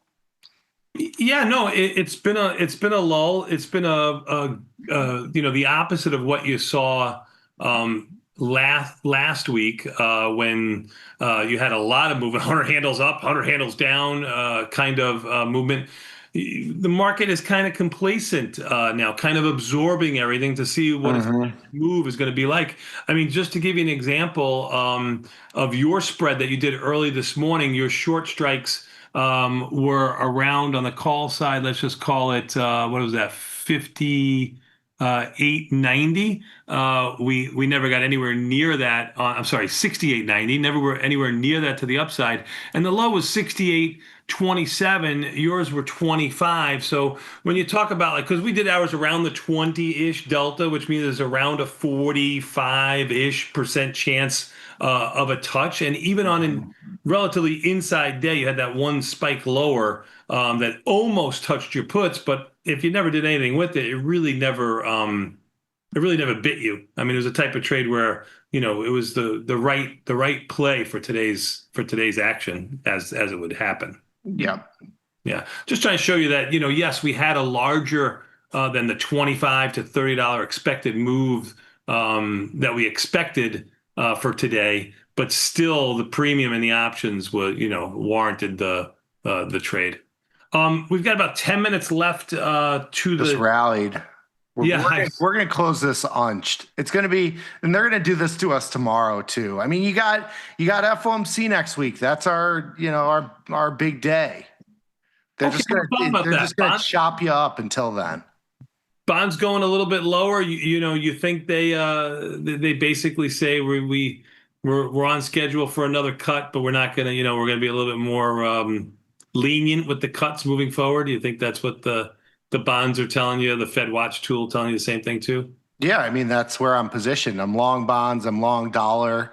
We put all those long U.S. dollar positions on. So yeah, playing for the cut to happen, which is obviously a high probability priced in at this point. And then maybe it's not the back to zero in the next 3 or 4 sessions. Maybe there's a little bit of a chill out and see what happens next. Of a pause. Market typically does well. I mean, it did great over Thanksgiving.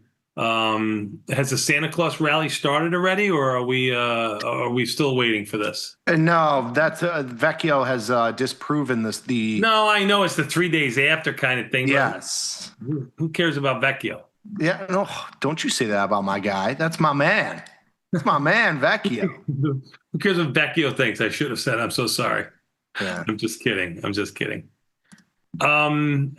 Anything else to do for a tomorrow trade? Since if you think volatility, again, by the way, look at this, making new lows here, down 23 cents on a basically unchanged market here. Volatility is dead, dude. Dead. It really is dead. I have an SPY position with SPY exactly unchanged right now, so it really has has a little bit of delta to it, not a ton. Yeah, and I can see, I mean, from my positions, the way they're moving here in the last 25, 30 minutes, I can see the volatility is coming out of a lot of these positions. You're watching your P&L go higher. Right. Yeah, with the market doing nothing. Direction. Right. Yeah. So, I mean, it's been a good couple weeks here. Yeah. When do you think the other shoe drops? I don't know. I got long my VIX calls. That's my little hedge. That's it. Into next week, we'll see if something happens. But it just seems like you get. What did you do in VIX? You did these in the 12-day options. I'm assuming those. Yeah, I bought the 18 calls. You're really just taking a shot. Well, we were trading at 18 2 days ago. I mean, in the middle of last week. Yeah. Now remember something, so if you're looking at futures are at 17.5 to 18. That's correct. So when you're looking at, and I've done this on the show before, if you're trying to find the at the money option only in this VIX, this volatility index that has no, stock associated to it, all you have to do is look at the call and the put that's trading approximately the same price. And like Nick said, if this was 17 and a half, the call would be $1.09. The put would be $1.09. It's a little bit over 17.58. So the calls have a little bit more premium in them. 17.03 as the bid versus the put, which is 95. So when he says he's buying the 18, you really are buying the first strike out of the money. Again, 90 cents worth of premium or $1 worth of premium, whatever you paid for it. And why not a spread? Just out of curiosity, with only 12 days to go, you just don't think the calls are going to lose that kind of premium that quickly? If you got to move up, you won't get paid. Yeah, and if you look at $1, well, yes, it's very cheap. But I mean, you're risking $1. I mean, you risked $3.50 in DocuSign, and you probably care more about volatility than you do DocuSign. Yeah. So if you look at VVIX, which is volatility of volatility, it's also super, super low. So if you're selling those, 30 or 40 cent options, if you are right and there is some sort of pop in volatility, you don't get paid on it. And so I'm just looking at volatility right now. And I'm saying, I've got the long delta. If my, handful of calls go to zero, it's probably a good situation for me. The handful of calls in VIX go to zero, right? Yeah, if those go to zero and I lose a couple $100, it's a blessing. The heavy part of your portfolio is short premium, and we're short already premium, mostly long delta. I mean, just a small little position. Yeah, I think it's an intelligent play. Yeah. I don't hate it. I really don't. And remember, you can't calendarize anything in there. I know you like to calendarize stuff. Can't calendarize anything in VIX. I mean, I think the platform will actually spit it out at you, but there's no benefit to calendarizing anything in the VIX. You're trading two different futures when you're looking at VIX calendar spreads 9 times out of 10 when you look at it. Because if we go to the January options and try to find where the January futures are trading, you'll see the January futures are around 19 and a half, 19 and a quarter, 19 and a half, because you can see here the 19 and a half calls and puts are almost trading at the same price. Just a little, I don't know, a little market maker tip there for you, son. Good job out of you. Thank you. I try. So we do a show about financial markets moving. We have one that doesn't move at all. So great for existing positions, hard for new positions, right? Yeah. I mean, Yeah, you said it when you first came on the show. I mean, you made almost 30 trades today, but the majority of them were closing. So you got to kind of you gotta reap what you sow, right? I mean, it's a two-sided trade. You got to put something on when volatility is relatively high and take it off when it's relatively low. Yeah, if you're mechanical with it, you're closing positions right now, and you should be pretty light on your positions. I mean, we've talked about this for forever and ever. When volatility is this low, you got to kind of lighten up a little bit. You take more directional shots. More heavier delta positions, debit spreads, calendar spreads, diagonal spreads, that sort of stuff. But overall, yeah, I'm lighter. I'm trying to find the different opportunities with some of the FX stuff, with trading the bonds. We had the gold silver pairs trade. We had, oil iron condor. Like, that's what you got to go to when the VIX is at 16. Tesla, my Taiwanese sources tell me call volume the last few days has been more than double the put volume, and the stock's been going higher. Does that scare you for more movement to the upside, or does it scare you that maybe it's exhausted? I played it with a butterfly on the upside. It's a broken wing butterfly. I'm long the 465, 475 call spread. I'm in December, and then I sold the 495, 525 against it. So I did this at a small debit. I think it was like 20 or 30 cents.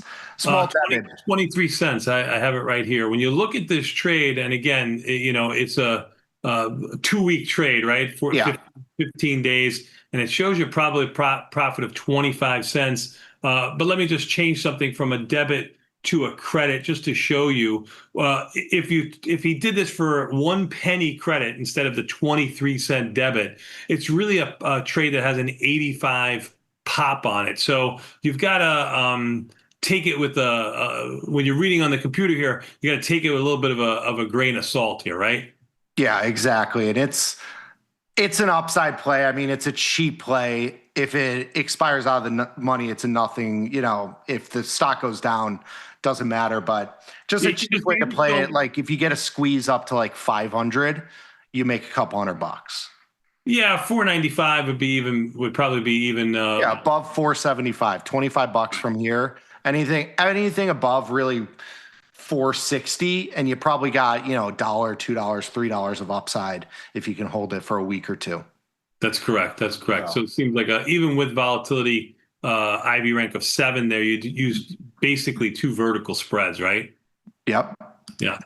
So it makes sense, and it's a directional bias. Even the S&P's up 2 as foretold by you. There we go. Nothing burger. No, you can't say nothing burger. The shadow. Oh, there's the kitty. That one has hair. That one does have hair. I'm just kidding. Hey, friend.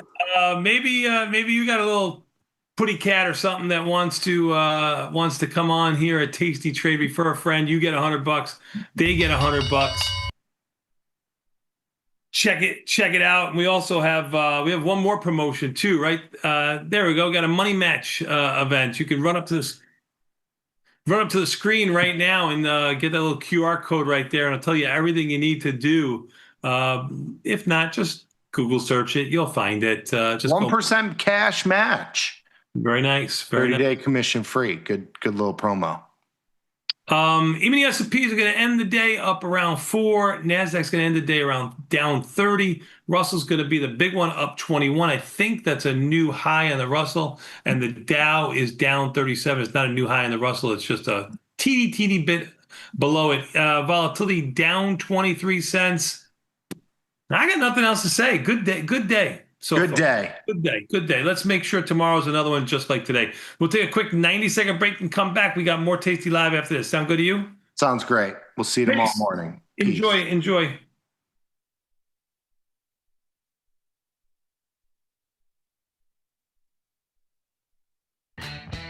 Tasty Trade's Money Match event. Unlock 30 days commission-free trading. Plus a 1% cash match on all qualifying deposits to jumpstart your trading when you open and fund a new Tasty Trade account.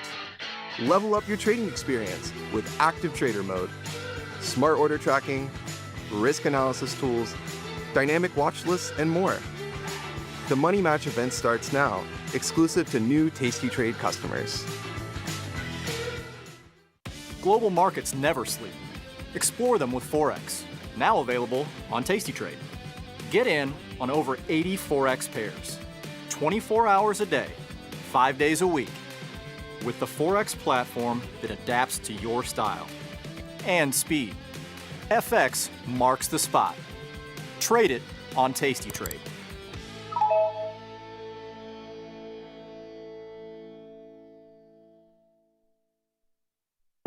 Ready to take your trading skills to the next level?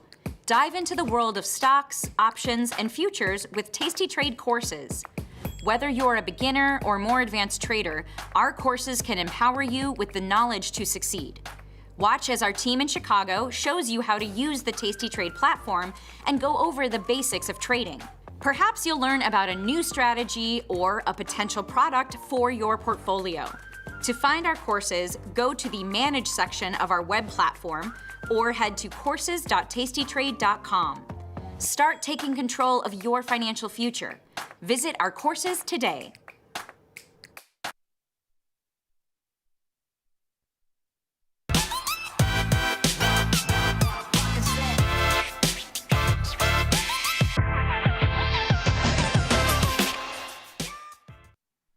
Docs churn and go nowhere. It's Thursday, December 4th, 2025. This is Overtime. I'm your host, Chris Vecchio in New York. He's Ilya Spivak in San Francisco. Here to take you through the next 30 minutes as we wind down the trading day. Not much of a day for stocks. Low volume, low volatility. S&P 500 closed yesterday, or at least started yesterday on this show at 68.62, and we find ourselves currently in at 68.66. So not much to write home about there. NASDAQ's a touch softer. The Russell is your leader, up by nearly 0.9%. Mixed day for metals, gold up slightly, silver down nearly 2%, copper off a touch. The world of currencies, the dollar is not really finding its footing, although some stability following yesterday's sell-off. Bonds, they're back down after a confused reaction to the weekly jobless claims figures. Ultimately, Ilya, we're starting to get ready for the Fed. It's less than a week away, so there's plenty of considerations on the board here. But we're at the charts right now. You got a little wiggle, you got a little wobble today. It was about a 50-point range in ES, a little bit smaller than that. We have not made any progress directionally whatsoever from yesterday to today, however. What's going on? Frankly, this week. Today? That's a fair assessment. Frankly, this week. I mean, this is kind of to go back to where we've kind of been chewing over what this week is, and in looking at that, trying to contextualize what last week was. This is looking like last week was a correction in thin liquidity on a holiday week where the markets went into that holiday week, obviously, with all kinds of tensions and concerns. And then last week, you had a kind of deep breath. It's a holiday. It's thin liquidity. This is a good opportunity to even out exposure. Okay, we've evened it out. Where are we? Are we going anywhere? Was last week an indication of some sort of conviction in a new direction? This week would tell you no. Because this week we're standing around, twiddling our thumbs. So it really is, I think, to your point about what the Fed does next week. It's really interesting that we find ourselves in this particular spot. If you would go look at a daily of ES here for just a second, and let's just take a look at some of these touch points here. Where's the Fed? That's October the 29th. It takes the markets a couple days to digest because at the same time, you get a big batch of Mag 7 earnings. Something like 5 of them come out within 48 hours of the Fed. And so there's a little bit of a digestive period there before the markets go right. We've seen the earnings. Good for them. Salud. We don't like this Fed thing and we're going down. Where have we reset to? That spot. We've been here before. We've reset to this spot earlier. And where are we getting stuck again? The same spot. So, is this conviction or is this just the markets now? This is their line in the sand. Until the Fed tells them all the rate cut magic is coming, this is the cap. Certainly acting that way, at least for S&P. I'm curious. I was looking at the Fed funds futures curve going out into next year, and it seems to be a little disjointed at the moment. It doesn't appear like there's a consistent narrative for how many cuts we're going to get. Next week, we're going to get that new summary of economic projections from the Fed, growth, inflation, and ultimately the dot plot showcasing where Fed officials think rates will end up for next year. That's right. As it stands, I can only count 2 cuts. There are 2 cuts. 2026 priced in. The market, of course, is fairly confident that we're going to get 2 cuts by year end. 59 basis points is the cumulative in the tally at this point. So that's 2 cuts, less than 50-50 chance of a third now. It's a 9 37. basis points toward a 25 basis point cut. Yesterday, it was better than even. Yesterday, we were about at 56%. Today, we've come back under. Take a walk with me here, Ilya. There are 2 paths we can go down. First path is where we go into next week's Fed meeting where the market's expecting 3 cuts for next year. Yeah. The third cut is 100% priced in. There's a second path the market could take. We walk down that. We're only pricing in 2 cuts for next year. Where is the Fed likely to land up? Are they going to walk down path 1 with the market or path 2? And more importantly, if the Fed is not going to signal 3, 4, 5 cuts, isn't the market already fairly well positioned to absorb that disappointing news? I think it's the other way around. I think it's that the markets are positioned for at least 2, and there's obviously this ongoing debate day in, day out on how likely it is that we're going to get a third. I think the bargain here, if you listen to how Powell forcefully said, this is a really vigorous debate here about December. September and October, we felt were maintenance. And this is not that. This would be going into a more easing as its own objective kind of thing. We saw a little kerfuffle in the labor market. We gave you 50 basis points over 2 months. Count your lucky stars and keep it moving. A third one would be, now we're trying to really ease here. We're trying to push back on something. And we're not sure we want to do that, especially when we're driving in the fog, because there's no data that's timely. Thank our lucky stars, we're going to get the PCE numbers from September tomorrow. Whoa, insightful. It's December. So we are looking at a situation here where most of the committee does not want this cut. But some on the committee are clearly very loud about it. And so loud about it that in the last SCP, someone's out there shifted the median toward 3 cuts this year. So, and someone, that someone may or may not be Stephen Meir, and you be the judge. All the dots are clustered in one area, and then there's one new addition to the board who just happens to be on loan from the White House. So clearly, there's a bias here. Now, the bargain might end up being, all right, listen, here's your cut. Take the cut. But we're not putting anything new in the SCP because we don't know where we're going. We're driving in the fog again. So we're not committing to anything. If we need the cuts because things go sideways, we'll give you the cuts. Sit down.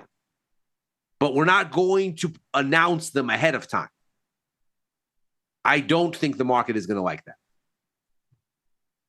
You know, there's part of me that says, when you look at the inflation trackers right now, how they ended up in November, how they're gearing towards December, how the month-over-months are sitting in the high 0.2, getting close to 0.3%, you're thinking that this is going to be inflation that in the short run is going to be sticky. And, you know, if inflation's near 3%, surely that's going to provoke the Fed into potentially rethinking their cuts. Sure. The thing is, 3% inflation was exactly what they thought we would be at right now by year-end 2025, right? If they had come out in September with their SCP and said, no, we see inflation ending the year at 2.5%, and all of a sudden it's ending the year at 3%, the case for the rate cut becomes all that more difficult to swallow because clearly price pressures are beyond what the Fed had anticipated. But price pressures are more or less evolving in line with what they feel, and it comports with the idea that you have that temporary one-off in inflation, you adjust higher, you go back along your previous path, their attention then refocuses on downside growth and employment concerns, although it's hard to say that those concerns are reflected in the GDP forecast, considering the GDP forecasts are gliding upwards as you go further out in time. But right now, Ilya, I see 3.8% growth according to the Atlanta Fed as of today. Yeah. I look at the inflation and again, informed by little because there's no data. Right. It's a cloudy sky. You can only see a few stars. But the data that we do have, this is what it's telling us. Same thing for inflation. It's sitting there 3%. In what world is a Fed coming out and signaling any sort of aggressive easing with GDP potentially sitting near 4% while headline CPI is persisting near 3%? In no world. There's no world. So like everyone in no world. And by the way, S&P Global PMIs this week, a little bit cooler than the previous month, but they've been sitting near last year's highs, not at them, but nearby.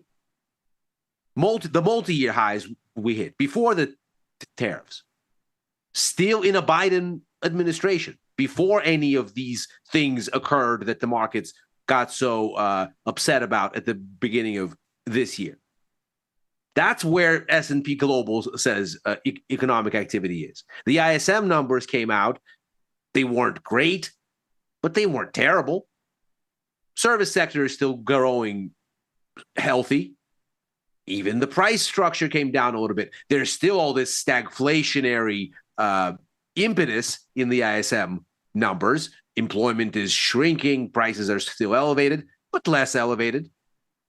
So there's really not a whole lot here. Now, the break-even rates are cratering. And they're back to April lows, where everybody, again, was all up in arms about, oh my God, the president is going to start a forcible extraction of the U.S. from the global financial system and the global commercial system and kill the dollar and kill the bonds. Oh no. All the scary things. Right. It took the president, all of 5 days to go, yeah, you know that thing I said? Let's go ahead and put a 90-day kibosh on that until somebody explains to me what all of this is. So when we get this kind of situation here, the markets are clearly of a view.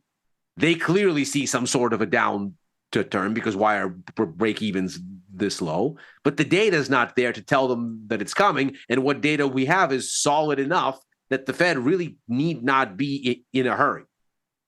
So you have this thing where the markets go, we want the cuts. The Fed goes, we'd love to give you the cuts. We can't see any reason to give you them.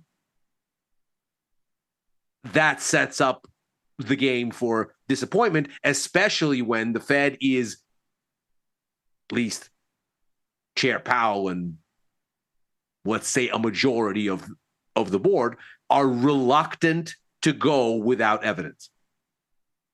Because that, among other things, looks like they're being politically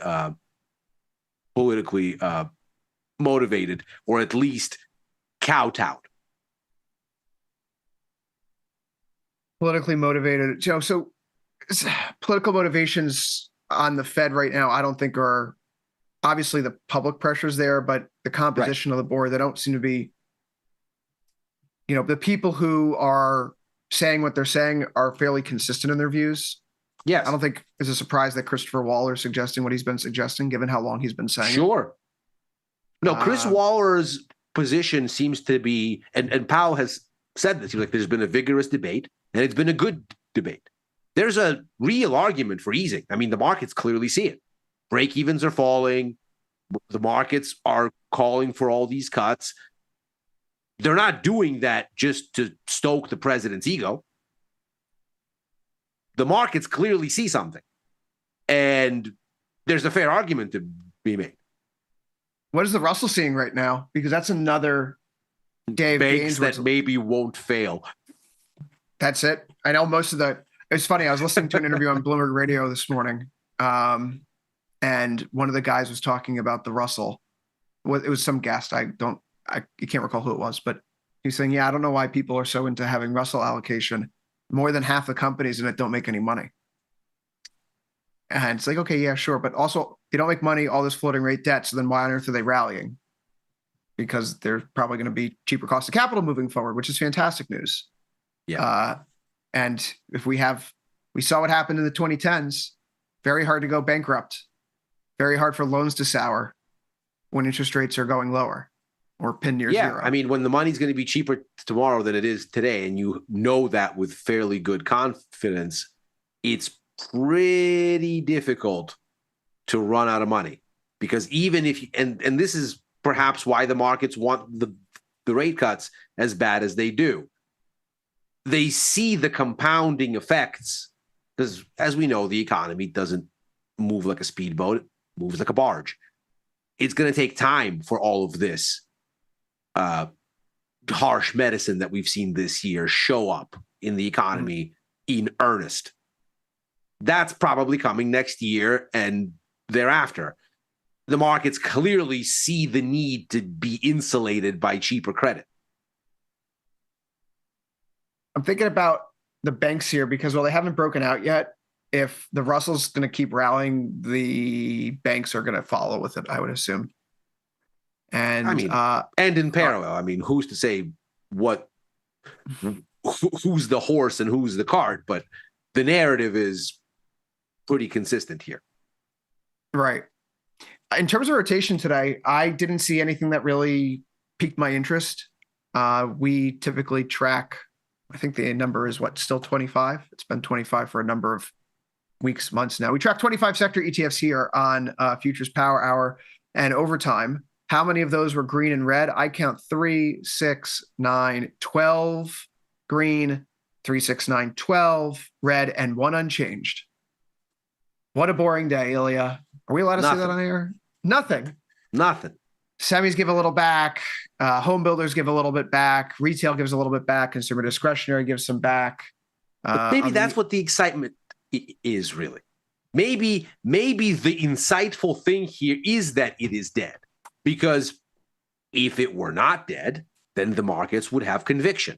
And if the markets had conviction, they would not be a spring coiled waiting for next week's event risk.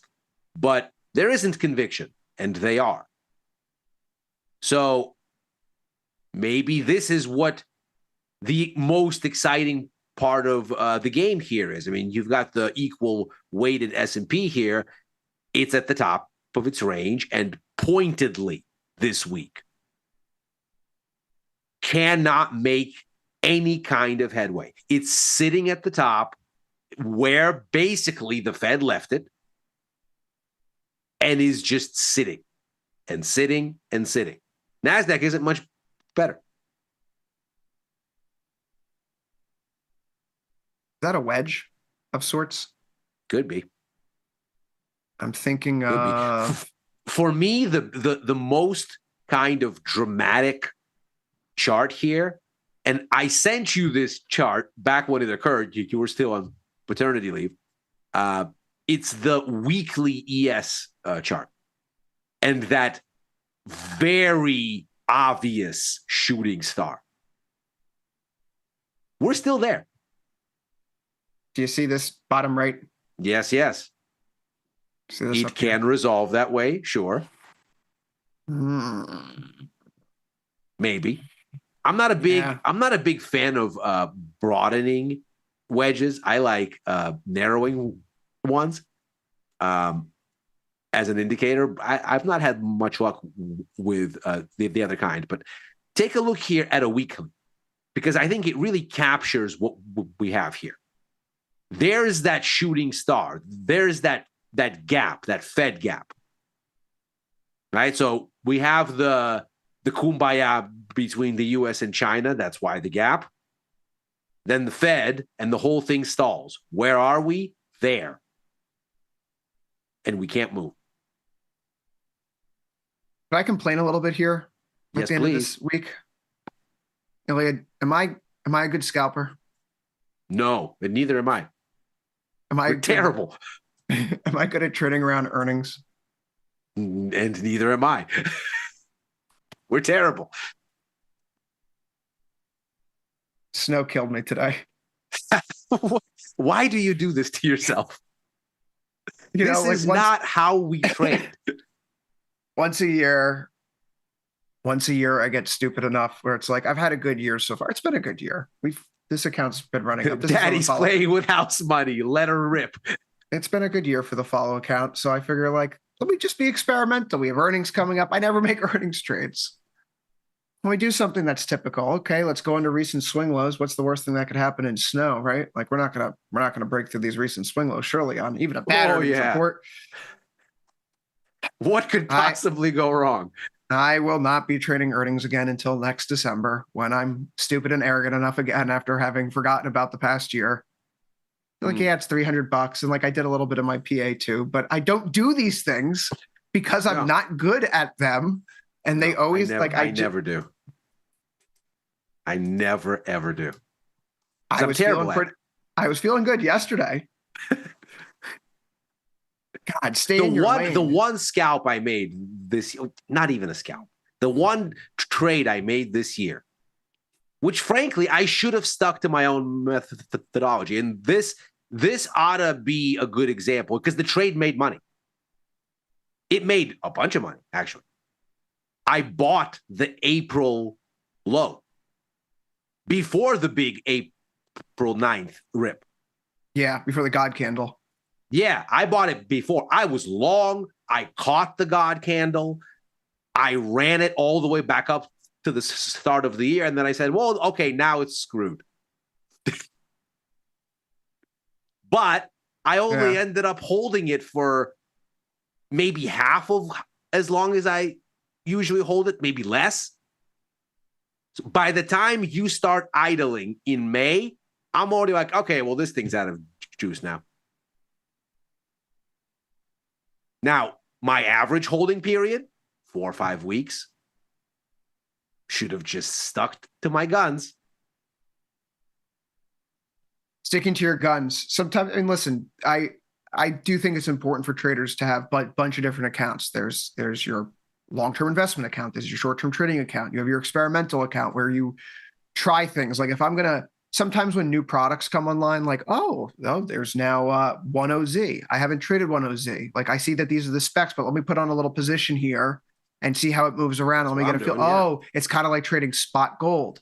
Okay, that's how this moves. Understood. Right. And so I think you have different accounts. So like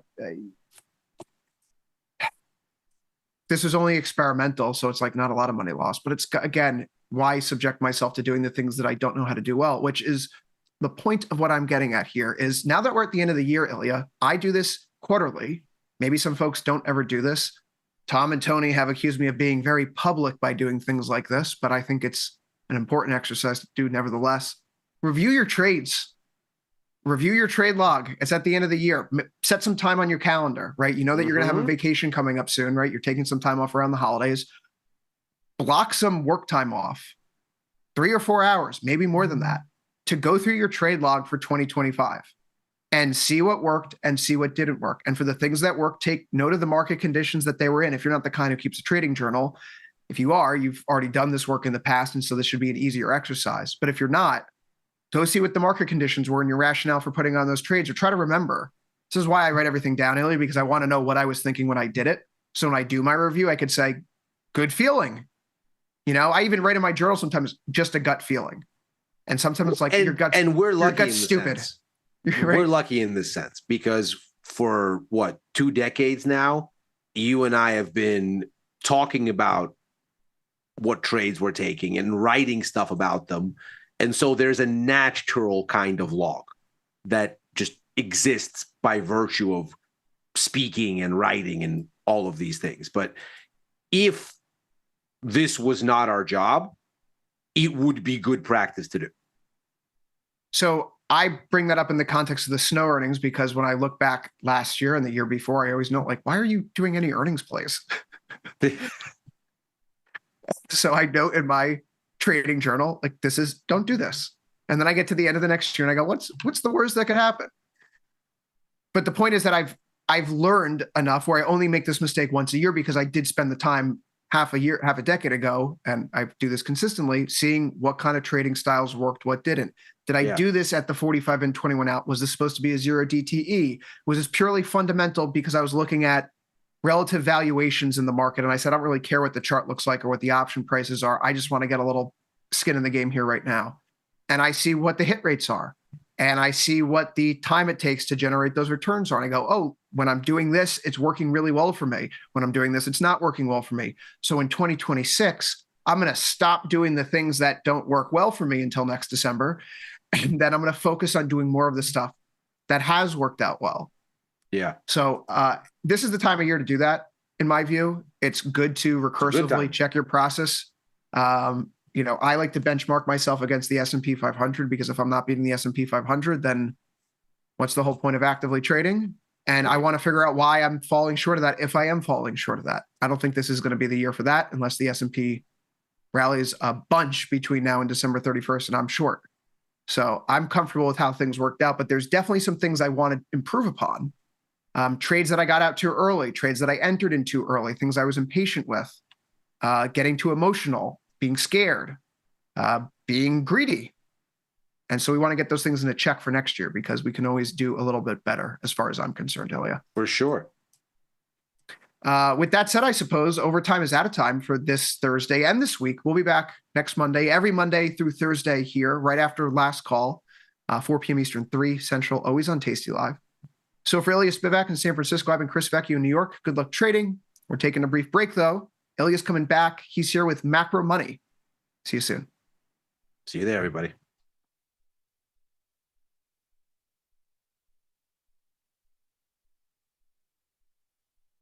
tastytrade's active trader interface makes futures markets your arena.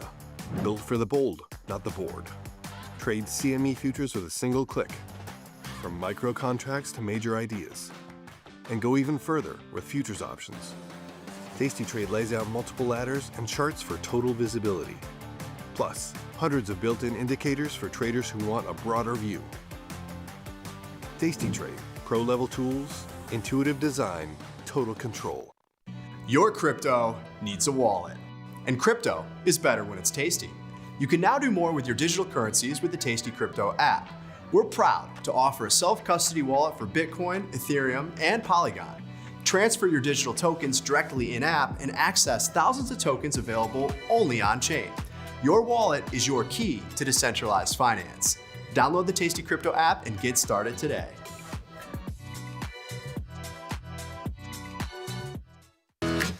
Tasty Trade is now on TradingView. Trade stocks and futures directly on TradingView charts with Tasty Trade's low commissions. Try it out and leave us a review. Feel like your wardrobe is missing something? Like style, purpose, and maybe a dancing dog? Can I pet that dog? The new Tasty Trade and tastylive web store is now live. New merch, bold designs. Did we mention all net proceeds go to one tail at a time?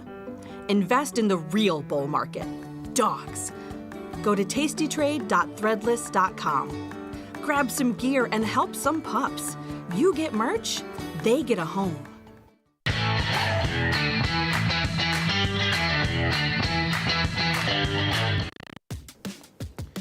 Look who's back testing. Tasty Trade now has options back testing for free. Test your trades with over 10 years of data for the most popular symbols. See how your trades would have performed in the past. Look back at profit and loss and take the guess out of guesswork. Oh, did we mention that it's free? Get back testing at Tasty Trade.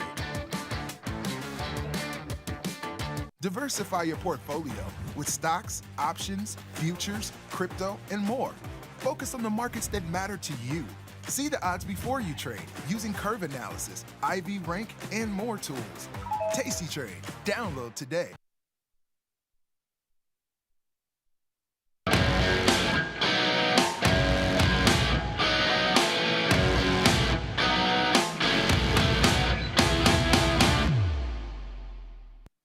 And the paint is drying, the grass is growing, and the markets are going nowhere.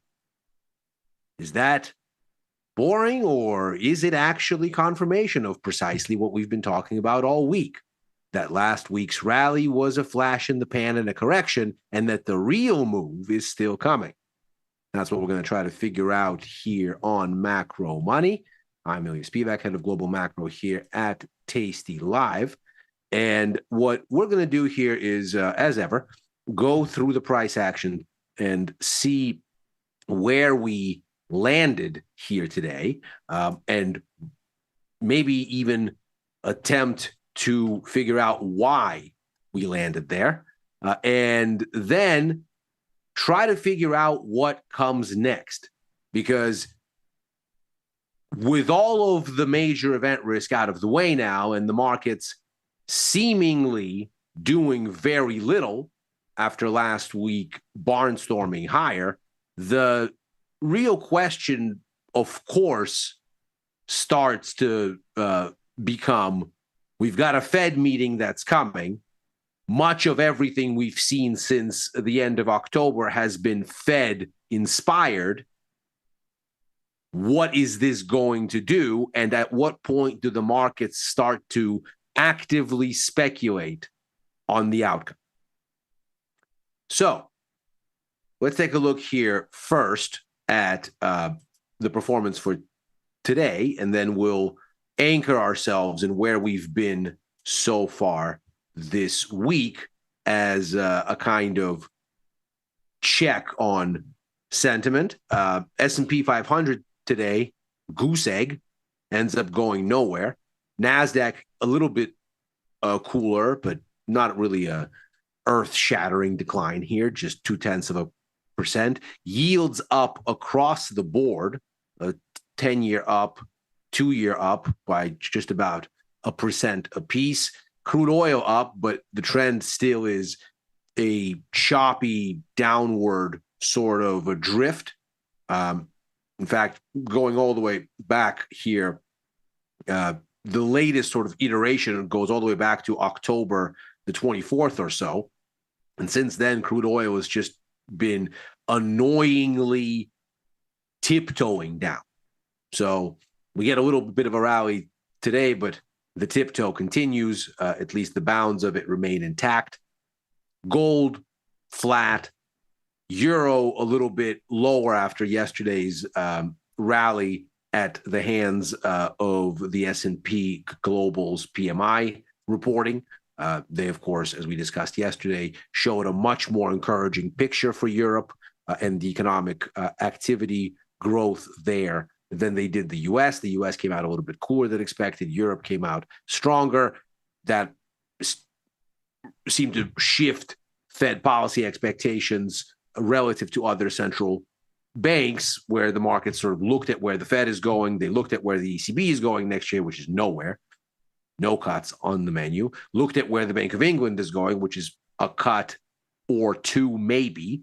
Then looked at what they have baked in for the Fed, which is at least 2 cuts and a third maybe, and reasoned the dollar was too expensive. So there was a big sell-off in the dollar yesterday. Today we get a little bit of a correction there. Yen idling. Bitcoin, if one wanted a slight gauge of sentiment outside of stocks, further out along the risk spectrum, it is perhaps just a touch risk off. So, for the most part, the markets do nothing.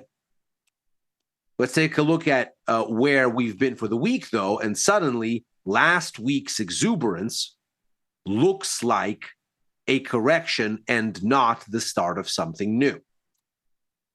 S&P barely changed. NASDAQ a little bit higher, but not by very much. Rates higher. Oil, again, doing its thing.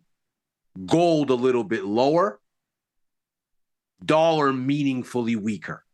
That's perhaps the most sort of important move that we've achieved so far this week. Looking at what happened last week, we can see the dollar started to edge down last week, but the follow through that one might have expected, given the forceful rebound in stocks and the forceful rebound in gold, has plainly not materialized. And so the markets now seem to be in a kind of holding pattern where if last week's aggressive rally, and we've talked about it before, but we'll check in to it again just to make sure that we're following the same thread here. Last week's moves were very clearly of a flavor that fears about how much the Fed would cut are ebbing.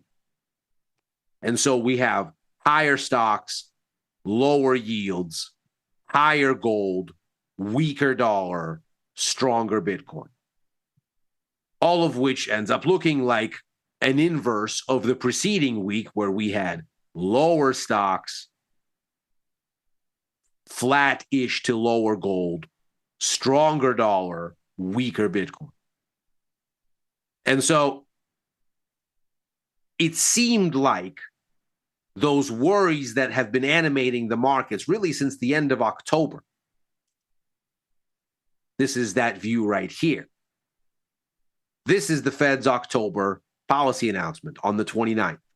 That's the top in stock markets. And it's because Fed Chair Powell came out and said, you all think that a December rate cut is an inevitability. Let me tell you, it is far from that. And the market sold off. Now, they didn't sell off right away. Note here, there's a little period of digestion here because just as the Fed makes that announcement, we also have a bunch of Mag 7 earnings. Not all of them, of course. NVIDIA comes later. Tesla came before. So you get a bunch of Mag 5 numbers, let's say. And so there's a little bit of a digestion here. So once you get this move, that's the top, but then there's a bit of a holding pattern here until the sell-off really gathers steam. Well, where have we come back to? The spot where the digestion breaks. So it seems as though last week was kind of a resetting of the table, where there was speculation of what the Fed would or wouldn't do. Powell scared everybody. Now, looking at policy expectations, we can see we're a little bit lighter today, but not by much. 89% chance of a cut yesterday, 87 today. So we've had a little 2% sort of a wiggle here, day in, day out. But the markets are fairly convinced that this cut is happening. And when the probabilities are this high, this close to the meeting, the historical record is very much of the mind that the cut is off, that it's basically a foregone conclusion at this point. But the markets clearly, as of last week, going into this week, wanted to reset because maybe the cut is happening and maybe that's enough. But that's clearly not enough for them to go off to the races. So where does that leave us?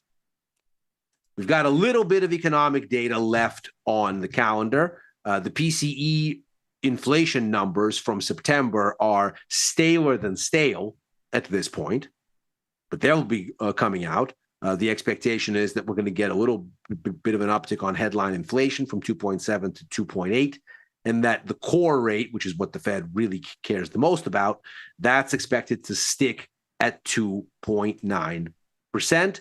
We're also going to get in my opinion, more relevant because it's timely, the Michigan Survey of Consumer Confidence, the University of Michigan data. And here we're expecting a very narrow uptick in consumer sentiment for the preliminary survey in December. There's going to be a correction to it that comes out later. So if we take a look here first and foremost at that survey, this is really the core issue here. This sort of captures the dynamics that the markets are both experiencing now and the extent to which they clash with where we've been for the preceding 4 years. We can see that from the beginning of 2021, that the inflation scare obviously is driving consumer confidence down post-COVID. And we can see that in the rise of the inflation expectations, the one-year outlook that's baked into this survey. We can see also that by the beginning of 2022, the Fed starts to really and earnestly move to break inflation with back-to-back rate hikes, 75 basis points apiece. They want to show conviction and they want to move fast. And we can see that as that starts to take effect, inflation expectations come down, sentiment is improving. Then there's the beginning of this year and the tariffs, which are obviously a huge concern. And so inflation expectations surge because of worries that the tariffs are going to make things more expensive, consumption tax though they are. And consumer sentiment, of course, declines. Now, since the concern around the tariffs has come in over recent months, sentiment tried to improve, but then the dynamic starts to break down. And what we've seen over the past 4 months here is that even as inflation expectations cool, sentiment is still declining. That, of course, not an encouraging sign, because consumption is the main catalyst for economic growth by a long mile. This is a chart going back to the 1950s. And we can see here that consumption has been somewhere between 60 and 70% of the overall economy the entire time. So we can go back and forth on all of this imports, trade, this or that. It's the consumer that really matters. And if consumer confidence is falling apart, then the economy will follow. And then you're getting rate cuts for all the wrong reasons, not the kind of reasons that the market is going to be very happy about. Now, of course, third quarter GDP data is maybe going to come out. Maybe it'll even tell us something that we haven't seen already. But what we've seen for the past 2 releases of GDP data is that consumption has been much weaker so far this year than it was last year. This blue area is the contribution to GDP from consumption. It improved a little bit from the first quarter into the second, but we know that already because, again, looking at this consumer confidence data, we can see it. That's this improvement here. But what have we seen since then? We're back toward these lows. And so ostensibly, the implication for the third quarter here is consumption probably got crimped again. So we can have these big swings in the imports component because businesses try to front run the tariffs. And of course, these moves in inventories are the inverse of that. So first we get a surge in imports and a build in inventories. Then we get a drop in imports and a working down of those inventories. All of that's fine and dandy, but these are rounding errors compared to consumption.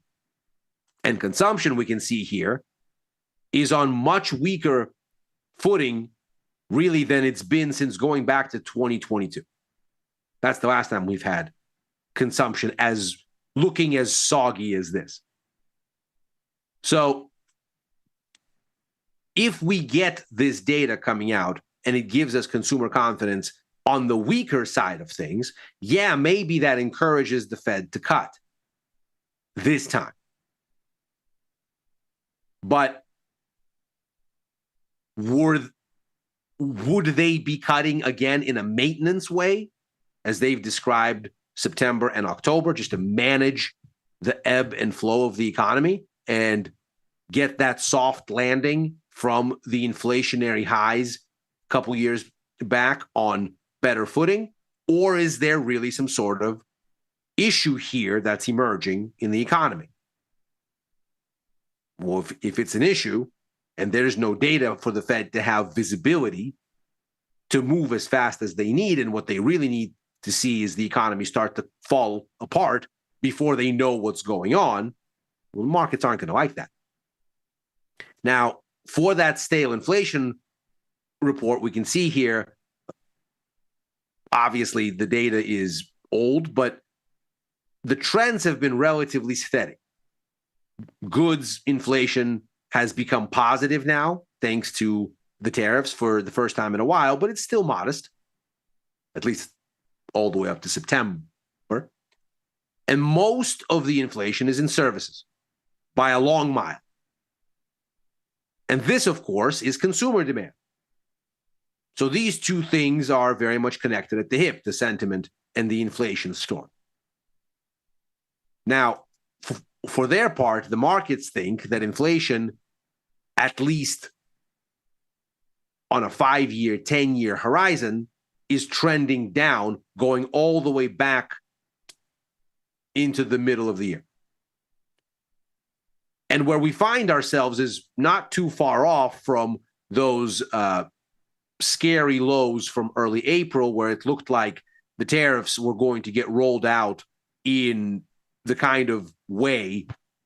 Liberation Day was, of course, the crescendo on this, where there would be dramatic increases. They would be bilateral, and then we'd have to negotiate with each trading partner at length and ad nauseum. And before we got any clarity, it would take forever. And of course, the markets panic because importers need to know the rules of the road at minimum. And if they don't, then commerce collapses and obviously the economy suffers. So we are back to inflation at near those levels, as far as at least the 5-year and almost the 10-year break-even inflation rate. This is the bond market's inflation expectation as far as they're concerned. So looking at this, the markets seemingly envision weaker inflation because they ostensibly envision some sort of a decline in that service sector component, because that's what it would take.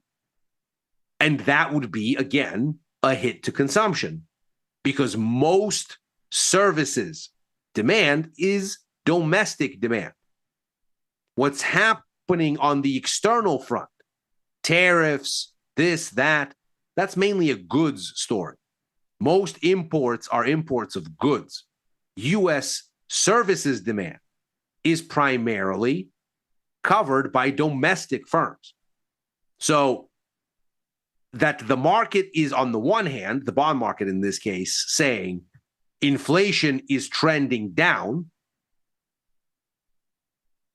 And on the other hand, we get these consumer confidence numbers that says consumer confidence is weakening despite cooling inflation, at least cooling expectations for it amongst consumers. That speaks to eroding demand.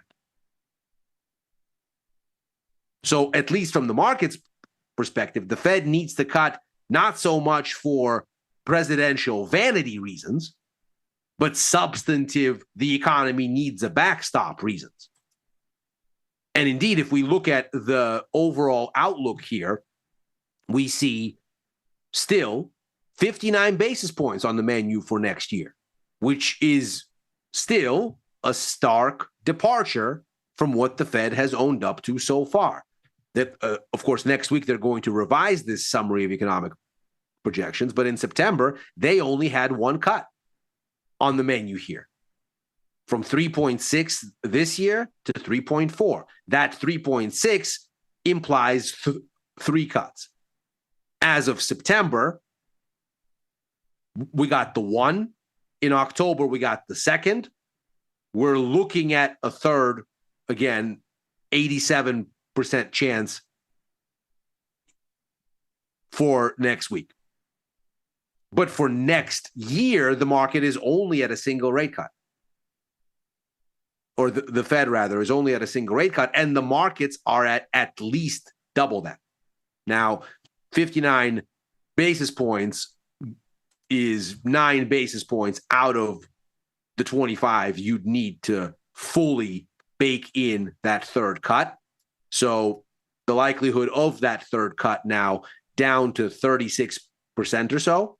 That's, of course, not quite as impressive as what we saw yesterday, where the likelihood was more like 56%. But in any case, the markets already, and this lines up with the lower break-even rates, this lines up with what we're seeing in the consumer confidence numbers, they want this easing, and ostensibly they want it because they think the economy is at risk of hitting the skids. And from the Fed's perspective, the entire narrative that Powell gave us in October that so spooked everybody was, look, we don't have any economic data to really know where we are. We gave you maintenance cuts in September and October because by then we'd seen a bunch of economic data over the course of the year that told us the labor market was weakening. And indeed, we just got this ADP data this week that reinforced that idea. Here's the end of last year. Here's what the labor market has done since. Now, again, we don't have updated NFP numbers, official numbers from BLS, but the markets just need a yardstick. And so for now, I suppose this will do. The labor market was basically flat in 2024. And in 2025, clearly, it is weakening. So from the Fed's perspective, look, we gave you these cuts, but now we don't know where we're going. And at least looking at the ISM numbers that we got this week, while the overall economy seems to be generally holding up, mainly because the service sector isn't collapsing, that's that demand that we just looked at here. The internals don't look all that great, and that stagflationary risk that the Fed has been worried about all year long, that's pretty much on display here. Employment has been declining since the beginning of the year. We can see both of these employment sub-indexes in ISM are sub 50, which means contraction. And we can see that although recently we've had some cooling on the inflation front, we're still very much at elevated price growth levels for both services and manufacturing. 50 is neutral, above 50 is growth. We're way above 50. And our reference points are somewhere back here at the height of the COVID concerns, even for manufacturing. Never mind for services where it's even higher. So the markets want cuts, and the Fed is apparently reluctant to give them those cuts. Never mind what happens next week. That's, again, looking like a foregone conclusion. And now that the markets know it's a foregone conclusion, they can't seem to make hay of it. It's what happens thereafter and how the Fed revises this summary of economic projections and whether the markets are happy with that. Because again, here is a week back on December's outlook. We're a bit over 80. We're still a bit over 80. We've been a little bit over 80. What have the markets done with that information? Not a whole lot. Again, the week so far, S&P is up 0.1%. And it's going nowhere. So if the Fed cuts next week, is that good enough to get things rallying? Probably not. Markets know this already. The real question is what happens here and whether this number goes up. And if this number doesn't go up because enough on the committee say, look, we just don't know enough to tell you anything about changing this number or the one after, that's probably going to smell like disappointment for the markets. With, of course, the kind of negative implications for stocks, for crypto, and the kind of positive implications for the dollar that we saw the week before last here. So, with that in mind, positioning-wise, I'm still long the dollar here, short the Aussie, short the pound, short the euro. It hasn't been the easiest thing to hold this week, but hold it I am. In fact, as you can see here, I pushed out the Aussie into the March contract. I'll probably do something similar here for the pound and the euro next week because they're coming up on expiration in not that long. I'm still short risk, so I'm still holding half of my put vertical position in IBIT, the crypto ETF, the Bitcoin one. I took half of it off at the start of the week here. On Tuesday, it gave up Monday's rally, and so that felt like a good spot because it didn't take out support to pull half of it off. So I still have half on. See how that goes. Still have my SPY put verticals that I entered into on Fed Day, the 29th of October. It's basically idling. So we'll see how that goes, but I'm going to hold it from here. Crude oil, again, is just annoying at this point. There's 15 days to expiration, and it's going the direction I wanted to go. Obviously, I'm in put verticals here, and it is inching down, but it is so slow going that the next time that there's a little bit of a downtick, I might just take it off. Still long the metals also, because they don't seem to be particularly sensitive to the Fed narrative. They instead seem to be doing something more speculative. But for now, they still look relatively well supported. So still long a bit of gold through the 1 ounce futures, still long a bit of silver through call verticals. And then I have my longer term exposure to Brazilian stocks through EWZ. I took half off earlier this week and then put it back on because the resistance I was looking at got taken out. So I was initially here at 27, then added at 29, took off the 27 this week, and now re-upped with more duration at 33, and still holding MSOS with an expiration in January 2027, just on the off chance that cannabis descheduling becomes a thing for the midterms next year. And that is Macro Money for today. As ever, we are here Monday through Thursday, right after overtime. That's a show I co-host with Chris Vecchio, looking at the Wall Street close and what might happen after. I'm also writing for the News and Insights portion of tastylive.com, commenting at Ilya Spivak on former Twitter and on Blue Sky. If you're watching this on YouTube, like and subscribe. Macro Money is back next Monday. Happy trading.